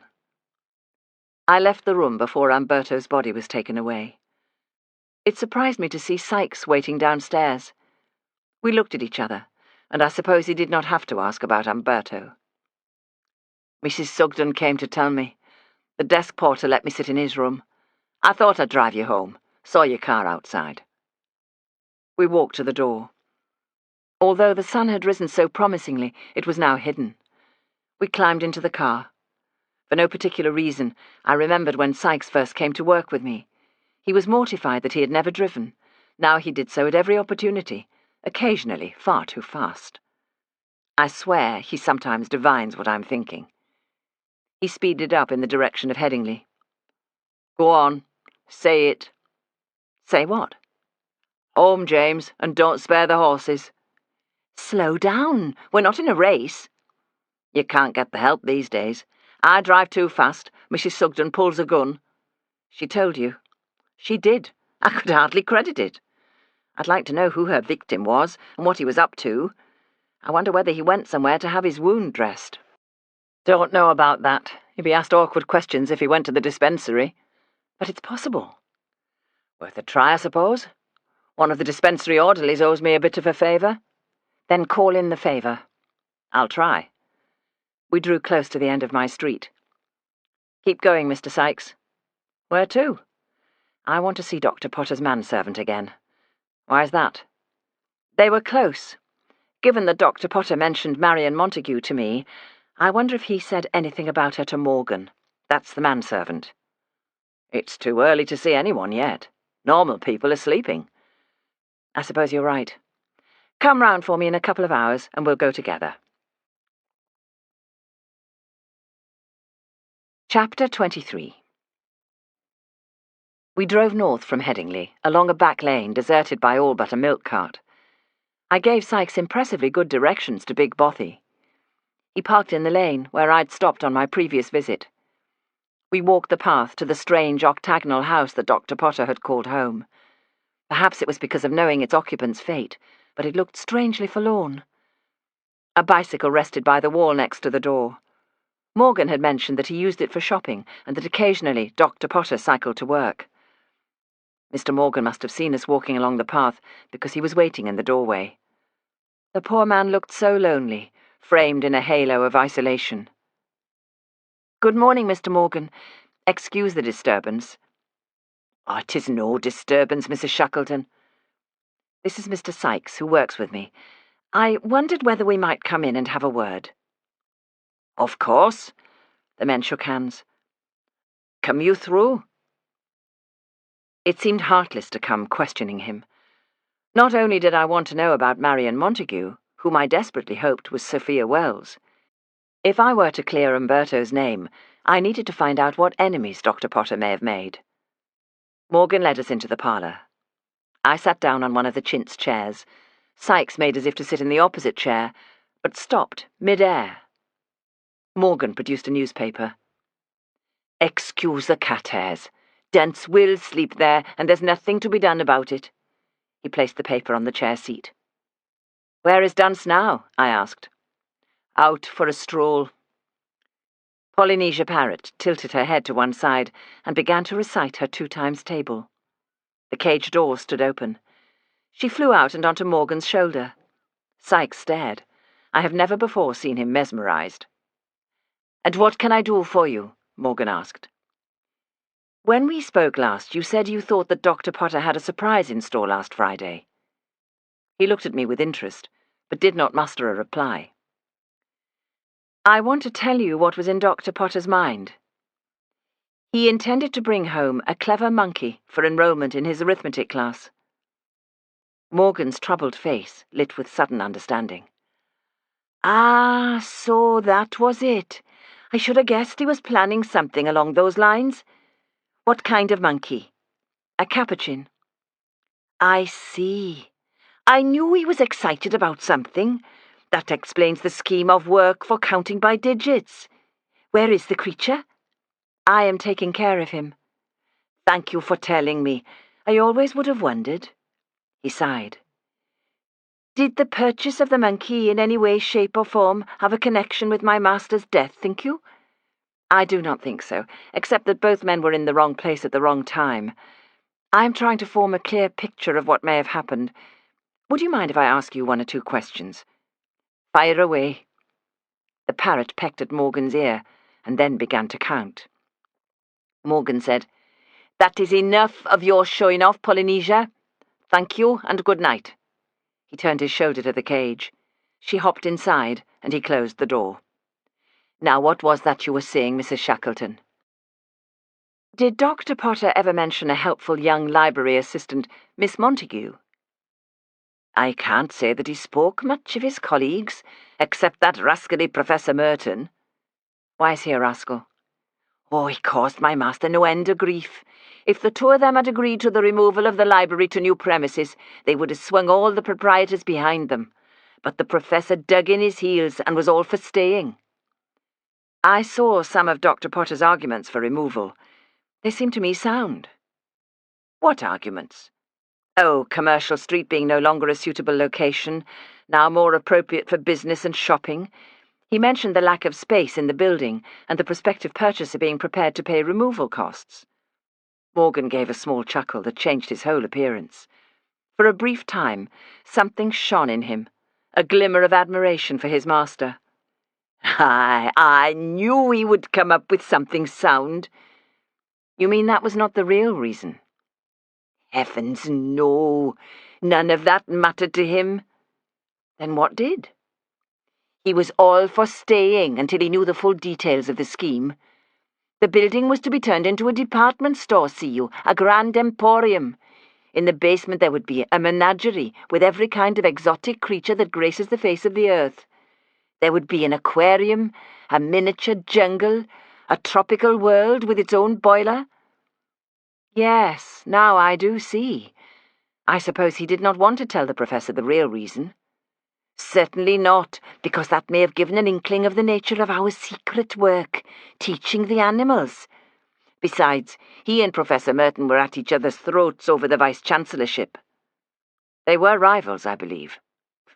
That is one way of putting it.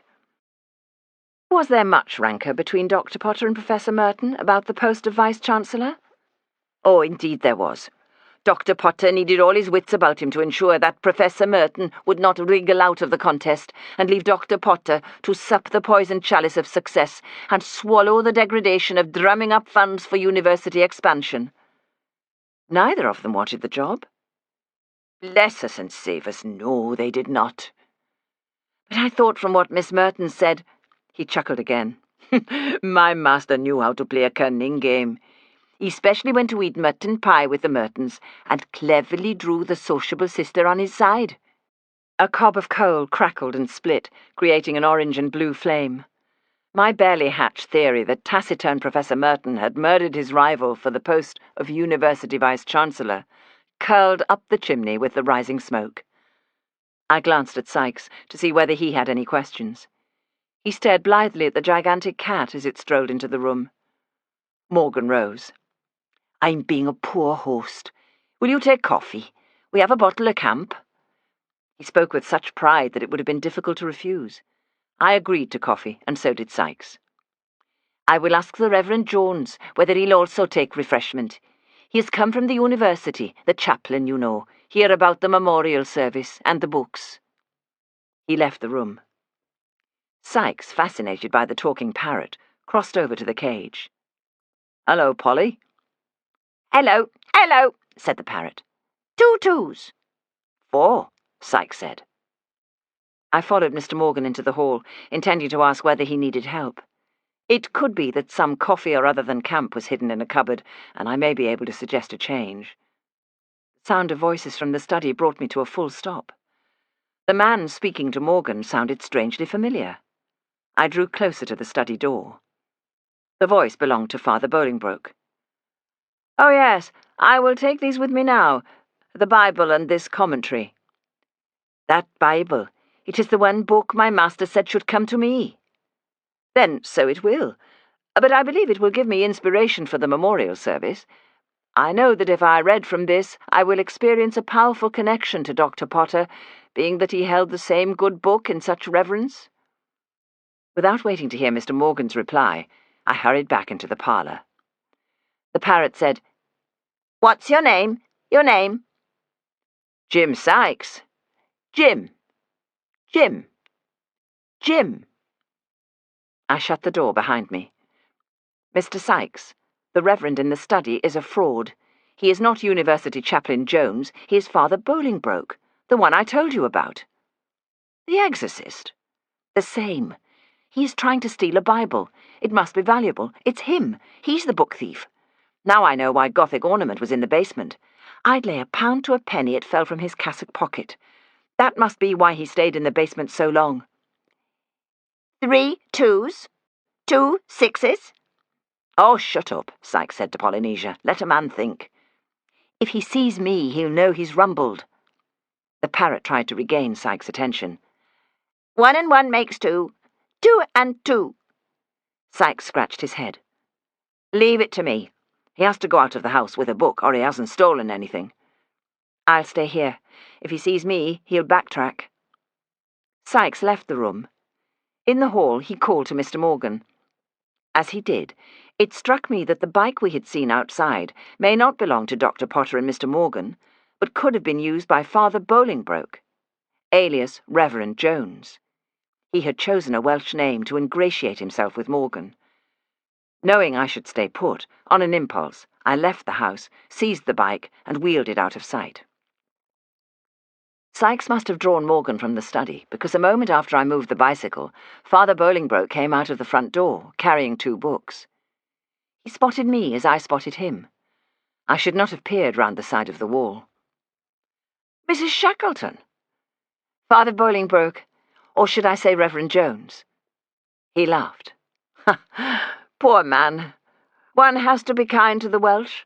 I thought it would give him comfort if I used my mother's maiden name.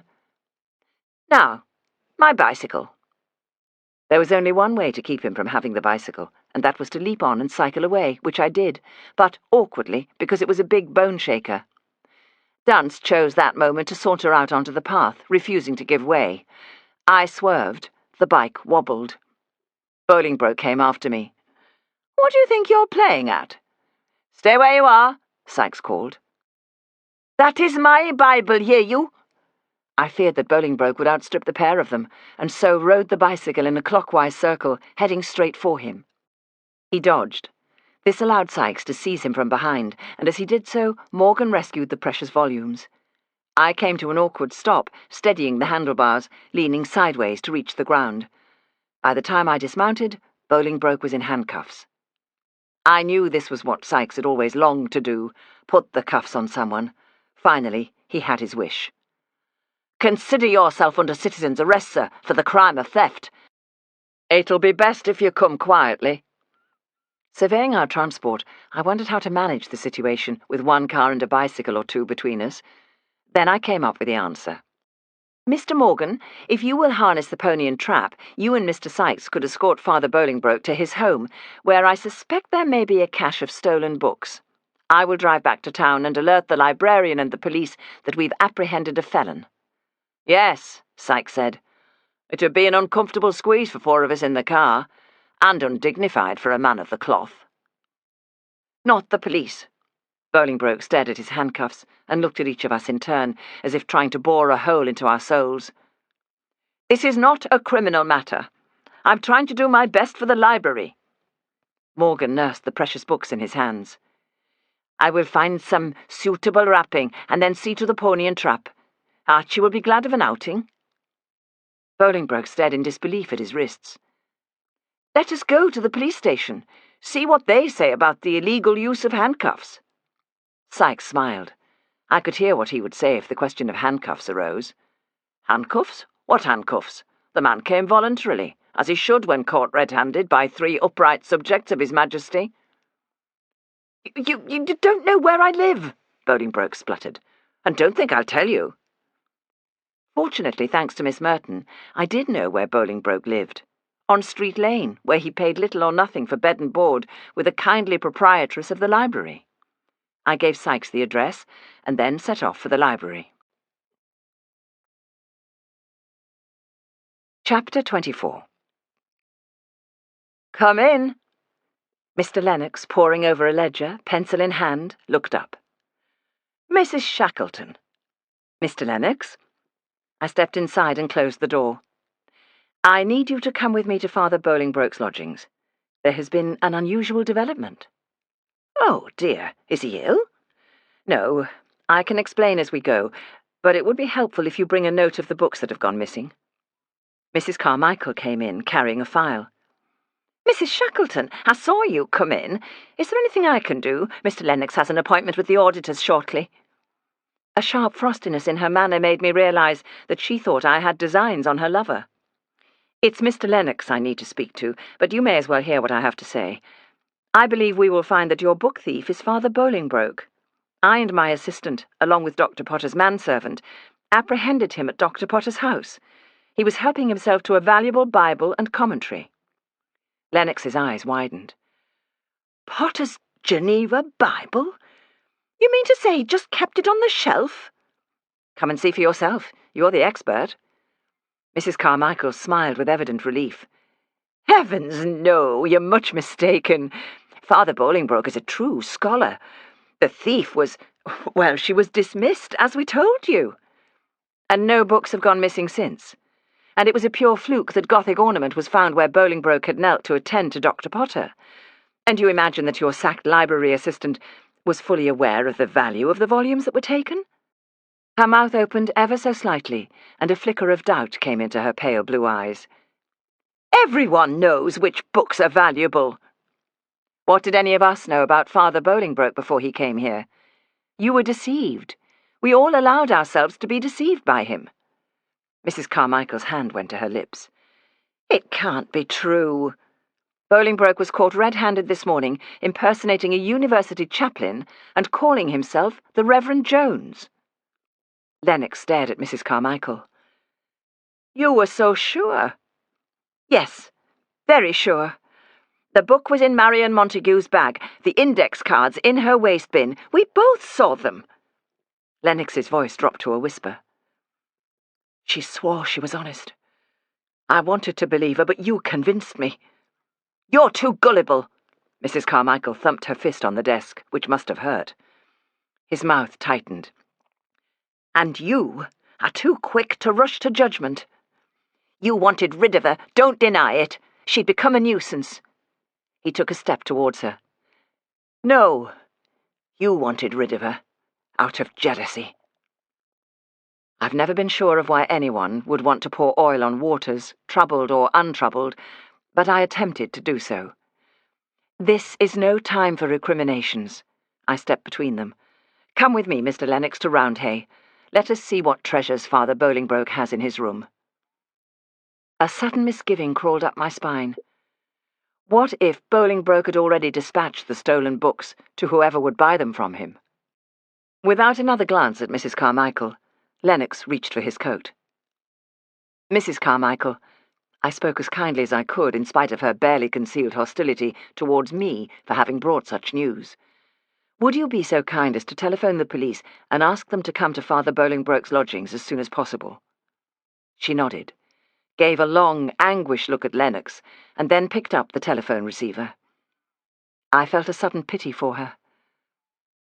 "I'm sure you did what you thought best at the time." She did not look at me. "I shall ensure the police are aware of the urgency. You see, people don't always take the theft of books seriously. I do." Lennox took a sheet of paper from the top drawer of his desk. Mrs. Carmichael spoke into the telephone mouthpiece. "Police, please." Without a backward look, Mr. Lennox went out, buttoning his overcoat. I followed. By the time the police arrived at Bolingbroke's large upstairs front room, Lennox had placed neat ticks alongside 9 of the books on his list of 12. In spite of its ample size, the room was crowded. Mr. Morgan sat on a dressing-table stool. Sykes stood by the window. Bolingbroke was seated at what would not for much longer be his desk.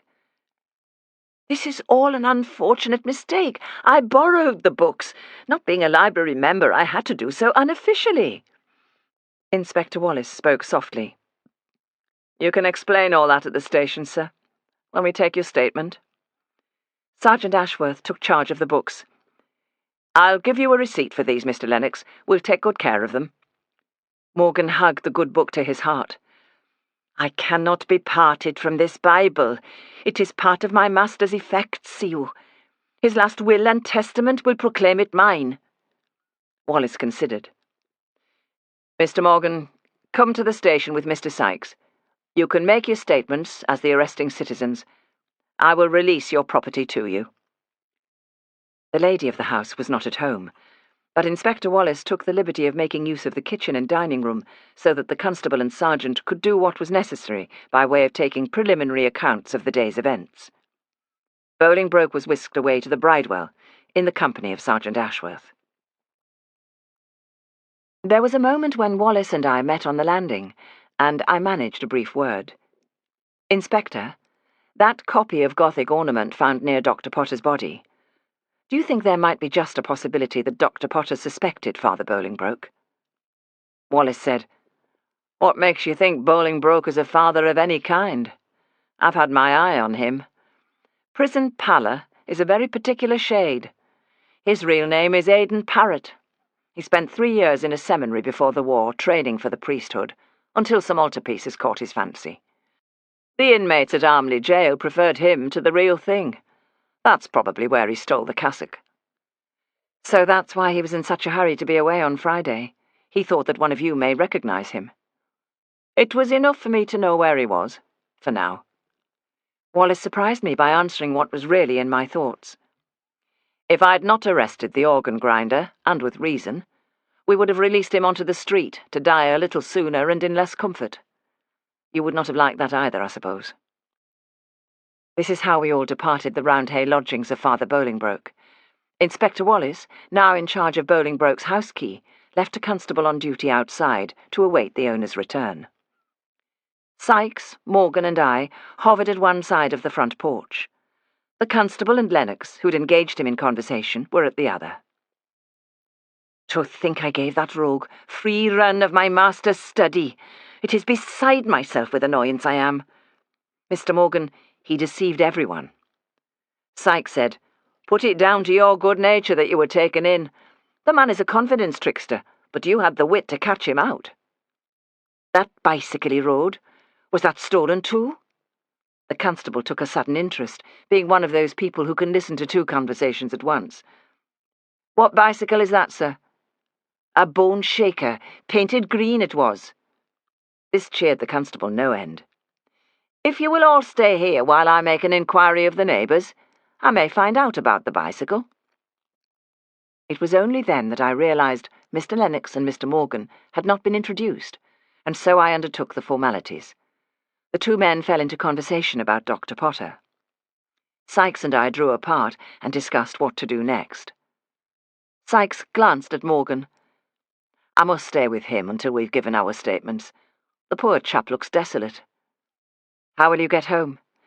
"I'll ride back to Wheatwood with Morgan in the pony and trap. If that bicycle Bolingbroke rode turns out to belong here, I'll bring it back and then catch the tram. I'll take Mr. Lennox to the library." The constable returned, well pleased with himself. "The green bicycle belongs to the son of the householder." And so it was decided. Sykes and Morgan walked to where patient, clever Archie stood harnessed in his trap. Lennox and I returned to the car. He looked at his watch. "The auditor will be at the library by now." "Let Mrs. Carmichael deal with him. I'm sure she's capable." Oh, she is capable. We won't go straight back, Mr. Lennox. The Lake Cafe is in need of business in this poor weather. 10 minutes later, we were seated at a table decked with a blue and white check cloth next to a window, with a view over Waterloo Lake. On a fine Saturday, the place would be packed to bursting. Now, in spite of the clear, pale blue sky, there were just 2 other customers, elderly women sitting close to the fire. The walls were decorated with good amateur watercolours of the boating lake, the Folly Castle, and the Rose Garden. Mr. Lennox ordered a tongue sandwich and cheddar cheese on toast with a dash of Worcester sauce for me. I poured tea. He grasped his cup with both hands, like some workman outdoors in the cold, struggling to keep warm. Why didn't I believe Miss Montague? How could I have been so stupid? And what an idiot not to see through Bolingbroke. Well, he's caught now. Let the police deal with him. If Mrs. Carmichael had not searched Marian's locker, Marian herself might have said, "What's this doing here? Who has put a book in my bag?" Why her? Why pick her as his victim? He is a clever crook. He knew someone would be ready to think ill of her. Mrs. Carmichael. Mr. Lennox, I know how things stand between you and Mrs. Carmichael. He looked up. Do you? Has it been that obvious? Not to others. She stood by me, you see, all the time my wife was ill. No one knows the draining exhaustion of watching a dear one grow weaker and more helpless day by day. Pamela Carmichael was my sanity. I don't know what I would have done without her, and then, when Marian came— Marian Montague. He nodded. Even her name is lovely. Yes. Lennox remembered his manners, took his cup by the handle, and drank. The waitress brought our food. Something held me back from prompting him to say more. Perhaps it was a sudden reluctance to know, to be expected to be sympathetic to the man who had betrayed both wife and mistress. When we had finished eating, Lennox took out cigarettes and straightaway put them back. Oh, I can't breathe in here, and I can't go back to the library, not just yet. Let's take a turn round the park. He paid the bill. Outside, the air was bracing, but with a penetrating chill. We took the path around the lake, side by side, but not looking at each other, as we avoided muddy puddles. He began to speak. The first time I saw Marian, it was as if something long dead came alive inside me. I thought— I imagined one so young and vibrant would not look at me. But she did. There is quite a gap in your ages. She is 24. I am 49, but it did not matter. Not to her. His words came out in bursts, followed by silences, in which I listened to the wind in the trees and the call of birds. I am not saying I didn't love my wife, but our life was quiet and companionable. Before Marian, I have only ever once in my life felt such overpowering attraction for another human being, as if our souls called out to each other. Oh, I know, that sounds too Emily Bronte for the world. Too romantic for someone as middle-aged and jaded as I. But it is true. Were you and Marian— I mean, I loved her, you see. I could have sworn she felt the same. When I found out she was the thief, you did not believe her denials. At first, yes. But to have a book in her bag, for the index cards to have been torn and left in her waste bin, and her confusion— Pamela, Mrs. Carmichael, was so very sure. I thought that Marian had been using me, making a fool of me. A blackbird perched on a branch. I hoped it would sing. Speaking almost to himself, Lennox said, "She was so like my first true love, the woman who sent me spinning years and years ago. That lady gave me my marching orders. I thought Marian would do the same." Something clicked in my head, a most unwelcome click. Marching orders meant that the other woman had not been his wife. I remembered the words of Lady Colton. Someone had come to the house when Lord Colton was away in the South African wars. A young man had arrived to do an inventory in the library. On the lake, 2 swans glided by, turning their long necks, each looking at the other. When was it? How long ago, this great love? I had just come down from Christchurch. Not being of independent means, I followed a suggestion from my tutor and accepted work cataloguing in a library. I won't say where, but it was for a titled family. The lady, and she was a lady, she was married. Mrs. Shackleton, that woman was the love of my life. I will never forget her until the day I die. Yet, when Marion came into the library, I looked at her and for a moment thought she'd returned to me. So I was not the only person who'd noticed the resemblance between Lady Colton and Marion. Now I wanted him to stop, but it was too late.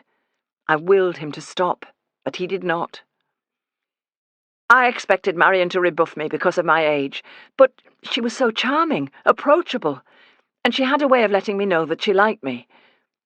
Why did she choose me and then let me go? He was confusing the 2 loves of his life. I reminded him. You let Marion go. Yes, I did. Fool that I am. I was not here to listen to the details of Lennox's passion for his own daughter. I needed to find her. Where has she gone? I thought it best not to see her again, at least not yet. This changes everything. She's not a thief. Do you know where she is? I have an idea. I can find out. Good. We came to a large puddle. I stepped one way round it, he the other. Why do you want to know? Mr. Lennox, she was a young female employee of the library without a family to fall back on. We have a responsibility for her welfare. Will you tell me as soon as you have her address? I hadn't thought of it like that. No, I don't suppose you had. I should be the one to find her and beg her forgiveness. He was slightly abashed, and so he should be. I need to make application to a friend who made an arrangement for her. I will let you know. What kind of arrangement? For her to stay somewhere. In the country. The clock on the boathouse told me it was time to leave. We walked back to the park gates. It took us a few moments to settle into our seats. I handed him a pair of motoring gauntlets. This separation between you and Marion, it may be for the best. What do you mean? Oh, just a feeling. I started the motor. Providence had intervened. Bolingbroke and Mrs. Carmichael had done a great service to Marion and Lennox. If it had not been for the false accusation of theft, Lennox may have married his own daughter. We did not speak again until we reached Commercial Street. He thanked me for the lift. It was a loose end, something I could not make sense of. Mr. Lennox, I know this may seem an odd time to ask, but where do you stand on the question of whether the library should stay on Commercial Street or remove to new premises? I was neutral about the business, but now I'm all for removing. Why? Dr. Potter put a very powerful case. He's the last man in the world to speak up for change. If Potter saw advantages in the idea of removing, believe me, the whole committee would be carried along by him. Besides, after everything that has happened, rumours about the ghost, Potter's death, the horrible experience Marion has gone through, I say, let us have a fresh start. Yes, I can see you would feel that way. We have the meeting scheduled for tomorrow, where the matter was to be publicly aired. I had forgotten about that. It was too late to cancel. People will now come to hear about Dr. Potter. And will you speak about the question of removal? Or I don't know what will be said. Officially, I am still neutral. He climbed out of the car and stood by the running board. I am going to find Marion. If she will have me, I'll marry her. My stomach did a somersault. Not if I find her first.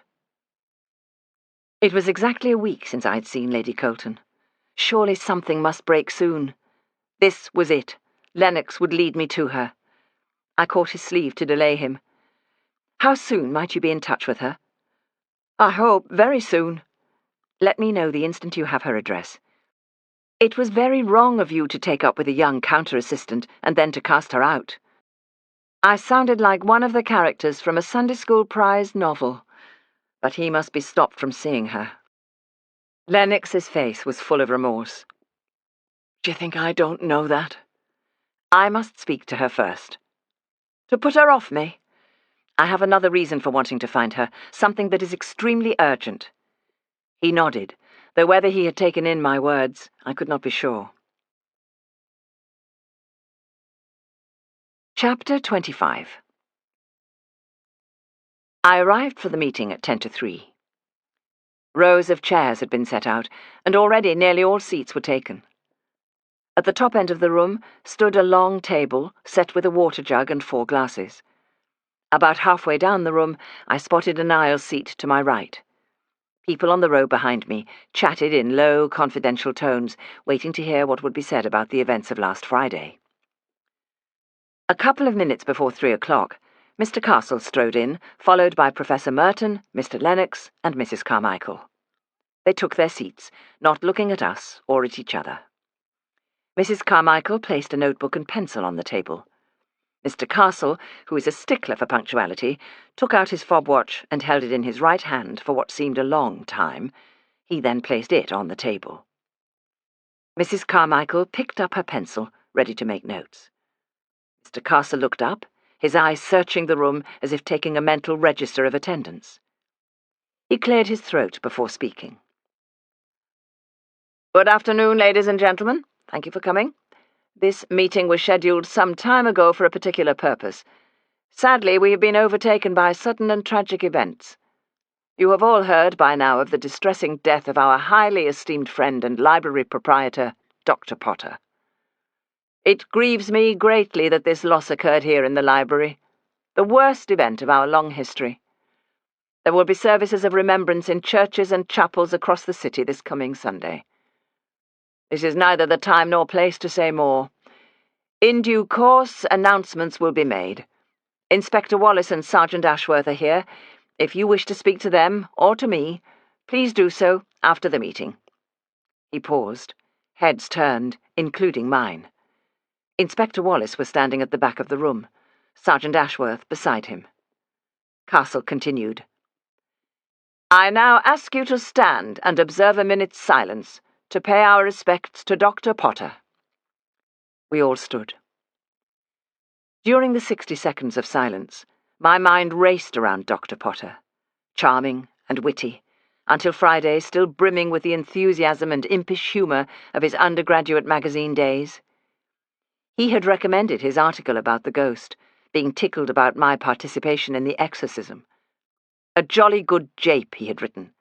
Having suggested to the inspector that the young Potter may have been the ghost, I pictured him in my mind, using the keys that had belonged to his grandfather to let himself in the basement door, knowing the eager young librarian was working late, creating deliberate sounds, taking fright only when McAllister brandished a revolver. He then hurried down the stairs and let himself out of the front door, chuckling all the way. But why the other article, about the solicitor from the firm Nelson, Castle and Nelson? When the minute's silence had ticked to its conclusion, Mr. Castle took a sip of water. Thank you, ladies and gentlemen. You may be seated. Chairs scraped, feet shuffled. As he sat down, Mr. Castle took a deep breath and let it out in a sigh. I have a motion on the table from Miss Heaton. She suggests that we arrange for this building to be blessed by clergymen of 3 denominations. He paused. May I have a show of hands in favour? Out of regard for Miss Heaton, and seeing nothing but good in a blessing, I raised my hand. Mrs. Carmichael stood and counted one side of the room. Mr. Castle counted the other side. He jotted down the number. Against? A couple of courageous rebels, or awkward curmudgeons, raised their hands. Abstentions? Mr. Castle asked. There were none that I could see. The motion is carried. Miss Heaton, I leave you to make the arrangements. He put his fob watch back in his waistcoat pocket. The matter for which today's meeting was originally arranged now pales into insignificance. Some of you may have heard of the proposal put to the committee by a group of businessmen interested in purchasing these premises for a different use, which would entail the removal of the library. I call on Professor Merton to speak to this question." Craggy Professor Merton rose to his very full height, took a deep breath, sniffed, and pushed his spectacles further up his nose. "Before I do so, I must say a few words about my colleague and close associate, our much-lamented fellow proprietor, Dr. Potter. He was a man of learning, an honourable man. He would have made a most excellent university vice-chancellor. The world is poorer without him." This was the longest speech I'd ever heard from my neighbour. He drew murmurs of agreement, and then continued. "Regarding the question of whether the library should stay in these premises or remove, Dr. Potter and I looked at this matter most carefully. There was a certain attraction for Dr. Potter in the idea of the removal to premises not yet built, representing a leap into the unknown.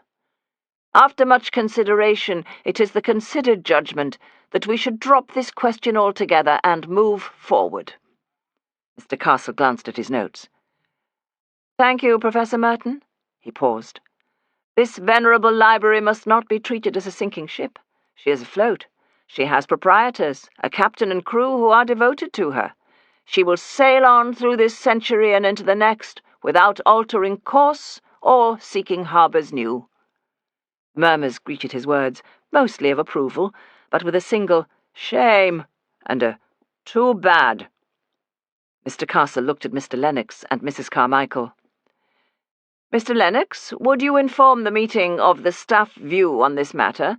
They are of the same mind, I believe?" Lennox remained seated. Even from where I sat, I saw his Adam's apple leap as he gulped. "They are indeed of the same mind, satisfied with our present situation." He paused and reflected. Speaking once more with all the emphasis he could muster, he concluded, "We see no advantage in removing to new premises." He had changed his tune since yesterday. Mrs. Carmichael nodded, her mouth a grim line. "Are there any questions?" Mr. Castle asked. There were two questions. A gentleman I did not know asked about some kind of permanent memorial to Dr. Potter. Miss Heaton asked whether proprietors would be kind enough to contribute to the collection for Dr. Potter's nearest and dearest. The tin was on the counter. I wondered if she knew that his nearest and dearest were a Welsh manservant and a pony called Archie.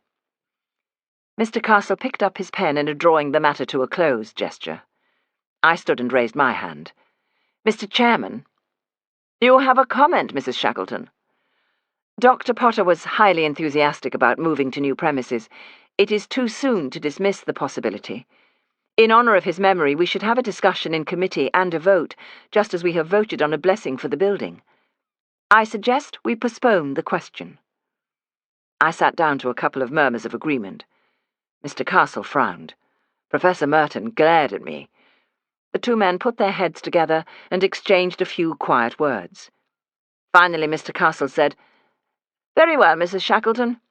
We will take the matter to the committee." "Thank you." Having spoken on a sudden impulse, I could not precisely say why I had intervened, especially since Dr. Potter's enthusiasm was entirely to do with the possibility of a menagerie in the basement. It just seemed to me that a lid was being put on the business far too quickly, and I wanted to know why. Mr. Castle thanked people for their attendance and closed the meeting. Library proprietors began to file out the way we had come. Mr. Castle and Professor Merton had their heads together. Mrs. Carmichael joined with two lady proprietors in earnest conversation.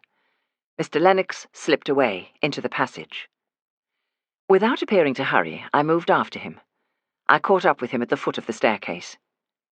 "Mr. Lennox?" He turned. He was pale and looked ill. "You changed your mind about the removal?" "We all thought it for the best." "But you were so enthusiastic."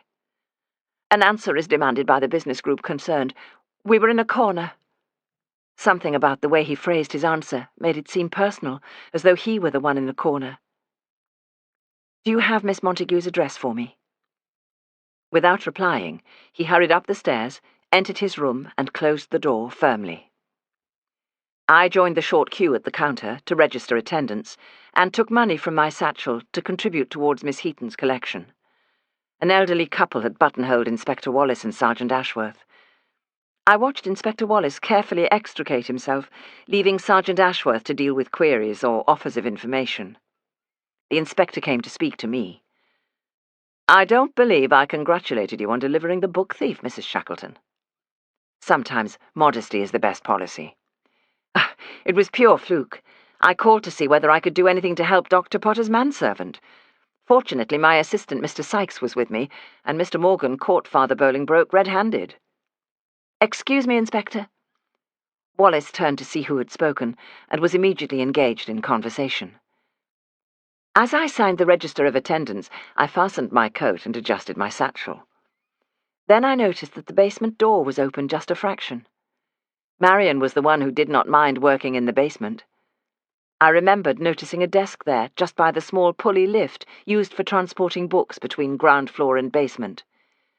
People were gathered in twos and threes and small groups. Looking at this bookshelf and that, I edged closer to the basement entrance.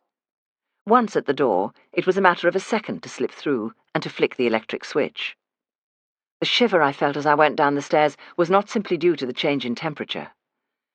As I had remembered, the desk was to my right, its surface clear. I opened the drawers one by one. There were 2 on either side and 1 in the centre. In the centre drawer was a neatly written list, headed Things to Do. A quick glance told me there was nothing personal on the list. It was to do with cataloguing, rearranging files, searching for a title. The side drawers contained pencils, pen and ink, typed sheets whose text had been struck through, indicating the paper should be reused on the blank side. In the last drawer was a 5-tooth silver hair comb, embossed with fruit and flowers. I ran my fingers across the decoration. That was hers, I felt sure. Miss Montague always had some pretty comb in her hair. Surely there would be nothing to find after the police search, but all the same, I would take a look. Otherwise, I would regret the missed opportunity. I walked past the coal hole. The grate above, through which coal was delivered from the street, let in a grey light. Next to that was a half window, and beyond, a cupboard of a room. There was a shovel, a pick, and a broom. I realized that I still had Marion Montague's silver comb clutched in my hand, so hard that it hurt. The lighting was poor. I took a torch from my satchel and played the light back and forth. The bookshelves that had toppled were once again upright, but their stock had not been returned. It gave me goose pimples to pass so close to the place where Dr. Potter had lain. I pressed on towards the spot where Umberto had curled himself in a ball and would have died had we not found him. The floor was flagged with paving stones, and there were the marks of a broom where it had been swept. I had not heard footsteps, but suddenly knew someone was behind me. Startled, I turned to see Mr. Castle. "What are you doing down here, Mrs. Shackleton? You could have been locked in." He was standing far too close. I moved aside. "Oh, I don't think so. Someone would have noticed the lights." "What are you looking for?" "I'll know what I'm looking for when I see it. Isn't that the charm of our library? We come across the unexpected." I was determined not to let him intimidate me, reminding him that though he was library president, he held only 1 share, as I did. "You're being rather enigmatic." "All right, perhaps you can help. Where has Marion Montague gone? You, Mr. Lennox, and Mrs. Carmichael are the only ones who know she was wrongfully dismissed." He is not a man to show his reactions, but I would have sworn that in the dim light his jaw dropped. "Why do you want to know about her?" "She was sacked without a character, and has left her lodgings. It won't do." Suddenly he was blocking my way, standing close, looming over me. When I stepped aside, so did he. "Wrongfully? Why do you say that? It is a mistake to think there can be only 1 thief in the world." "There was only 1 thief in the library, and it was not her. Anyway, thief or not, I want to find her." "It must be very hard being a detective, Mrs. Shackleton, imagining all sorts of terrible things. Do you think I smuggled the girl home and am keeping her in a cupboard?" He gave a mirthless laugh. I dodged aside and began walking back towards the stairs. "I shouldn't think Mrs. Castle would want her in the house." He was beside me again, and the corridor of books was too narrow. "I won't have my dear wife's name mentioned in the same breath as that woman of Babylon, excuse my language." I glanced up at him, but in the dim light could not read the expression on his face. "She was no good. I do not expect a lady to understand my meaning. We're fortunate that she went quietly." I was cold, but suddenly turned colder. "What do you mean? She went quietly?" "You must know she tried to latch her hooks into Mr. Lennox. She would not be the first." He put his hand on my arm. "You're going in the wrong direction." "What?" He gripped my arm. "It's a labyrinth down here. This way for the stairs." "You know your way around the labyrinth, then?" His grip on my arm tightened. "What do you mean by that?" "Nothing, just that I've seen enough." A sense of unease flooded through me, but I struggled to behave normally as we walked side by side. When he spoke again, it was as if he'd forgotten Marion Montague or wanted to change the subject. "You were talking to Dr. Potter on the day he died." "Yes." "What did he say?" "The usual pleasantries." "Scurrilous remarks, more likely." Castle uttered a small dismissive sound. "He handed you something, a student magazine, I think. Have you read it?" He tried to sound nonchalant, but there was something like dismay in his voice, or fear. I thought about mentioning Dr. Potter's written account of the ghost, but it suddenly struck me that the more relevant article may have been the one concerning Nelson, Castle, and Nelson solicitors. There was an item about embezzlement and a Mr. Nelson and his secretary going missing. Someone going missing, like Marion Montague. I kept my voice light, as if we were walking along the street chatting and not blundering about between high bookcases and turning corners. "Were you in the same practice, Mr. Castle?" "I was. It was most unfortunate. Nelson almost ruined us. He helped himself from the estates of several clients and then made off with the secretary. I had to rebuild the practice from scratch. I would hate people to begin talking about it again." "What about the other Nelson? There were two." "Old Mr. Nelson had died. It would never have happened on his watch. His son was a disgrace to the profession." I had kept him talking and given the information he wanted. While we walked, I thought we were leaving the basement, moving towards the stairs. But we had come full circle. We were back by the corner where Umberto had lain. Castle did not seem to notice. "Where is that scurrilous magazine of Potter's? I did not know there was one still in existence until I saw it on the list of borrowed items today." "I returned it." "No, you did not return it." In the dim light, his eyes had an intense, almost desperate gleam. On the stone floor, the pool of light from my torch created a world of shadows all around. We were once more near the spot where Umberto had almost died. By torchlight, the broom marks created an abstract pattern of swirls. "Then the magazine is still in my satchel." "I look when we're back upstairs." I tried to sidestep. He was in my way and jostled me. The torch fell from my hand and clattered on the floor. He stuck out his foot and shoved me, making a sudden grab for my satchel. I fell sideways onto the hard floor, the whole of my left side hitting the ground so hard I cried out. A firecracker went off in my head, blazing through temple, cheekbone, eye socket. I felt as if my eye might pop out. As I lay there, a searing pain shot up my arm. When I tried to move, my hip and leg refused. He was picking up the torch. It was him, I thought. He killed Potter. He left Umberto to die. He would kill me too. With a great effort, I used my right hand to push myself onto my knees. Ignoring me, his attention centered on the spilled contents of my satchel. He shone the light. "Where is it? Where is it?" He thrust his face into mine, grabbing my shoulder, pushing me backwards. I raised my hand and brought the teeth of the ornamental comb down his cheek. He let out a cry and staggered back, holding his face. I pushed myself to my feet, my left leg feeling useless. Grabbing at my wrist that was now throbbing with pain, he shoved me against the wall. The back of my head bashed against the brick, but having the wall at my back gave me support so that I brought up my right knee and slammed it in his groin. He relaxed his grip. I pulled free and turned to run, trying to scream for help, but no sound would come. My left leg felt as if it belonged to someone else. Suddenly, Inspector Wallace stood in my way. He leaned towards me, all concern. "What happened, Mrs. Shackleton?" "Castle attacked me." "Attacked you?" Now he was blocking my way. "Let me out of here." Castle was suddenly beside us, full of solicitude, carrying my satchel, not speaking to me but to the inspector. "She tripped over the uneven flags and dropped her bag." His voice was calm as he turned to me. "The contents spilled, Mrs. Shackleton. 1 or 2 more bits back there. I'll get them for you." Wallace said, "Good thing you came down here, Mr. Castle. You could have been locked in, Mrs. Shackleton." "That's just what I said." Castle oozed charm to the extent that I almost disbelieved my own experience. For a horrible moment, sandwiched between the two men, the thought came that I would never escape.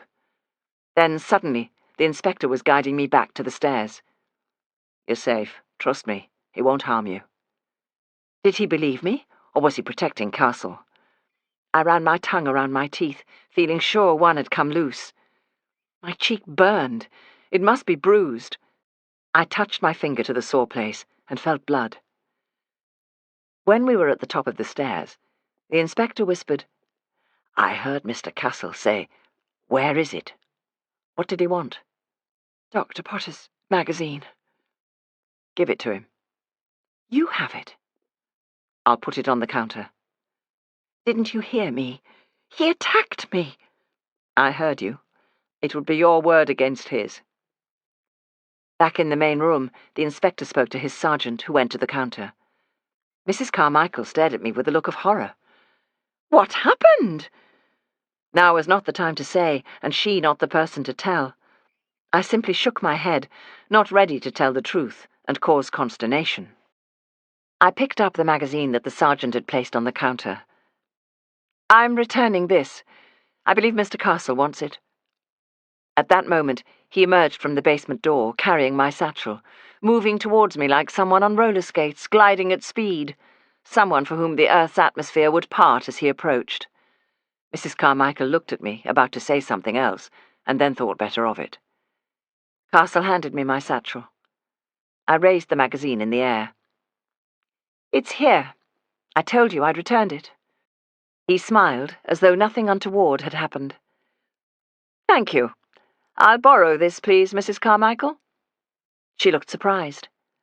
"That's unlike you, Mr. Castle. You never take anything out." At that moment I liked her. Castle scowled.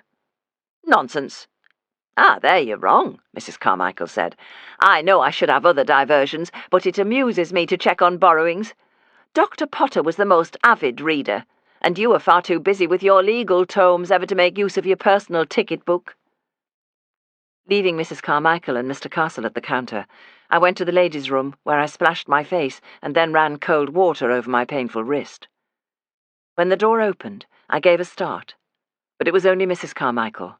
I saw her in the mirror. "Here." She took the top from a bottle of aspirins and tipped 3 into my hand, filled a mug with water, and gave it to me. I took the aspirins. She put a slip of paper in my pocket, saying, "Read this later, not now." I took it out and read it. 18 Dorset Avenue, Hare Hills. Front downstairs room. Visit me this evening. She turned to leave. I stopped her. "Wait. Walk back with me to the door." She nodded. "What will you do? Go home?" How did I know if I could trust her, or anyone?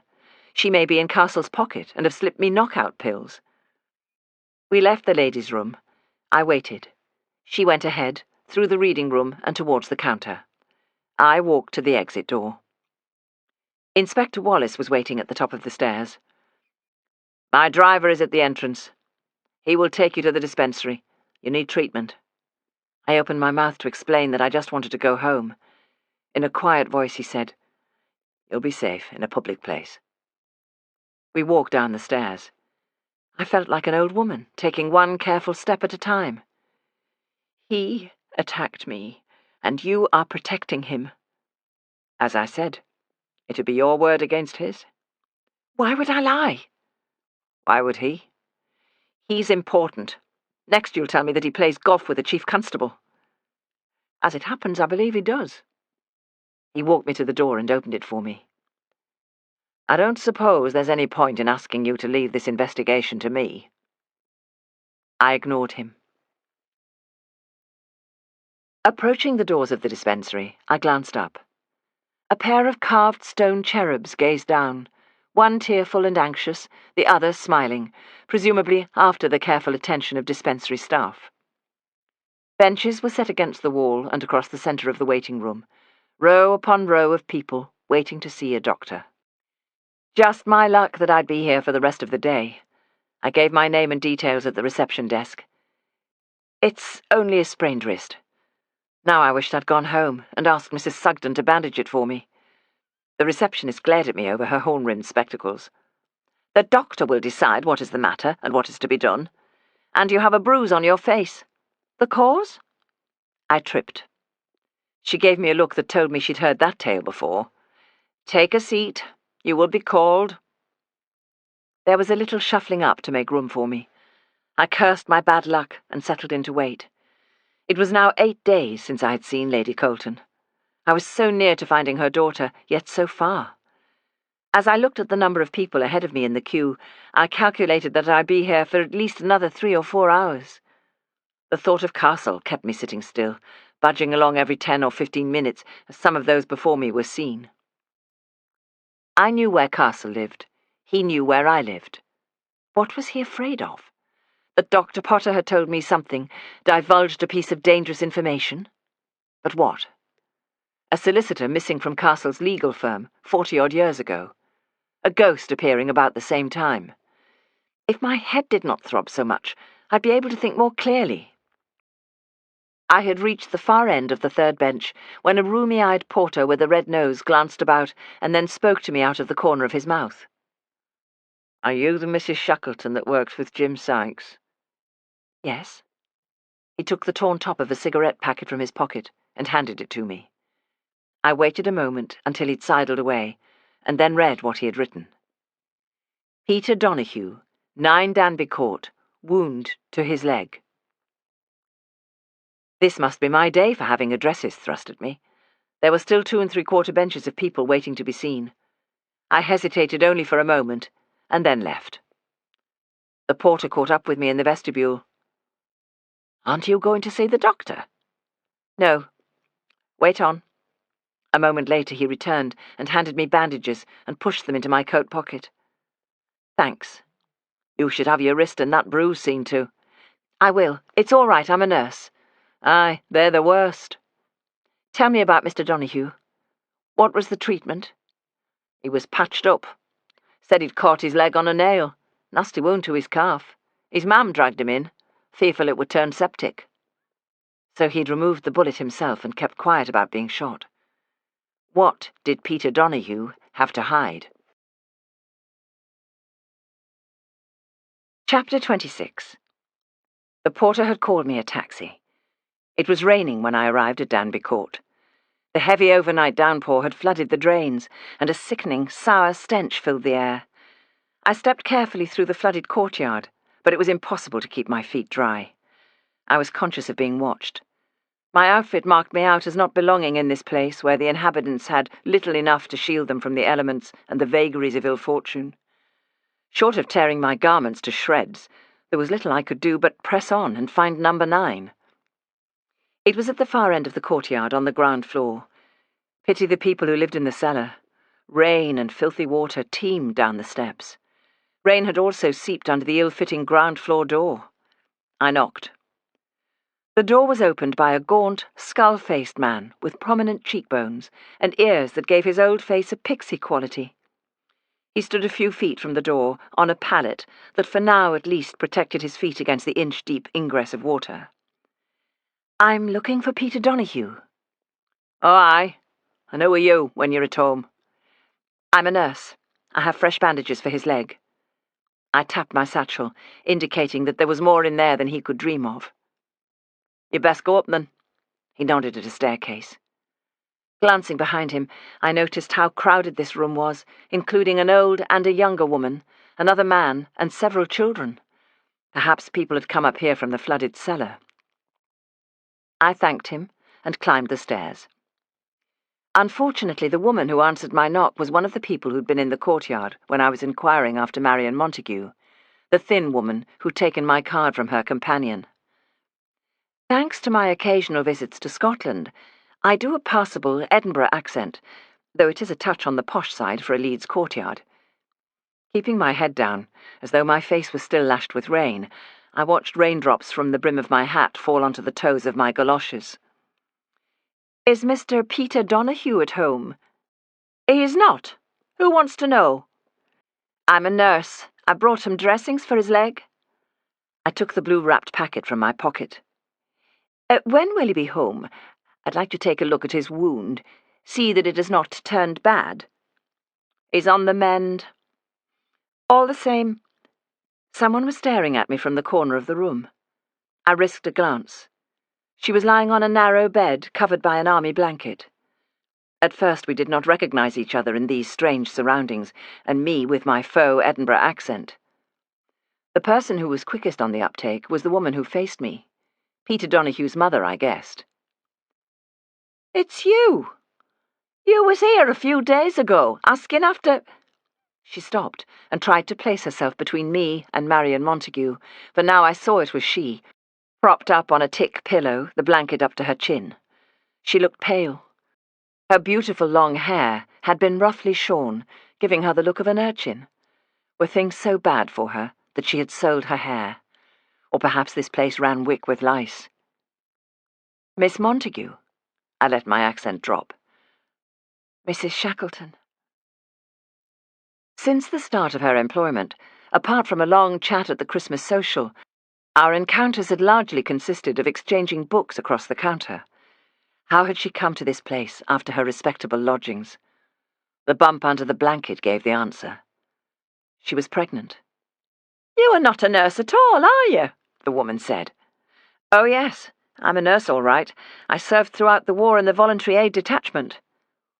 "Didn't anybody tell you the war is over? First you're here asking one lot of questions, then another." It was her turn to fire the questions. How did I know where to find Peter? Since when had the dispensary cared enough about its patients to send out emissaries with bandages? Who had sent me, and why? She would have slammed the door in my face, except that I could see she feared I would come back with the police. Perhaps she knew that her son had been shot in the leg, and perhaps she did not. But she would know him well enough to realize he'd been up to no good. In the end, after neither of us would answer the other's questions, and when Marion continued to stare at me, Mrs. Donahue made to shut the door. I had no intention of turning tail. Before she had time to shoot a bolt or turn a key, I pushed my way in, rudely stepping across the threshold. A shooting pain ran from my wrist to my shoulder. Perhaps it was a fracture, and not a sprain. "Miss Montague, you left the library so suddenly. I was worried about you." "There's no need." "There was a terrible misunderstanding. I want to try and put it right." "Do they know where I am?" "No." "And I don't want them to. Do you understand?" The woman intervened. "The lass doesn't need you. I'm taking care of her now." She turned to Marion. "Don't worry, love. No one's going to harm you." What did she mean? I looked from the younger to the older woman. What is going on? "I could ask you the same thing," Mrs. Donahue said sullenly. "All right, to stop us going round in circles, I'll tell you why I'm here. The first time it was because someone saw Miss Montague coming from this courtyard. I was curious." "And how is it you were snooping about for my son, pretending you want to change his bandage?" "I'll gladly change his bandage. If his leg has turned septic, he risks losing it. I would like to know what he was doing in the place where the bullet was fired." "Bullet? He cut his leg on a nail." She turned to Marion Montague. "Is she all there, this woman who doesn't know whether she's Sassenach or Scot?" Marion didn't answer. She bit her lip. Her eyes locked on mine, with a silent plea to say nothing. Mrs. Donoghue once more filled the silence. "The lass is doing well enough. I'm seeing to her, and she's not paying the kind of rent demanded from her at her last place. She's not been well, and unless you can do something practical for her, I'll ask you to leave now and stop disparaging my lad who's out earning a respectable living this very minute. But he'll be back, and he won't be pleased to hear someone accusing him of being shot." There was nothing more to be said for the moment. Mrs. Donoghue had flung open the door and stood with one hand on the knob and the other on her hip, her head tilted back, mouth grim, inviting me to leave. With some difficulty, using only my good hand, I took a bandage from my pocket. "Keep it." I crossed to the bed, handing it to Marion. "Here's my card, too, so you know where I am, should you need me or need help." Marion said, "I am quite all right, thank you." In a softer voice she whispered, "I know where you are. Peter came to the wrong house." So the poor man had not intended to murder Professor Merton, but to visit me. Of course it was a simple mistake. We were on opposite sides of the same street, and he'd been confused. Since Mrs. Sugden was so handy with a pistol, I guessed he would not try again in a hurry. But why had he come, and why did Marion seem so fearful of telling a straightforward story in front of her fierce protectress? "How far gone are you?" "5 months, but I'm all right. But I slept badly, and my legs ache. That's why I'm resting." Mrs. Donoghue crossed the room. She stood, arms folded, uncertain whether to join in the conversation or order me out. "I'm glad Marion has you to take care of her, Mrs. Donoghue. I'm sorry for my deception, but I was concerned." "Well, you might be," Mrs. Donoghue snapped, though slightly placated. "It's not the best start for a young couple, but they've made their bed, and they'll lie in it." Marion bit her lip. So Mrs. Donoghue thought that Peter was the father. Perhaps he was. But the quick warning look from Marion told another story. Small wonder Marion was reluctant to speak. I noticed a shopping basket on the table and a coat over a chair. "You were going shopping, I think. Let me keep Marion company while you're gone, and please let me contribute to the groceries." I took out my purse. "I'm sure Marion would like something nourishing." "A sliver of liver," Marion said. "I have a fancy for liver and onions." I handed over a sovereign, half expecting her to object. She did not. "What's up with your arm?" "Just a sprained wrist." "Better use that bandage on yourself." "I'll do it," Marion said. "You go to the butcher, Mrs. Donoghue. We'll be all right." "Well, then, if you're sure—" "I'm sure." Marion swung her legs from the bed and picked up the bandage. When Mrs. Donoghue had gone, I sat on the end of Marion's bed. "What's going on, Marion?" "I could ask you the same. Why did someone shoot Peter when he came to bring you my message?" "He went by mistake to Professor Merton's house, and something had been happening that made us all fearful. I'm very sorry that your friend was shot." She opened the bandage. "So was he. He can't get over it. He could have been maimed for life. Also that he could ask you to meet me. I wanted you to know that I'm innocent. Being sacked without a character is serious for someone who has to earn a living. It will be cleared up, and I will give you a reference if you need me to." She sighed. "Oh, I did a first aid course at school. Funny how things come in handy." She put a pillow under my arm and began to bandage my wrist. "I was worried when you found out I was here. Thought you might tell someone at the library." "Mr. Lennox?" "Yes." "You know about us? About me and Sam?" "Only since yesterday. He told me how much he came to care for you. He knows now that you did not steal books." "Of course I didn't steal books. Much he thought of me to believe that old crow Carmichael. She sacked me without a reference, and he let her. Men can be so stupid. But that wasn't all." "Why? What happened?" "You must swear not to say where I am. Once the baby's born, I'm going to Australia with Peter." "Have you married Peter Donoghue?" "No, not yet. You don't know anything, do you?" "Obviously not." "I waited for Sam, Mr. Lennox, on the day they sacked me. I hadn't told him until then that I was pregnant. I threatened to tell everyone, make a fuss, show him up for what he was. He called me a liar, said I was stringing him along for what I could get, as if I would have picked up a nickety librarian if I was trying to do well in the world. But that was the least of it. What do you mean? I wasn't going to give up on him. Every night I went to the library. He was always the last to leave. Nothing I said seemed to touch him. She'd convinced him that I was a conniving thief and a scheming tart. He shook me off every time. And then... Then what? You won't believe me. Tell me. He tried to have me killed, to shut me up. Never. I said you wouldn't believe me. Well, it's true. Ask Peter when he comes. That's why you mustn't tell anyone where I am. But that's preposterous. He doesn't want a scandal. Half the women in the library are in love with him. The men think he's a great chap. Who would believe me? Mrs. Carmichael took one look at me and guessed my condition, said there were places for girls like me, places where I'd never see the light of day. Marion, your landlady told me that your mother died. Yes. I'm sorry. When? When I was 12 years old. I was left with my stepfather, and I can't go back there. It's out of the question. Now my theories began to crumble. Tell me, were you ever known by another name? Sophia? No. Wells? No, why should I be? I showed my references and school certificate at the library. My name is there, plain for all to see. Of course. Who's been saying different? No one. Forget it. My mistake. I began to feel faint. My head throbbed. The door opened. A tall, dark-haired young fellow in a shabby jacket and baggy trousers with long arms and bow legs stepped into the room.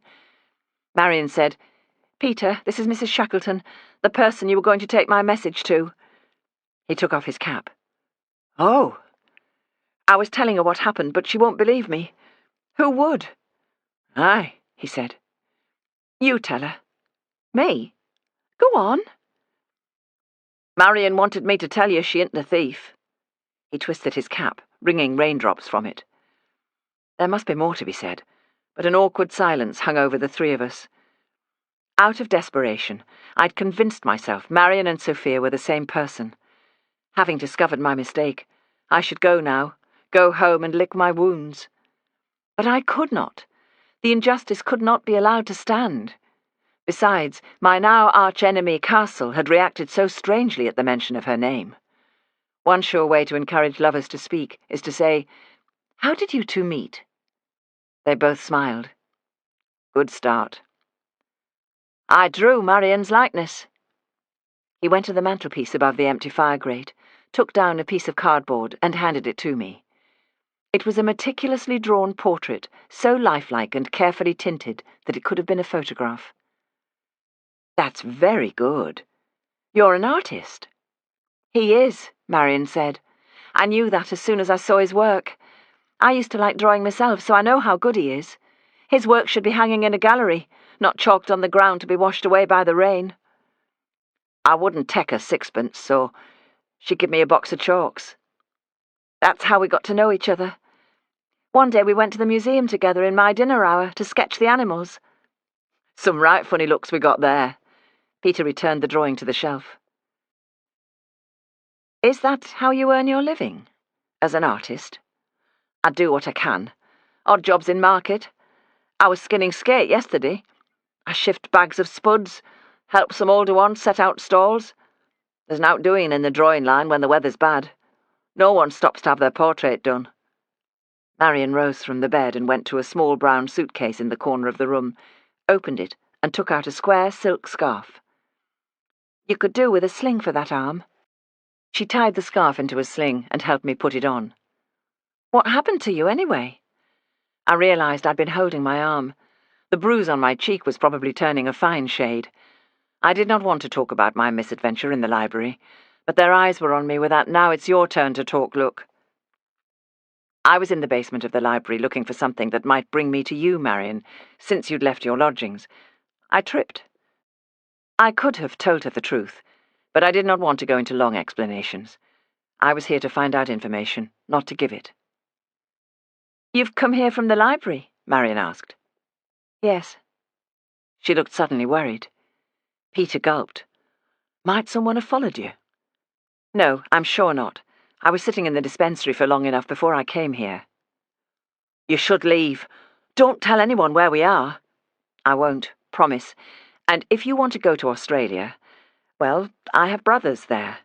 I have 2 families, you see, and my natural family, one of the brothers went to work on a sheep farm. But I expect you'll want to be in a city to be an artist, Peter. Marion shivered. She drew the blanket around her shoulders. Why would you help us? You were unfairly treated. I can't bear that. I almost had their confidence, and then the door opened. Mrs. Donahue appeared, very pleased with herself, basket on her arm. I'll have to fry this liver on Mrs. Riggs' fire. She put down the basket and picked up a black frying pan. Peter said, She'll want a slice then. I fetched her a duck egg, and one for you and all for your tea. Bring some fire kindling home. Aye. Peter picked up his cap. He looked at Marion. You all right if I go? Yes. Mrs. Donahue said, You learn no brass hanging round here. She dropped liver into the frying pan with a knob of dripping and went out, followed by Peter.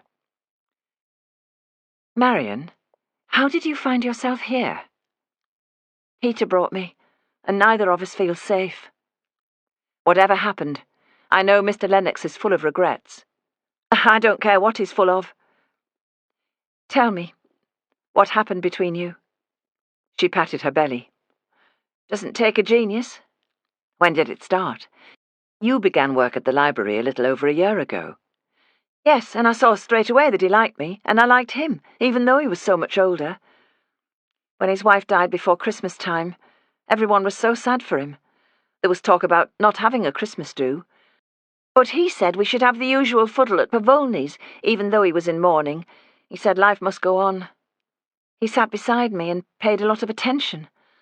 But I never set my cap at him. If anyone says I did, no one has said that. She'll say it, Mrs. Carmichael. Whenever there was something to be done after work, he would ask me, and I know that upset her. Nothing happened between us, but if our hands touched, he would blush, and so would I. For St. Valentine's Day, I sent him a card at work, and he knew it was from me. I meant it as a joke. She pulled her face. I should have known better. Should have thought about Bathsheba Everdeen and Farmer Boldwood. Don't make me laugh, Marion. It hurts my ribs. Anyway, he'd sent me a card at my lodgings. Mrs. Clawton teased me about it over breakfast, saying I had a secret admirer.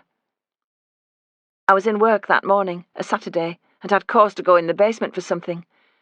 When I got there, Mr. Lennox was already there, and asked me what I had to do, and said he would see to it. But I just stood there, not knowing whether to pass a remark about the Valentine cards. That was how it began between us, on St. Valentine's Day, in the basement of the library. Nothing much happened, but then it was out in the open between us. When we finished work, I shared my sandwich with him, and we went to see a picture at the Colosseum, and we held hands.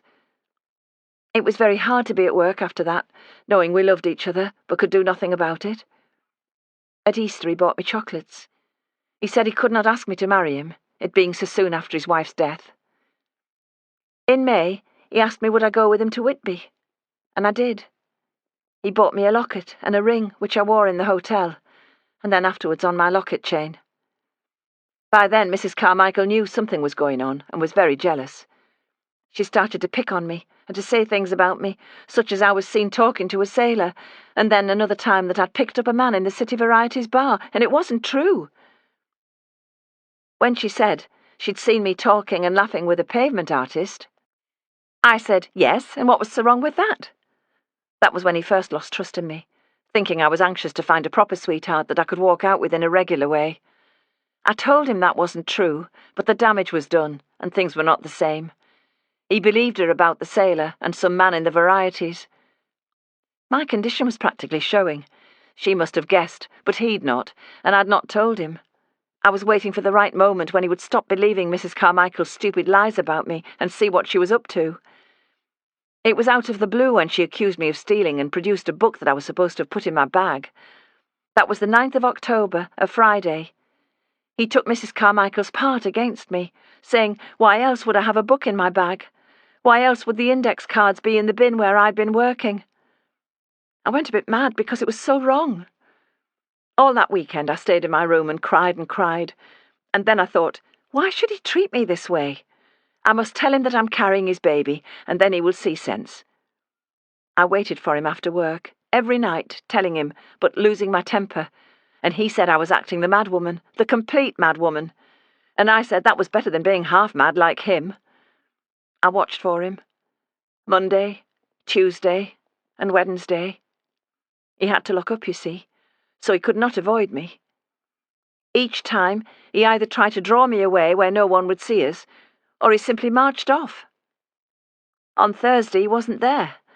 I thought he must have gone away, that I'd scared him away. And I was so tired because I pretended to come out to work each day, and I didn't know how long my money would last, and walked about the town and went to the museum and tried to find some other job, any job. When I got back to my rooms, there was such a kind letter from him, saying he would make it up to me, and to come to the back of the library at 6 o'clock on Saturday morning, which was the 17th of October, that he had some time off, and we would go away together for the weekend. He believed me. We would plan what to do, but I must tell no one. It would be our secret. And I must bring this letter and pack a case and leave a note for my landlady to say that I was leaving.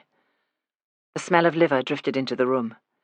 We would not have much longer before Mrs. Donohue's return. What happened next? Did he meet you? I can't say, because it's not just my story from there. It's Peter's too. He won't want me to say. I just know he won't. When does he finish work? I'll ask him myself. There were footsteps on the landing. If he earns a few coppers, we go to the old Royal Oak. There's a good fire there, so we make a drink last. Go there about 7 o'clock. I'll tell him you're coming, and I'll stay here. Then his mam'll stay with me. Thanks for seeing to my arm. She smiled. Never mind that. Just don't lose my scarf. Then it dawned on me. I could not walk into a strange pub on my own. She must know that. It was a ploy to be rid of me. Or was it? Marion, have you ever walked into a pub on your own? No. And neither have I. And I can't, can I? I suppose not. I'll be at the entrance to the alley at 7. Don't let him keep me waiting. When Mrs. Donohue came in, bringing a pan of steaming liver, I began to feel weak from hunger. It was time for me to go. I would leave my car where it was by the library and catch the tram. This was not simply because I could not drive with one hand, but I felt anxious about going back there in case Mr. Castle lay in wait. Mrs. Donohue put money on the table. Here's your change from the liver. Keep it, please, for some coal. Oh, no, Mrs. Donohue said. We don't want charity. You could give it back when your ship comes in, but I think Marion is owed it. Rain came down in sheets as I left Danby Court. It was difficult to know what was worse, the story Marion had told, or finding out that I was entirely wrong and that there was no connection between her and Sophia Wells. I had wanted to believe that they were one and the same person, convinced myself of that, made the facts fit. Now I was back at the beginning. It was only 5 o'clock, but already dark. I glanced about in the hope that Peter Donohue would suddenly appear and that I would not have to kick my heels between now and 7 o'clock. There were people about. That was good, yet I felt ill at ease. What if Castle or Lennox lurked somewhere watching me, suspecting that I knew too much, though precisely what I knew was not entirely clear to me? Soaked, head spinning, hand swollen, arm throbbing, a satchel that could be snatched from me in an instant. It was madness to walk about like this. Even if I found some reasonable eating place, I would draw funny looks, something the cat left on the doorstep. I was shivering with cold. My feet were blocks of ice, my fingers icicles. Arrows of bitter wind pierced my lids and turned my mind numb. Nothing seemed real. Go home, Kate, I told myself. Come back later. Avoid the library. If a monkey could hide unseen in the back of the vehicle, so might something or someone else, and driving with one arm in a sling was not a trick I felt like trying just now. I walked to the Corn Exchange, unsure which would be the best tram stop. There was a long queue. When someone touched my shoulder, I almost jumped out of my skin. "You've been in the wars?" It was Sykes. "Oh, don't creep up on me like that." "I was watching to see whether anyone followed you. Your car or mine? Don't ask hard questions." "Yours, then. Don't want it left outside that library all night. Someone might get the wrong idea." "How did you know where to find me?" "Chummy at the dispensary said you were there, and that he'd given you the Danby Court address. I thought about coming in, but you'd have given me a rollicking." "It was delicate. I need to be back at Danby Court by 7 o'clock to meet Peter Donahue." "The wounded intruder?" "He was looking for me and couldn't find the right house in the dark. The man is a talented artist, down on his luck. His portrait of Marion Montague is superb." "Go on, tell me. You're going to buy him a sketch pad, a set of crayons, perhaps some oil paints and canvases." "They want to go to Australia." "Well then, we can pay the fare to Australia. Our wonderful detective agency will go bankrupt, and I'll be the one emigrating." We crossed the road. As we walked back towards the library, I gave him a potted version of the events of this afternoon. "What did Inspector Wallace do when Castle attacked you?" "He said it would be my word against his." "That doesn't answer my question. What did Wallace do?" "He helped me upstairs. Made me think—" "What?" "That he knew something. The police driver took me to the dispensary. Wallace said I should leave the investigation to him." "According to him, he already solved the crime by charging Umberto Bruno. So he's talking about the assault on you. He must be." "I don't know what goes on in that man's head." "You could have gone to your own doctor with a sprained wrist. He packed you off in a police vehicle to the dispensary, a public place where you'd be safe, for several hours if you hadn't scarpered." We'd reached my car. My head ached. Nothing made sense. Sykes had to help me into the car. As we set off, I thought I glimpsed the shadow of a figure behind the library gates. Chapter 27. At the kitchen table, Mrs. Sugden uncorked the iodine and dabbed my cheek. It stung. Sykes soaked a bandage in cold water. "So Marion Montague is not Sophia Wells, and never has been." Not even for a second. I was more than bitterly disappointed. I felt stupid at having convinced myself that they were one and the same person, yet also relieved that Lennox had not seduced his own daughter. What would the odds have been against my finding Sophia Wells's father? Yet I had found him. No name, nothing to go on, and I stumbled on Lady Colton's long-lost librarian lover. But not her daughter. That was a little bit of information I would keep to myself. Not even Sykes needed to know. Sykes put the bandage on the table for Mrs. Sugden. "You'll make a better fist of this." "That should see you right." Mrs. Sugden put the cork back in the iodine bottle. "You'll find Sophia. You always find them. It's only a week yesterday since you took the train to London." I placed my arm on the table for Mrs. Sugden to begin her rebandaging. "By the time I find her daughter, it may be too late for Lady Colton." Sykes gave a little sway, the prelude to one of his bad jokes, probably along the lines that at least I'd been given a good retainer. I glared at him. "See if you can find me a sling in the first aid box. I'll wear my cape to cover it." Mrs. Sugden paused in her bandaging. "You're not going out again? If that lass in Danby Court isn't the one you're looking for, what else do you need to know?" "I'm interested to find out why Marion has gone into hiding, in fear for her life.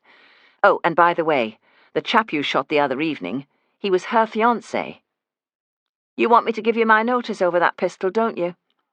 "After today, I've half a mind to borrow it." "You don't know how to use a gun." "Well, it can't be that hard. Point it and pull the trigger. If you can shoot a chap in the leg, I'm sure I can." "But would you want to?" Sykes handed Mrs. Sugden a safety pin for the bandage. "If that pistol had been in my pocket this afternoon, Mr. Castle would have been the one in need of bandaging." Sykes fished a large square of linen from the first aid box. "How's this for a sling?" There was a loud knock on the front door. Mrs. Sugden observed her handiwork and was satisfied. "Are we expecting anyone?" "No." She marched to the door. The voice was familiar. It was Inspector Wallace. Is Mrs. Shackleton at home? I'll just see. She came back into the kitchen. Are you at home to a plainclothes man who's carrying an ugly plant? Show him into the drawing room. Right you are. Sykes knotted the sling and helped me lift my arm into it. Will that do? Yes, thank you. He nodded in the direction of the drawing room. I'm not here. You're not here. He straightened his tie. Should I be here? Yes. You can give me a lift to town to meet Peter Donahue. I walked down the hall and into the drawing room. The inspector was standing a little to one side of the fireplace. On the linoleum to the edge of the rug sat a brass plant pot containing a wilting evergreen. He smiled. Excuse my dropping in, but I wanted to make sure you were all right. I returned his smile and gave a slight lift of my arm in the sling. It hurt. Do sit down. I sat in the wing chair. He took the seat opposite mine. You left the dispensary without being attended to. I sent the driver back for you. So he had been keeping track of me. It was such a long wait. I knew what to do myself, being a nurse. I glanced at the potted plant. We both did, for rather longer than strictly necessary. I hope you like it. It's a thank you for your help. That was very thoughtful of you. A smile hid my dismay, but I fear he heard it in my voice. I had it at home, and I know that you like rubber plants because you bid for one at that charity auction. We both did, so you must like it yourself, and I would hate to part you from it. They collect dust. I only bid because I felt obliged to fork out for something. Oh, sorry, now I've put my foot in it. But you do like them. Either the man had no social skills whatsoever, or he was being extremely rude. I gave him the benefit of the doubt. They're popular plants. He looked relieved, but uncertain. May I offer you something? No, thank you. I won't stay more than a minute. I wanted to see how you are, and also to tell you that I looked into the people you thought to be missing. The library assistant, Miss Montague, Miss Sophia Wells, and her mother, Mrs. Bradshaw. I was suddenly aware of holding my breath. Had he succeeded where I failed? Regarding Marion Montague, Mr. Lennox did offer to help her, but she refused. She's of age, and she vacated her lodgings of her own accord, leaving a note for the landlady. His eyes searched my face, wondering whether I would admit to having visited the landlady myself. I did not, but waited. We will keep her name on record because it is possible that our so-called Father Bolingbroke had an accomplice in the library. He fished in his pocket. As to the other persons, all I have is a former address on Compton Road for Mrs. Bradshaw. I managed to squeeze it out of staff records at Barnbow. Thank you. He had learned less than I, or at least was deliberately giving that impression. When he made a slight movement to go, I stood.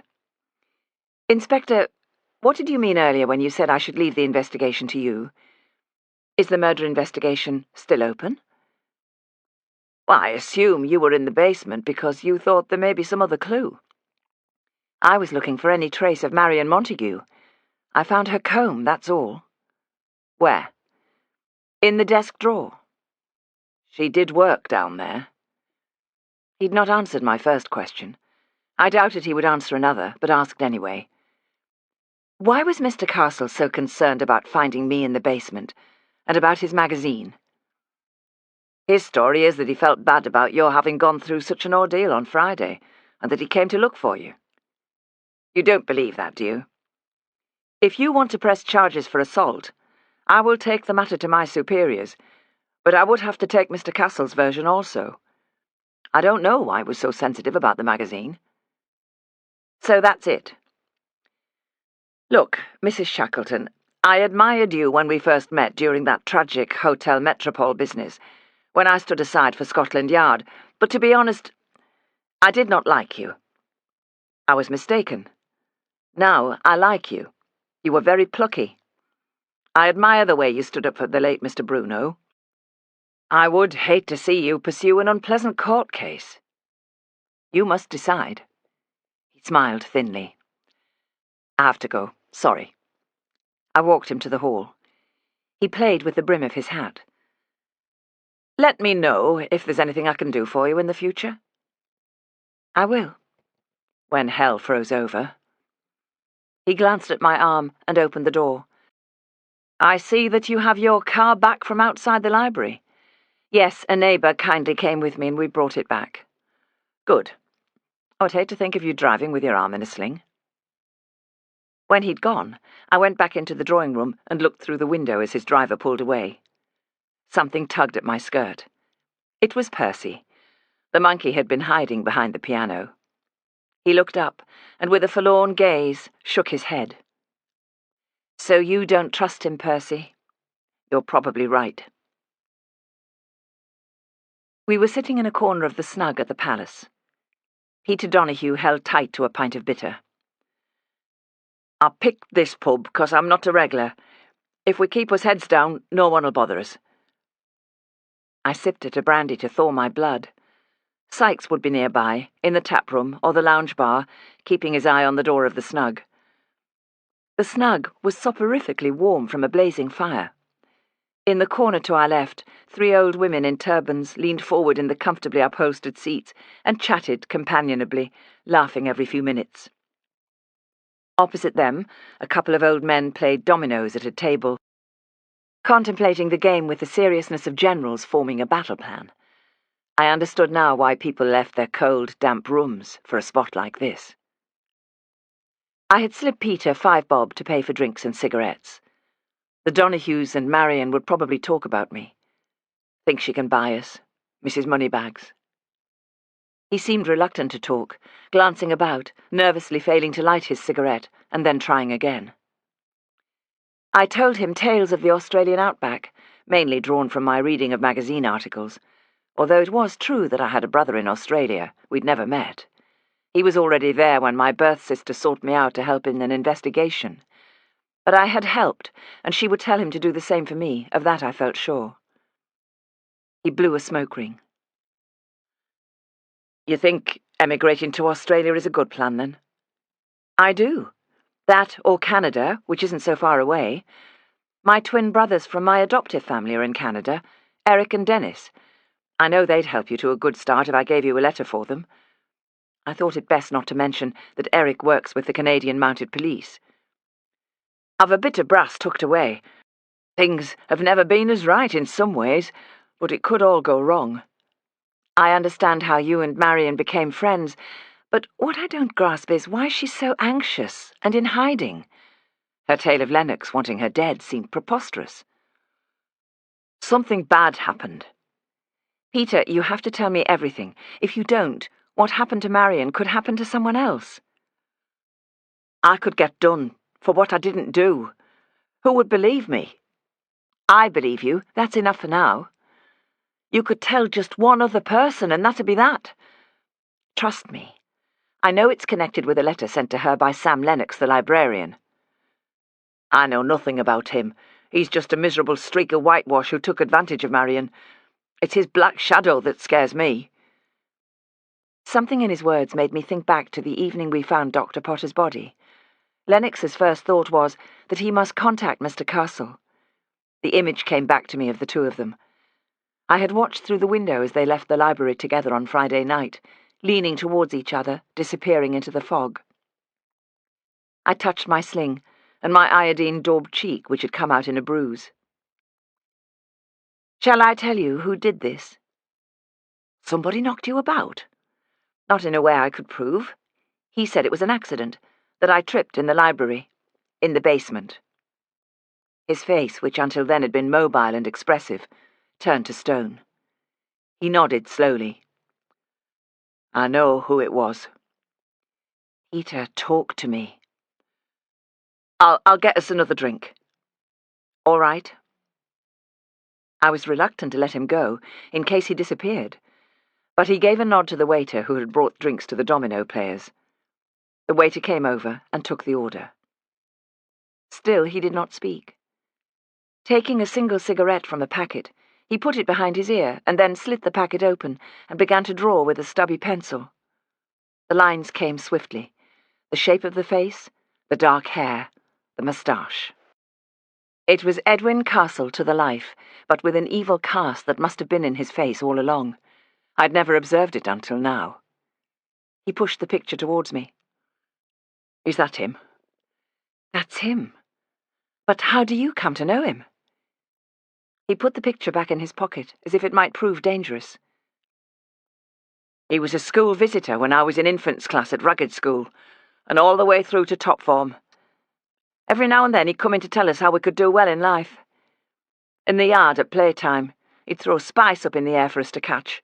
Toffees, pear drops, licorice. Other times he chucked money. One day I caught 2 halfpennies at once. He ruffled my hair. When you grow up, you can be my rent collector. That's what he said. Peter moved his fingers nervously on the tabletop before taking another drink.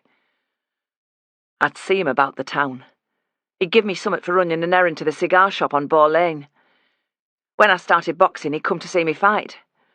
When I did big bouts, he'd bet on me and give me a share of the winnings.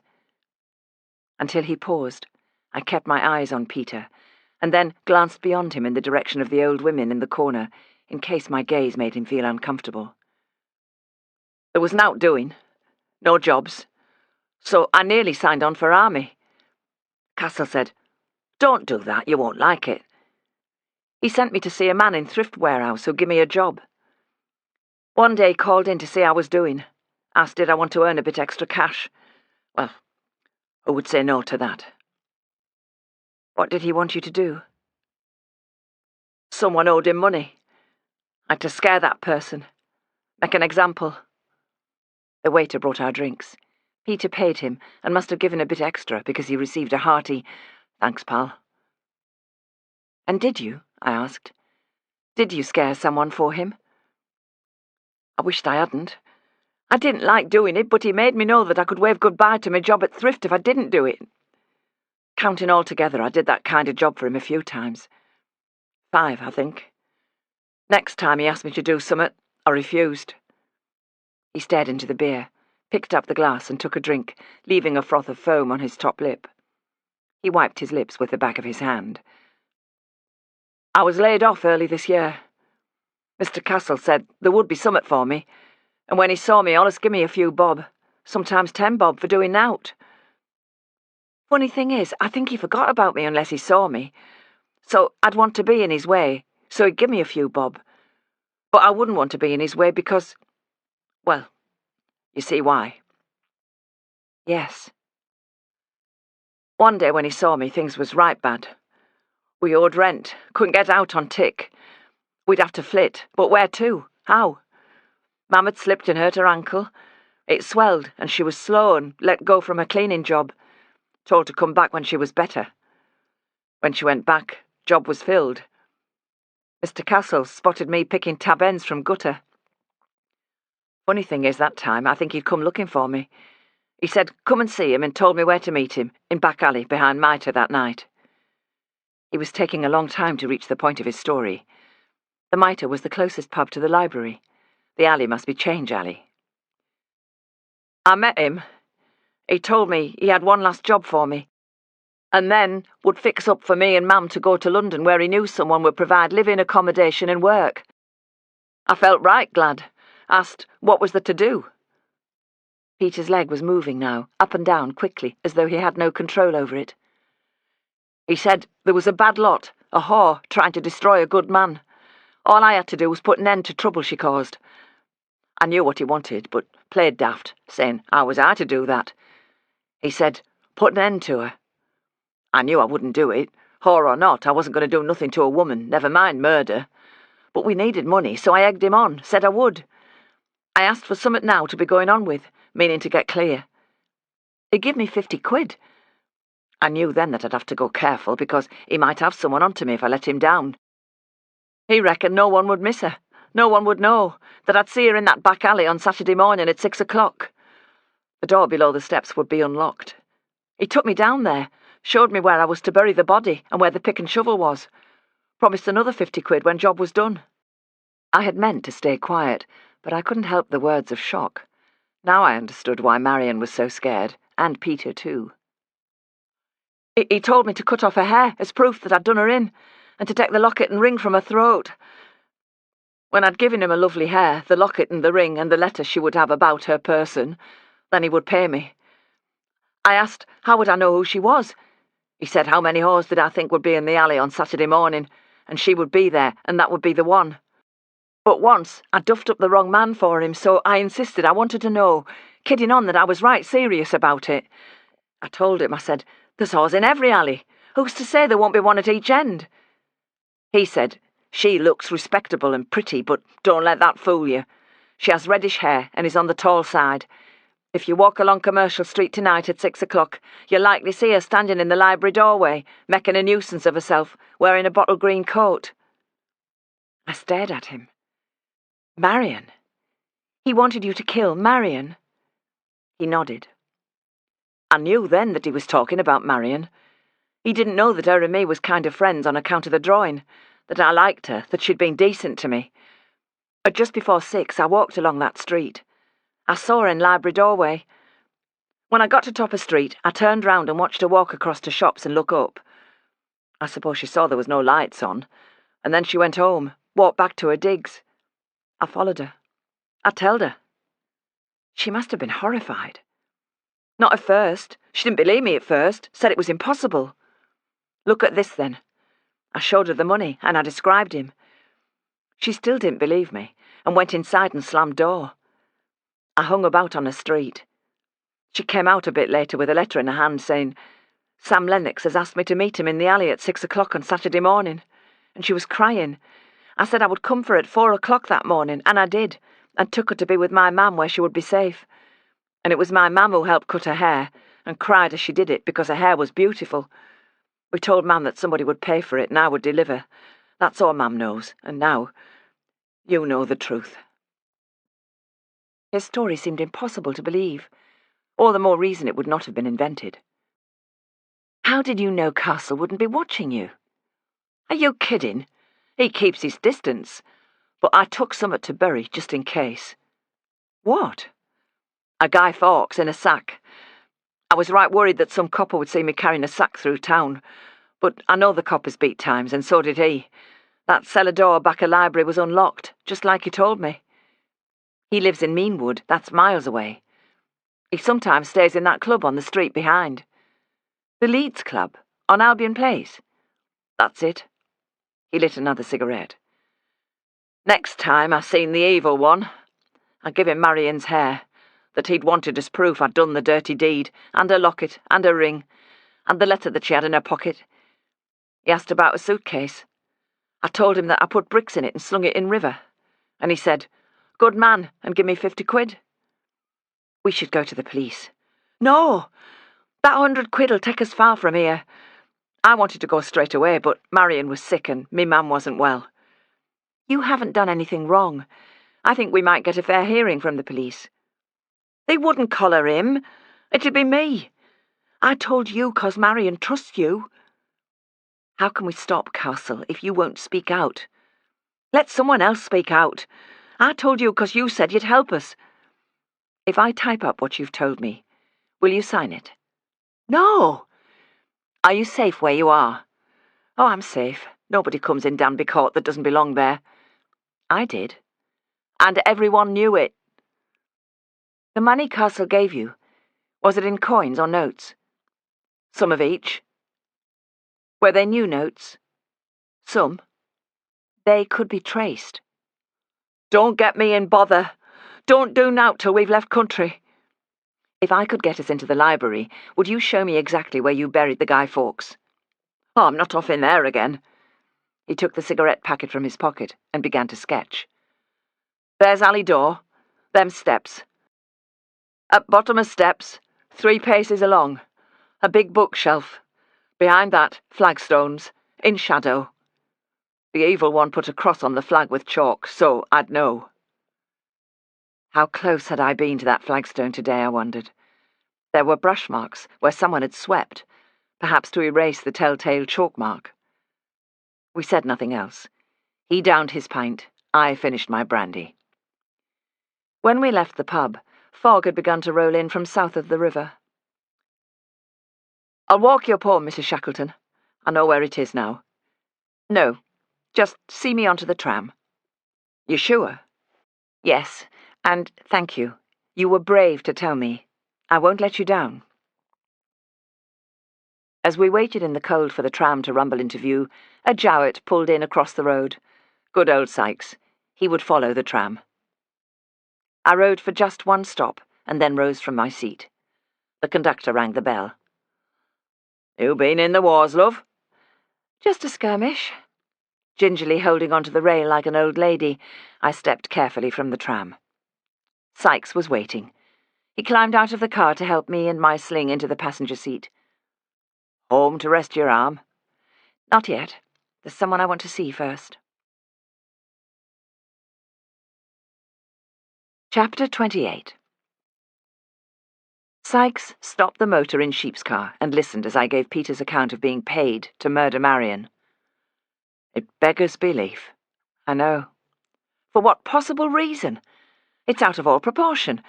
Men have dropped young women in trouble since time immemorial. But murder? I don't understand it either.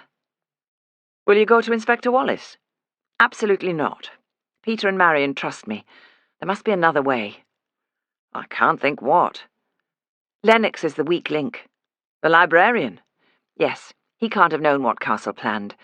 But if Castle told him yesterday, and now Lennox is implicated, that would explain his total change of manner between our talk in the park and yesterday at the meeting, when he was so subdued.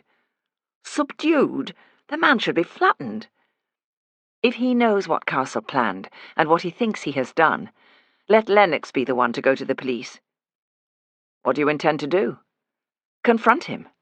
Then I'm coming with you. You're assuming he was not in on the planned murder, but you don't know that. By the lake, when we talked about Marion, and he realized she was no thief, he wallowed in self-pity about his mistake. He wanted to make amends. I would have sworn he meant it. At the library meeting he had completely changed, almost a different person, a man in a daze. I don't believe he knew that Marion was supposedly dead and buried, not until Castle told him just before that meeting. Surely Lennox must have known. Why would Castle have taken it upon himself to have Marion murdered? He called her the whore of Babylon. The man has a warped mind. Even if you're right, and Lennox didn't know until yesterday or today, do you really think he will tell all, just because we turn up on his doorstep unexpectedly? For a moment, neither of us spoke. Sleep on it, Mrs. Shackleton. This isn't the right thing to do. Mr. Sykes, it is the only thing to do. Lennox is not going to murder me, is he? Am I expected to answer that? Let's go. It's late. I don't want to drag him from his bed. Sykes started the engine. This is a bad idea. Grange Villas, up Chapeltown Road, and I must go in on my own and take him by surprise. I should think you will, arriving at this time of night. It's not 9 o'clock yet. Oh, well, that's all right then. It did not take long to reach our destination. Sykes said, What if your nemesis Castle is with him, or the inspector? We would see the car, and someone will see ours. I'll find a quiet spot to park. He turned right and right again, into a street with few houses and high walls. Come on then, wounded soldier. I'll walk you round. No need. I hate to tell you this, but under that cape your arm in a sling looks exactly like an arm in a sling. He took my other arm. I'll walk you to the gate. All right, but then make yourself scarce. Which is his flat, in case I need to come to the rescue? It's the ground floor, but don't barge in. I'll be all right. The broad gate stood open. I had a feeling that Sykes would not stray far. I walked to the main door. Surprised to find it slightly ajar, I stepped inside. The shared entry was well kept, with a gleaming black and white tiled floor. The balustrade and banisters shone, and a scent of lavender polish permeated the dark hall. An occasional table held a plant. I could just make out the shape of a telephone on the wall. Mr. Lennox's door stood open. I stepped into the room, where only a low fire in the grate gave off a glimmer of light. Mr. Lennox? There was no answer. I felt for the electric switch by the door. At first I could not find it, but tried again, slowly sliding my hand from the door jamb until I felt the ribbed brass protrusion and flicked the switch. The sight made me gasp. I must have seen him straight away, but my eyes refused to acknowledge the body. Instead, I stared around the room, my back to the wall, fearing someone might jump out on me. Drawers had been pulled out, cupboards thrown open, papers and books were strewn about the floor. Finally, I allowed my eyes to rest on the figure sprawled face down on the hearthrug, one leg at a peculiar angle, as if about to mount a bicycle. Lennox's arms were raised, as though in an instinctive reaction to break or fall. The back of his head was smashed. Blood seeped onto the collar of his dressing gown. Something pink lay on the hearthrug. Bloody brains. Near him was a heavy brass poker. As if to add to the horror of the sight, a coal split and gave off a sudden blaze. Already a faintly unpleasant smell filled the room. How long I would have remained, staring, I do not know. Rooted to the spot, I looked all around the room. Was that a movement behind the curtain? I stared at the piano. Was someone crouched there? A sound snapped me into life. The front door closed. A voice said, "Mr. Lennox, you let all heat out of the place." My reaction was instant. I crossed the room, hurrying into the kitchen. There, I leaned against the wall and held my breath. The voice came closer. "Were you born in a field to leave the door? Oh, my God!" There was a long silence, and then the heavy breathing of panic. Footsteps retreated into the hall. I heard the telephone receiver being lifted. In the gloom, I could make out the back door. Blindly, I walked towards it, praying no fiend lurked in the shadows, and that the back door would be open. It was locked. I felt for the knob and the key. Turning the key, I let myself out. There was nothing I could do here, except tell the same story as the neighbour, and in doing so complicate the police investigation and delay my own. Seeing no way out from the back of the house, save a high wall that I was not tempted to climb, I hurried round to the front, hoping the neighbour would be too concerned about being put through to the police and would not see me. He had closed the outer door.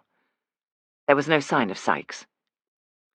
I walked back the way we had come, trying to keep a measured stride, fighting the urge to run far away from the horror. As I turned the corner, I heard footsteps behind me, recognizable footsteps. When Sykes makes haste, he does so by taking long strides, so that he appears to be in no hurry at all. "You came out of there like a bat out of hell. Let's just go." Without another word, we strode to the car, Sykes gripping my good arm through the cape. I tried not to shake, but it's not something easily brought under control. Not until we were in the car and had driven about a mile did Sykes pull in by the side of the road. "What's wrong?" "He's dead." I described the scene. "A neighbour saw him moments after I did. He was calling the police." "Why did he leave?" "I did not need two people to report the death. We have work to do, Mr. Sykes." "Could it be a burglary gone wrong?" "No. A burglar would look in the place as people hide money. Jars, vases. The vase on top of the piano was untouched, and so were the jars on the mantelpiece." "Perhaps he was disturbed." "Then he would have run away, as I did, not smashed in Lennox's head with a poker." Sykes let out a loud breath. "And don't say I should tell Inspector Wallace. I have no great faith in Wallace's crime-solving abilities." "Leeds police will call in Scotland Yard on this one." "Not if it's up to Wallace. He has a high opinion of himself. Either that or—" "What?" "He's prepared to cover up for people in high places. This is all connected, and no one wants to see the connections." "We don't know that. Just because he's not confided in you doesn't mean he isn't doing his job. A police inspector won't share information with a private detective." "I don't trust him. Go see my father. Tell him what happened to Dr. Potter and about Marion disappearing. I can't give Peter Donahue away, but Marion might be brave enough to say her life was threatened." "Your father won't intervene. There's no love lost between Leeds City Police and the West Riding Constabulary." "He'll think of something. The two chief constables met at a garden party. Their wives are friends with my mother. There'll be ways and means." "Then you go. He's your dad." Go to see them, looking like this? I don't know what to say. Sykes drove us back in silence. He opened the gate for me. I stepped inside. Will you go to Wakefield? Talk it over with my dad. All right, if that's what you want. I can't think of a better idea. He walked me up the path to the door. Percy was watching from behind the curtain. I put my hand in my pocket for the door key, and there was the address that Mrs. Carmichael had given me. 18 Dorset Avenue, downstairs, front room. I turned the key in the lock and went inside. From the window, I watched Sykes go.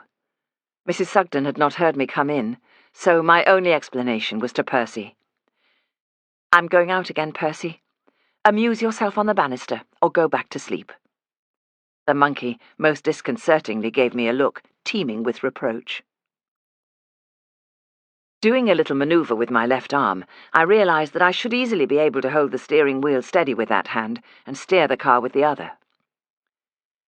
I'd been to Mrs. Carmichael's house once before, in the spring when she was ill, and Miss Heaton had taken a collection for flowers. We had driven over to deliver them. Now I realized that Mrs. Carmichael's illness must have coincided with the trip that Sam Lennox and Marion Montague took to Whitby. Dorset Avenue is a hill, and the house was about halfway up. The high privet hedge was neatly trimmed, as I remembered. Driving had not been too difficult, but climbing from the car I made an awkward movement and sent shooting pains up my arm. I clicked open the cast-iron gate and climbed the steep steps to the front door. Not wanting to disturb the whole house, I tapped on the bay window, where a light glowed. The curtain moved. Mrs. Carmichael's face appeared. She stared at me, taking a while to puzzle out who had called. I had a sudden image of her, thrusting her address into the pocket of every person she met. The curtain fell. A moment later, the key turned, and the door opened. "Mrs. Shackleton! Do come in!" "I'm sorry to call so late." She opened the door wider. I stepped inside and waited until she'd locked it behind me. At the far end of the hall there was a sound. Mrs. Carmichael called, "It's all right, it's for me." A brief smile lit her sad face. I guessed she did not receive many callers, and this would intrigue her landlady. She had covered her work clothes with a cotton robe. "Come through. This is my room, and I'm a bit all over the place." She picked up a newspaper from the chair and tossed it onto the table under the window. There was a bed by the wall opposite the window. At its foot was a single wardrobe that looked as if the door would not have enough space to open fully. A rocking chair stood by the fireplace, where a fire burned, comprising a coal brick and 3 cobs. On the chair lay knitting needles and a partially done cable-stitch cardigan. "Sit down." She moved her knitting to the table, beside a half-finished jigsaw puzzle and a book. "Can I get you a drink?" "I wouldn't mind an aspirin and a glass of water, please."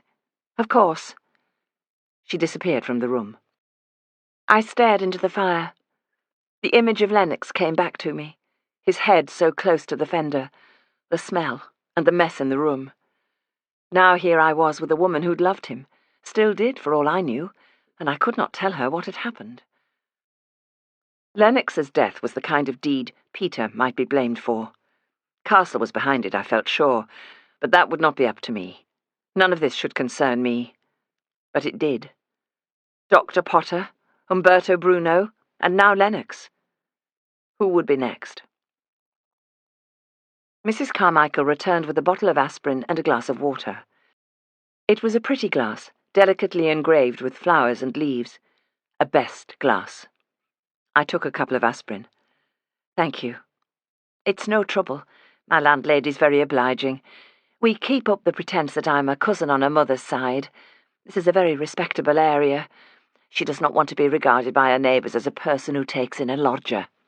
She picked up the poker. My hand shook. Hell hath no fury like a woman scorned. I watched her as she split the coal brick down the centre. "That's better. Bit more warmth." "Yes." I now felt hot, and loosened my cape with my good hand. "Have you been out this evening?" "No, just doing my knitting and pottering about." Let me help you." She took the cape and hung it on a hook at the back of the door. "It's nice to have someone else sit in this room for once." She seemed so different here, in this small space, with her knitting, her reading, and her jigsaw puzzle. I waited for her to speak. She took the glass from me. "What happened in the basement today? You looked terrible when you came back upstairs with the inspector and Mr. Castle behind you." "The story is that I tripped. I will stick to that for now." "Castle. Has he ever done anything like this to you?" "Not to me, no." "To others?" She looked at me steadily before replying. "I believe he has, though I would not be able to prove it. I shouldn't have asked you to come here. You don't look well, but I had a feeling that you wanted to know something, and I wondered whether I might help." "I'm not having much luck, to be frank." "I am guessing you were looking for some trace of Marian Montague." "I was, but I'm not now. I mistakenly thought she was the person I've advertised for, Miss Sophia Mary Ann Wells. I know the name is different, but I had reasons for assuming the two might be one and the same. Miss Wells also works in a library, though I do not know which." "Where did you look for Miss Wells?"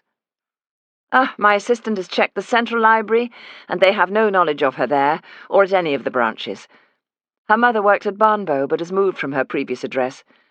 There is a register of City Authority employees that Mr. Sykes managed to see, but she was not on it." "Does she have a library qualification?" "I don't know. She has a school-leaving certificate." "Come into the library in the morning. I'll make some telephone calls. One becomes acquainted with a world of people over 30 years, and there's a certain fellow feeling. Library staff may be unwilling to give information to an outsider, but I'm well known and well thought of." She spoke rather defensively. "I'm sure you are. I did not know it was so long.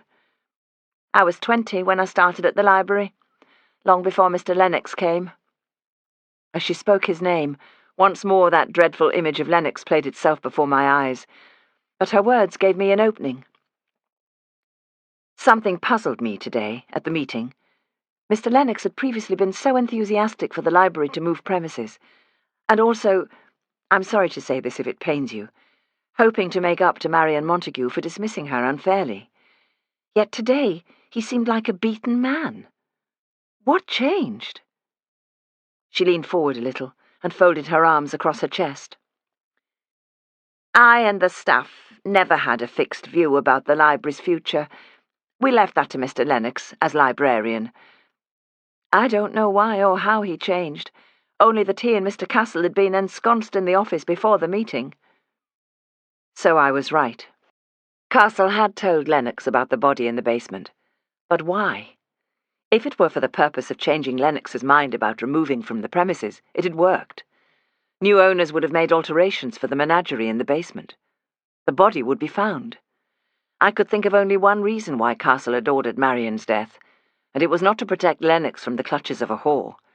He was covering some crime of his own. Mrs. Carmichael waited for me to speak. She hugged her legs and rocked a little back and forth. I did not know what to say. Was it my imagination, or had she spoken Castle's name with loathing? Suddenly she sat up straight, as if she'd made up her mind about something.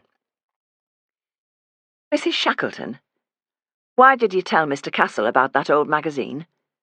"He did not know it was in the library.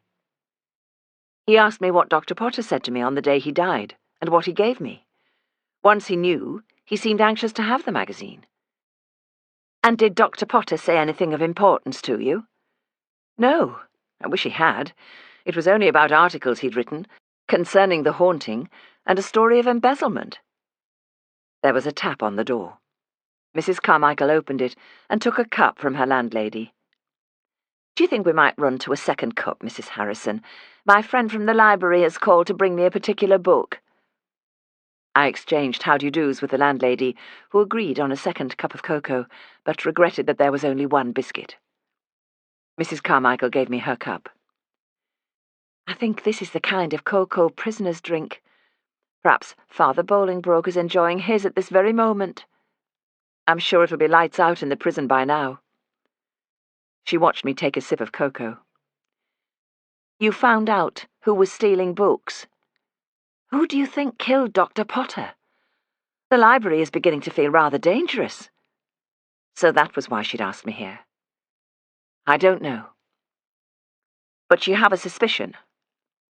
Yes. Will you say? I'm sorry, it would be wrong to voice a suspicion. I also have a suspicion. Can you tell me? She shook her head. You won't, and so I won't. I only wish I could feel confident about Inspector Wallace. That made two of us.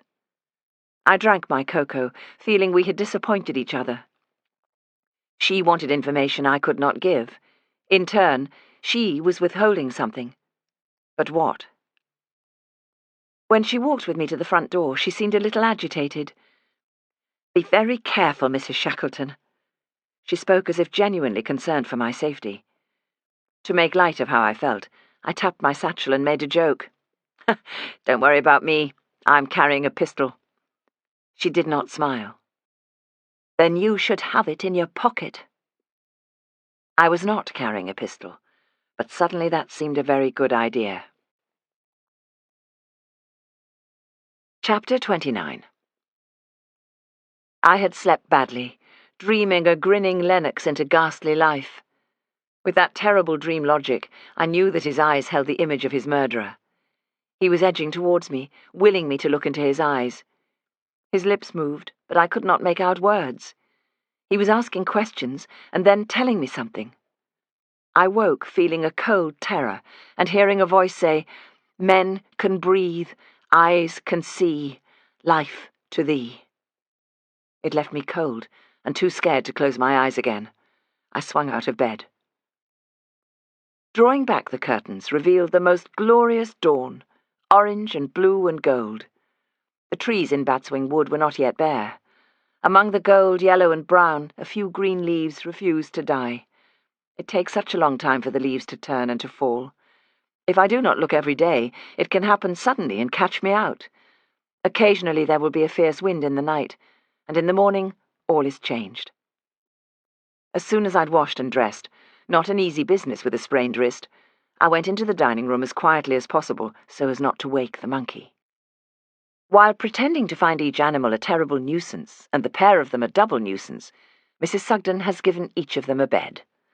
The cat has a pair of old curtains in a corner by the kitchen dresser. The dining room, which doubles as my study, is now the monkey's quarters. My typewriter sits on the sideboard. In its place, on top of the filing cabinet, is a plywood orange box, acquired from the greengrocer.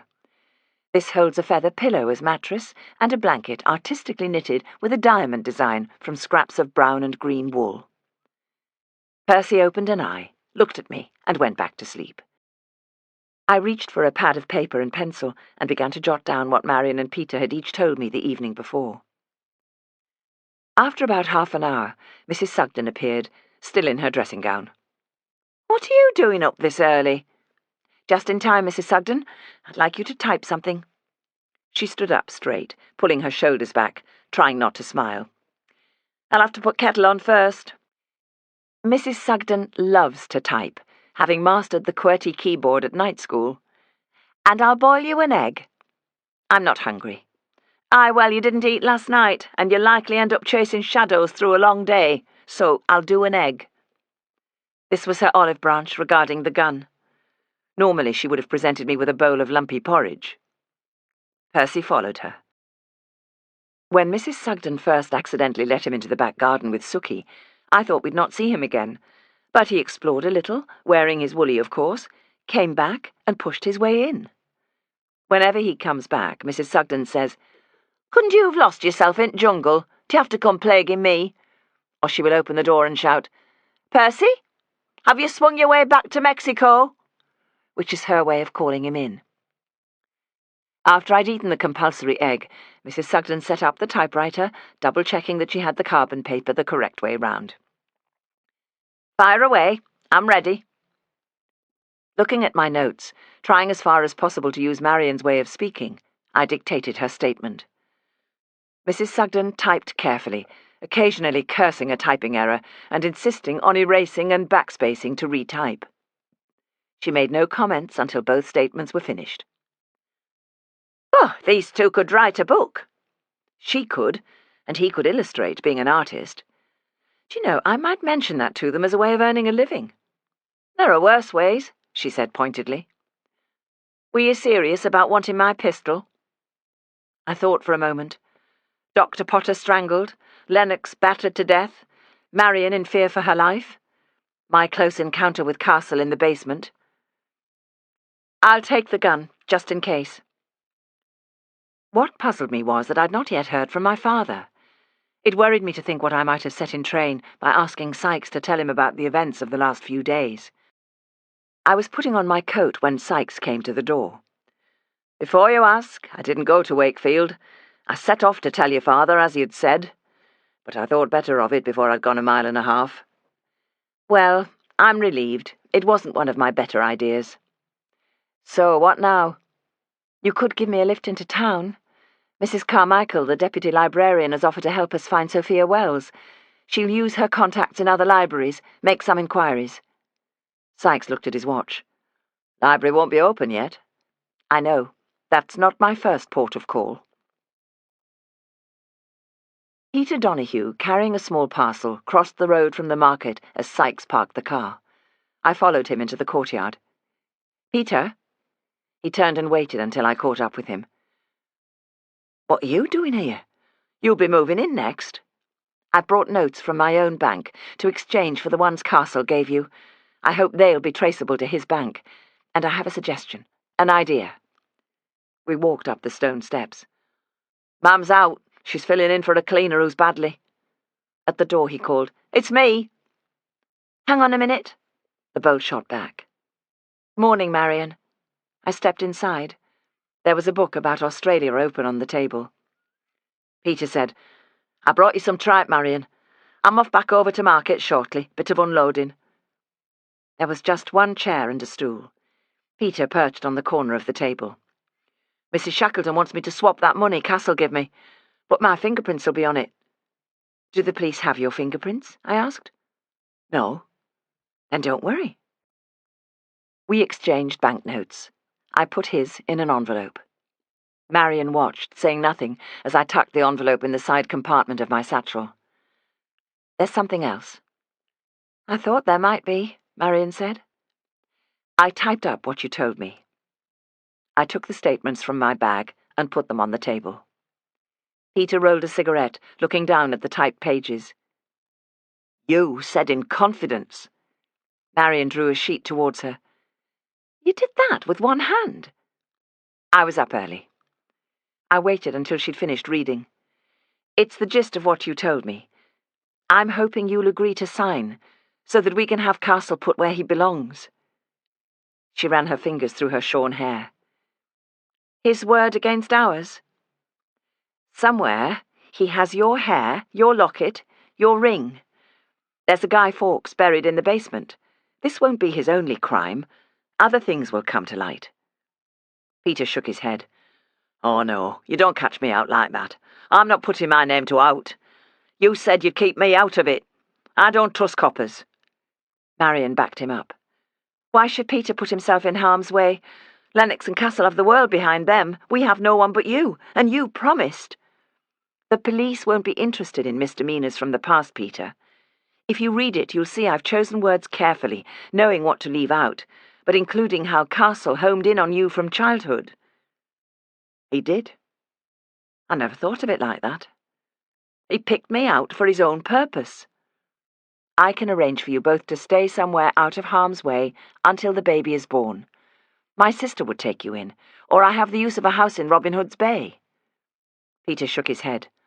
Nothing doing. What about you, Marion? Yes, I will, but that's different. You're asking Peter to take a big risk. I handed Marion a pen. She hesitated. And if they want me to go in and verify what I've said, someone will follow me back here and arrest Peter. I will give it to the police, only if I'm sure you'll both be safe. Marion's hand hovered above the page. Peter said, Oh, just do it. We watched her sign. I'd like to see their faces when Castle and Lennox find out I'm alive. Peter reached for his own statement and glanced at it. Marion signed, and so will I. I'll take my chance. You and Mam will be safe, Marion. That's what matters. Thank you. I spoke quietly, hiding my sudden misgivings. I'll stand by you. You can rely on that. Where are you going now? Marion asked. The library. I'm hoping to have some help tracing the person I'm really looking for. Is she coming into money? Possibly. Then I wish it were me. Mrs. Carmichael sat in Mr. Lennox's chair. It's unusual for him to be late, but I've taken advantage and made some telephone calls for you. I've already tried Leeds, and you were right. No Miss Wells in any of the Leeds libraries, and not in York or Wakefield either. It felt strange sitting opposite her, knowing that none of us would ever see Lennox again. She consulted her address book and then looked up. You must have awful aches and pains after yesterday. You look a bit peaky. I'll survive. Didn't sleep very well, that's all. She gave the operator the number of Harrogate Library. After a moment, she put on her telephone voice. Hello, Mrs. Carmichael here of the Leeds Library. I wonder if you might help me. After a moment, she continued. We have a post available for a counter assistant, and there was a young woman on our shortlist from a while ago whom I should like to contact, but someone said she has found a post, perhaps in one of the Harrogate libraries. If so, I could cross her off our list. I wonder whether you might confirm that. Her name is Miss Sophia Mary Ann Wells. Another pause. Thank you. She put her hand over the mouthpiece. If she's in Yorkshire, I'll find her for you. She spoke again into the telephone. Then I wait to hear. Goodbye. They'll telephone back to you? Yes. I waited and listened while she made calls to Bradford and Keighley, sounding cheerful and efficient. It would not be long before she heard the terrible news about Lennox. She closed her address book. That is 4 I'm waiting to hear from. I won't telephone to more until they give word. There was a tap on the door. Enter? She smiled at me. I could become used to this seat. Inspector Wallace stepped into the room, looking from Mrs. Carmichael to me. She put the address book in the drawer. I'm sorry, Mr. Lennox is not here yet. It's unlike him to be late. May I sit down? Yes, of course, Inspector. I have some bad news, I'm afraid. Mrs. Shackleton may as well stay to hear it. He paused. I'm sorry to tell you that Mr. Lennox was found dead at his flat last night. Mrs. Carmichael stared at the inspector. How? I mean, what happened? The death is being treated as suspicious. You don't mean he did not take his own life. Mrs. Carmichael fumbled up her sleeve for a handkerchief. I don't understand. How is it suspicious if... Oh! I have a sergeant and a constable downstairs interviewing staff and readers. We've not yet told them why, but I'm asking people to account for their movements between 6 o'clock and 9 o'clock yesterday evening. She blinked and blinked again, as if expecting tears that did not come. I was at home all evening. I caught the tram as usual just after 6, had my tea prepared by my landlady, and then stayed in my room. Your landlady would confirm that? Yes, and Mrs. Shackleton came to see me at about 8:30. She looked at me. That's right. I was also at home at about 6, and then met someone and went to the Palace Public House between 7 and 8, and then home for my car, and across to see Mrs. Carmichael. What was the purpose of your visit to Mrs. Carmichael? Mrs. Carmichael is helping me trace Sophia Mary Ann Wells, who I believe works in a library. He looked at her. She nodded. I have been making telephone calls for Mrs. Shackleton. I see. The inspector looked from her to me. He seemed to be considering whether to ask me to leave. He did not. Mrs. Carmichael, yesterday at your meeting, I noticed that Mr. Lennox's demeanour was much changed. Can you explain why that was?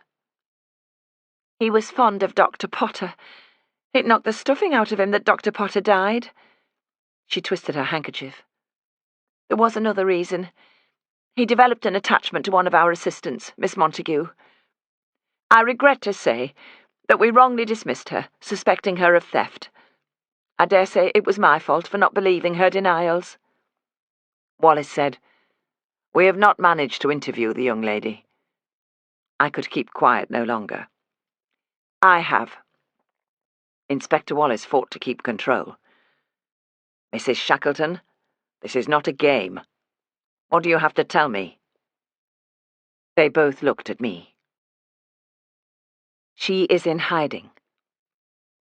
Somewhat awkwardly, due to my painful wrist, I reached for my satchel. "There's a drawing I would like you to see." "Let me help."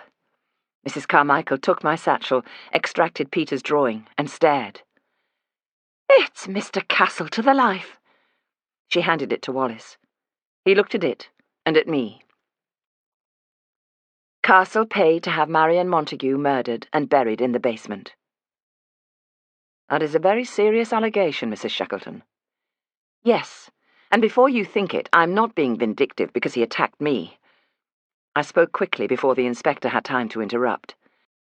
"It is my belief that Mr. Lennox knew nothing about Marian's supposed death until yesterday, just before the meeting.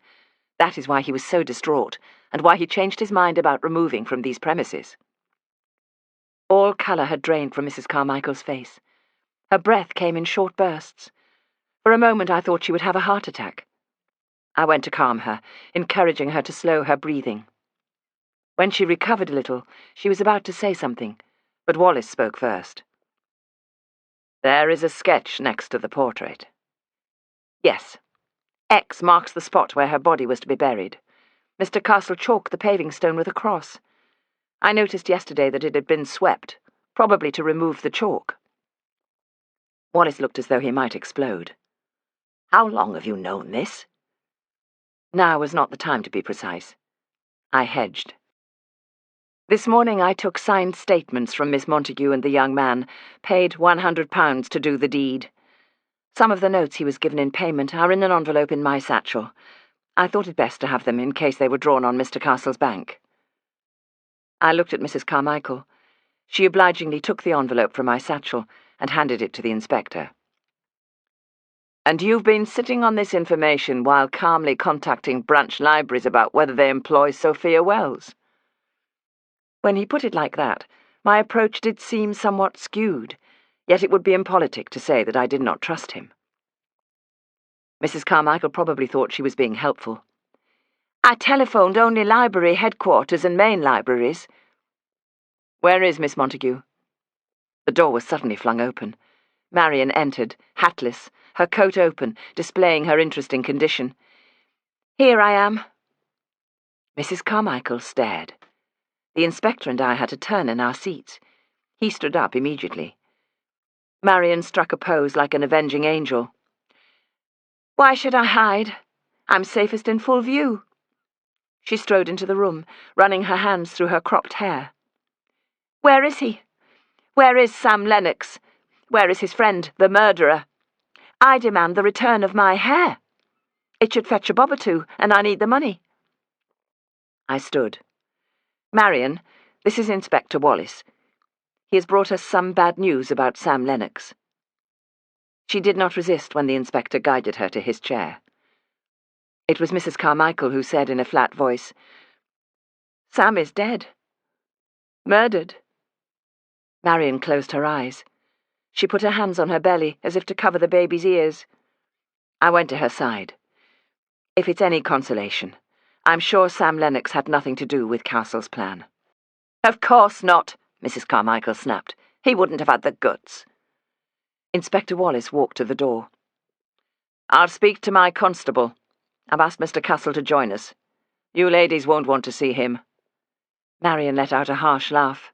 "Ha! That is where you're wrong, Inspector. I want to thank him. He has helped me shape my future and my fiancé's. We're to be married next week." My bruised cheek suddenly throbbed. My leg went into cramp. It was as if my body parts were reminding me why I wanted to see Castle charged with assault as well as murder. "I'll stay." Mrs. Carmichael did not budge. "I will stay, Inspector, if it's all the same to you. I may be able to contribute some rather particular knowledge." There was a tap on the door. A constable put his head round. "Mr. Castle is here, sir." Wallace looked around the room. He went to the window and moved the curtain. "Behind there, Miss Montague. Can you manage to stay silent?" "Probably not." "Try." Inspector Wallace turned to the constable. "Show him up." Castle must already have been on his way up. It was less than a minute before the constable showed him in. "Hello," he said cheerfully. "More investigations?" The inspector had remained standing. "Yes. Please take a seat, Mr. Castle." Castle sat in the chair opposite Mrs. Carmichael. "Where's Mr. Lennox? Are you keeping his chair warm?" Mrs. Carmichael did not answer. She was breathing rather noisily. I feared she may begin to panic.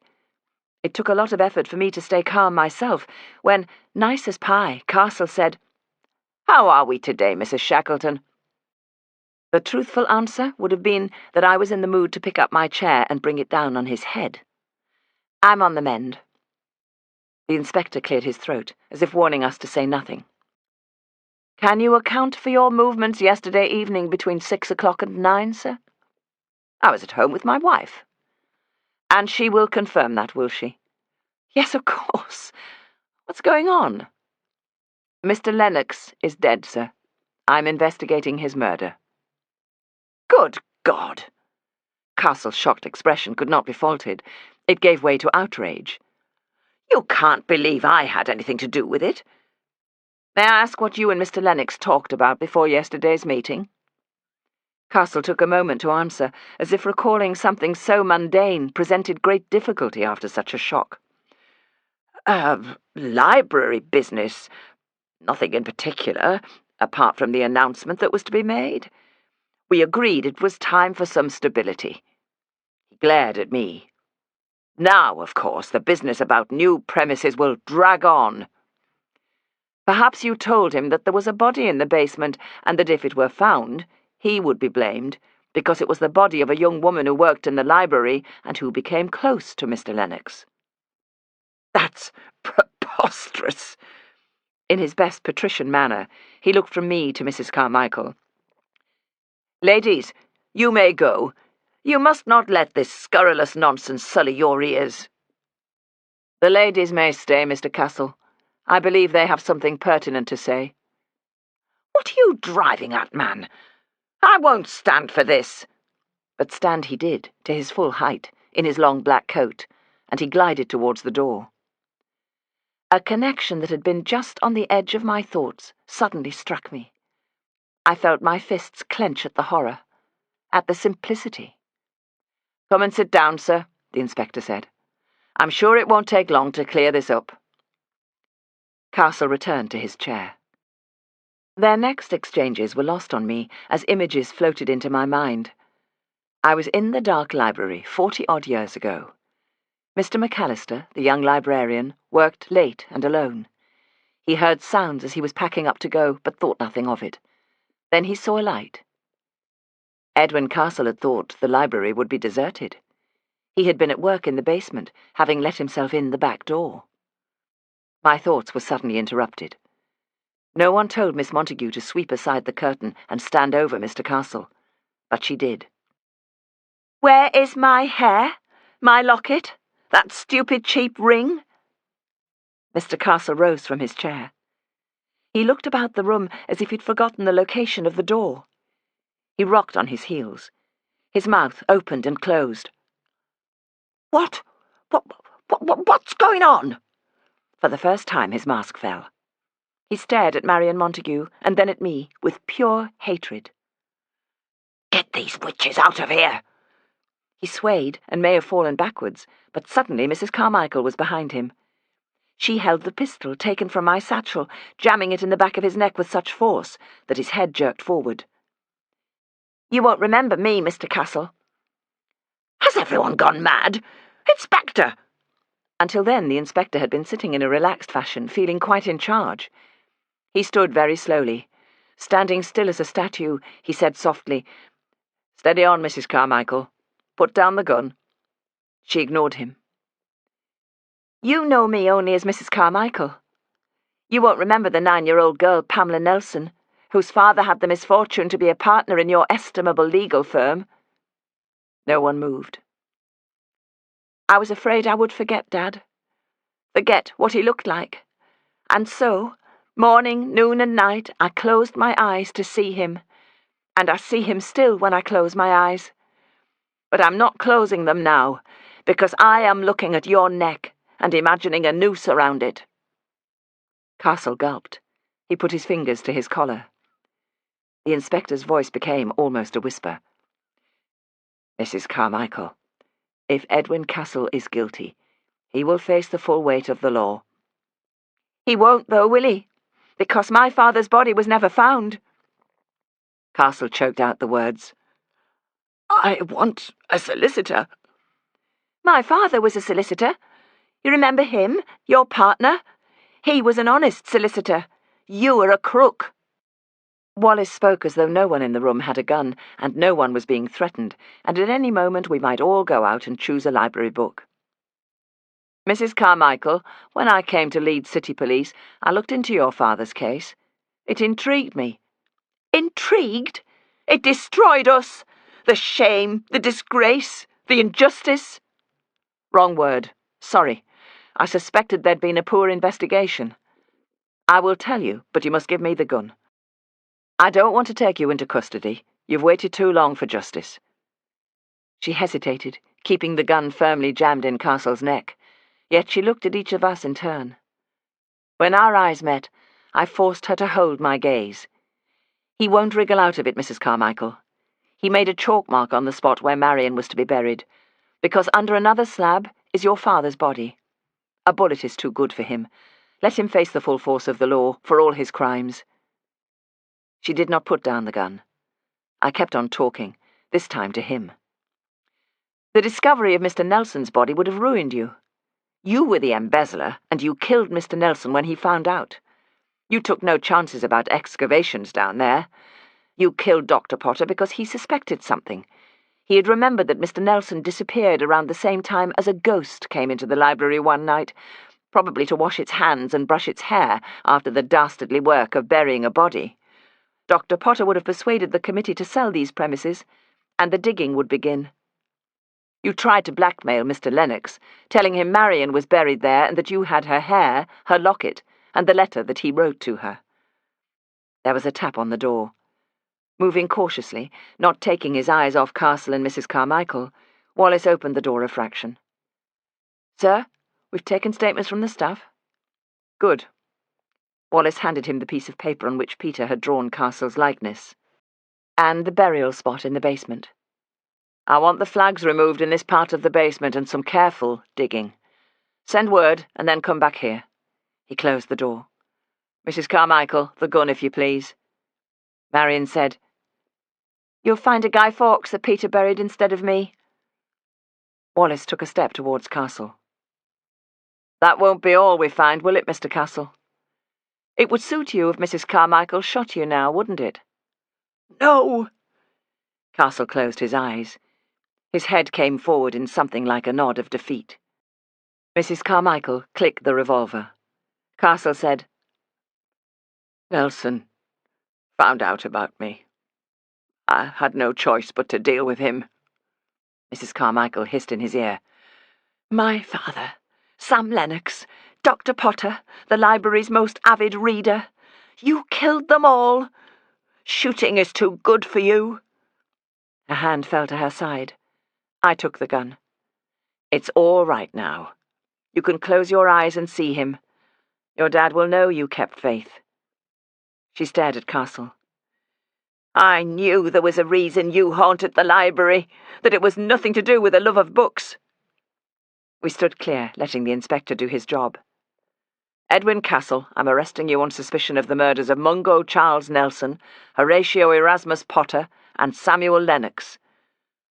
You do not have to say anything, but anything you do say will be taken down in evidence and may be used against you.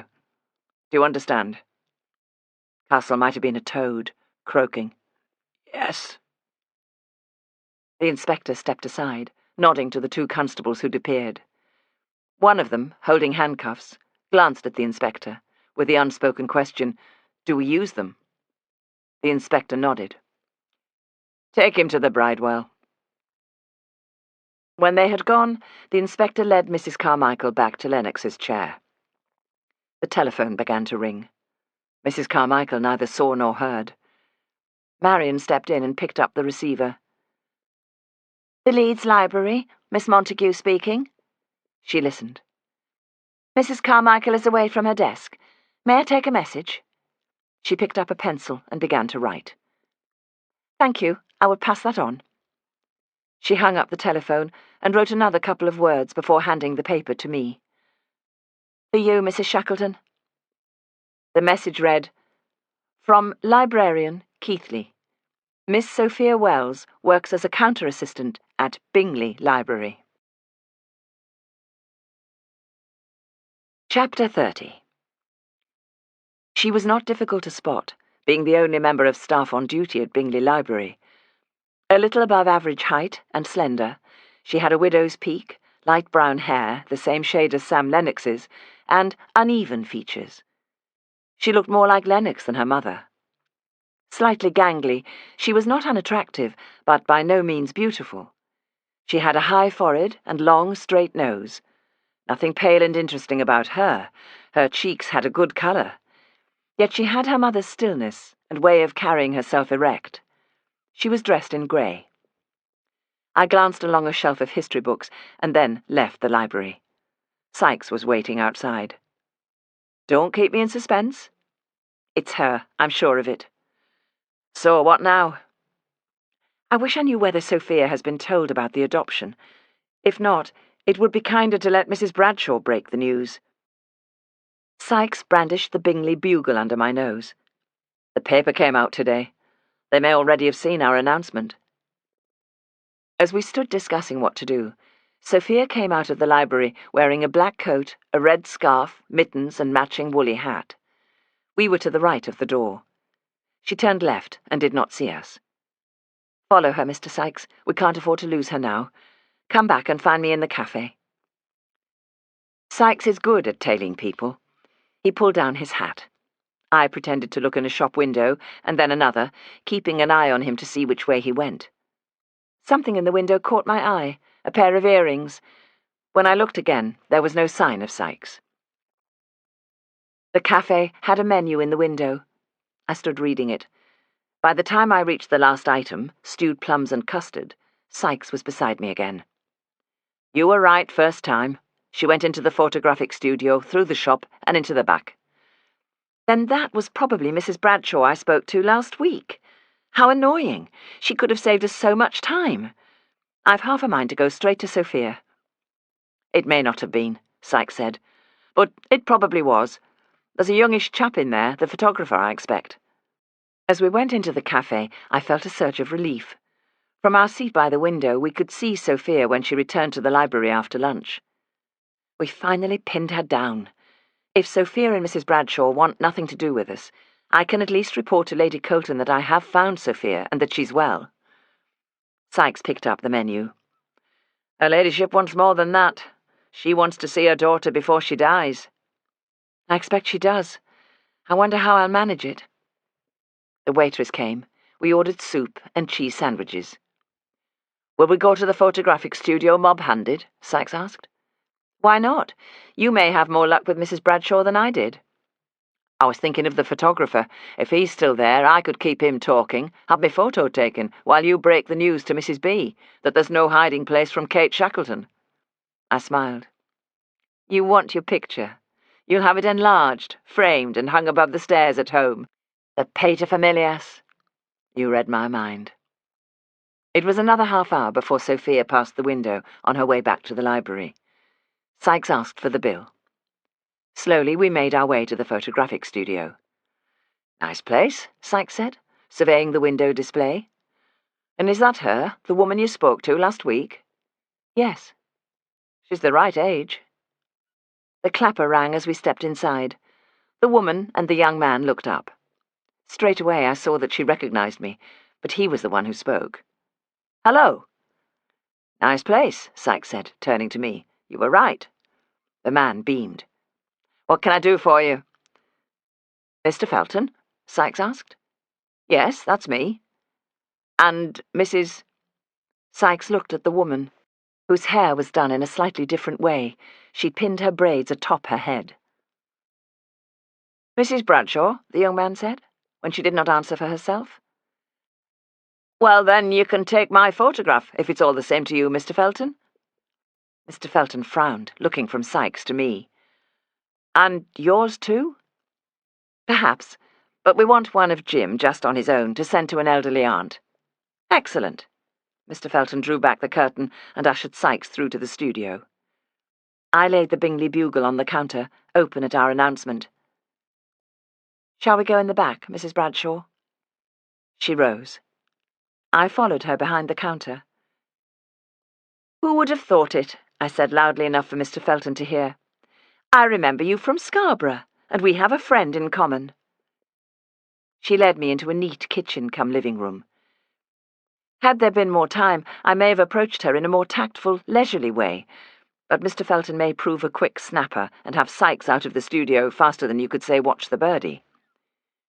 She stood beside a well-polished round table and folded her arms. Now's not convenient. The whole village would have seen this newspaper announcement by the end of today. You will need to think of something. You'd no business advertising for us. I decided against telling her that there would have been no need to advertise had she told me the truth last week. All you need say is that a distant relation was sorry to have lost touch with you. Invent a legacy, if that helps. It's her, isn't it? Her ladyship. Yes. After all this time. She won't bother you for long. She's dying and wants news of her child. Does Sophia know she's adopted? No, and I'm not going to tell her. It's up to you to tell her, before she finds out some other way. Is that a threat? No, I do know what I'm talking about. I'm adopted myself, and I always knew it. She's not ready to know. At 24? Then when will she be ready? I'm sorry to be so blunt, but knowing I was adopted made no difference at all to how I felt about the parents who brought me up. They're still my real parents. It was supposed to be secret. How can I tell her after all these years? It's as if I've lied to her. It can still be secret between you, Sophia, and Lady Colton. Don't you think Sophia deserves to know? I was not too sure of my own argument. The circumstances, for Sophia and for me, were so very different. Mrs. Bradshaw sat down heavily. What does Lady Colton want? I took the chair opposite her. To know how you are, both of you. She was concerned when she lost touch. I've been searching for you for 10 days. Everyone I met speaks highly of you and Sophia, including the staff at both schools. You've done a good job as a mother. No one can take that away. She doesn't want her back.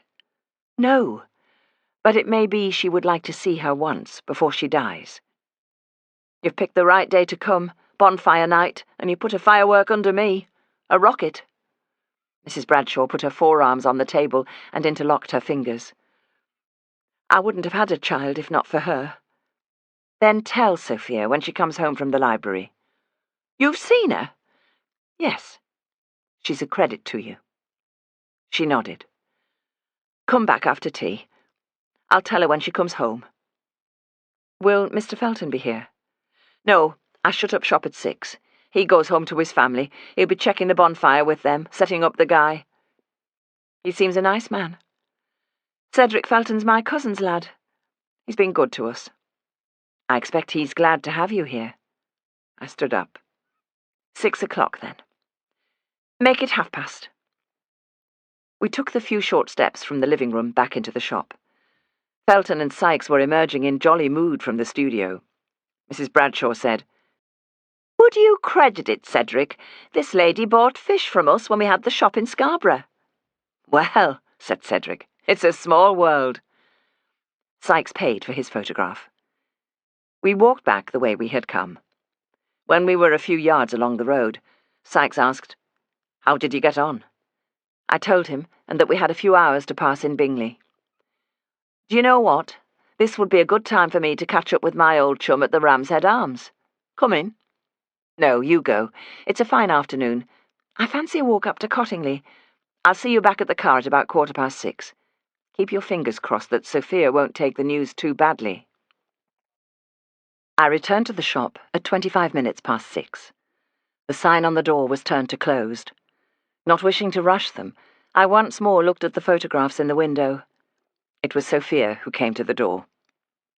"You better come in, or we'll have the whole street gawping." She held out her hand. "I'm Sophia Wells, the person you've been looking for. I saw your piece in the paper today." "Kate Shackleton. How do you do, Sophia?" "I don't know how I do. Come through. Mam's upset." "I'm sorry." "It's only natural, I suppose." "But more of a shock to you." "Perhaps it'll hit me later." "Sophia, I'm adopted too. I didn't meet my birth mother until last year, though I knew about her." "Is that true? I thought you'd been spinning Mam a yarn." Mrs. Wells was seated at the table, which was set with sandwiches and cakes on a tiered stand. Sophia pulled out a chair for me. This was much more than I'd hoped for. Mrs. Wells poured tea. "Sophia wasn't as shocked as I thought she would be." Sophia shrugged. "I've picked up hints that you didn't know you gave, and Dad too. He was worse at trying not to tell me why I didn't take after either of you. Of course, a lot of girls imagine they must be from a different family, and that they don't fit." Mrs. Wells cringed ever so slightly. "Oh, I don't mean you, Mam. We are quite a good fit." She turned to me. "So who is this other mother? Mam hasn't given me any details." I looked at Mrs. Bradshaw. She must have become so used to guarding her secret. Suddenly I felt a little fearful. This young woman was bright and too breezy for my liking. My task was to find Sophia for Lady Colton, not to find Lady Colton for Sophia. Had I overstepped the mark? Mrs. Bradshaw gave me a look that said, "Go on then, you deal with it." "She is a lady, with a husband and sons. Mam said my Aunt Lily Tarpey was a nanny, so I can easily find out. If you work in a library, that's the part you most enjoy, digging about for information. It'd be no trouble to me." Mrs. Bradshaw pushed dainty sandwiches towards me. The crusts had been cut off. At a different time of year, they would have been cucumber. I took one. "Take two. Take three." They were small. I took two. It was pickled beetroot. "Would you like to meet her?" "Depends on who she is and whether she wants to meet me. Oh, and don't worry, I shan't spread it about to the world, not for her sake, but for Mam's." I took a deep breath and polished off a sandwich. "She is Lady Colton. She lives on Cavendish Square in the centre of London. Let us try and arrange a visit." "Good-o, I'd like that. Will you come too, Mam?" "No, I've never been to London, and I won't start now. Take a slice of parkin, Mrs. Shackleton." I took a slice of parkin. "When will we go, Kate?" "Call her Mrs. Shackleton." "Kate will do." "And what about your job, Sophia?" Mrs. Bradshaw asked. "You can't just up and off to London like some flying duck. Who would take your place at the counter?" Sophia suddenly drooped. "Oh, I hadn't thought of that. I was thinking of fitting in a visit to the British Museum reading room. We can apply for a visitor's ticket through the library, you know, and I've never seen Buckingham Palace, and— Oh, I must go now that you've said it." Sophia fetched a calendar from a hook on the wall. "I'll ask Mr. Emerson tomorrow. He'll have seen your announcement in the paper. I'll tell him that a distant relative is on her deathbed and very badly wants to see me because—" She turned to her mother. "What else might I say?" "You are the niece of her much-loved nanny, and she's heard that you're a fatherless child." "That's perfect, Mum. Like something out of a novel." I gave her my card. "Let me know what Mr. Emerson says, and we will try and arrange a date." Mrs. Bradshaw walked me to the door and saw me into the street. "She's fed up with her life at the library. She thinks this'll change her world, but of course it won't. Nothing ever does. You take your world with you wherever you go. She's yet to learn that most of the time life is a slap in the chops with a wet kipper." Sophia bounded through from the house, a sudden excitement in her voice. "Kate, did Lady Colton tell you who my father was?" I could truthfully tell her that she did not. Mrs. Bradshaw met my eye. Her look said, "No good'll come of this." I wished them a cheerful goodbye, saying that I looked forward to hearing when Sophia would be able to arrange time off from the library for good behaviour. Sykes was waiting in the motor. He stepped out so that I could shuffle into the passenger seat. "You should have that wrist properly looked at. The bandage needs tightening, that's all. Inspector Wallace should charge Edwin Castle, Esquire, with assault and battery, as well as murder. Perhaps I was one of the sprats the inspector used to catch his mackerel." As we drove back to Leeds, bonfires were being lit in back streets, in fields and on waste ground. We paused to look at a fire as Guy Fawkes was hoisted atop the pile of branches and rubbish. Children were outdoing each other with their fireworks. Catherine wheels spinning their stars, Roman candles shooting to heaven, and jumping jacks leaping where they pleased, sending screaming youngsters scurrying in every direction. All the way home the sky turned red, shot through with golden sparks. Chapter 31. The train journey to London needed to be carefully coordinated, since Sophia and I were setting out from different stations, but could join forces in Wakefield. There was very little time for planning. She must have been formidably persuasive, because on the day after my visit, she telephoned to say that the librarian would allow her Saturday and Monday off. She seemed peeved that it was not longer. I thought it generous at such short notice, especially since he would let her leave early on Friday, in time to catch the 5:53 p.m. from Wakefield, arriving King's Cross 9:25 p.m. I flicked through my railway guide as we spoke. That train had a restaurant car. She would like the novelty of eating on the train, and it would be a good time to prepare her, warn her not to blow in on her mother like a storm. Several times I wrote and rewrote a telegram to Lady Colton.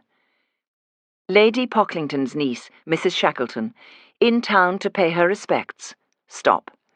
Bringing Nanny Tarpey's niece." Try again. "Mrs. Shackleton in town, and will call. Stop.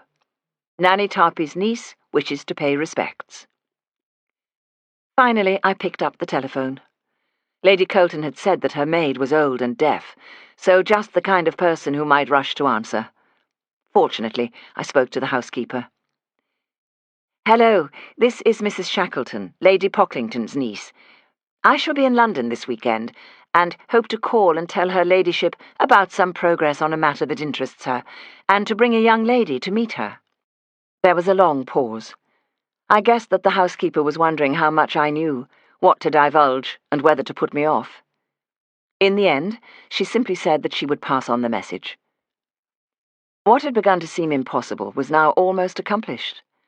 I was glad that we were to travel right away, before Sophia's feet turned cold. Of all the missing persons I had found, this case felt like both triumph and disaster. A triumph because there'd been the race against time, and a disaster because mother and daughter would have no future, and because there would be no question now of my telling Lady Colton that I had stumbled upon Sophia's unfortunate father. On Saturday, just before noon, we sat in Lady Colton's drawing-room, waiting. Sophia, who had been the complete chatterbox on the train journey, was now silenced by the grandeur of her surroundings. She sat erect on a brocade-covered chair, her ankles touching, her eyes darting about the room to take in the rich furnishings, paintings, and the ornate fireplace. Her voice became almost a whisper. "What a lot of room they have." "Yes. You wouldn't think it from the outside. All the houses round here are like this. Don't let it overwhelm you." "What must I call her?" "Don't worry. Just say, 'How do you do?' and see what she says. She will put you at your ease." "Is she coming down? You said she was ill. I thought we'd see her in her bed." "I saw her early last week. I now realize why she didn't come until afternoon, and what an effort it must have cost her." "Then should we not have come this afternoon?" "No. Calls are made in the morning. If she did not want to see us, we would have been told she was not at home." "She'll be disappointed in me." "Why would she be? You've made your own way in the world, Sophia. Anyone with an ounce of sense will see that." We did not have much longer to wait. The door opened. A maid stood sentry until Lady Colton had stepped inside and then closed the door behind her. Even in these last 10 days she'd lost weight. Her face looked drawn, but she smiled a greeting. We stood. Lady Colton came to me first and took my hand. "Thank you. I had not much hope, but you have fulfilled what I hardly dared dream of." She hesitated. Sophia knows?" "Yes. Mrs. Wells, now Mrs. Bradshaw, told her, just yesterday." Leaning on the arm of the sofa, she lowered herself gently into the seat. "Sophia, come and sit by me." "I'll leave you alone. Excuse me." Lady Colton looked up. "The butler knows we're not to be disturbed." In the hall, the butler hovered. He gave the slightest of bows. "Her ladyship informs me that you have a great interest in plants, and would like to visit the garden room." "Yes, thank you." As he led the way, I realized that this was the man who'd followed Lady Colton to and from the Cavendish Club last week, not to spy, but to help her if she stumbled. The garden room was a space of utter tranquillity, the walls a pale green and the ceiling ornate and cream. Ferns and plants of every description filled the room. It led onto a garden with miniature fountains that even in November looked like spring, a fairy tale place from a storybook, creating the feeling that if I closed my eyes, it might disappear. I do not know whether 10 minutes passed or an hour. Time stood still. The butler returned. "Her ladyship has ordered tea, madam." I followed him back to the drawing room. Lady Colton stood as I came in. "Give me your arm, Mrs. Shackleton." I did so. She leaned on me rather heavily as we walked to the foot of the stairs. At the bottom of the stairs, she took hold of the banister. "I can manage from here. Good days and bad, you see, and I have medicine that sees me through." Suddenly she smiled. "Sophia works in a library?" "Yes." She whispered. "She was conceived in a library." I almost divulged, but it is not the kind of thing the young need to know. "Goodbye, Mrs. Shackleton. Kate." "Goodbye, Lady Colton." I watched as she climbed the stairs, realizing that I was holding my breath, fearing she might fall as she took step by painful step. A nurse came onto the landing to meet her. Slowly I walked back to the drawing room. There was tea and a plate of cakes on the low table. I glanced at Sophia. "I expect you should pour." "My hands will shake." "At least you have 2 good wrists. Go on, try." She picked up the teapot and poured with the greatest of ease. "To the manner born." She gave a wry smile. "No such luck." We drank our tea slowly. She took out a locket. "My father gave her this." "It's pretty." "Yes. He was killed in the Great War. He was a student of philosophy." "Ah." So that was what Lady Colton had chosen to say. A wise move. Sophia sighed. She asked me what we would do for the rest of the weekend. I told her I want to see the British Museum and—" Her voice choked a little. I asked her my father's philosophy. Pretending not to see that she was close to tears, I spoke of where we would go next, and where we would go after that, and how it would be best to change our shoes before setting off. It would not do to cry here and now. There would be plenty of time for weeping. I was glad we appeared to be at ease when, a few moments later, the butler entered. "Mrs. Shackleton?" "Yes." "I'm instructed by her ladyship's man of business to hand you this envelope."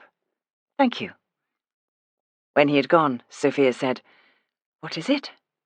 "Not now." We returned to the Cavendish Club and put on comfortable shoes for our walking tour. She came to my room and tapped on the door. "I'm ready." I opened the envelope. It was a brief note of thanks and a cheque for 2,000 guineas. 1,000 guineas for Sophia, 500 for Mrs. Wells, and 500 for me. How gratifying that she trusted me so implicitly as to make the cheque out to me, and most generous of her. I wish my second thought had not been that now I would have to render tax on 2,000 guineas. It was a great pleasure to see the sights of London through the eyes of Sophia, who had never been farther than the distance between Scarborough and Bingley. We had just finished breakfast on Monday morning, our bags packed and the taxicab ordered, when a young lad brought a note from Lady Colton's butler. With deep regret, I must inform you that Lady Colton passed peacefully in her sleep at 3 a.m. this morning. Chapter 32. The day for the funerals of Umberto Bruno and Dr. Potter broke fine and clear, which was a great relief. I hate a funeral on a rainy day, when dug earth turns wet and clay heavy. At Killingbeck Cemetery, I watched the coffin of Umberto Bruno lowered into his grave in the Italian section of the burial ground. Father Daly, from St. Patrick's, read the prayers. P.C. Hodge and the ward sister, Miss O'Malley, were there, and a clutch of Italian women in their black dresses and shawls holding rosaries. 2 old men without overcoats came dangerously close to the edge of the grave. Afterwards, the Italians stayed to talk to the priest. I slipped away with P.C. Hodge and Sister O'Malley, offering them a lift to town. Dr. Potter's funeral that same afternoon was an altogether grander affair, the university chapel being packed to capacity with his colleagues, students, and former students. Mrs. Carmichael and several library proprietors attended, including Miss Heaton, who had taken a collection for a wreath. Professor Merton gave a glowing oration, praising his colleagues' intellect, his common touch, and his popularity. The good Dr. Potter would have proved a brilliant vice-chancellor, Professor Merton said. He glanced with what might have been deep sorrow and a touch of malevolence towards the coffin of the man who had evaded the university's calling and left the mantle of unwanted promotion to grace his own morose shoulders. In slow procession, the funeral cortege made the journey from the university to Lawnswood Cemetery. Dignitaries, colleagues, and students strode behind the hearse that was drawn by plumed black horses. Close to the rear, I fell into step with Mr. Morgan, too modest, self-effacing, and cautious to claim his rightful place. After the burial, we walked to the gates together. He had not been invited to the funeral tea. We spoke briefly. I asked him about his plans. He rocked slightly on his heels. "It is that I'm staying on in the cottage, and I am to take a post as university porter." "I am glad." "Yes. It will be better than the alternative of teaching the reluctant young on an hourly basis, and it will leave leisure time for working with clever Archie on his numbers, to continue my master's work." This seemed a good moment to talk to him about Percy. "You remember I told you about the capuchin monkey Dr. Potter was to have brought home as a pupil?" "Ah, yes, the scheme of work concerning counting by digits, so neatly written. And how is the creature now?" "He is well, and with me, but I don't want to keep him. Do you think he may be more at home in a zoo?" A mad light filled Morgan's eyes. "I will take him, if you please. See you, another porter will move into the cottage, so we can manage the rent. Blenkinsop has a lady wife, and a young orphaned grandson, so the monkey would not be left alone during the day. My fellow porter and his wife are animal lovers, or I would not have agreed to them coming in the vicinity of clever Archie, Dunce, and Polynesia, crippling rent or no crippling rent. My master willed the animals to me, into my care, along with his Bible, which you know about." We shook hands on the matter. I would bring Percy to meet Mr. Morgan and see whether they liked the look of each other. "And please to give me news of the librarian's funeral. I should like to be there, to represent my late master and pay my respects to Mr. Lennox." He was about to walk away when Professor Merton approached. "Thank you for coming, Mrs. Shackleton. It was a moving service." It was, indeed. Morgan was about to slink away when I detained him. "Professor, have you met Mr. Morgan, Dr. Potter's manservant? Mr. Morgan, this is Professor Merton." "How do you do, Mr. Morgan?" "How do you do, Professor?" "Potter spoke highly of you." "Thank you for telling me. It is most gratifying that he ever mentioned me." "Well, he did. Now, you must come to the funeral tea." "I wouldn't dream. Well, I would dream. Come now, no arguments." Morgan smiled with pride as Professor Merton guided him away. When I turned to go my own way, I almost bumped into Inspector Wallace. "Mrs. Shackleton." "Inspector?" "A sad day." "Indeed." "Did you find the persons you were looking for, Mrs. Bradshaw and Miss Wells?" "Yes, I found them, thank you." "My driver is over there. May I give you a lift? We're going your way." I accepted his offer. We sat beside each other in silence on the journey back. When we reached my gate, Wallace leapt from the car, came round to my side, and opened the door. He picked up a brown paper parcel. I smiled. "Thank you. I can walk to the gate." "Am I allowed to see the monkey?" "It hid the last time you came." "Clever monkey. By rights it should go to the Duchy of Lancaster. Its owner died intestate, so it belongs to the Crown." We were on the doorstep. "That is where you're wrong, Inspector. It was lawfully sold, remember? Dr. Potter took delivery. His manservant inherits his animals." "Oh, I stand corrected." "Then come inside and see whether Percy will say hello." His banter was hiding something, but what? I wondered about the brown paper parcel. Perhaps it contained spring bulbs. Wallace had appointed himself horticultural supplier to Catherine Shackleton. We stepped into the hall. The inspector cleared his throat. "If the monkey has found a new owner, the bag of sovereigns should go to the Duchy of Lancaster." "It is very noble of you, this desire to enrich the crown. Do you really think the king needs 50 sovereigns from a poor Italian?" "There were only 49. "Oh dear, I let Percy play with them. He's probably tucked one away." "There would have to be a relative who could put in a claim for the sovereigns. Then I'm sure one can be found. There is a priest at St. Patrick's, Father Daly. He can be trusted to find the right way of channeling the money to some poor Italians." "It would have to be a relative with a claim." "I will pass that information to Father Daly." The drawing-room door stood open. "Percy's probably in here." A slight rustle of the curtains told me that Percy was hiding behind the piano. "Sit down, Inspector. He'll feel less threatened. Would you like a cup of tea?" "No, I won't keep my driver waiting too long. I have a meeting." "Come on, Percy." Percy peered round the piano. Inspector Wallace held out a brown paper parcel. "Yours, I believe, Percy Bruno?" Slowly, with his swaying knuckle walk, Percy came closer. The inspector put the parcel on the hearthrug. Percy snatched it and took it back to the piano, keeping his distance. "What have you brought him?" Percy ripped the brown paper, tossing aside shreds, until he sat in a den of litter. He held up his harness and lead for display. "We found them in the basement.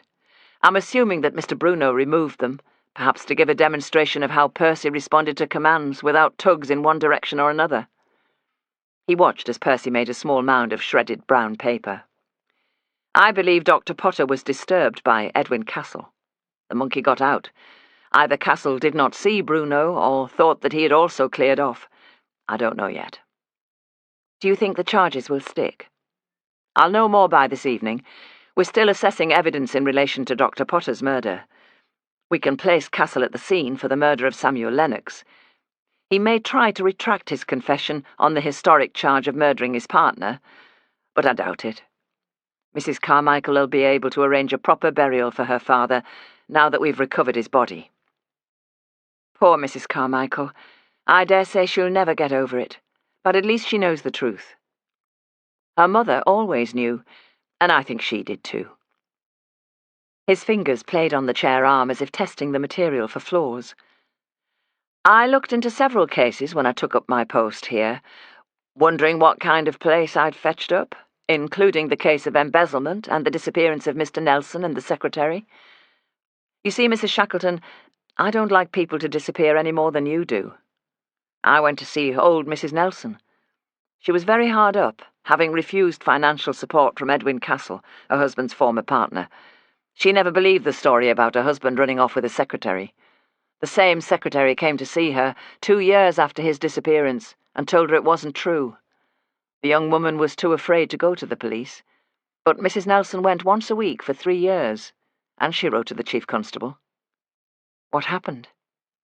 Nothing. Did you know that Pamela Carmichael was the Nelsons' daughter? Yes, but I did not know that she'd been watching and waiting all these years. Even she did not suspect that Castle was library president for a reason, the most foul of reasons. Why should she? He was everywhere. Chamber of Commerce, chapel, local council. I thought I would never be able to touch him, but he went too far, and he did not count on you. And on the fact that Peter Donahue would never have been bent to his will in that way, and that Peter and Marion Montague were friends. Wallace smiled. An unlikely friendship, but such things happen.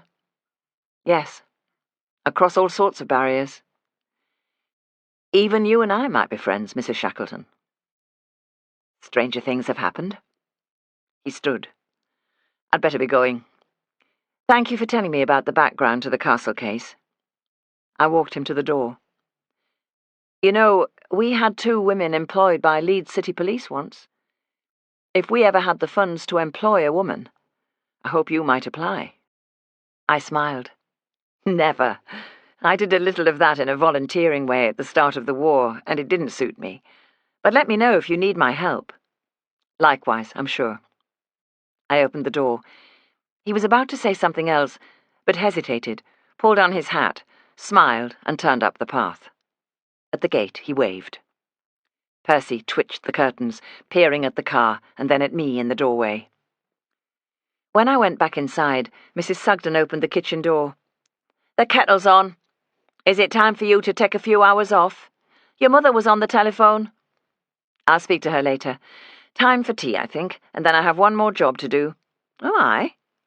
"Dr. Potter's manservant wants to adopt Percy and teach him his numbers." "Oh, thank God for that." "I think it'll be good for Mr. Morgan to have fresh company, and the sooner Percy goes, the sooner he will settle in. Let's take him up there, quick, before Mr. Morgan changes his mind." I led Percy into the kitchen, where Mrs. Sugden gave him slices of carrot. I attached Percy's harness and wrapped him up warm for the second car journey of his life. "You're going to a new home, Percy, where you will be lavished with intelligent attention. We must remember to tell Mr. Morgan Percy's likes and dislikes." Mrs. Sugden poured cups of tea and a saucer of tea for Percy. He took it in his usual dainty manner. Mrs. Sugden said, "We've hardly had time to share a word, what with everything that's been going on." She cut a russet apple in quarters, 1 piece each for her and me, and 2 pieces for Percy. "Tell me, Mrs. Shackleton, the young woman, Miss Wells, how did she get on with her mother, if that's not breaking her confidence?" I left them to talk together, but I believe they took to each other, I'm glad to say.